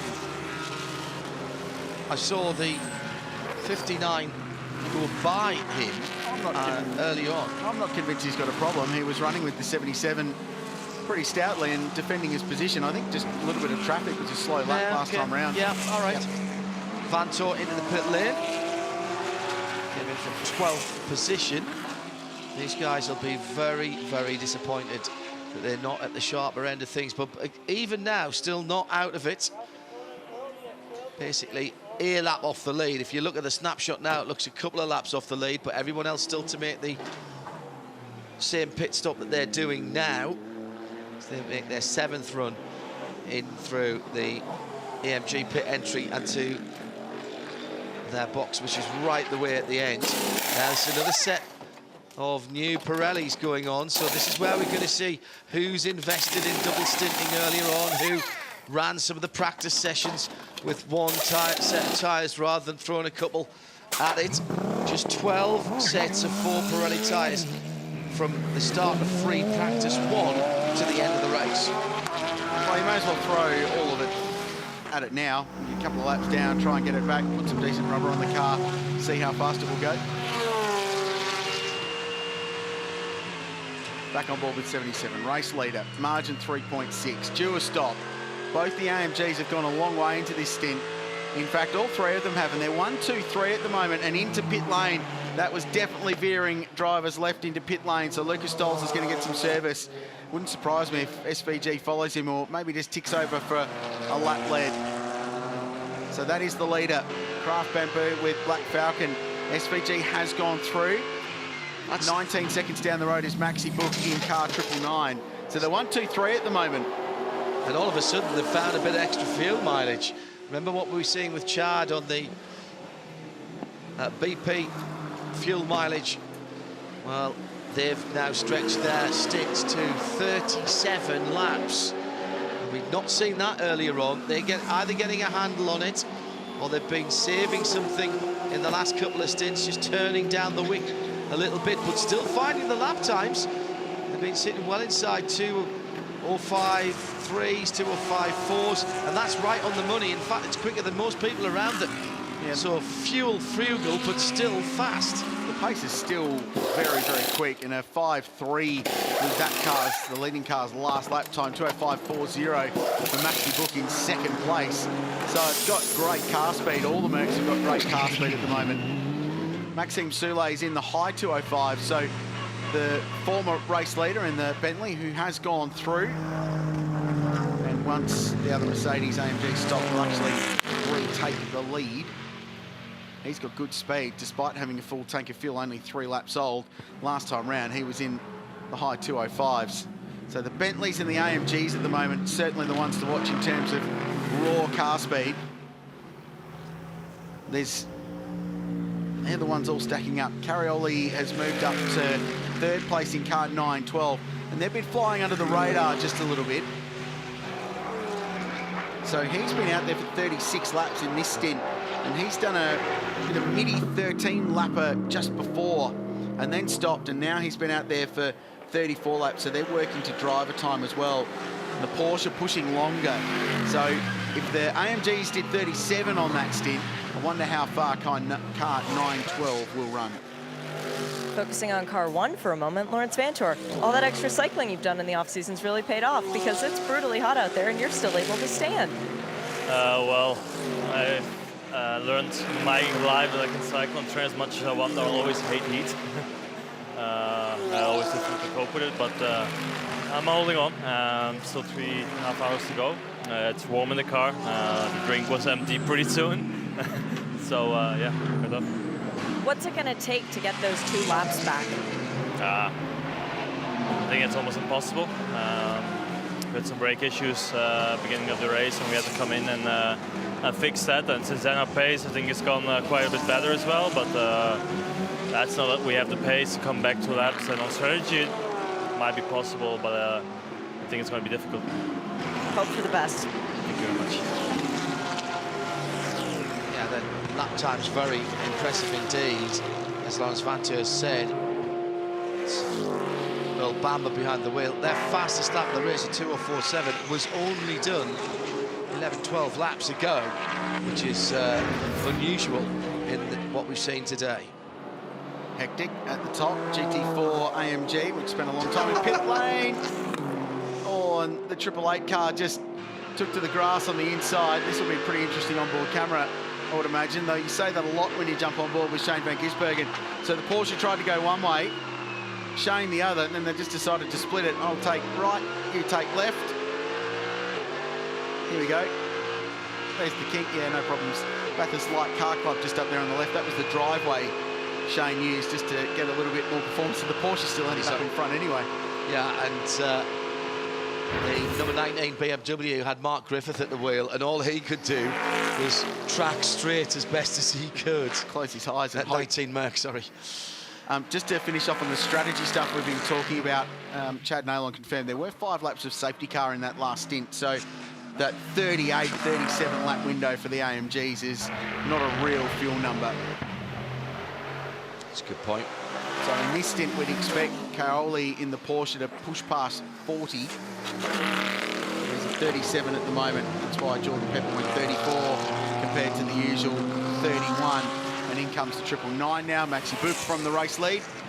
11 seconds to the better of that Porsche. Already his 8th pit stop. There's still 3 hours and 15 to go, followed in by the 9-1-2 from second place, Matteo Caroli. 7th pit stop for that car. So just about reset the field then, wasn't it? Because it put Maxime Soulet to the sharp end once again. And he leads the most numbers of laps. There's a drama for the 8 car, though. That's the sister Bentley. Yeah, and that's Ollie Jarvis. What a torrid weekend he has had. Lost the brakes earlier on in the weekend. Lower dipper. You don't have a small accident there. Do you know what? I don't think he's hit anything. Ominous looking skid marks. Yeah, but... Oh, no, hang on a second. Maybe the axle's not straight. He's come round at least once. Now the problem is he's facing the wrong direction. Yeah. It might be better to let it roll backwards and use gravity as your friend. You don't do a 3-point turn there. No, you do not do a 3-point turn. Just for information, we have a car stop driver's right. No, that he has hit the wall. It's He's going hit to the end wall up with the left rear. It's going to end up parked across the circuit if he tries a U-turn there, and it's blind and fast, and he's got to go backwards or nothing or not move. I think it might have done a drive shaft on the left side, so it's only rotating on the one side of the car. Oh, has he clipped that curb on the inside coming out of the spares box dipper? Hasn't hit anything yet. No. Still hasn't. The tyre's down. It's gone. The rear left tyre down. Left rear tyre's gone. That was, well, amazing then that he's not hit anything down there. Now, how's he going to get the car turned around? That's the issue.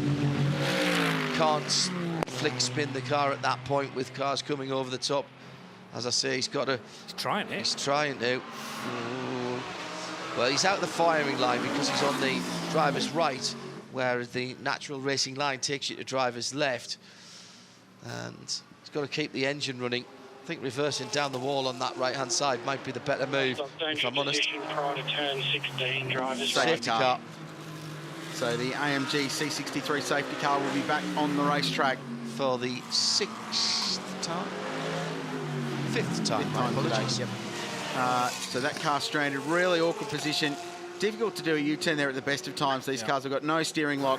When you're missing a belting of a Pirelli tyre from behind as well, it makes it even more difficult. This is Ollie Jarvis, by the way, and already involved in a huge accident earlier on in the week where the car had to be rebuilt heading into the KW Suspensions chase. This takes this car out of contention because they'll go easy a lap down, and it'll be more than that. Even if they can get some officials to help push it and turn it around, they're going to drop a couple of laps. So scratch another contender off the list. And after they'd worked so hard, remember they were dead last when we started at 5:45 this morning, and after a couple of splendid stints they've worked their way back, got a bit lucky with the sit, well, not lucky, fortunate, and then all of this has happened, the car having to be rebuilt by the M Sport guys. So all right in the first part of the spares box dipper, I think. It's just coming out that right-hander, there's a curb on the inside, but it's fired across, and the left rear is down at that point. Now, whether the tyre deflated as a result of quite a long, lurid spin, or as a puncture, or the other option is it caught that curve on the inside. They're a little bit too close to the apex coming out of that corner, and that's what tipped the car into a spin. 4 times class winner here at the Mountain. Stephen Grove, his team is leading their class at the moment. Your name is synonymous here at the Mountain. How's your day been going? Yeah, I'm not sure about that. Listen, the day's been good. It's been really hot. Car's going well. We got to a point now where the cooling system in the car's, not working because of the heat. So we've just got to try and push through. We've got 3 hours left. Benny's about to get out of the car and Brenton in, and we'll see how we go. The cooling system's gone. It's not the best day for it. Yeah, it's not that it's gone. It's just it gets to a temperature now where it just doesn't work. It just doesn't function. So, we're trying to do as minimal stints as we can to keep everyone fresh, but there's 3 hours to go, 3 drivers, and we'll just have to see what happens from now on. All right, you're leading the way so far. All the best. Thank you. It's one of the great competitors, Stephen Grove, one-make champion Porsche Racing, 4-time class winner here. They made the decision to take a big step up into outright GT3 competition. Not for the first time. They've a couple of endurance races in GT3 cars and represented Australia at the FIA Motorsport Games last year. In the same car, they're racing this weekend at Mount Panorama. Alex Buncombe, you did a really good job to get this car from last up through the field, so congratulations there firstly. Do we know what's caused the puncture on top of the mountain? No, I was literally with the engineers as we got a puncture, and then they called a tyre over. Saw him facing the wrong way. I think he's just got a quick deflation down through Skyline, and then he's gone through the right, and it's just obviously lost the left rear, and he's spun. And it's a real unfortunate place to stop. It's not easy to get reverse, and he couldn't spin it around. So yeah, I don't know what they're going to do to recover the car, but yeah, it's our chance of a result over. It's a shame. The car was really, really quick.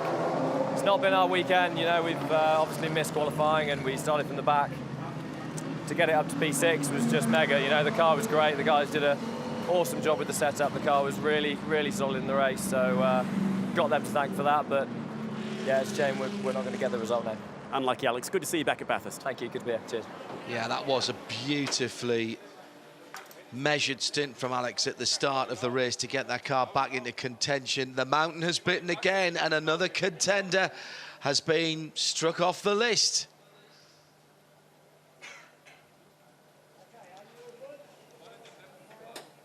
Number 4 Porsche in the pit lane. Ben Barker brought it in from the lead of Pro-Am. Jackson Evans in second in the 12 Porsche, and third now is Lee Holdsworth in the number 9. That was because of that problem for the 75 Sun Energy 1 GT3. That's now been in the pits for 38 minutes with that problem to the rear axle of that car, and has dropped 8 laps away. Make that more than that. Make that 13 laps away from a third position. Just go back and have a look at this pit stop. Car 77, Black Falcon with Craft Bamboo Racing. They've been in the mix all weekend long. Stop board gets moved out of the way. Car controller doing his job. The rule says you've got to stay within sight of the driver. I know. He's got the board there. He's all right. Yeah. Flatbed on the wheel, the Mountain, as out comes the Grove Porsche. Completed a routine pit stop for this team. So there's still a bit to play out in Pro-Am as well. The contenders there, Brenton Grove and Jackson Evans now, first and second, Porsches 1 and 2. El Bamba, ironically, is in the middle of those two and on the same lap. So technically fighting for the same bit of track position as those guys. Yeah. So Brenton's now behind the wheel, but he'll drop to the back of that now. He's just completed that pit stop. That's going to be a really good fight. Full credit to the Ned Racing team. Remember, that car was pushed into the garage for a very quick brake change that we've seen on both of the El Bamba cars. So they've done a nice job recovering to be 12th and 13th. For Jackson Evans aboard car 12, more relevant is the fact that very much in contention for the Pro-Am victory. And they were very clear that whilst they'd take any outright result they could get, and if they're on the lead lap at the end, they'll fight for it. They're a class contender. They want to win the class fight this weekend. Dry ice getting poured into the Hallmark car, and Finally, I hope Renger van der Zande is in that truck as well, because he spent a good couple of hours on a 36-degree day in Bathurst town, stuck up on top on the inside of Mount Panorama, enjoying the view from the John Hinksman Vista. Very nice place to stop and have a cuppa at some point, overlooking the city of Bathurst. Probably not on race day when your race car's stranded there as well. Good opportunity for race control, Johnny Palmer, to clean up anything around the circuit that needs doing now, because obviously it's going to be not a straightforward recovery for the Bentley close to the wall. Oh, actually, they've done that very quickly. They have, yeah. We've had a number of stranded cars, though, littered around the track, and some have had a long delay in order to be recovered. The Bostik Audi, for instance, that was stuck on Mountain Straight for a long, long time there. But great work there at the Shannon's lower dipper for the number 8 Bentley. I was wondering why Jarvis hadn't located reverse, but as Al Buncombe says, it's very tricky to do that in these race cars. So on the flatbed, and it's on its way home now. So Maxime Soule now aboard the Bentley, which is right behind the AMG safety car. It's our 5th safety car period. AMG safety car heading the field over the top of the mountain. The clear-up has been done very efficiently indeed for Ollie Jarvis's Bentley. And we also brought down the number 30, the NSX from Honda. Din Cameron and the rest of the team will get that back in the pit lane shortly. Well, I'm here at Trofeo Motorsport with the Lamborghini now. Liam Talbot just got out of the car. He is the current Pro-Am Carrera Cup champion, and you look absolutely wrecked. You lost water, apparently, about an hour ago. Yeah, maybe about 45 minutes ago. I drank it all. It must be so hot. Your engineer, though, said that it was the most solid stint, so you're doing good. Grant Denyer, does that mean you're getting back in the car so Liam can have a break? Hell no. It's too hot out there. You know, the benefits of being small, I'm going to pop myself in the fridge for a little while. Right, so they're sending Liam back out again. At least this sleep-deprived team that are out through the night is having some fun with the day. As we get deeper into the race, those perhaps not in contention for major honours, their sense of humour probably gets a little bit better. You're close to the end. They're going to push. They want to get the car to the end.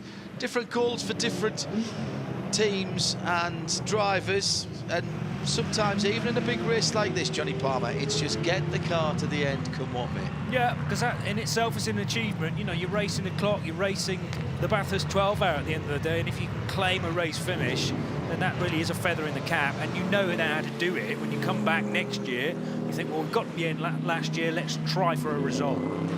This safety car has cleansed the field as well, and now our top 10 are all very much on similar strategies. The Eduardo Liberati car is 12 laps into a stint, Patrick Pillay 14, so it's not too bad. They're going along okay. They really are. Yeah, there's a lot of guys who have been sticking to their programme, and the race is steadily coming to them now, and this is the beauty of lots of different types of strategy. Cars putting on different numbers of laps as well. The safety cars just close everything all up and even things out. Well, the 999 car well placed, Maxi Book and Raffaele Marciello well placed. This team 3rd last year. They're a strong contender again. We sent Chad Nolan out early in the week to make sure these guys got their teammate to the track safely.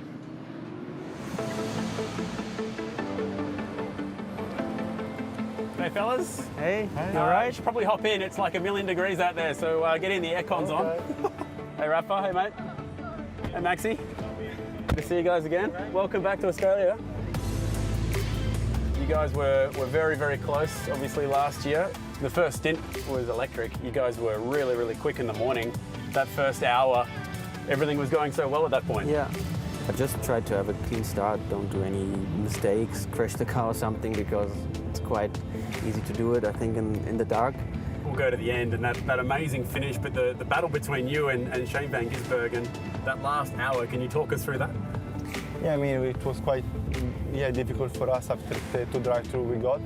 So it was just to, don't do any mistake on braking and have a good exit, and then I was able to stay in front. What's it like standing in the pit box and watching from that point of view? You've been so close so many times here at Bathurst, you personally. I was quite relaxed because it's not like that I don't trust Lello, because in Lello we all trust. And a bit of a pity that when you get a drive-through or even 2, I mean, one of those was a silly mistake from my side. Dude, you're driving like my grandma. I'm sorry. It's just you're such a good storyteller, you know? Yeah. Lello, you had the honour of winning essentially the World Championship. What was Macau like last year? To win the World Championship for me was really special, but it's just one of the race of the important one of GT3 I want to win. So I mean, it was last year, so now I'm really focusing on Bathurst because it's one of the one I want to win. You've been here, what, 5 times now, Max. Have you seen AMG arrive with such an impressive lineup? It's not just about the AMGs. Every manufacturer's taking it more serious every year. Then for sure, the AMGs will be in the fight, and we try to give our best because I think we have some strong lineups. Particularly the Triple 8 car. From an Australian point of view, they know these drivers. Triple 8? I don't know that, guys. Oh, so the wing carb, the Van Gisbergen. I don't know that guy. Never heard of these names before? No. They don't ring a bell? Never heard of them. Just 999? Yeah, just 999. Boys, welcome back to Bathurst. Best of luck for Sunday. And we're here, we're at Mount Panorama. I've delivered you safely in the safety car. Thank you very much. Nothing like a sledge from a GT World Champion about your driving style. Maxi Book not too complimentary about Chad Nalon's driving like his grandma. I'm sure Chad's grandma drives extremely well. Back at Mount Panorama, and we've just ticked over 3 hours to go in this motor race, and there's a lot to play out. And like they were last year, Johnny Palmer, 999, they're in the game, they're in the mix here. They've just been in pit lane. They're now back on the same strategy as all of the leading cars around them within a couple of laps worth of fuel. So, as we were saying before, this safety car cleans the field, and everyone pretty much doing the same thing from now on. Yeah, and whenever Book has been at the wheel, Felipe Fraga and Lello, as they talk about Raffaele Marciello, they've always looked strong when they've had the track position. So no reason now that they're back in the hunt in 4th that they can't do something with this. That's the Honda being delivered back to pit lane. It spent some time stuck at the top of Mount Panorama after it broke early. I know that's not the result that team wanted, but they proved a bit, didn't they, Honda Racing? They proved that the NSX is properly quick at Mount Panorama. They have to come back. Yeah, the team well used to running a couple of those cars in the IMSA Championship over in the States, so it's a new car to Australia, but certainly not new to the team.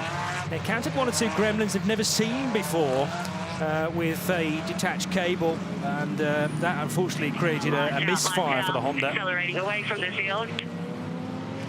That's the safety car being told to pull away, so the weaving stops, the lights are out. Mercedes AMG will drive away, and then the KW suspensions chase, and we'll go back to green flag racing. It'd be cool to see them back, and it'd be cool to see them back with more cars. Now, the gap is going to be interesting here, and Race Control won't take too kindly to that. There being such a big margin. I'm not sure why Maxi Goetz is so far behind Maxime Soulet. You need to stay. Generally, the rule is 5 car lengths with the car in front. And that'll be right on the boundary of being that. It's the lead car that dictates the pace. I mean, you can't just suddenly bolt off, but the safety car sets the pace, and you should stick with that. So quite why the second place Mercedes dropped back so far, I've no idea. Well, it's caught up now. As we go back to green, we'll be good. It's Mercedes AMG right at the very front of the field, but it's being led by a Bentley. We're back under green flag conditions at Mount Panorama. A restart with just under 3 hours to go. Despite the hot conditions, 35 degrees C, they weave to get some heat in Pirelli tyres. And car 7 continues to lead the motor race, as it has done for a good chunk of today's running. It's the Frenchman Maxime Soulet behind the wheel. 9 laps into a stint. Everyone pretty much on the same strategy now. Here goes Jelmer Berman, looking to the outside of Maxi Goetz to turn 2. No way round there. Maxi knows where to park his car to protect his racing line. Alvaro Parent is behind the wheel of car number 60. Now they, with that safety car, remain on the lead lap, Johnny. So the McLaren is still in this, despite that drive-through penalty. They're right at the very back of the queue, but they are in the game. We've got 8 cars on the lead lap of the motor race. Yeah, the crucial number in the right column is 230, and Parent's got that number just as the race leader has. So they've circulated exactly the same number of times. Can they now start to eat into the top 7? Liberati was right in the middle of some traffic as well, because Roman De Angelis was trying to stay out of the way as best as he could in the silver-rated 159 Aston Martin. That car is 3 laps down, but nevertheless, third position in the silver category. And Liberati in the blue and white Nissan looking to get by as quickly as he can. Not quite there yet. Jelmer Berman's got some pace, the Dutchman flying, and he was harassing Maxi Goetz across the top of the mountain. He'll do the same down Conrod Straight, see if he can pick up a little bit of a toe. Last time, the speed trap said 80 kilometres an hour. It'll be about 200 more than that this time by. 269 for the Bentley, 259 for Maxi Goetz in second. So there's a good straight line speed advantage for the Continental. Porsche looking down the inside, that's car one. It's Earl Bamber behind the wheel. It's a couple of laps down. He's just going out for glory at the moment. If he can unlap himself here, maybe get one more lap, he'll be in the race right now. Just wants a bit of TV time, pass some racing cars and enjoy this amazing racetrack.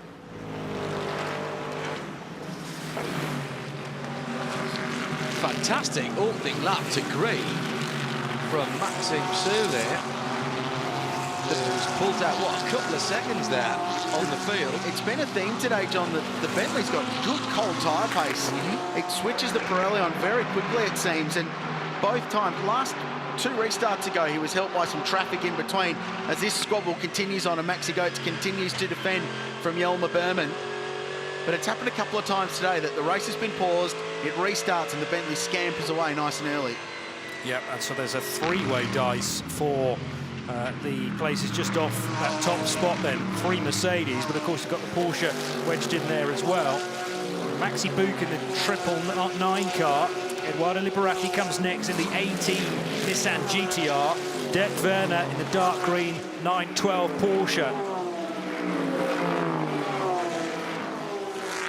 A group of 8 cars, correction, remain on the lead lap. The 46 car that's leading the silver class, Michele Beretta behind the wheel, is in this queue as well. He's in behind Earl Bamber.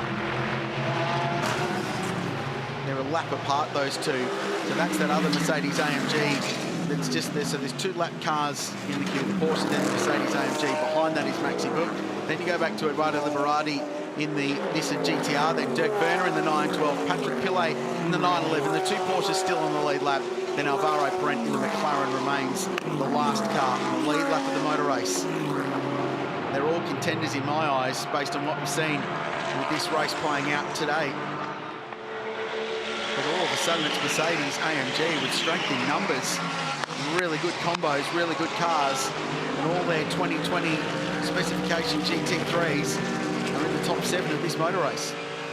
Jelmer Berman flashing the lights, so they may well be still all these 2 cars, the twin-pointed, 3-pointed start, but nevertheless, he wants to get by the Triple Eight as soon as he can and try and make waves. Meanwhile, in the background, what about Maxi Buch? Slicing up the inside there of the 46, which is a silver runner. Michele Beretta gave him space, and that will allow now a bit of track space between. What about the Nissan behind, getting a great drag up the hill? We've seen this before today. The torque monster of the GTR out-drags the big 6.3 V8 and beats it up to turn 2. Well, I'm going to say this now, guys, and signpost ahead for an hour and a half or so's time. You've got to count that Nissan among the contenders, because if it's there and it's got the fuel run to go to the end, if it's got the fuel run to go to the end, and it has to make its last stop perhaps a little later than everyone else, but if it's there, that car in race conditions and with the pace it's got, the straight line pace it's got to be a consideration.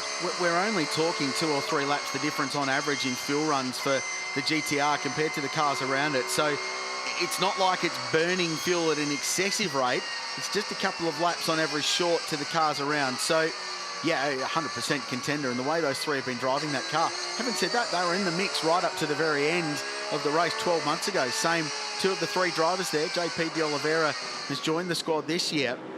They were in the race, so they know what it's about. They know how to get the car to the final hour. There's another car that's right back in it as well, despite having a couple of mistakes and getting some strife in terms of penalties, and that's the 60 McLaren. All right, down in 8th position, but Alvaro Parent with some time still to go in the car, and they're 10 seconds off the lead at the moment. That safety car, that last AMG safety car intervention, has closed everything back up, and that car then with the issues that he had with the drive-through, etc., still back in it, and there's threatening clouds now over the top of the mountain. It's not just we've got cloud cover, there's some colour in those clouds, and that looks a bit worrying. A few observations. One, car 7 is very fast. Maxime Soulet is 5 seconds up the road.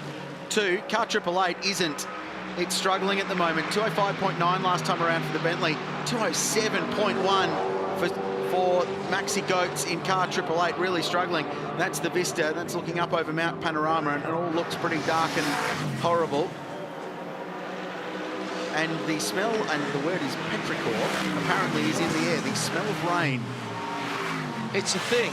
If you are a motorcyclist, or in this case, a camera operator, and thank you to all of our hard-working team here, because they've been out, and it's an endurance for them as well, and they'll smell rain just as well as a motorcyclist does. There's just something about it. The ozone changes, and they'll be looking for the rain covers for their equipment out there, the same way as a motorcyclist thinks, now, is it time to pull over and put the waterproof gear on?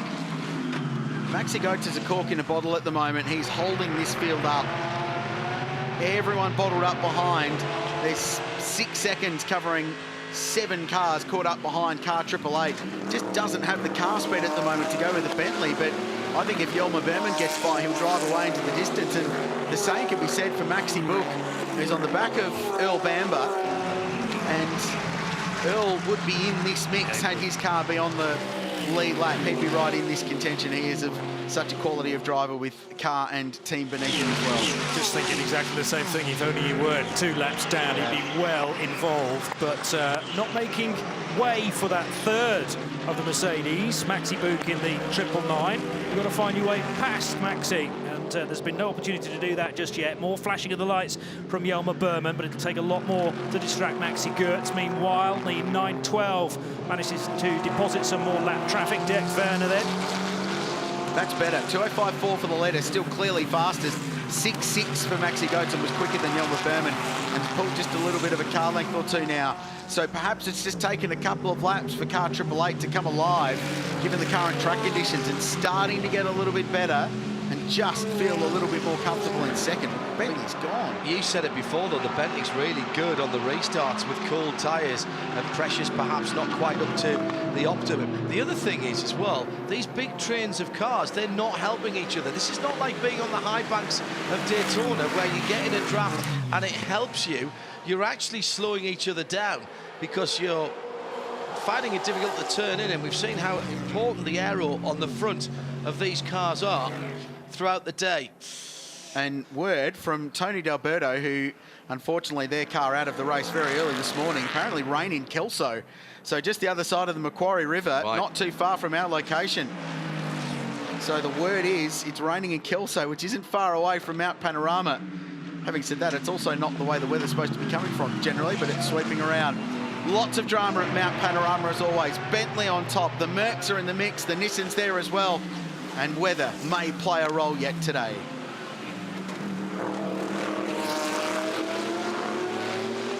Matt G has said, I'm going to wear out the edge of my seat by the time this race finishes. The rest of it will be fine, though. Yeah, barely any use whatsoever. So what's your betting? Mother Nature can be somewhat fickle. Are we being teased by the cloud formations around Mount Panorama at the moment? Maxime Soulet trying to get some kind of lead on the rest of the field, and he's pulled out to 7.2 seconds. Last time around, 2:05.2 for Soulet. As we wait for the rest of the field to come through, here they are, led by Maxi Ghost, 2:06.6. He's still pulling out time on these guys because they're scrapping. They're spoiling each other's lines. Neil Bambers just jumped out of this going, all right, boys, this is a bit too intense. I'm just going to sit back and watch you guys carve each other up. This amazing fight for second. Soulet's a second a lap, if not more. It's 1.5 last time around, quicker than everybody. So if it does rain, he's going to have a little bit of a buffer to make that call to get into pit lane. Triple H's just got no speed, and Eduardo Liberati's caught them as well.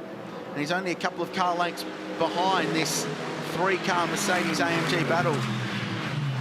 Fastest car through the traps last time around was the silver second place McLaren, the number 59 car with a 269 click run, leader 267. It's a big car, but it's obviously a lot slipperier than it looks, that Bentley. 267 through the traps, same as the Liberati number 18 Nissan, and I'll say the same about the Nissan. It's a big car, it's got a lot of frontal area, but the coefficient of drag clearly working in its favour, and they've got a bit of grunt to go with that as well. Yeah, it's about the ponies, isn't it, going up the hill, and the Bentley looks very svelte but also powerful coming back down. It's being run very low on the ride height because the Bentley, more than any other car we've seen, sort of grounding out. Well, and the Mercedes as well, he had the scraping, but through the really fast stuff over the top of the mountain, almost looks like the tyres are locking up sometimes on the Bentley. That's just down to the front splitter grinding on the ground. How cool is this place? There's weather, there's drama, there's battles for second place, the best drivers in the world carving each other up. There's so much going on at the moment, and there's still 2 hours and 45 minutes to go. And the wind's been relentless. Very impressed that all the banners have stayed in place, as have all the spectators. There's nobody leaving trackside here at the moment, and neither should you be considering it, as our coverage goes through and beyond the flag. We'll get the podium for you here down the inside. Another dive for Maxi Berg. He's tried that before and made it work, but this time hanging back out is Jelmer Berman in the side-by-side. Now watch for the Nissan. Watch for the Nissan coming up behind Liberati. He's right in this as well in the blue and white car. He might get the double toe. He is. He's going to go past both of the AMGs. He's halfway up alongside the second of the cars, and he will have to drop back in. Wow, that was amazing. There was just a moment there when I thought that blue and white car was going to get both of the AMGs.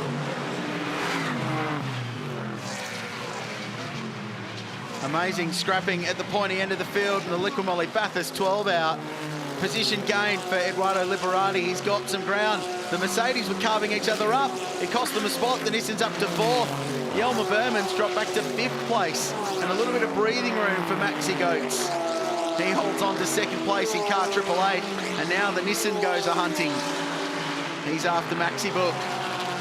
Do you get the sense, gentlemen, that the go button has been pressed with under 3 hours to go, and whatever's been saved in the past, everyone's got tyres to go at the end, and there's no point in saving the cars at this point? I feel like they're racing to the rain, aren't they? They are racing to whatever's coming weather-wise to get themselves in the right position. Let's take a look back at the highlights for the last couple of hours. There was a pit lane penalty for 59 Racing. Remarkably, this car's still very much in the fight. It's only 15 seconds from the lead.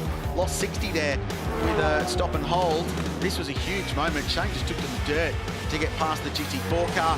And then one of the key contenders, another of the key contenders, it fell at the exit of the dipper. A puncture for car number 8, and that was the end of the day for that Bentley. Yeah, Ollie Jarvis had the zero look, but bad luck this weekend. Brake failure earlier in the weekend. At the sharp end of the field, though, the sister car, the number 7, has been exceptionally fleet of foot, particularly on the restart, and has seemingly been able to control the pace from the front of the field. Yeah, and that's probably why the Mercedes are getting right stuck in with themselves, because Maxi Boog tried it on the inside. How dusty is it offline there? Gets good drive out of Hell Corner, though. Level briefly with Jelmer Berman, and then Liberati started to join the party as well in the blue and white Nissan. He attempted to overtake both Benzes on Mountain Straight. Where would he fit into the party? And there was just about a gap between the 999 and the 77 to slot the big GTR Nismo. Potential carnage, but they got away with it. This is how they stand then, confirming the Bentley leads by now 11 seconds from the SVG car in second, then the 999. And as far as the classes are concerned, in silver, Michele Beretta still at the wheel of the number 46, which runs in 9th position now and leads silver. Brenton Grove in Pro-Am for the number 4 Grove Racing Porsche. The 91 leads the invitational class, and it's Aaron Cameron behind the wheel of that, and still the BMW of Darren Jorgensen, the number 13 GT4 M4, leading that class. We're in Bathurst. This is Mount Panorama, in my opinion, one of the best places anywhere in the world. Of course, the spiritual home of Australian motor racing, the National Motor Racing Museum is here as well. An amazing display that rotates. It's always changing, always worth a visit when you're in town. There's great food and coffee in this part of the world as well, but for motor racing culture, it doesn't get much better than Bathurst. It's an incredible place. Once again, it's turning on an incredible race. And all of those Maguire's highlights, keep in mind the fact there's still 2 hours and 41 minutes to go. There are races that aren't that long, and that's still to play out today. And they are all pushing very, very hard with an eye to the sky to see what's to come. Those highlights that the guys have just packaged together for us there, that's in the last, what, hour and a half, 2 hours. That's not from the whole race, by the way. We're going to have a highlights package that would look like a full season of highlights for most motor racing series by the time we get to the end of this race. One new AMG GT3 and one of the earlier versions. In fact, no, they're both the new versions, aren't they? That's the bigger grille on those two cars heading up Audi Mountain Straight. Maxi Book, who is the second of the two cars in this Battle Pack car 999, is the fastest man on the racetrack last time round with a 2:05.67. Maxime Soulé did not have a good lap, 2:06.87, gave up a little bit of time. Having said that, the margin's out to 10 seconds now, the Bentley cruising away out in front. Liberati holding station in that blue and white KCMG Nissan. Yelmer Berman, after the squabble out of turn 1 and up to turn 2, has just settled into 5th place. And then we go back to Dirk Werner in the Porsche, who isn't too far behind. Patrick Pillay is 7th. Alvaro Ferrent remains 8th. There are 8 cars on the lead lap of this motor race. Like this race couldn't get more interesting, but I think it's about to, because the wet weather tyres are starting to roll in from the teams. Trofeo Motorsport has brought it in. They've said they've heard there is rain on the other side of the mountain. I said, what's the likelihood you're going to put these tyres on? They said above 60%. So let's see what happens. Groove tyres to move the water so that you don't get aquaplaning, hydroplaning as it's sometimes called.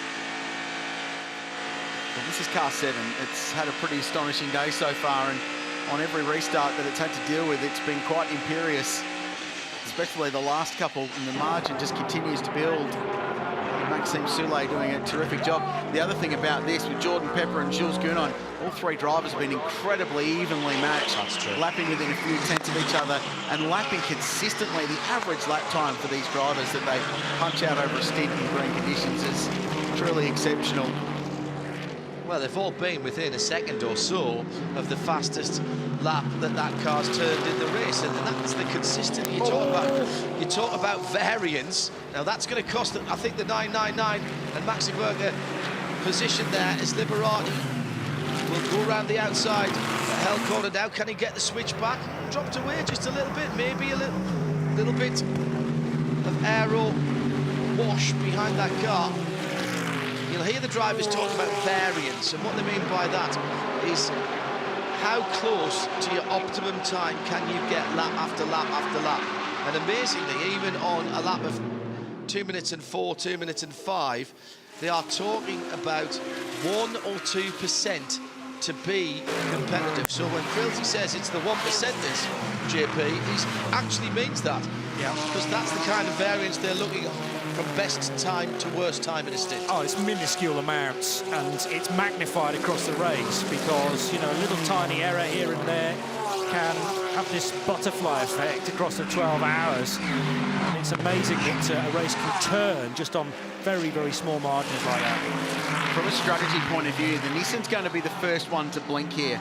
Liberati's 23 laps into a stint. Maxi Book in front in 3rd place, 13. Maxi Goetz in 14. The leader 18 laps into a stint. So what does that mean? Well, the Nissan will be the first one next into pit lane on the basis that we continue dry, flat out running. Behind them, Yelmer Berman, 15 laps. So he's about the same as the other Mercedes AMG. Dirk Werner in the first of the Porsches. He's in really good shape. He's got a couple of laps extra fuel, which means the Porsche's just pushing a little bit longer into the race as far as fuel economy goes, which is what they traditionally do. If you're not normally watching this type of racing and you're looking at that GTR and thinking, oh, the rain would help that because that would be all-wheel drive, as the street car is, not in GT3 racing. Everything is rear-wheel drive. Yes, if you go down and buy one at your Nissan dealer, it would have the advantage of the front wheels driving, but not here. The racing version just drives the back wheels the same as every other car. So it comes down to how the drivers can handle the wet and the mountain. It's just a bit of a lap time check. 2:05.7 for the leader, 6:1 for Goat, 6:0 for Maxi Boot, 2:06.6 for Liberati in the KCMG Nissan, 6:5 for Jelmer Berman. Porsche's quick, 6:1 for Dirk Perner. Pille in the 5s, so he's the fastest of the leading group, and Alvaro Parent, who we were just looking at in that blue and orange McLaren in the low 2:06s. There's not much to pick between them. The leader's the fastest, the Porsche in 7th is second quickest. Everyone else much of a muchness at the moment. Except when traffic gets in the way. Yeah, and that's going to be the key. How do you deal with traffic? I don't think they've been let off the leash now. I really do. The maps will have been turned to 2, possibly 1. 1 normally reserved for qualifying and that last lap or 2 dash, but certainly we're picking it up. They've had a big day, these lads. They're comfortable up there, the easy up, TV on. Gently comfortable up there. Just on the right side of lovely. Sure. I don't remember to recycle at the end of the day. No, absolutely right. It's amazing, actually, the last time we were here a year ago, another big crowd again this weekend as well. And I came back on Monday morning to the circuit. You would never have thought there'd been a crowd here. Everybody was very, very responsible about taking home their litter. Telltale signs that wind is now swung to the southwest team. So despite the fact that there's a little blue hole above us there at the moment, there's quite serious looking weather down to the south, and as you all noted a little bit earlier, also off to the northeast there as well. I'm inside the garage at 888. All the gear actually just took off in the breeze a moment ago, so Jamie actually grabbed these chairs and the travel box because it all started to migrate down through the bunker, pit bunker. Roland, just have a quick word with you. We were talking just before I came on camera. It looked like you were battling for a little bit of pace there at the restart. What's the story? No, we're on Stintol tyres, so we didn't change them at the last stint, double stinting this set, whereas the other cars, they had new tyres, which normally we should have had a gap at the safety car, and basically got rid of that gap for them, brought them to our tail just after we'd stopped. So that's the way it goes. We've just got to try and hang in there now with the tyres we've got, and then obviously we'll be changing them next time. Okay, and so Maxi finishes this stint and then you do a double with Shane, is that the plan? Yeah, it just depends on when the clock, where the clock is, when we stop. If we get forced to an earlier stop by a safety car, Maxi will stay in. He's doing a great job. Feel pretty comfortable with either him or Shane in the car. Top of the weather? No, but who is? It could be anything looking at that right now. You can pick a colour. Yeah, exactly. Thank you.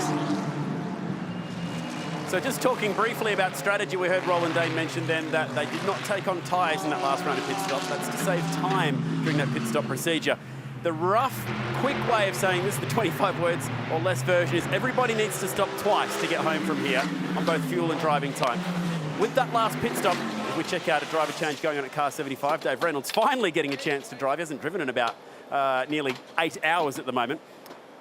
Will teams go for a set of tyres in that last pit stop? It's just about that time of the race where we start talking about that, and who will have the shortest pit stop at the end in terms of how much fuel they need to take on. That's where that little advantage might go towards the Porsche. And Krause, you were totally right when you said it earlier. All the teams will be hoping that if and when that rain arrives, it's when they need to make their final stop. Yeah, you bang on. They won't want to do it. There's a drama there for Maxi Goetz. He's had an error coming out of the chase, and he's going to get gobbled up here by touch his fellow Maxi. A little bit of contact perhaps in the braking zone, and it's wheel to wheel. Watch out for the Nissan behind them, because he could get them both in this little exchange if they tear each other up too much in this battle. That was the tyres again, as we've just heard from Roland Day. Maxi Goetz really struggling on those, well, already stinted tyres, and just ran out of grip coming out of the chase.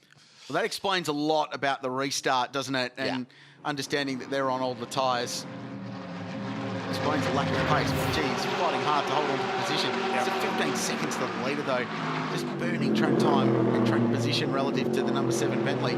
Just cruising off into the distance. And at the same time, it's killing the race of car 999, bottled up behind it without any advantage or any ability to use a potential tyre advantage to get in front and go after the leader.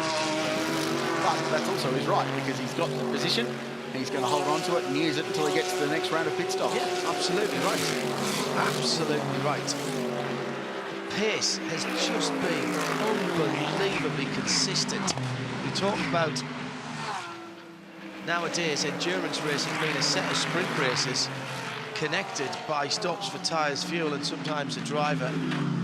307 laps predicted again now. As soon as we get any kind of lengthy green flag running, we're getting again closer to that 3:12, which was the record lap distance, just under 2,000 kilometres, 1,938 kilometres that was set here last year.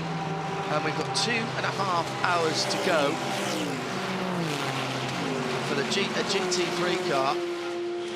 We're getting into now pretty much exactly 2 full stints of green flag racing.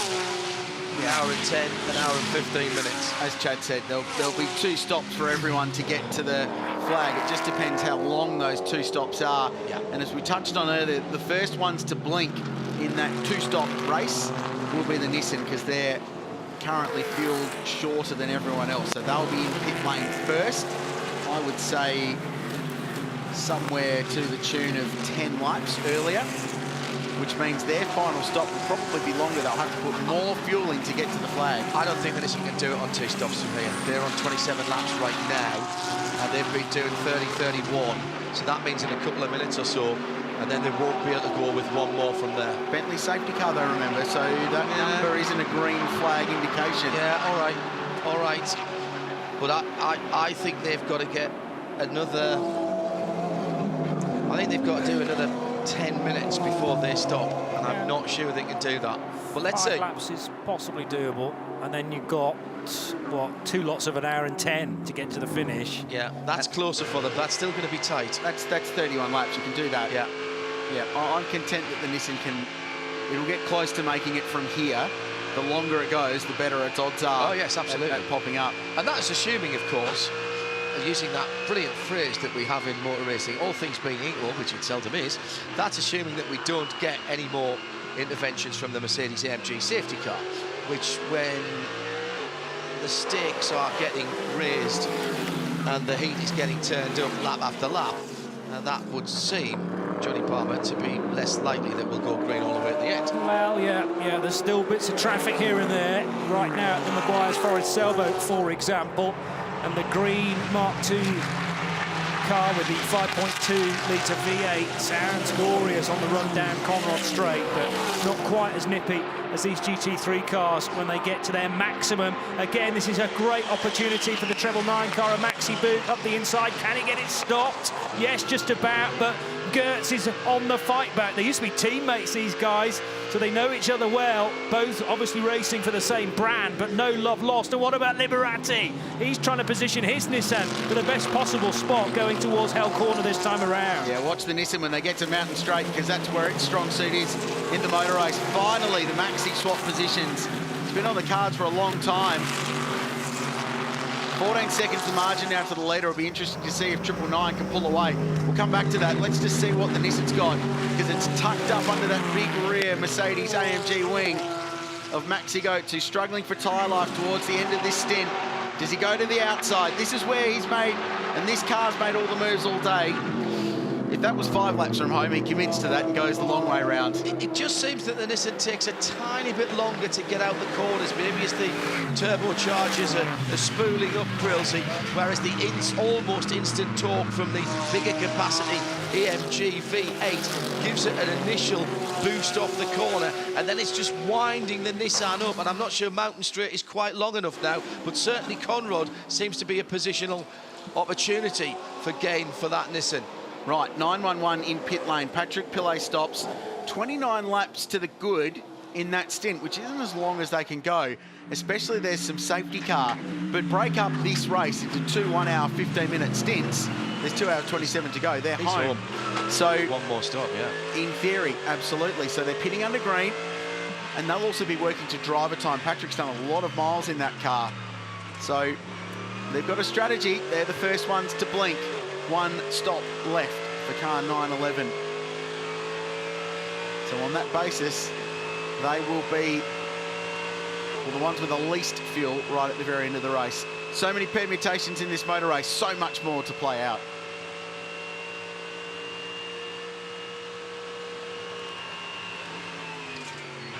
Well, I reckon Pilet's out now, and Chamonix and Campbell take it to the end. Mathieu Chamonix has only just done just over 2 hours and 20, 3 hours and 50 in 104 laps for Patrick Pilet in his 4 stints. The temperature has dropped 6 degrees in an hour or less.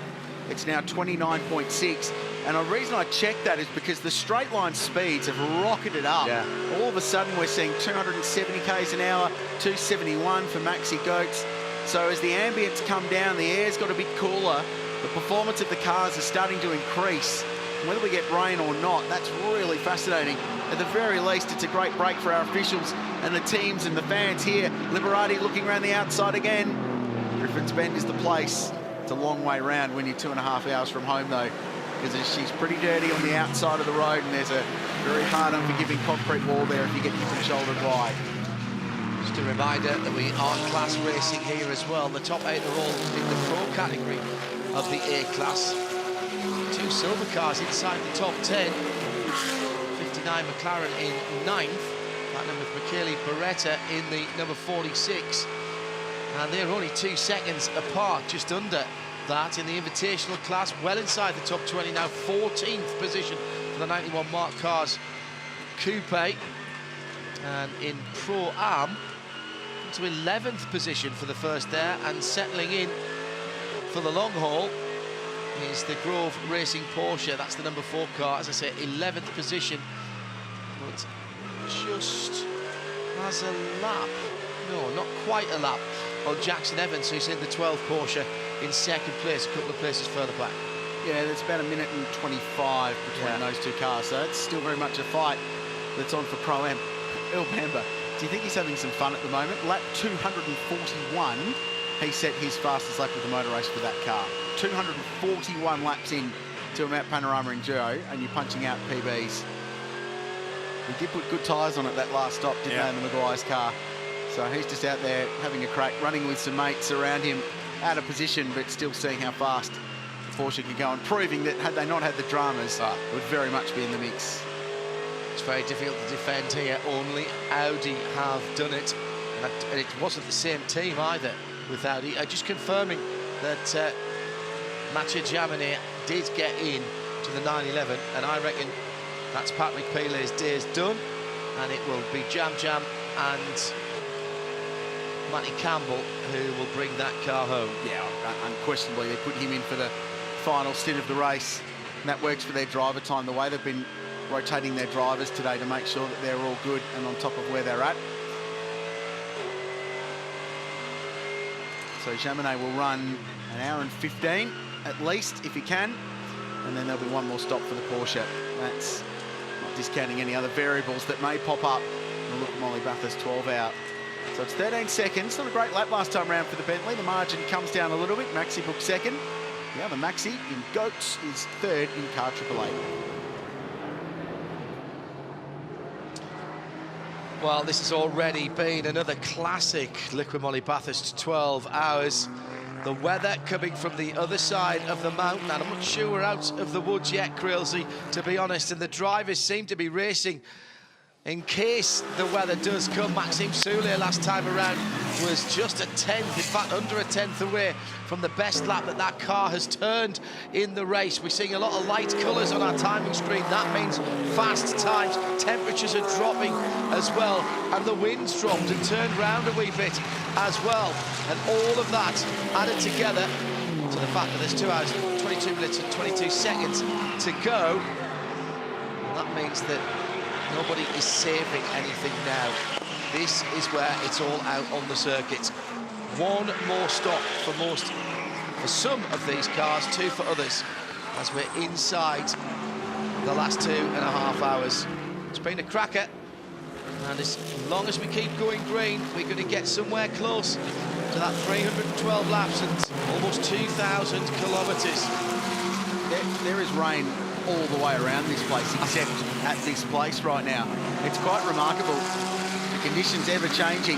The atmosphere is quite electric, emanating up from pit lane. Maxime Soule, 204.31, fastest lap of the race for that car on lap 247.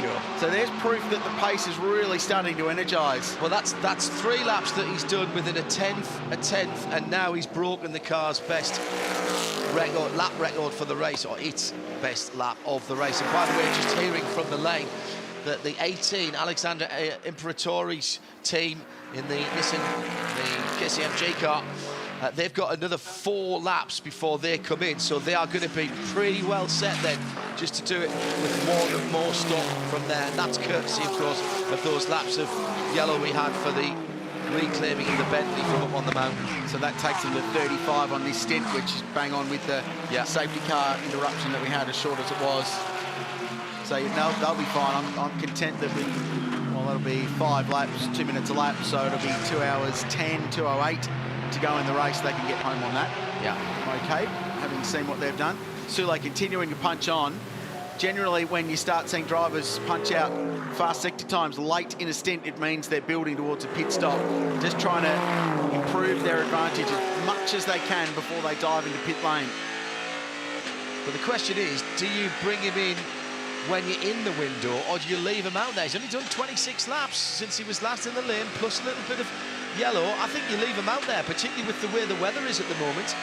Well, while this is building to the final lap, I'd suggest we need to take 2 minutes and 3 seconds just to sit back, relax, and enjoy the sound of this Bentley Continental GT3 charging around Mount Panorama.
Out of the chase then, that's a full lap with the race leader, and just on the soft limiter as he was coming through the chase and before the braking area. 268 clicks down Conrad that time around.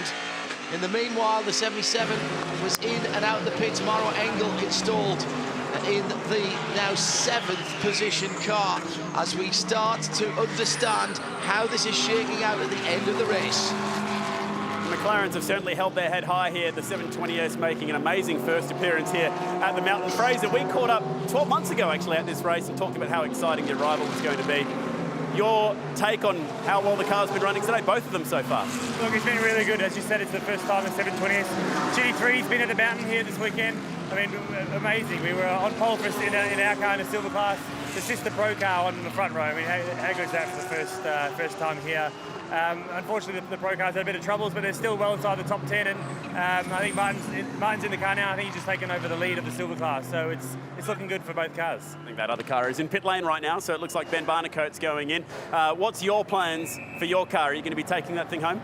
Yeah, so I'll jump in and take it home and be the lucky one to not only start the race, which was an amazing opportunity, and just drive around here and the rest of the car around with some big names was really, really cool. Obviously, being a silver, I don't do this professionally, so it was quite cool, but looking forward to bringing it home and getting a result. It's always the 59 Racing. I worked extremely hard with McLaren Custom Racing to get to both cars here. An amazing operation they put on, so it'd be great to reward the guys with a great result. It's a beautiful car, mate. Well done. Thanks, mate. Cheers. Well, it's all happening here in the Mark cars. You know, this is the 6th year that the Aussie-built Marks have been running. We have, believe it or not, the number 91 is about 100 laps ahead, which is rather incredible. But as Nick Percat and Brock Feeney just said, they just want to not really say that. They just want to keep it going smooth. The 95 and they're actually competing against each other. They've just pitted now. I thought there was a problem. The 20's gone out with Steve Owen. Nope, he just stalled the car. They're back out there. So the 20 and the 95, they're having their own competition in the market comp down here. And also into the pit lane there, the KCMG Nissan. Now, they've got within their window, we reckon, with about 2 minutes, it's 2 hours and 16 to go. But interestingly, Shannon telling me in my ears there, it was fuel only, no new Pirellis for the Nissan. What does that tell us? It tells me they're very confident with their race car and double stinting a set of Pirellis. Save your new set of tyres for the final race to the flag. I don't think anyone makes the mistake of not putting new tyres on at the final pit stop, after what we learned 12 months ago, where even though this is not a massive tyre degradation racetrack, a new tyre in a battle is a massive advantage. It's clearly something you want to have. It's going to be fun watching it play out. I'll give you the hot tip. Cannot wait to see it happen. Yeah, don't even think about going anywhere. I don't care what time. I mean, it's 4:30 in the morning in the UK, and the amount of social that's coming in from all around the world, where the time difference is quite substantial, means that a lot of you have put a lot of investment in time into this race. This is not the time to be dozing off. Stay awake, get that coffee in you, whatever you need to do. Go and wash your face with cold water. Whatever it is, you've got to stay awake for the next 2 hours and 15 minutes, because this is building up to another cracker on the mountain. We've still got 6, 7 cars that are in with a real shout here. The race leader, Maxime Soulet's last 4 laps have been within 0.2 of a second of each other. How's that for consistency? That's what we were talking about, you know, the variance. That's what you measure yourself. 0.2 on a lap that is, what, 124 seconds? Work that out as a percentage. Shows how good they are, doesn't it? Yep. This is 9:12. Porsche. It's got Dirk Werner behind the wheel. 24 laps into a stint, so it's fueled further into the race than its sister car, 911, that we've already seen in pit lane. It's been a strangely quiet little day for this car. They dropped off the lead lap for a little while there, but they got it back quite early in the motor race, and they've been chipping away since then. And Dirk Werner, who won the race last year, looking strong. He's just about to... No, correction, he's only been in the car for 1 stint. Kaoli completed a double before this one. So I wonder if they keep Dirk Werner in the car for 1 more stint after this, or whether he jumps out the penultimate pit stop.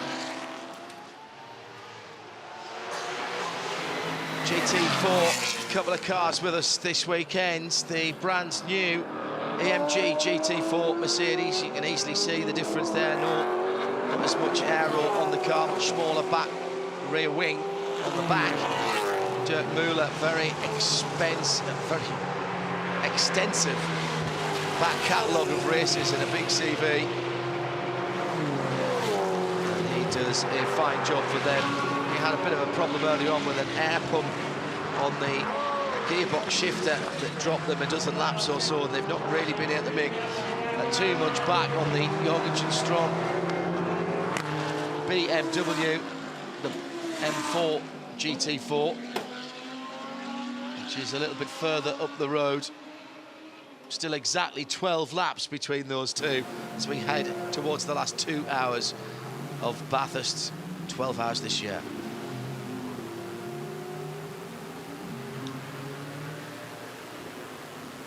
I am literally rubbing my hands in excitement over the last 2 hours of the race. I seem to remember you did that 2 hours and 12 minutes to go last year and the year before that, actually. It's always the same, JP, you know that. Yep. The excitement is building. We've all gone to this. It's all coming down to the last pit stop and the dash to the checkered flag. You tend not to walk away from this place every year going, gee, I wish that was more exciting. Yes, if only more stuff could have happened. Yeah, correct. Yeah, that's things that you never hear. Things you never hear walking away from the Liqui-Moly Bathurst 12 hours. That's a page. That's a Facebook page in itself. Where's the day gone as well? Just over 2 hours to go. Mathieu Jaminet is behind the wheel of car 911. At the moment, in our eyes, the last of the contenders. There are 8 cars on the lead lap. Incidentally, in the history books of this race, the last 2 years, we've seen 7 cars finish on the lead lap, which is the most ever.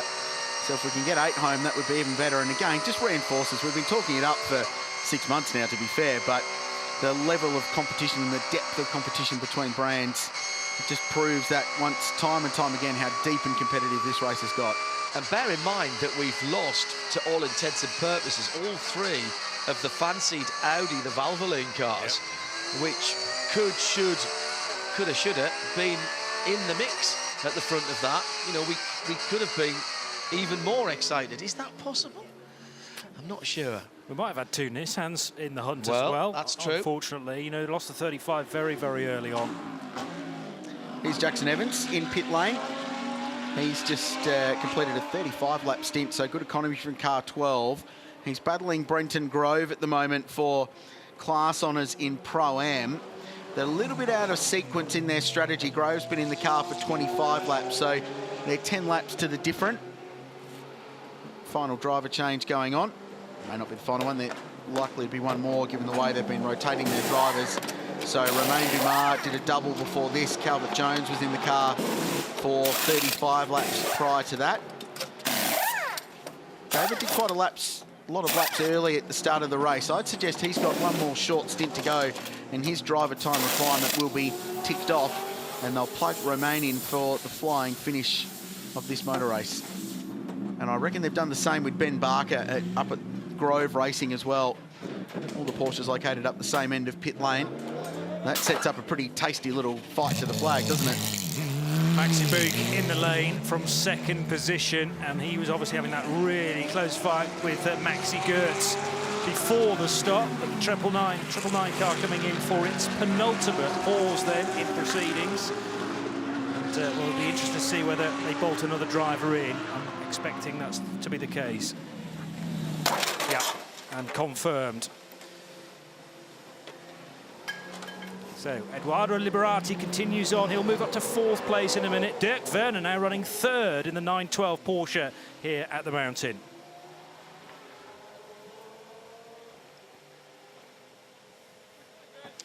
Counting down towards the last 2 hours. 28 seconds Soule has pulled on the field. That's an extraordinary run since we went back to green flag racing, and a testament not just to him and the rest of the team, but also to the preparation of that Bentley Continental GT. They really have maximised that new version of the car. The battle for 2nd position is hotting up behind them. And a theme we're seeing in this final round of stop, at least for the outright cars that are on the lead lap in the mix for this race, is that they're not putting new tyres on at the moment. I reckon they're all saving what is probably their final set for the last pit stop. Yeah. I don't see how you do this race without putting new tyres on, or the best set of tyres you've got left out of the 12 you're allocated before the race wedding. I think you've got to put them on at the final stint. Well, we saw it last year, didn't we? It made such a difference. Well, you might have track position, but you cannot race if you don't have really good rubber. We saw that on that last restart with Maxi Goetz in car 888. He had nothing to battle with, and it was only some pretty resolute defence from the 999 car that kept him in front, 77 for that as well. Steve Wells from New Zealand having a heat wave down there as well, asking about that KCMG. Listen, does that need an extra stop to anyone else? We think not, Steve. We think that that has just about got into the window to do it on one more stop. And that's assuming, of course, that it stays green all the way at the end. Any lapse of full course yellow behind the Mercedes AMG safety car, that will help it out. Yeah, it is a little more thirsty, but not a massive amount. 3 or 4 laps only. Now, up out in Mountain Straight again to New South Wales, Griffin's Bend. And this is another little battle pack beginning to build. Cars in here that aren't at the sharp end of the field, but are still trying to make ground up. Here comes the 59. That is the leading silver car in 9th position. Yeah, Dirk Werner stuck in behind, would like to get past with some alacrity if possible, because he's only half a second or so behind Maxi Götz in the battle for 2nd and 3rd place. Those cars will be in pit lane reasonably close to each other. The Porsche should go a couple of laps longer based on its economy so far today. We're expecting the Bentley anytime now, pretty much from this moment onwards. Very much due for a stop. A couple of laps of safety car. They've gone 33 laps on this stint. The Nissan went 35 and has been somewhere around the mark of the Bentley all day. So I'd say 2 laps and we'll see car 7, the race leader, in the pit lane. And that'll leave them with pretty much 2 hours to go. And then the question will be, when do you take your last pit stop? Do you go deep and make the last pit stop a little bit shorter in terms of the fuel fill, or do you take your last pit stop first at the immediate opening of your pit window, just in case you get caught on the wrong side of a Mercedes AMG safety car? And that will be the numbers that are being crunched at the moment by brains immeasurably larger than ours. Martin Kodrich is going to go for this up the inside to get the lap back. So the 888 car, Maxi Götz, may well be 2nd on the road. 59 car's a silver entry, remember, but it's still a GT3 car. And he was getting balked by the 888, so we don't want to waste any more time, because remember, leading the class, but the other car's not very far away. Meanwhile, Dirk Werner also in the queue, and then Earl Bamber, but the number 1 car's not on the same lap as the 912, but it's not going to stop him trying to get a place, nevertheless. Not even slightly. From a lap time point of view, the pace has really dropped off for Maxi Götz in the last couple of laps. He's been in the 6s, low 7s, so really struggling for pace aboard car 888. Not far away from a stop, though. We'll see them in the lane very soon. Maxi Götz just asked me, do I have a lot of dirt on my face? The answer is yes. You look like you've been wheeling an open wheeler out there right now. That was a lot of fun. How hard was that last stint? It was quite hard, to be honest, because after I went into the car, we dropped quite far back in the safety car period, and I'm sure I tried to push as much as I can to catch the tailback. Then we had a really good pit stop as well. Came out, I guess, in P4. Yeah, and then it was like a bit of a Mercedes AMG Cup out there in the beginning of the stint. And the problem was that on one point we started to get some temperature issues. So I was always going offset to the cars in front. And yeah, but then I couldn't overtake. So like 2-3 laps I stayed in the slipstream, tried to make it stick. Which worked well, and then I tried to pull a gap, put everything into it. I mean, I don't have a lot to give, so... When I picked you up in the safety car the other day, you said, who's 888? Well, now you know that was your old buddy Maxi Götz. That was a good battle, well done. Now they know. And the leader is in the pit lane. So within the few laps we were talking about, Maxime Soule brings car number 7 in. There'll be a change of driver. And we'll send it back in the race lead. 31 seconds to the good of Maxi Götz. He's about to cross the control line now and go through in car 888 with a Porsche stuck up behind the rear wing as well. And interestingly, Kodrick's just pitted the 59 McLaren. Fuel going in. I think that was Jordan Pepper getting in. They're going for tyres. That's interesting. These are the first of the leading group of cars. So the 30-second advantage that this team have built up, they're going to burn some of it by putting tyres on the car in a green flag pit stop. I don't mind this. just mix things up a little bit. So they're going to have a tyre advantage, and it might mean that when they get to the final stop, they can make that shorter by going fuel only in the final pit stop if they need to find some track position. I want to check that. It was Gunon that got in. And thank you to Shea for pointing that out. So they've taken extra time to put tyres on that. They look new. They look new to me. Very lightly used Pirellis that were going on. If they weren't brand new, they were roaded with a couple of laps, and that was about it. And as we talk about that, car 888 gets some traffic across the top of the mountain and throws away a valuable bit of lap time as it builds up towards a pit stop. And they have to throw tyres at this car now, surely, as well. So that relative position, first to second, is going to remain somewhere about the same. And I think Bentley would have known that too. The gain out of this will be Liberati in the KCMG team because they didn't put tyres on that. So they're going to get a little bit of gain out of it. So with the pit stop completed, remember, 999 stopped earlier. And that's now the position between the two of them relative to each other. It's about 10 seconds. From Maxi Goetz's point of view, when you're sideways in the Audi cutting and you're sideways, I think a couple of laps later at the Maguire's elbow, he's really hoping he can get to the end of this and then be given some new Pirellis. More change of position. Dirk Werner's got ahead, and here comes El Bamba as well. Not on the same lap, remember, so that's not for position, but it will mean that he can follow the 912. And probably the treble 2. Audi's going to get by as well. Certainly going to give it a good old go. But moving to the middle of the track, Maxi Goetz to defend that. Oh, it's very tight indeed. Dirk Werner, though, to the lead of the race in the dark green 912. And that's Marcus Winkelhock, who is in the triple 2. Back in the 17th position overall, 11th in class after the wars for that team. Huge slide from the man who filled his car, just has not got the grip. It's got nowhere near the apex.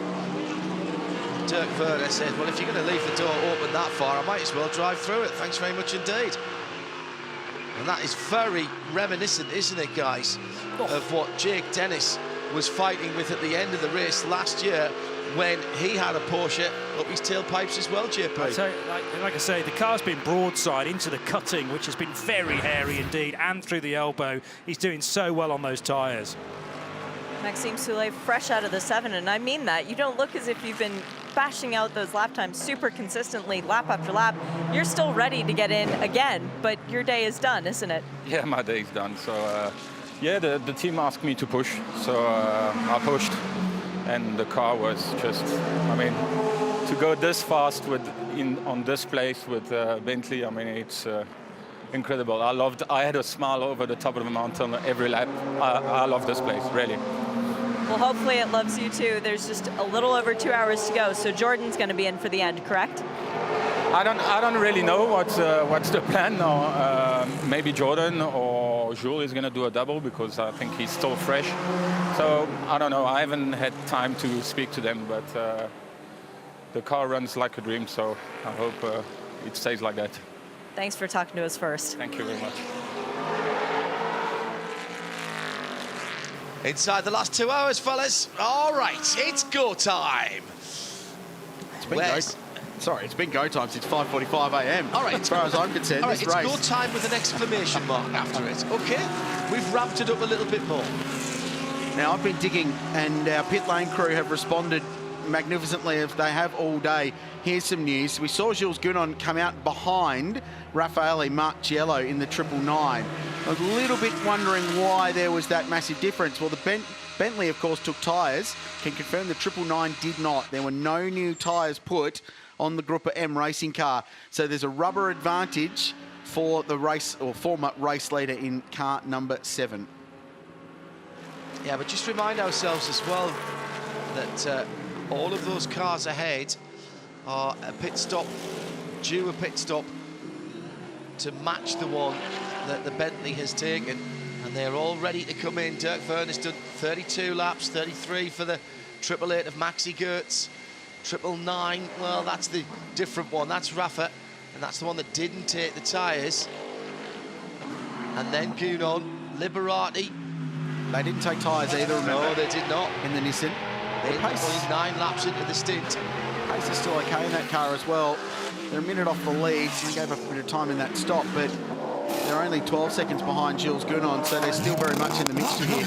Just point as well that Ben Barnicoat's just at a 2:04.6 in the McLaren number 60 in 6th position. There's still pace in that car. Yeah, definitely. There's pace in all of the top 8 cars on the lead lap of the race. They're all very much in this. Of that, I have no doubt. It's only 1.9 seconds first to second. We're watching the race leader. It's car 912. It's not far away from making its 8th visit to pit lane for the day. And its penultimate stop. It won't be this lap, though. This will be 33 in the books. Yeah, but look what's happening behind. 2 takers for the AMG pit lane entry. And it includes Maxi Goetz in 2nd position. And some much-needed, fresh, brand-new Pirelli tyres going on to car 888, and it will be Shane Van Gisbergen gearing up. Now, Jamie Whincup standing at the back of the garage, and currently he is in his shorts and T-shirt, so it looks like this is going to be SVG's day. Double stint coming to the finish for SVG. Okay, with 2 hours on the clock, under 2 hours, that's fine. That is within the right amount of driving time. SVG folds himself into the driver's seat. Fuel going in, can't do anything else other than install the driver at this point. Then we'll find out how quickly they can change those 4 Pirelli tyres.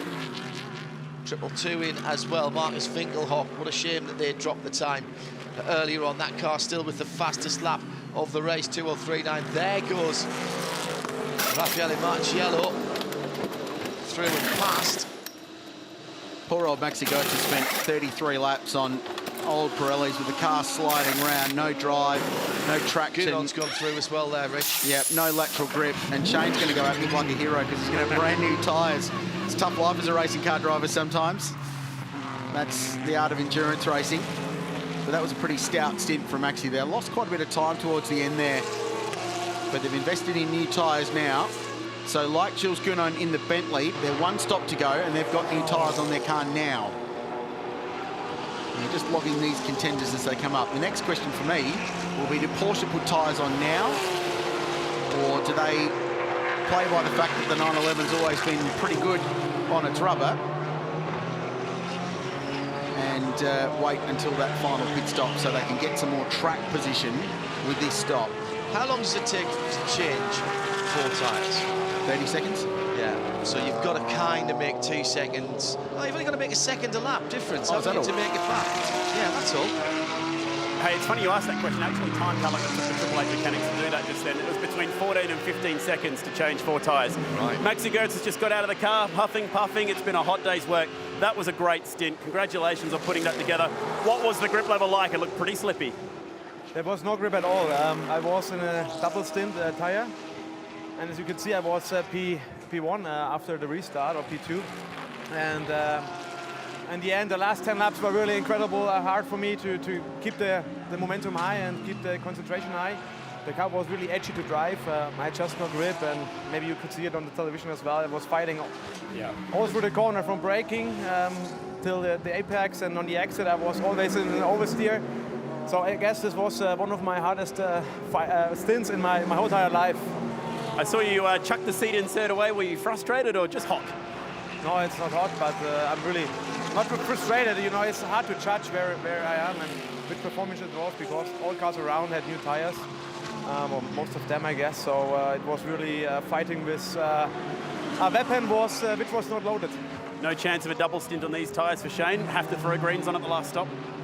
Yeah, I think it's this tire goes through the race.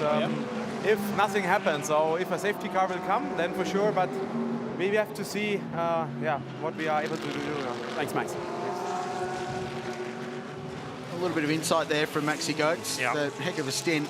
Quite something for him to say. That's the toughest stint of my life, because he's been around the block for a fair few years now, and some very treacherous stints, particularly overnight at the Nürburgring Nordschleife. So yeah, a He-Man stint, some heavy lifting, and he's now handed the car over to SVG. It's another cracking stint, isn't it, by a Porsche. Dirk Werner coming round to complete another lap. Yeah, no sign of pitting either, so this will be 35 laps on the stint. they've gone longer today. There was some safety car in this as well, so may yet continue onwards. I wonder if we'll see a 40-lap stint here. Aston Martin at the S's at the top of the hill. Jake Dennis behind the wheel, just having a bit of a crack at the end of the motor race. What a difference a year makes, gents, eh? Jake Dennis at the front of the field last year, battling for the win. Now with the new car, sits down in 16th overall, 10th in class for the number 76 R Motorsport machine.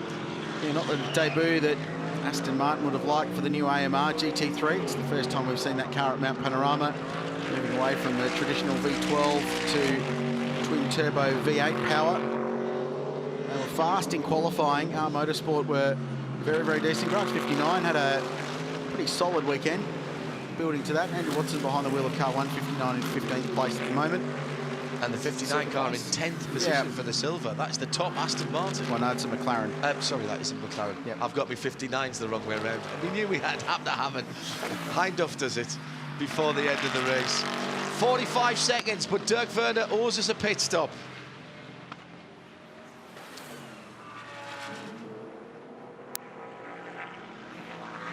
So Dirk Werner heading towards another lap completed. Might just squeeze 40 laps out of this one. I think it'll depend on his pace, but it's been good. Doesn't seem to be dropping off as much as the cars around him. So 14 seconds, Chad says, for a pit stop. Let's say it's 15. If you can get a second a lap of a lap time out of that, then 15 laps you've made it up, half a second, then 30 laps you've made it up. New tyres aren't worth a second a lap, that's the problem.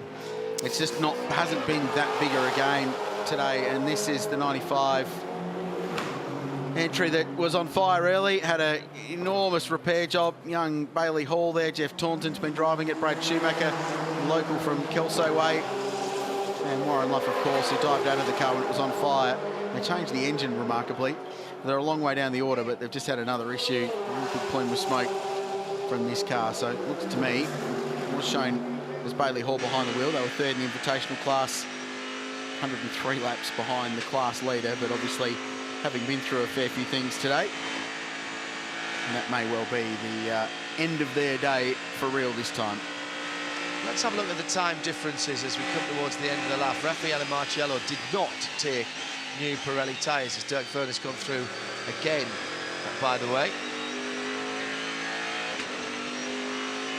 Both of the cars exceptionally closely matched in terms of the fastest lap they have done. 2:05 for Marciello last time around, 2:05.2. That's solid, absolutely solid. Shogunon will come across the line in 4:4 laps time and a 4:4. So that's 0.8 of a second. So I'm speaking utter nonsense before where I said a new tyre isn't worth a second a lap. The Bentley's on new tyres, 999's not. At the moment, it is a second a lap, isn't it? So it's hauling that margin in.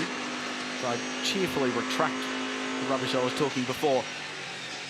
It's just but I question of... There's not enough race left to make up 30 seconds. That's the problem, I don't think.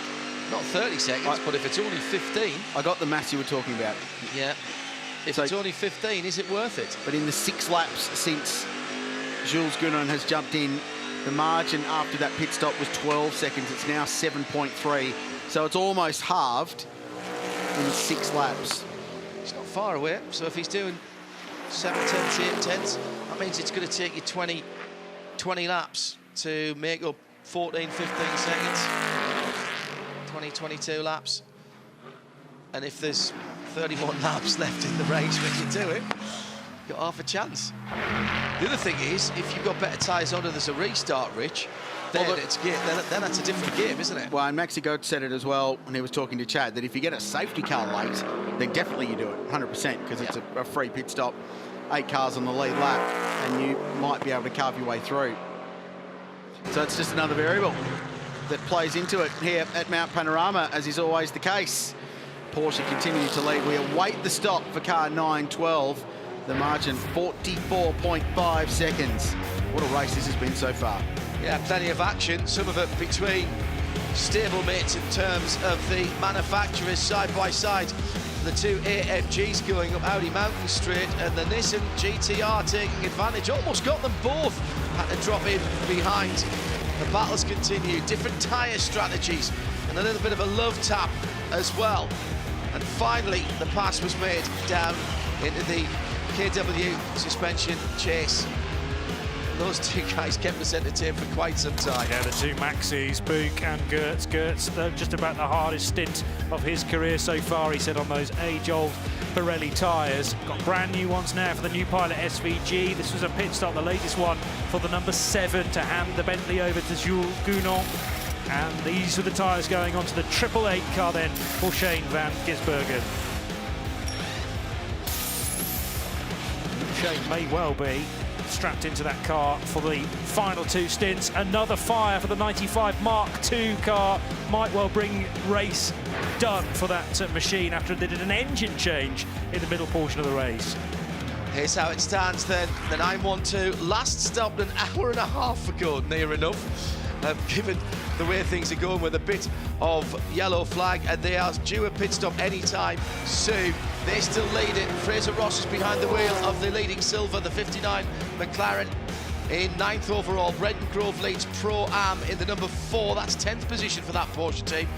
Aaron Cameron in 13th position for the Invitational class, and 22nd, it's still the BMW GT4 class leader with Brett Straub at the wheel. The great state of New South Wales has over 2,100 k's of coastline, famous Bondi Beach amongst them, and it's lined with them. Some of the best in the world enjoy swimming, surfing, fishing and boating, and all kinds of swimming, in fact, all along the east coast of this state. Well worth a visit. Plonk yourself down on the beach with a refreshing beverage and enjoy the sights and the sounds. The beach is within the vicinity of Mount Panorama at the moment, but a great car race building up at the moment. We wait for Porsche to make their pit stop and find out how this race is going to play out. Well, the number 95 just can't catch a break today. As you said, an engine change. They've gone through it all. But maybe it's Warren Luff that's just too hot to handle, because the 2 fires have happened when he's behind the wheel. Luffy, explain yourself. Well, I watched Talladega Nights about 2 weeks ago, so maybe I'm just channeling the spirit of Ricky Bobby. I don't know, like it was, I think it was the same problem we had before. It's a relief valve in the overflow. It was only a small fire that time, but yeah, look, we're just going to check it over, and I think we just need to now work out how many more laps we need to do to be classified as a finisher. So it's disappointing, but we've done an engine change. We've been fighting hard today, so yeah, we need to get the car over the line. Oh, good luck, guys. Thanks. Exactly what we were talking about early on. You change what your target is as the race goes on. They want to be classified as a finisher. They'll get that car back out, and good on them for that. Yeah, never give up attitude, and that's, you know, part of endurance racing. You set yourself a challenge, you enter a class that, you know, in that case, it's 4 evenly matched cars, and then a question of getting it to the end and seeing where you finish. But getting classified may still get a trophy. Let's look ahead about an hour and 3/4, an hour and 44 minutes to the end of the race. The race time is at 43 minutes to the hour, 43 minutes past the hour rather, plus 1 lap. That is the scheduled race time. It is a time cert race. So before lots of you start in with the social using the hashtag B12HR, that is what you're looking at. So 43 minutes past the hour, plus 1 lap as the leader goes through. For many drivers that we're witnessing ply their trade up and down and around this mountain at the moment, they're seasoned professionals. They've done tens of thousands of high-level international motorsport. For other drivers, like this young man, right at the start of his motorsport career, Brock Feedy, great opportunity for you to tackle Mount Panorama. You missed out last year in the 86 because you were too young. Now you finally get to crack some Ks here. Yeah, it's been awesome. You know, what a spectacle this has been this weekend. You know, wake up 3:30 in the morning, come to the racetrack, and you know, you're sitting on the grid and it's pitch black. So it's been a great day so far. We're in the final few hours now, so you know, it's just been really good to get a lot of laps in today. You know, just keep building up on that consistency, and you know, I'm just loving every moment. Liking the track? Oh, I'm loving it. It's everything that I've dreamed of and a bit more. So you know, watched this, you know, since I was a young kid, and you know, just wanted to end up here racing here one day, and you know, to race in the 12-hour international event's been unbelievable. Well, your dad raced superbikes here in the 80s, so you got all the right genes. That was pretty crazy stuff back in those days. Yeah, I know. I can't really believe how they did that. You know, Nan always goes, she worries about me racing cars around here, but I go, your son raced motorbikes around here. So, no, it's been great, you know, just loving this place. You put the suit back on, are you going to get back in? You're pretty tight now on this next stint, whether you do or don't. Yeah, it's going to be tight on fuel at the end. So Nick's going to jump in now, we believe, and in the next coming laps. And then if something happens towards the end of that stint, I'll jump back in for a couple of laps. I'll get out of your way just in case. Have a good run, and congratulations on making your debut here. Thank you, appreciate it. And we'll see you in the Super 2 car later in the year. Well done, mate. Leading Porsche, thanks Neil, drives into pit lane. Dirk Werner 40 laps. Stops, yeah, 40 laps. So a couple of laps of safety car in there, but it's bang on their window for the race so far. And it's a long tour down to pit exit where Absolute Racing are located. I want to know if they put tyres on this car or if they wait till later on. It's 2 50-minute stints now if they want to. If you go by the Nürburgring tactics, which we've seen in the past from Porsche, Johnny, they might split this up into 2 50-minute stints rather than running a long stint and a very short stint. Yeah, it simplifies matters, doesn't it? And I'm sure they will have factored in a potential getting in. Yes, the Austrian driver with all his recent World Endurance Championship experience. Just depends if there's a late caution where that leaves them if they do 2 even stints to the finish. I think they push it as long as they possibly can. I think you do.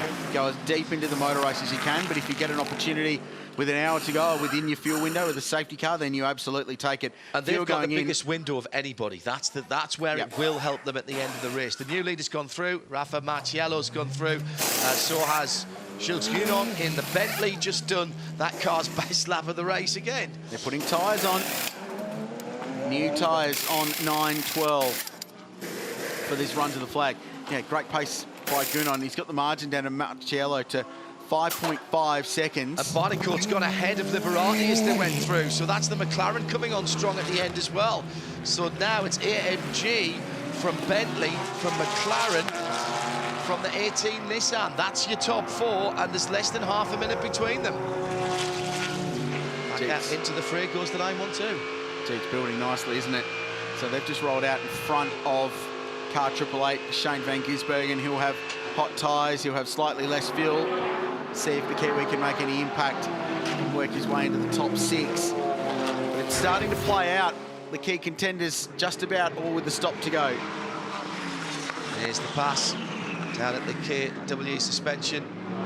Chase. It's fairly easily done. And again, this is sensible driving. Liberati knew he didn't have anything for Ben Barnicourt. Didn't move late. Fair driving by both. That's what you call racing room, isn't it, Quilsey? We're riding on board with Earl Bamber. He's a champion race car driver in one-make Porsche racing. He's won the Le Mans 24-hour on a couple of occasions, and he is an FIA World Endurance Champion. He hails from New Zealand. He's one of the great exports from this part of the world. And earlier in the weekend, Neil Crompton sat down with the Kiwi champ. The 911, the longest serving Porsche model, and the last race for this iteration of it, wins the 2019 Liqui-Moly Bathurst 12 hours. Well, we're back to the scene of the crime.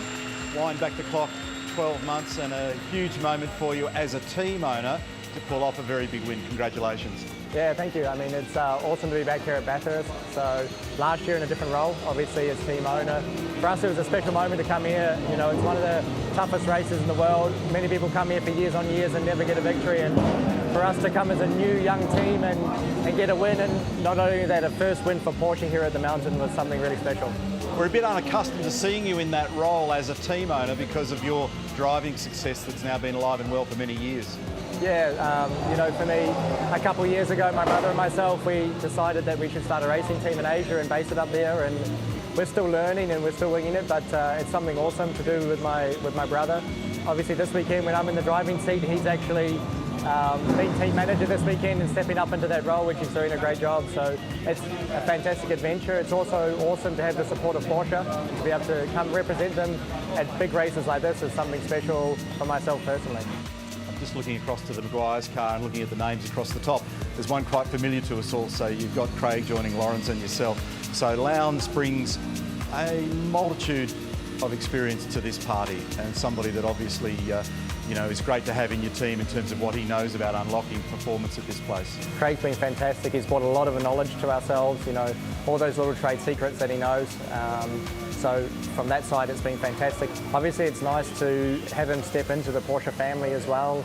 I know he's got some aspirations that he wants to try go to Le Mans, and obviously we do a lot of Le Mans stuff as well, so it's sort of a nice way to integrate him into that stuff. You've come very close to success here in the past. You're looking forward to this weekend, and can you close the deal?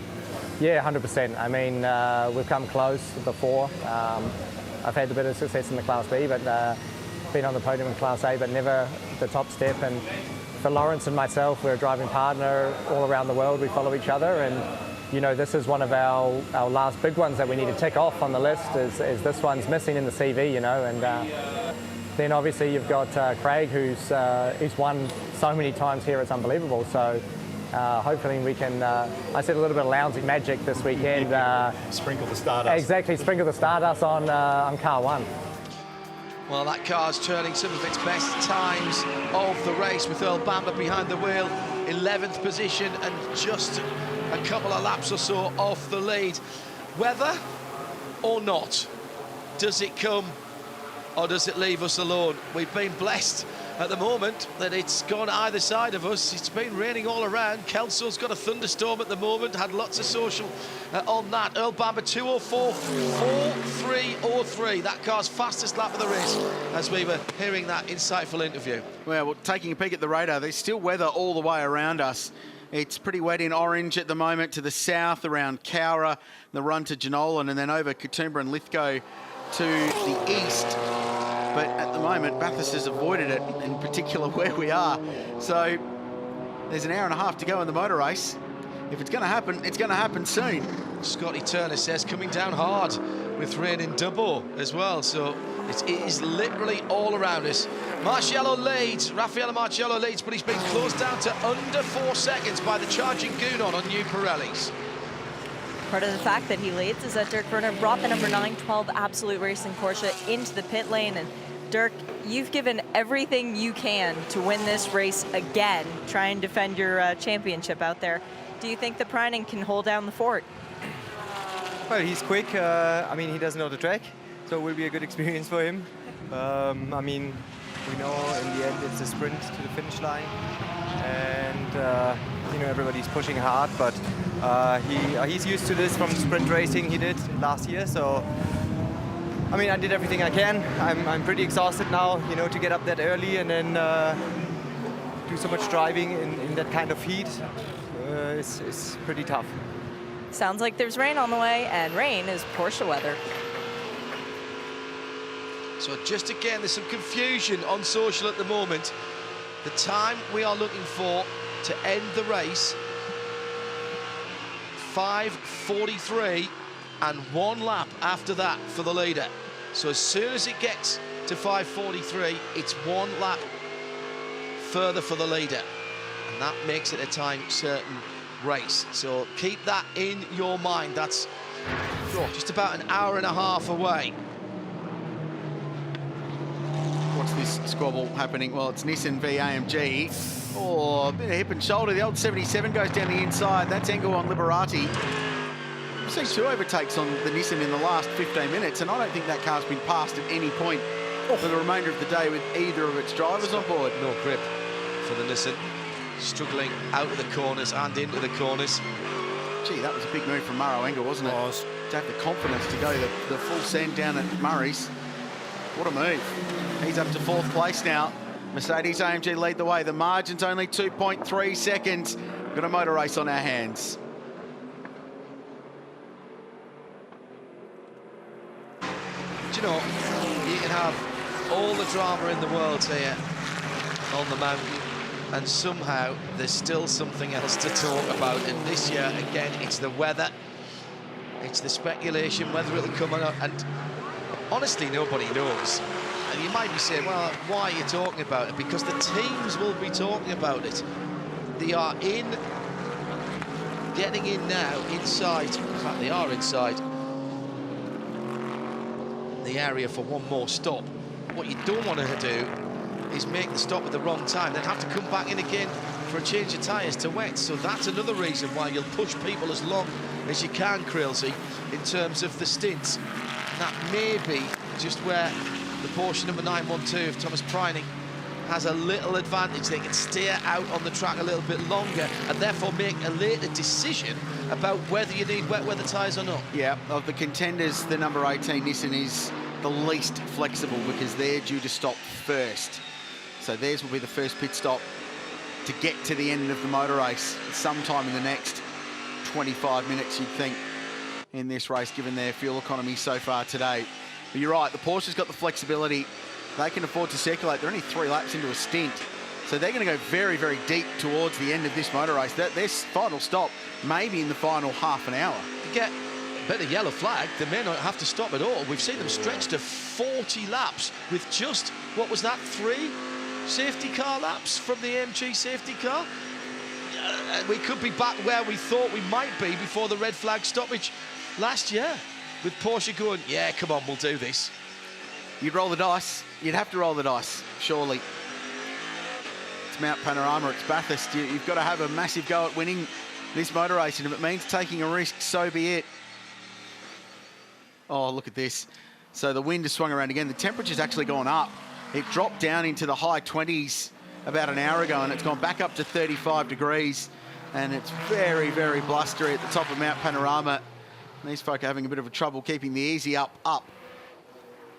I think they're not going to provide much protection now anyway, I wouldn't have thought. So look at the dust blowing up again as well, Crailsey. That's the other issue in terms of the visibility up on the top. And by the way, thank you very much to everybody who's supported by coming to the race again this year. Haven't had the crowd numbers yet, but I'd be surprised if it wasn't close to or a new record. Certainly from early on in the week, people were arriving, and there's been lots to keep people interested. Loads of people in the National Motor Museum when Johnny and I popped over there earlier in the week, clearly enjoying the new exhibit. And plenty going on in Bathurst as well this weekend, with a motorcycle show yesterday down in downtown Bathurst, and a classic car show as well today. So it's all becoming a bit of an automotive-themed weekend for Bathurst, for the Liqui-Moly Bathurst 12 Hours. So Marciello now just with 2.5 seconds on the Bentley. Play the Jaws music, it's closing in.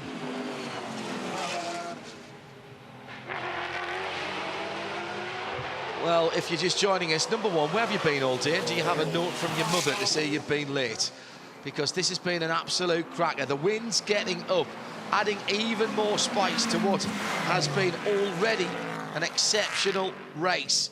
We're inside the last 90 minutes, and the weather is getting more and more extreme.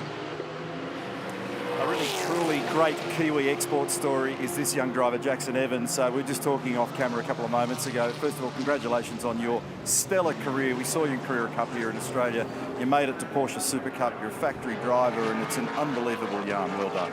No, thanks very much. I mean, it's a massive credit to Porsche. I mean, they provide us with this pyramid that we can climb, and I mean, starting here in Australian Carrera Cup was awesome. So to win that championship and then make the move to Europe has been pretty special, and I'm looking forward to going back this year.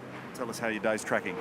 Yeah, I mean, today's been it's been hot, obviously. I mean, for everyone, but I mean, we're chipping away at it. We're sticking to our program and just trying to make it to the end at the moment. So no, it's been good. CJ did an awesome job in the car. I mean, super fast times for an AM driver and someone that doesn't drive very often. So I mean, really good job by him, and also Romar. He's out there at the moment, and hopefully he'll stay until the end. But yeah, we're chipping away. P2 at the moment in class. He's got an amazing pedigree as well. I've seen some extraordinary performances from him over the years. Are you going to jump back in now? You're going to leave Romar in the car?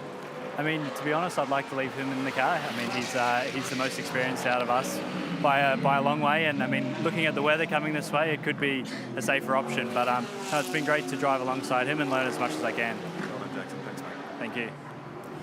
Well, how good is the motorsport spirit? Bentley, number 8, Didn't have the best day, but we're turning lemons into lemonade. We are selling off the parts of number 8, and our motorsport fans, they're auctioning them off. They're buying them for hundreds of dollars or even a bit, and it's all going to the Lions Disaster Relief for the fireys and those affected by the bushfire. Hundreds of dollars are being raised now by these spare parts just outside the Bentley garage. So I just love it. This is the motorsport spirit. And don't forget every lap that's turned by the full season entrants in the Intercontinental GT Championship. There's $5 going into the fund as well. A couple of moments ago, number 12 Porsche down the outside. And I'll see you tomorrow at 1, apparently, was the hand signal there. Romain Dumas displeased, apparently. In car 12, he's in his own fight. There's still a battle going on there for the Pro-Am victory. We'll continue to track that for you. Well, well done, Bentley. That is just such an amazing thing. And ever since the remarkable scale of devastation happened on the east coast of New South Wales, the reaction from the international community in particular has been outstanding, and teams and series reaching out on how they can support it. Bathurst12hour.com.au/bushfires is the link. You can donate there. It goes directly to the Lions Club Foundation. They are the event's official event charity. All funds directly towards bushfire relief and supporting those who have lost items, lost houses, material possessions and things like that, who have been affected by, and wildlife as well. So it's a great cause. Well done, Bentley. That is an outstanding campaign from that team. And as was mentioned, the Intercontinental GT Challenge, $5 per lap per car entered. Last time I looked, it was well over 20,000 Australian being donated to the cause, and that was about 60 laps ago, so it'll be more now. And there's more on the way with some raffles and auctions and things to come after the event, fire suit. So keep an eye on that website, bathurst12hour.com.au/bushfires. Just looking at the predictor on the strategy here. If we stay green, there are 38 or 39 laps to go, which will get us pretty close to the record lap distance. And that, of course, is almost doable by a Porsche. But you'll not want to come in right now. Normally, you'd want to make your last pit stop as soon as you can in case there's any issues and you get an AMG safety car. But with the unpredictability of the weather, I reckon you've got to stay out and run as long as you possibly can. Oh, no doubt you run as long as you possibly can. If there's a safety car at the end, you stop. Yeah, wow, it's good. Meanwhile, this is the battle for the lead. It's 1.3 seconds. So after the pit stop 17 laps ago, it was 12 seconds. So it's been dragged back. Jules Gounon is catching the race leader. He'd very much like to get by before the final round stops. Well, how exciting is this? The final time down in the Pirelli pit bunker, and we've got something very special to tell the story about what's coming up. Let's go now to our final race strategy update, and how cool is this? We can explore the best bit of the race, the final hour. Who are the contenders and how's it looking? We have 8 cars on the lead lap. Your current leader at the moment is the beautiful 999 AMG, and it's Rafael Marciello in the car at the moment. He's going to double stint to the finish. The big question is, what do all of these cars have up their sleeve in terms of tyres? Remember, it's about 15 seconds longer in the pit stop if you take on a fresh set of rubber. And of course, at the moment, it's shaping up as a showdown between this car. And guys, I can tell you at the moment, it looks like Jules Gounon is going to double stint this car as well. So let's firstly, with the guys in the commentary box, explore this one-on-one duo. How do we think this is going to play out? Who takes tyres at that next stop? Well, if you got them, you take them. Yeah, I think so. Well, I think 999 definitely takes them, given they're already midway through a double stint on a set of Pirellis. Do you agree? I do agree, and I think they've got such a handy buffer back to this car that they can both afford to do it. Now, Alvaro Perret has been really quick early in the session, but it is going to be Tom Blomqvist to finish off this drive at the moment. I could see him down there with his helmet on. He's ready to go. They're P3 and a genuine chance at a podium, as is this car. Never, ever ride off Maro Engel here at the mountain when we're heading into the final hour. This car, what an absolute surprise packet we've seen from these guys. And despite the fact that De Oliveira has quite a few minutes up his sleeve, it's actually going to be Alexander Imperatori, and I've actually asked the team down there who's going to bring this car home. But guys, that's not all we've got inside the top 8. You want to throw a few more names at me? Let's explore who's going to finish. Well, I sure do. I'd like to know who's in the 888 car at the end. We think that's SVG double stinting to the end, isn't it? Whincup done, Goat's done, SVG, and particularly with what I can see on the other side of that mountain, the sky is almost black up there. If we do get rain, even though that these guys are sitting sort of outside the top 5 at the moment, 100% a contender if the rain comes down. We know in Australia how good Shane Van Gisbergen is. Go one place further back, 911, that's got Mathieu Jaminet behind, but Matty Campbell's got some time in that car, and if new set of tyres and Matty Campbell has a kind of feel for something that I remember from last year. Yeah, it's shaping up that way. The last 2 cars inside the lead lap at the moment are both Porsches, and this is an unusual one. We asked Dirk Werner earlier in the day if he was going to be finishing. He said yes, but the way that the safety cars worked out, it's put it all on Thomas Preining. A young guy, a huge ask if it does in fact rain, and of course, as you mentioned, Jaminet done, Patrick Pillay, great work earlier, especially in the dark, done, leaving it all up to Matt Campbell, who does have wet weather experience here back in his Carrera Cup days. He's going to have to draw on all of that, particularly if he's up against a guy like Shane Van Gisbergen. But as it stands at the moment, it is the 999 AMG car, and right behind him, car 7, which is the Bentley, and then a little bit of a buffer back to the field. I think it's the guys who are 3rd and beyond who need to roll the dice if it stays dry and if they want to make up that time. Well, you realise that we've just said that all of the top 7 are going to win. Yeah, pretty much. Everyone gets a medal here at Bathurst this year. By the way, we're about 7 laps away from that last round of pit stops coming our way. Chad, one more very quickly. Slide that screen 1 position back from where it was to car 912. The question I've got with them, they're 8 laps into a stint. There's an hour and 21 to go. Oh. If you're the team manager at Absolute Racing and you get a brief safety car, do you stay out, get some track position while everyone else dives in for their final round of stops, and brave running out of juice at the end? They're well within their, I guess you'd say, rule book to be able to do it, because Thomas Preining would not exceed his maximum stint time or his maximum driving time to be able to do it. It's all about maximum fuel time, how much fuel is in the tank, and of course it would need to stay dry for that strategy to work. Well, there you go. Everyone's a contender. Everyone's going to have a shot at getting on the podium, which is just tremendous. And right now we've got a fight for the lead, thanks to Chad down in the Pirelli pit bunker. That's been amazing. What a great asset to have to unfold the complex race strategies of a long-distance endurance race like this. And there's an additional point to the 911 and 912. They're both Absolute Racing, so they can split their strategy. Bring one in, leave one out, because they're both going to be close on fuel.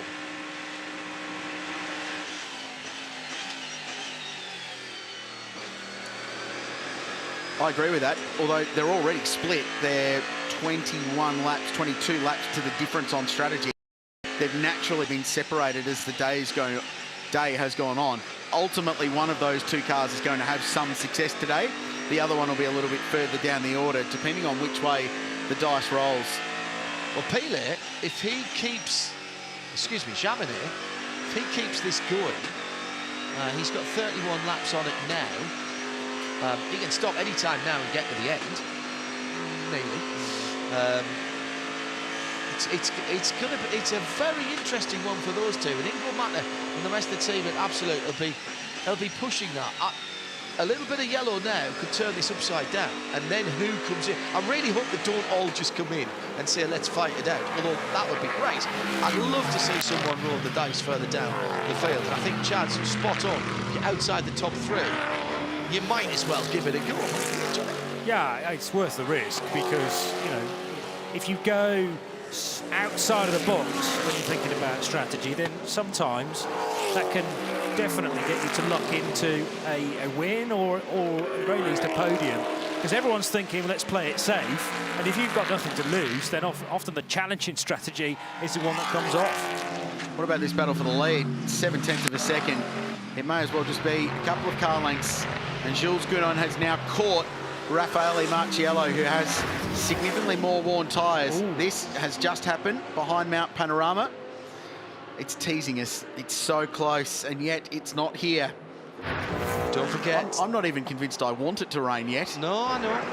We're not wishing that. The area needs rain. There's no doubt about that. Does the motor race need rain? I've often said of other series, just add water for excitement. I don't think we need too much more excitement here. Jules Gounon with newer Pirellis, a stint newer Pirellis. He's dragged back from what was just on 20 seconds at the start of this stint, and it looks like the leader, Rafa Marciello, is just starting to move around a little bit more down into Liqui-Moly Murray's corner. A bit ragged on the exit of the KW suspension chase. Just kissed the white line at the turning point to get into Murray's corner. So this is Raffaele Marciello. We saw 12 months ago. Huge energy in the car while he's driving, and in particular, it dances around. It's like it's light on its feet. It's always got some aggression about it.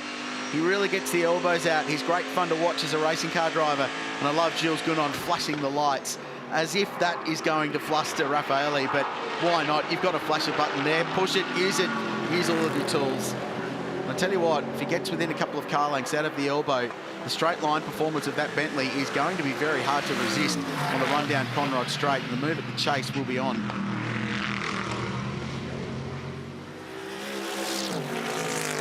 Coming down to an hour and 17 minutes to go. This is the battle for the lead, and Ben Barnicott has just put the best lap of the McLaren number 60's day in a 2:04.3. This is getting closer. It's coming back together as we come towards the last set of pit stops.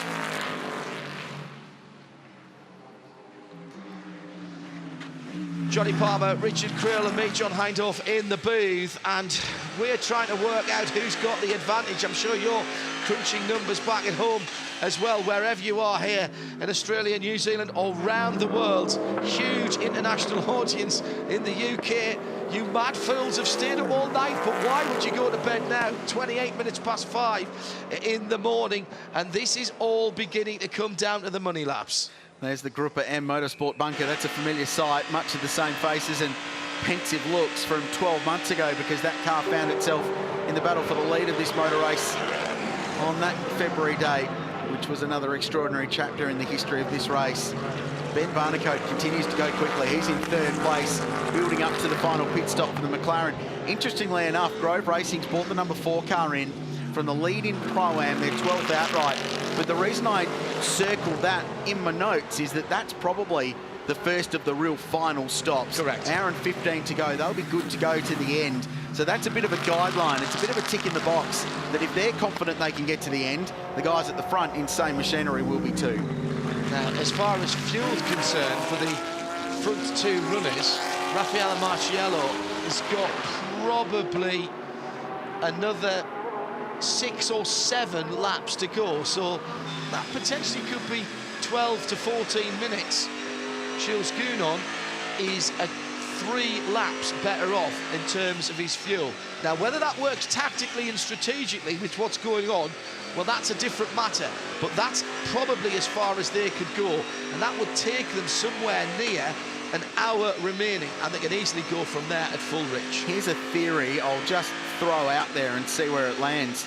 The Bentley's now caught behind this Mercedes AMG. The AMG's not going to be fast enough to pull him out. When you get to that marker, when you're good to go to the end, do you get him out of the traffic, pit him, fuel him to the end, tyres if you feel like that's what you're going to do, and then get him out in clean air, punch out some quick laps and get the undercut? He's losing his advantage now with those newer Pirellis. Yeah, I agree, but it's also about where he's going to re-emerge. Now, the teams can calculate that, so if they can find a gap, they'll try and locate that for the Bentley. This is the first of the big names to blink with an hour and 14 to go in the race. This will be right on the edge of the economy of the Nissan GT-R, which has never gone better than 31 or 32 laps on a green flag run today.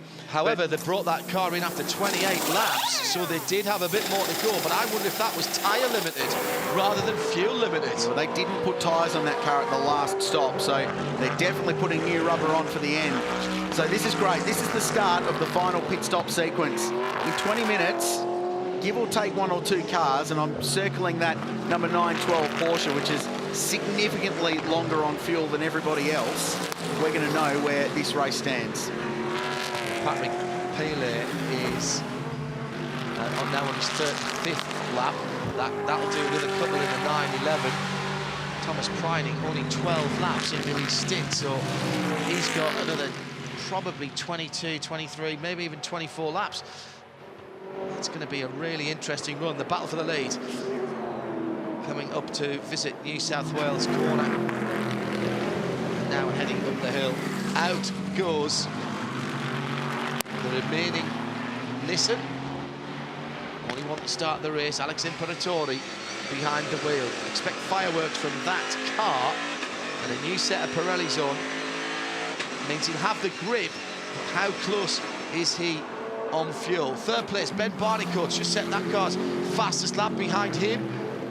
Maro Engels just set that car's fastest lap. The McLaren not out of this, and it's extremely quick on the parts of the circuit that are important, particularly if you've got track position or you're trying to pass someone, i.e. Johnny coming down the hill. Yeah, well, the end of the lap is where you want to be good, isn't it? Towards the flag, so definitely you can pick a few off, maybe into the KW Suspensions chase, where it looks so strong, heading through the speed trap there, and Ben Barnicoat, just about the fastest driver of the three, although Alvaro Parente is extremely experienced around this place. Barnicoat started the motor race in the 60 car, looked dominant, got the car to the race lead, now running in third and trying to hunt down these two cars. Aha! So Mashu Jaminet brings 9.11 into pit lane with an hour and 12 to go. That's in the Porsche's window. Easily. So they're going to be okay to the end of the motor race. And they've worked to a strategy, they've worked to a number there, because that was a 34 lap stint. So yeah, that was right on the very edge of their fuel window. Didn't see whether Jaminet got out and Matty Campbell got in. Almost certain. Yeah, that was the plan. Yep. Yeah. And it's a new set of Pirellis for the 911 as well as the leaders go by. And here comes the...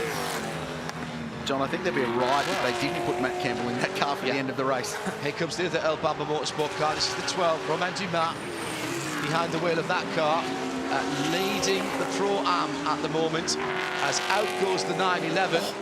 Ben Barnicoat. There you go. Campbell. Ben Barnicoat's just set the fastest lap of the race. In that there McLaren, it's just looming into view as the Porsche exits pit lane. 2:03.90. Fastest lap on lap 2:80. He's got maybe 1 or 2 laps to go in that before its last pit stop. And how's he fixed for driver time? Will they take Ben out and throw someone else at it? Or will they leave Ben in, who's absolutely in the groove at the moment for 59 Racing? So he's done a 4-1, a 4-0, then a 4-1, and then a 3-9 in his last 3 laps. Certainly building up to a stint, to a stop at this point. And he's done that, by the way, without doing any fastest sectors. Yeah, no, it's an all-round car, the McLaren. We learnt that in the shootout yesterday with Alvaro Parente. Maro Engels going very, very quickly as well. Personal best sector time for car 77. So it's all building to this final pit stop to the leaders. How cool was this? Now, they're not sure if they're going to throw tyres at the 77 yet. I did ask Darrell O'Young, who's a former driver and winner of this race and team owner, but check this out. They do have a guy standing by back at the tyre cupboard. So they're cooking up a nice set of warm Pirellis right there, and it's a matter of will they go for them or not. If I was a betting man, I'd be saying yes, because they got a tyre trolley, they got the guy, and it looks like they're going to be running him in. This is where it's really exciting, because unlike supercars where you have your tyres set out on the pit apron warming up, they're in the cupboard, so they come running in at the last second if they want to throw tyres at it. Yeah, thanks, Chad. It's a different scenario, isn't it?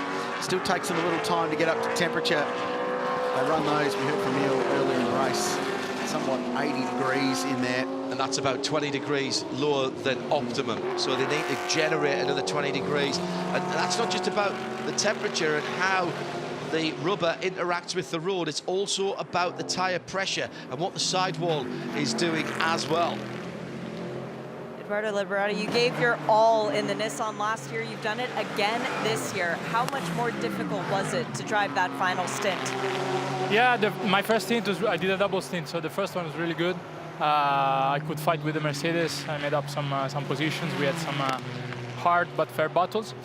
Then in the second stint, it was really hot. We started to lose the rear tires because we double stinted tires. So it was really hard at the end. Plus I didn't have any cooling because it broke on my helmet. So it was pretty hard the last laps, but we're still in the fight. So let's see how it goes now. Good luck. Thank you. Well, big incident there at the front of the field that split the two leaders, as Gilles Gounon will not be sending Christmas cards to the GT4 that got in between him and the leader. No, it cost him 2.5 seconds across the top of the mountain. BP Ultimate Reed Park. We're looking at the replay. There's the marked cars coming through. There's the McLaren with a huge amount of energy, and this was it. So Marciello went by, just set the fastest lap for that car for the race, and just hesitation there from Gilles Gounon.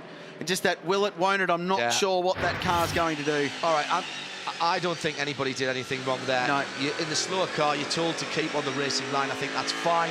And I also think that Jules Gounon, with an hour and 8 minutes to go, says, I've got the pace in this car. I'll find those 2 seconds back. I was being held up by the leader anyway.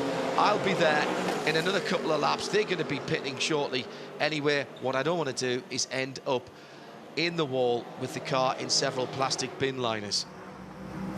He'll be back within a lap or two. And that was down in the 77 pit, wasn't it? Oh, Mauro Engels just popped out a 3.9 in his car, and he's coming into pit lane now. It's the fastest laps. I think Yelmer Berman's just going to be the driver assistant in this, so he's got to be fire suited up to do that. Mauro should be staying in this car. He's good to go to the end of the motor race. Yeah, it's a new driver. It's a new drinks bottle for the Craft Bamboo and Black Falcon machine. What a coming together of giants in the sport for this one event. Tyres, that's the question. Are they putting tyres on 77? Got to. If they've got tyres, you've got to. Yeah, judging by the back of shot, they're standing, waiting, ready to go. And we're told 4 new tyres will go on this car for the run to the flag. So this is another contender getting themselves set. No tyres. Oh, that's rolling the dice. They've decided to not do it, to go for track position. The car's just set its best lap of the race, so clearly there's plenty to lean on at the moment, but it's a question of how well they wear through the next stint. He's got an hour and 6 minutes to do.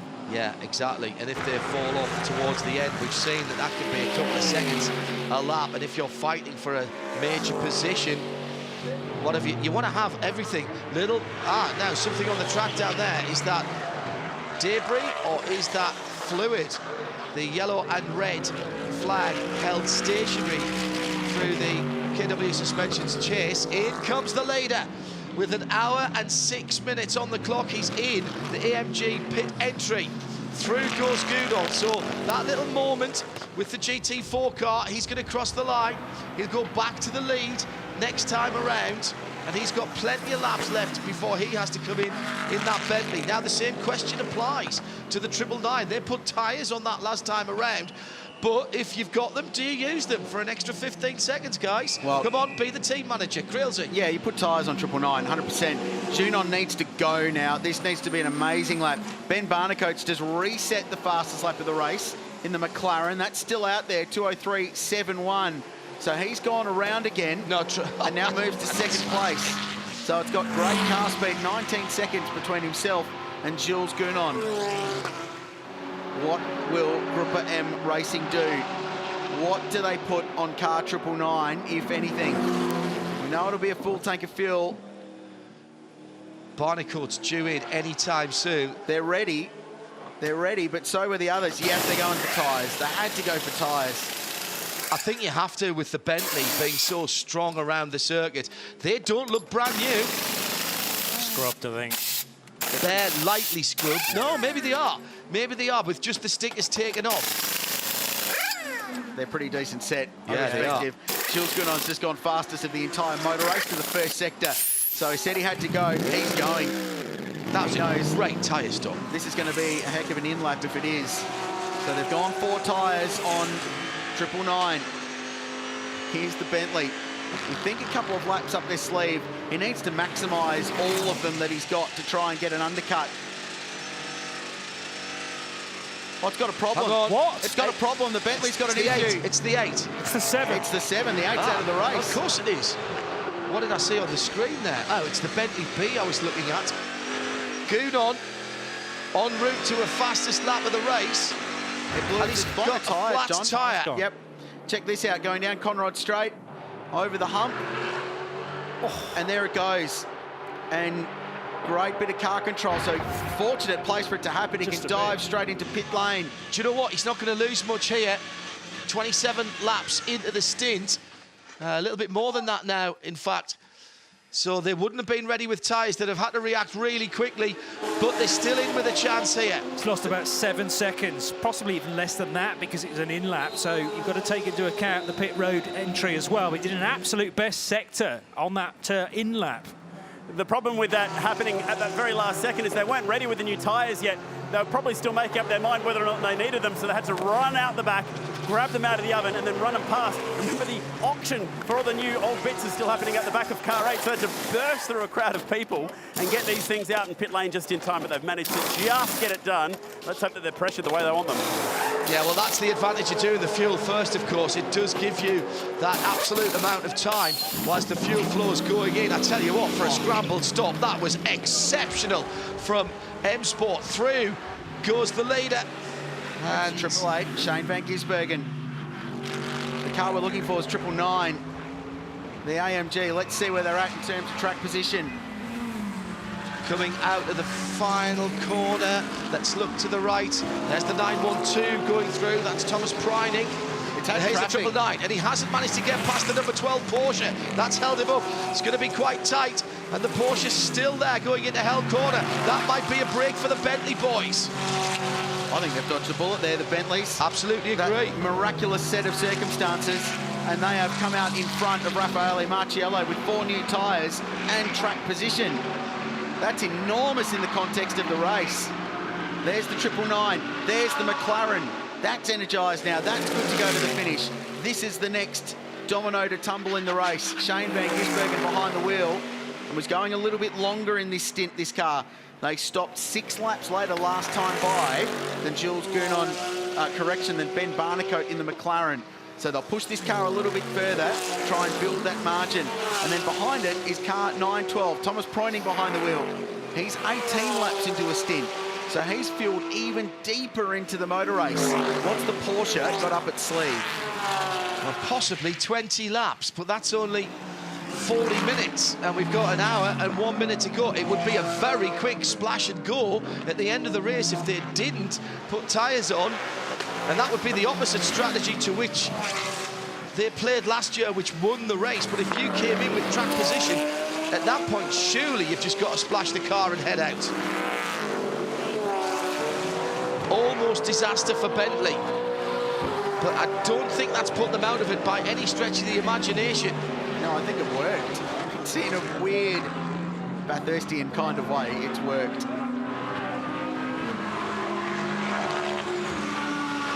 It's pretty extraordinary how this race has played out. Record green flag running. We're just about to tick over 60 minutes to go. 1 hour of motor racing with all of the key contenders about or already fueled and tired to the end of the motor race. And somewhere in the vicinity of 30 laps left, potentially. So just regarding the Bentley at the moment, guys, I can confirm that the reason why their pit stop was so much shorter than the 999, the 999 did have a slightly slow pit stop with the right rear, but the Bentley had a 20-litre fuel advantage, hence why their pit stop was so much shorter.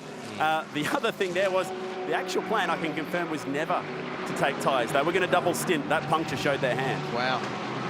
Gee, that's a big call.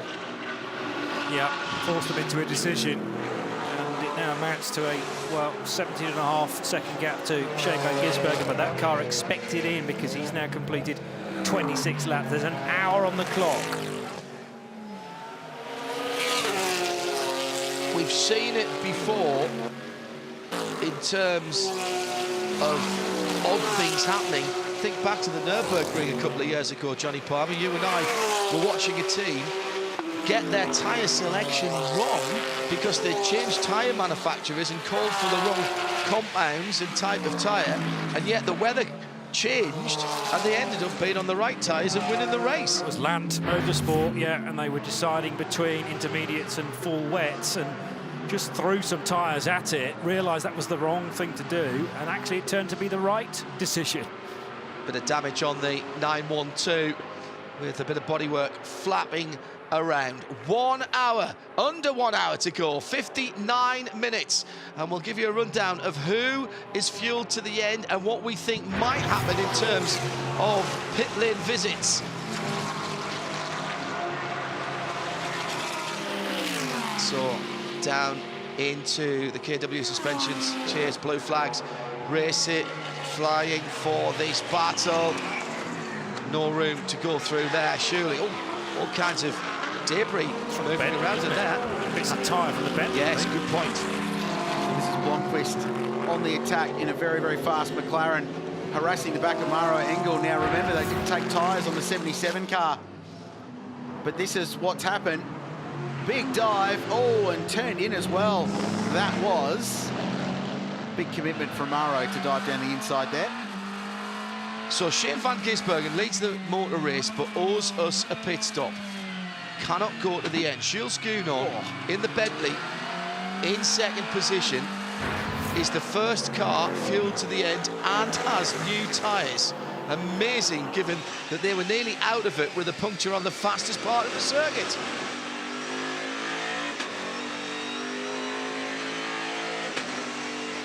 Have they just looked into a strategy call? You've got to be there, got to be in it to win it, is what they say. If you don't buy a ticket, you can't win the raffle. Well, the irony is, if they didn't have a puncture, they'd be 15 seconds better off because they wouldn't have had to change tyres. So as it turns out, they were actually in a really good spot regardless, which perhaps retrospectively indicates why Jules Gounon wasn't overly aggressive trying to work his way past Raffaele Marciello. He got to the back, he had a bit of a wiggle here or there, he had a look, but there was never any sign that there was going to be a massive dive or commitment. I think he knew.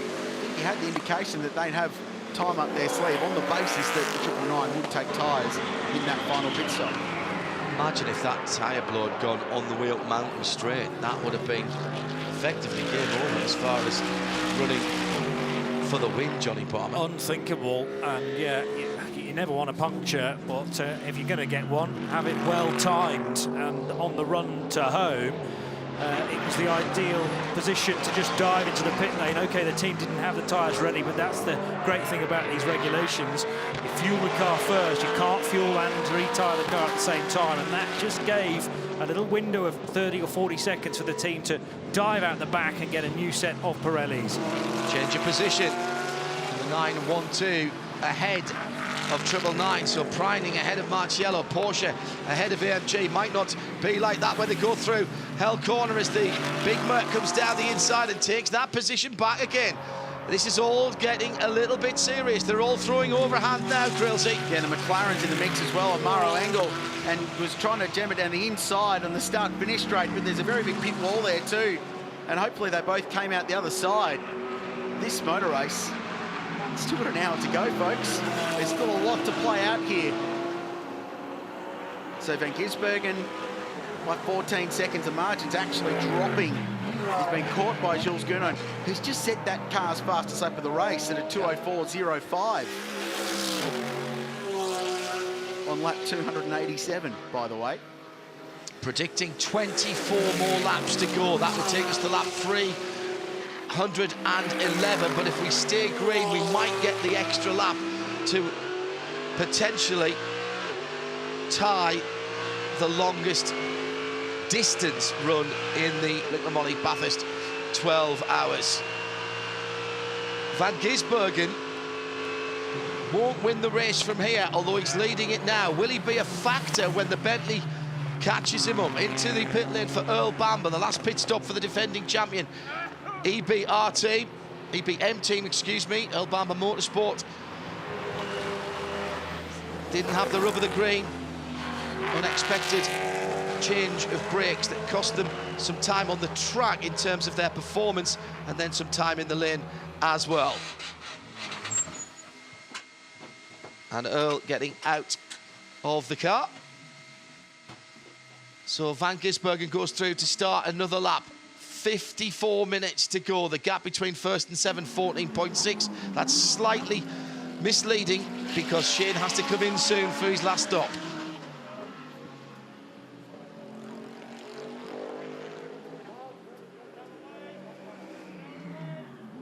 Last stop for last year's winners, EBM Bamber Motorsport. They're getting full fuel and getting ready to go with a new set, brand new set of Pirelli tyres. They'd saved a set till the end, but they're not quite in the mix. What a shame. That would have been an even richer dish for us to enjoy. But frankly, we're not going hungry at the moment as far as excitement's concerned. Chad? With a very nervous-looking Jordan Pepper right now. You guys have put yourself in a fantastic position. First, the puncture. Unlucky, but oh so lucky. That could have happened on the other side of the track and it would have been day over. Yeah, we've got to thank like the lucky stars for that one, but yeah, it's one of those races where anything can happen. We've got the weather coming on the other side of the mountain. What's really strange is we could double stint tires quite easily this morning, and now we're battling to do a stint, so it's a bit difficult to see what's going on. But I think everyone's just pushing absolutely flat out 120% all the way, and maybe that's the reason that it's happening. And from what I'm told, it was debris, so we've got nothing to worry about, but we've got to cross our fingers and hope that everything stays okay. Has your heart rate been worse in the car or worse here in the garage today? Checking now, I think worse in the garage, if I'm honest with you. Yeah, I think one good thing that I have is I can trust my two teammates, so when I step out the car, I know they're going to give it their maximum, and I know that they are here for a reason and they got the job for a reason, and they're super, super talented, and especially Jules, we know he's good and he's finished some races and won some races with us before, so I'm sure he can do it again. Good answer. Well, Jamie Whincup, you are leading the race at the moment. The asterisks, of course, you do owe a pit stop. Talk us through your wishes, hopes and dreams at this point. Yeah, you're right. We're a stop down, so we're running around the 6th, 7th mark. If it rains in the next 4 laps before we have to come in for fuel, that's a good thing for us because everyone's got to come in to make another stop. But that's unlikely.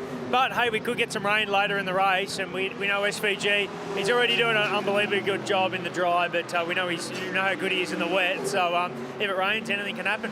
Well, Jamie, you've been in this position before. You know this mountain is capable of all sorts of quirky things. How is the heart rate? Heart rate's good. I'm just praying that Shane's done a great job all day. He's he's been in the car for a long time now, so no doubt the fatigue will be starting to set in with him and all the other drivers. So I'm just hoping that he just keeps concentration and keeps pushing right till the end. And who knows, as you say, the mountain could throw some curveballs at us in the last half an hour. So hopefully we're in the right position. Go do that rain dance. Thanks, mate. Cheers.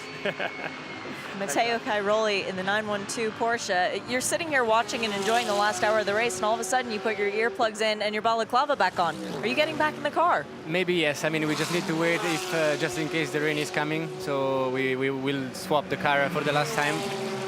It has been very hard until now because I mean the track is it's my first time here, so I have to say that the track is so tough and but at the same time truly amazing. So.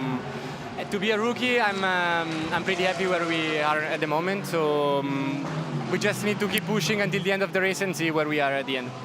As if it's not nerve-wracking enough to be a rookie and then to be put back to finish the race, potentially winning it in the rain. Oops. Shane Adam down the pit lane.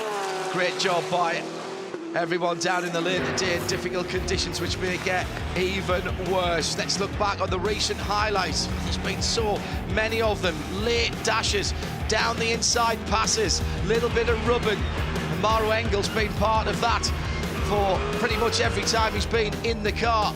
The weather is close, very close indeed. And you may have to seek shelter here if you're at the track listening to us. Tyres or no tyres? That's been the question in the pit lane. The 999, Rafa Marciello, in and out. And then the leader of the race gets a puncture on the fastest part of the course. It's game over. The race is done, except it isn't. The Bentley straight into the pit lane, and the guys go to work, refilling it with fuel and slapping on a brand new set of Pirelli rubber.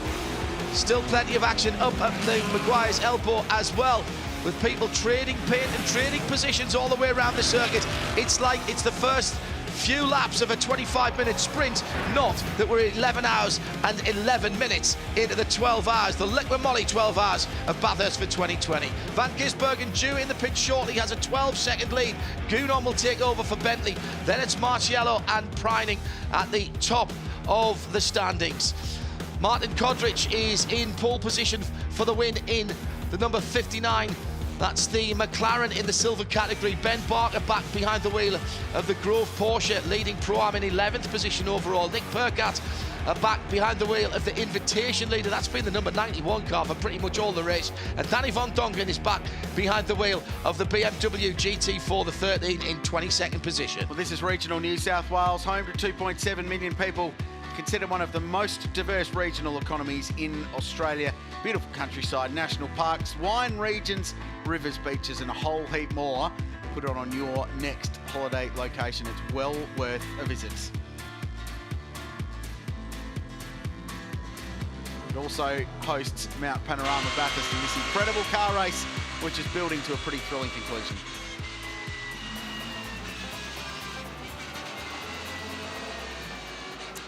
We're in the final stint of the race, and Lawrence Vantor is now in the #1 Porsche to finish the day's proceedings. Earl Bander's just jumped out of the car. Drove pretty hard. We spoke to Craig earlier in the day and double stinted, but there were some brake traumas. You changed the brakes at one stage, and then it looked like the pace was all good again. Yeah, I mean, we had some brake dramas at the beginning of the day. Craig did an awesome job. I think we all did an awesome job just to nurse it, and we were hanging out for a safety car, and we had no option but to change them. And then 20 minutes later, a safety car came, so lost 2 laps. Then we made a mistake, not getting the lap back as well. But just sort of rotated, but a tough one for our guys, obviously. To be honest, the car had great speed.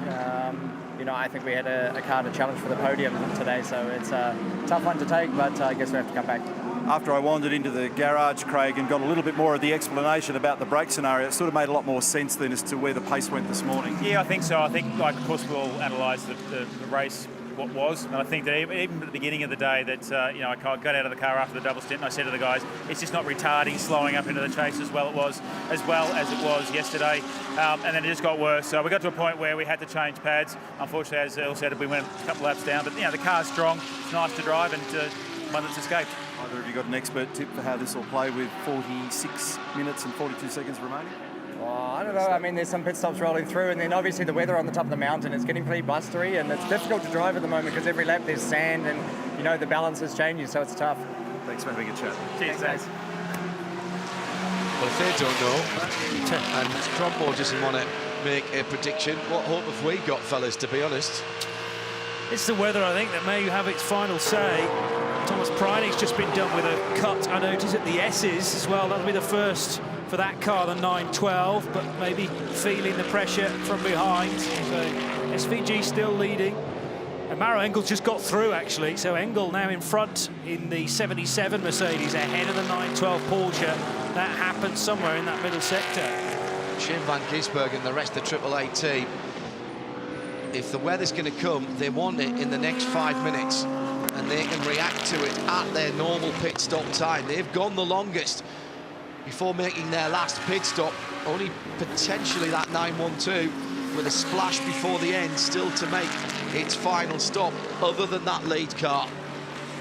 But at the moment, Jules Gounon only 12 seconds behind the Triple 8, and he's got 7 seconds on the Triple 9 of Rafa Marciello. He's got 12 seconds on Maro Engel in the 77. To the point on the weather, it's now serious enough that the event has felt it necessary to put a message out on the big screen to the fans at the circuit saying that storm conditions are approaching and that they may want to seek alternative shelter. So it's worth looking at, and they're being urged to check their weather apps. So when you start putting that message out to people trackside, sitting out in the elements, you know it's pretty serious, and there's some stuff around that is very, very close to approaching. That's Triple 8 Race Engineering. They're ready to go. They're just going to run out of laps waiting for this. In fact, they're going to run out of fuel waiting for it. That's going to be the biggest issue. They've got to get this car in and get it good to go. It's going to be a quickish stop. Only 45 odd minutes of fuel to go in the car. What that's going to leave us with is 7 seconds between the Bentley and the AMG, and a very fiery Maro Engel a further 12 seconds behind. But again, the question becomes, do you put new tyres on that car? It's just done a long run. It's done a pretty hard run with Jim knocking out the laps. Short on fuel, but you can't put tyres on while you're fueling anyway. So what do? Do you put a new set of Pirellis on if you've got them left for the last 40 minutes or so? I think they'll look at the total time to do a pit stop, which it's going to be somewhere in the vicinity of 60 seconds when you take into account pit entry to pit exit, the transit time down pit lane, the stop time to put 20 seconds of fueling, possibly, I'm not sure, and then an extra 15 for tyres. They're going to be a minute off the lead anyway. I think you throw tyres at it, and then if you get that safety car at the end, you're armed and good to go. Yeah, and you've got to back SVG anyway, haven't you? He's gone through, so that is 34 laps completed for Shane on this stint. Shields Gounon takes a full second out of him, and that's the difference. And that's why it is worth putting those tyres on at the end of the stint. If you're fighting someone who's got warm Pirellis on and you've got newer, you can gain a lot of time very quickly, Johnny. And at the end of the race, when battling puts more strain on the tyres, that could be crucial. Yeah, and often when that battling takes place, you're forced offline, where we know already from Mount Panorama it's so dusty up there. Even on the racing line, I think there's lots of debris being brought on now due to the extensive winds at the top of the mountain, and also the risk of a rain shower, or worse, in the next 42 minutes. And yet there's still breaks in the cloud, which means we've got sunshine at parts of the circuit. Extraordinary. This place just keeps doing it to us, Krillsy, every year. Martin Kodrick in 9th place has just set his car fastest lap of the race, 2:03.84. And the word is that T8 will be throwing tyres at Shane van Gisbergen. And working along our calculations, they're going to drop in alongside Matt Campbell or nearby in the Porsche. That means they're going to be battling for 6th position. Car 912 in 5th place is going to have to stop again, aren't they? They're 27 laps into a stint now. I'm not sure they make the end, 42 minutes if it stays green.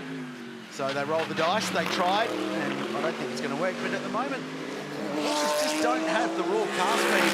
Matt Campbell punched out that car's PB, but it's only, and I say only, it's still a ridiculous lap time, a 2:04.41. All right, here we go, Triple 8's in the lane. Shane van Gisbergen brings the car in. 41 minutes on the clock, so it's going to be a short stop time-wise for fuel.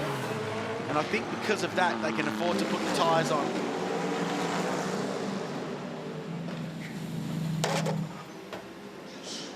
Yeah, I think you're right. Fuel first. Sorry, John, the scenario, if it does rain, is what happened with Triple 8. They were waiting and waiting and waiting for the weather.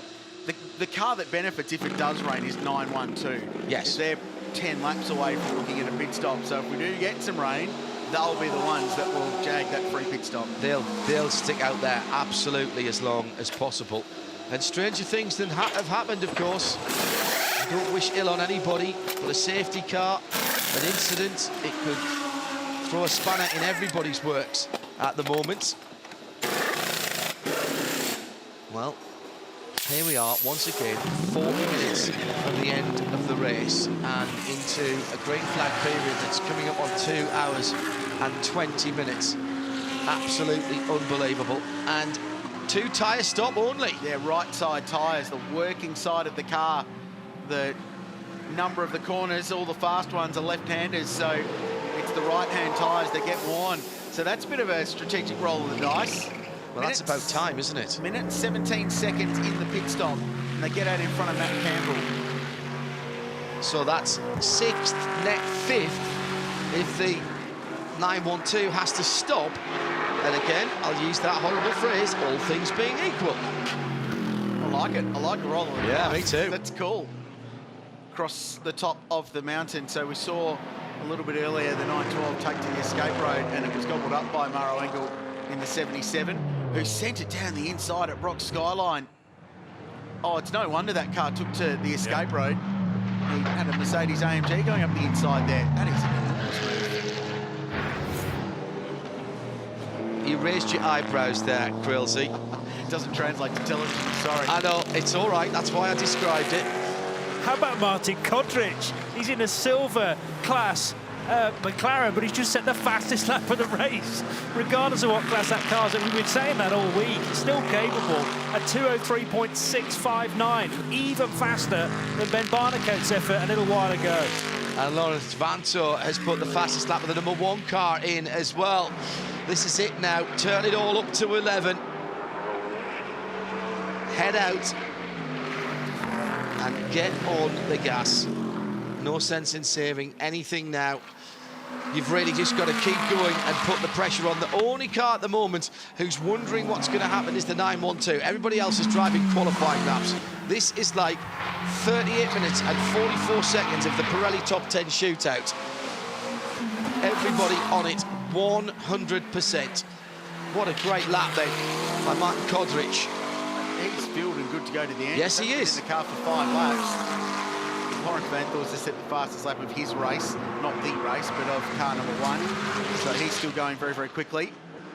And there's the Bentley, margin 7.3, working way through some lap traffic. So much tension in the air. This team's come close before at Mount Panorama. I wish I could read out some of the social that we're getting on #B12HR, but it would get us taken off the air. Suffice to say that there's a lot of tension all over the world, not just here at the track. Expletive deleted in a lot of these tweets that are coming through at the moment, because once again, Liqui-Moly Bathurst 12 Hours has cranked it up to the max, and the 2020 edition is building to its crescendo. Still 37.5 minutes to go. Gounon by 6.5 seconds.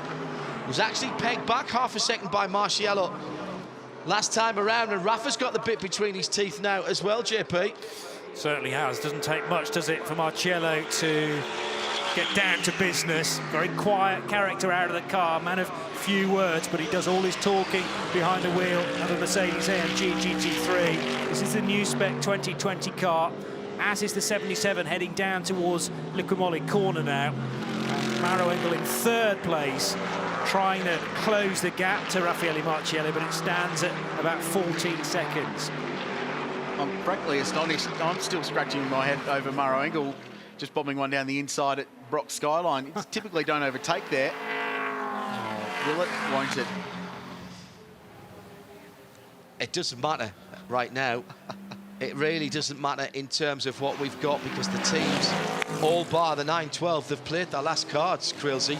It's only the 912 that could benefit from it. The Rangers have been walking to the car at the end of the race. I think that's what will happen. It'll tease us all day until it's in a position to drench us. We'll send Shea to pick up ours and bring us back. I'm not sure that's what's actually going to happen, actually. It's so dark and moody here. 2013 was the last properly wet period of this race that we had, and that was apocalyptic at the end. And this has some vibes of that particular year, which was your first visit to Mount Panorama. The relentlessly consistent Jules Gounon continues to lap away. His stint has been at an average pace of 2 minutes 4.5 seconds. His fastest lap of the race is 2:04.05. It came on lap 287. He has driven this car sublimely, as has Maxime Soulet, as has Jordan Pepper. From a driving perspective, it's been faultless. They've nailed strategy. It's now up to the weather gods and what they decide to do with it. And if that turns, 9:12 could still be in the mix, because they've just ticked over 30 laps on this stint. So they've probably got another 5 or 6 laps up their sleeve with Thomas Preining behind the wheel. He hasn't got much pace. I reckon they've got that car turned down as well. Yeah, I do. I don't think they're running at full reach. They're trying to extend it as long as they possibly can. I think they're going to be 20 minutes short. They're going to be about 20 minutes short. If you prefer that in laps, they're going to be around about 10 laps. We're up to 3:13 now. This is the problem, of course, with anybody trying to work out how far we're going into the race, Krilsey. With the pace at the front of the field, every time we get these long green flag periods, the lap projections push out, and that means everybody's got to find a bit of fuel and keep going. And it's Gilles Gounon who is at the front of the field. That would be a 29-lap stint for him. He's fine. Marciello, that would be a 30-lap stint for him. He's fine. Engel, that'd be 31 for that car. That's probably going to be okay. Dirk Verne has got 3 or 4 laps to go.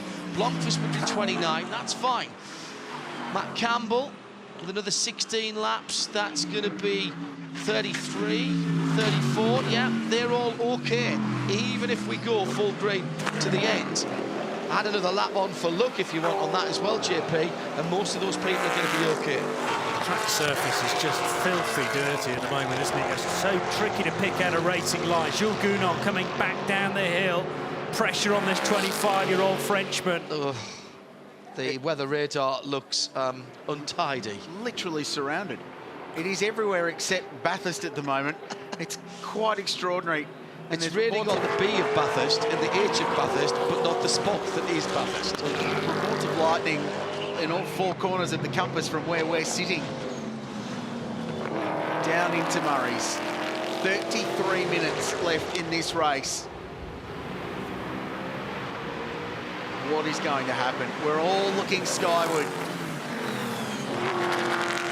Every team is looking skyward. The race is cleansed from a strategy point of view.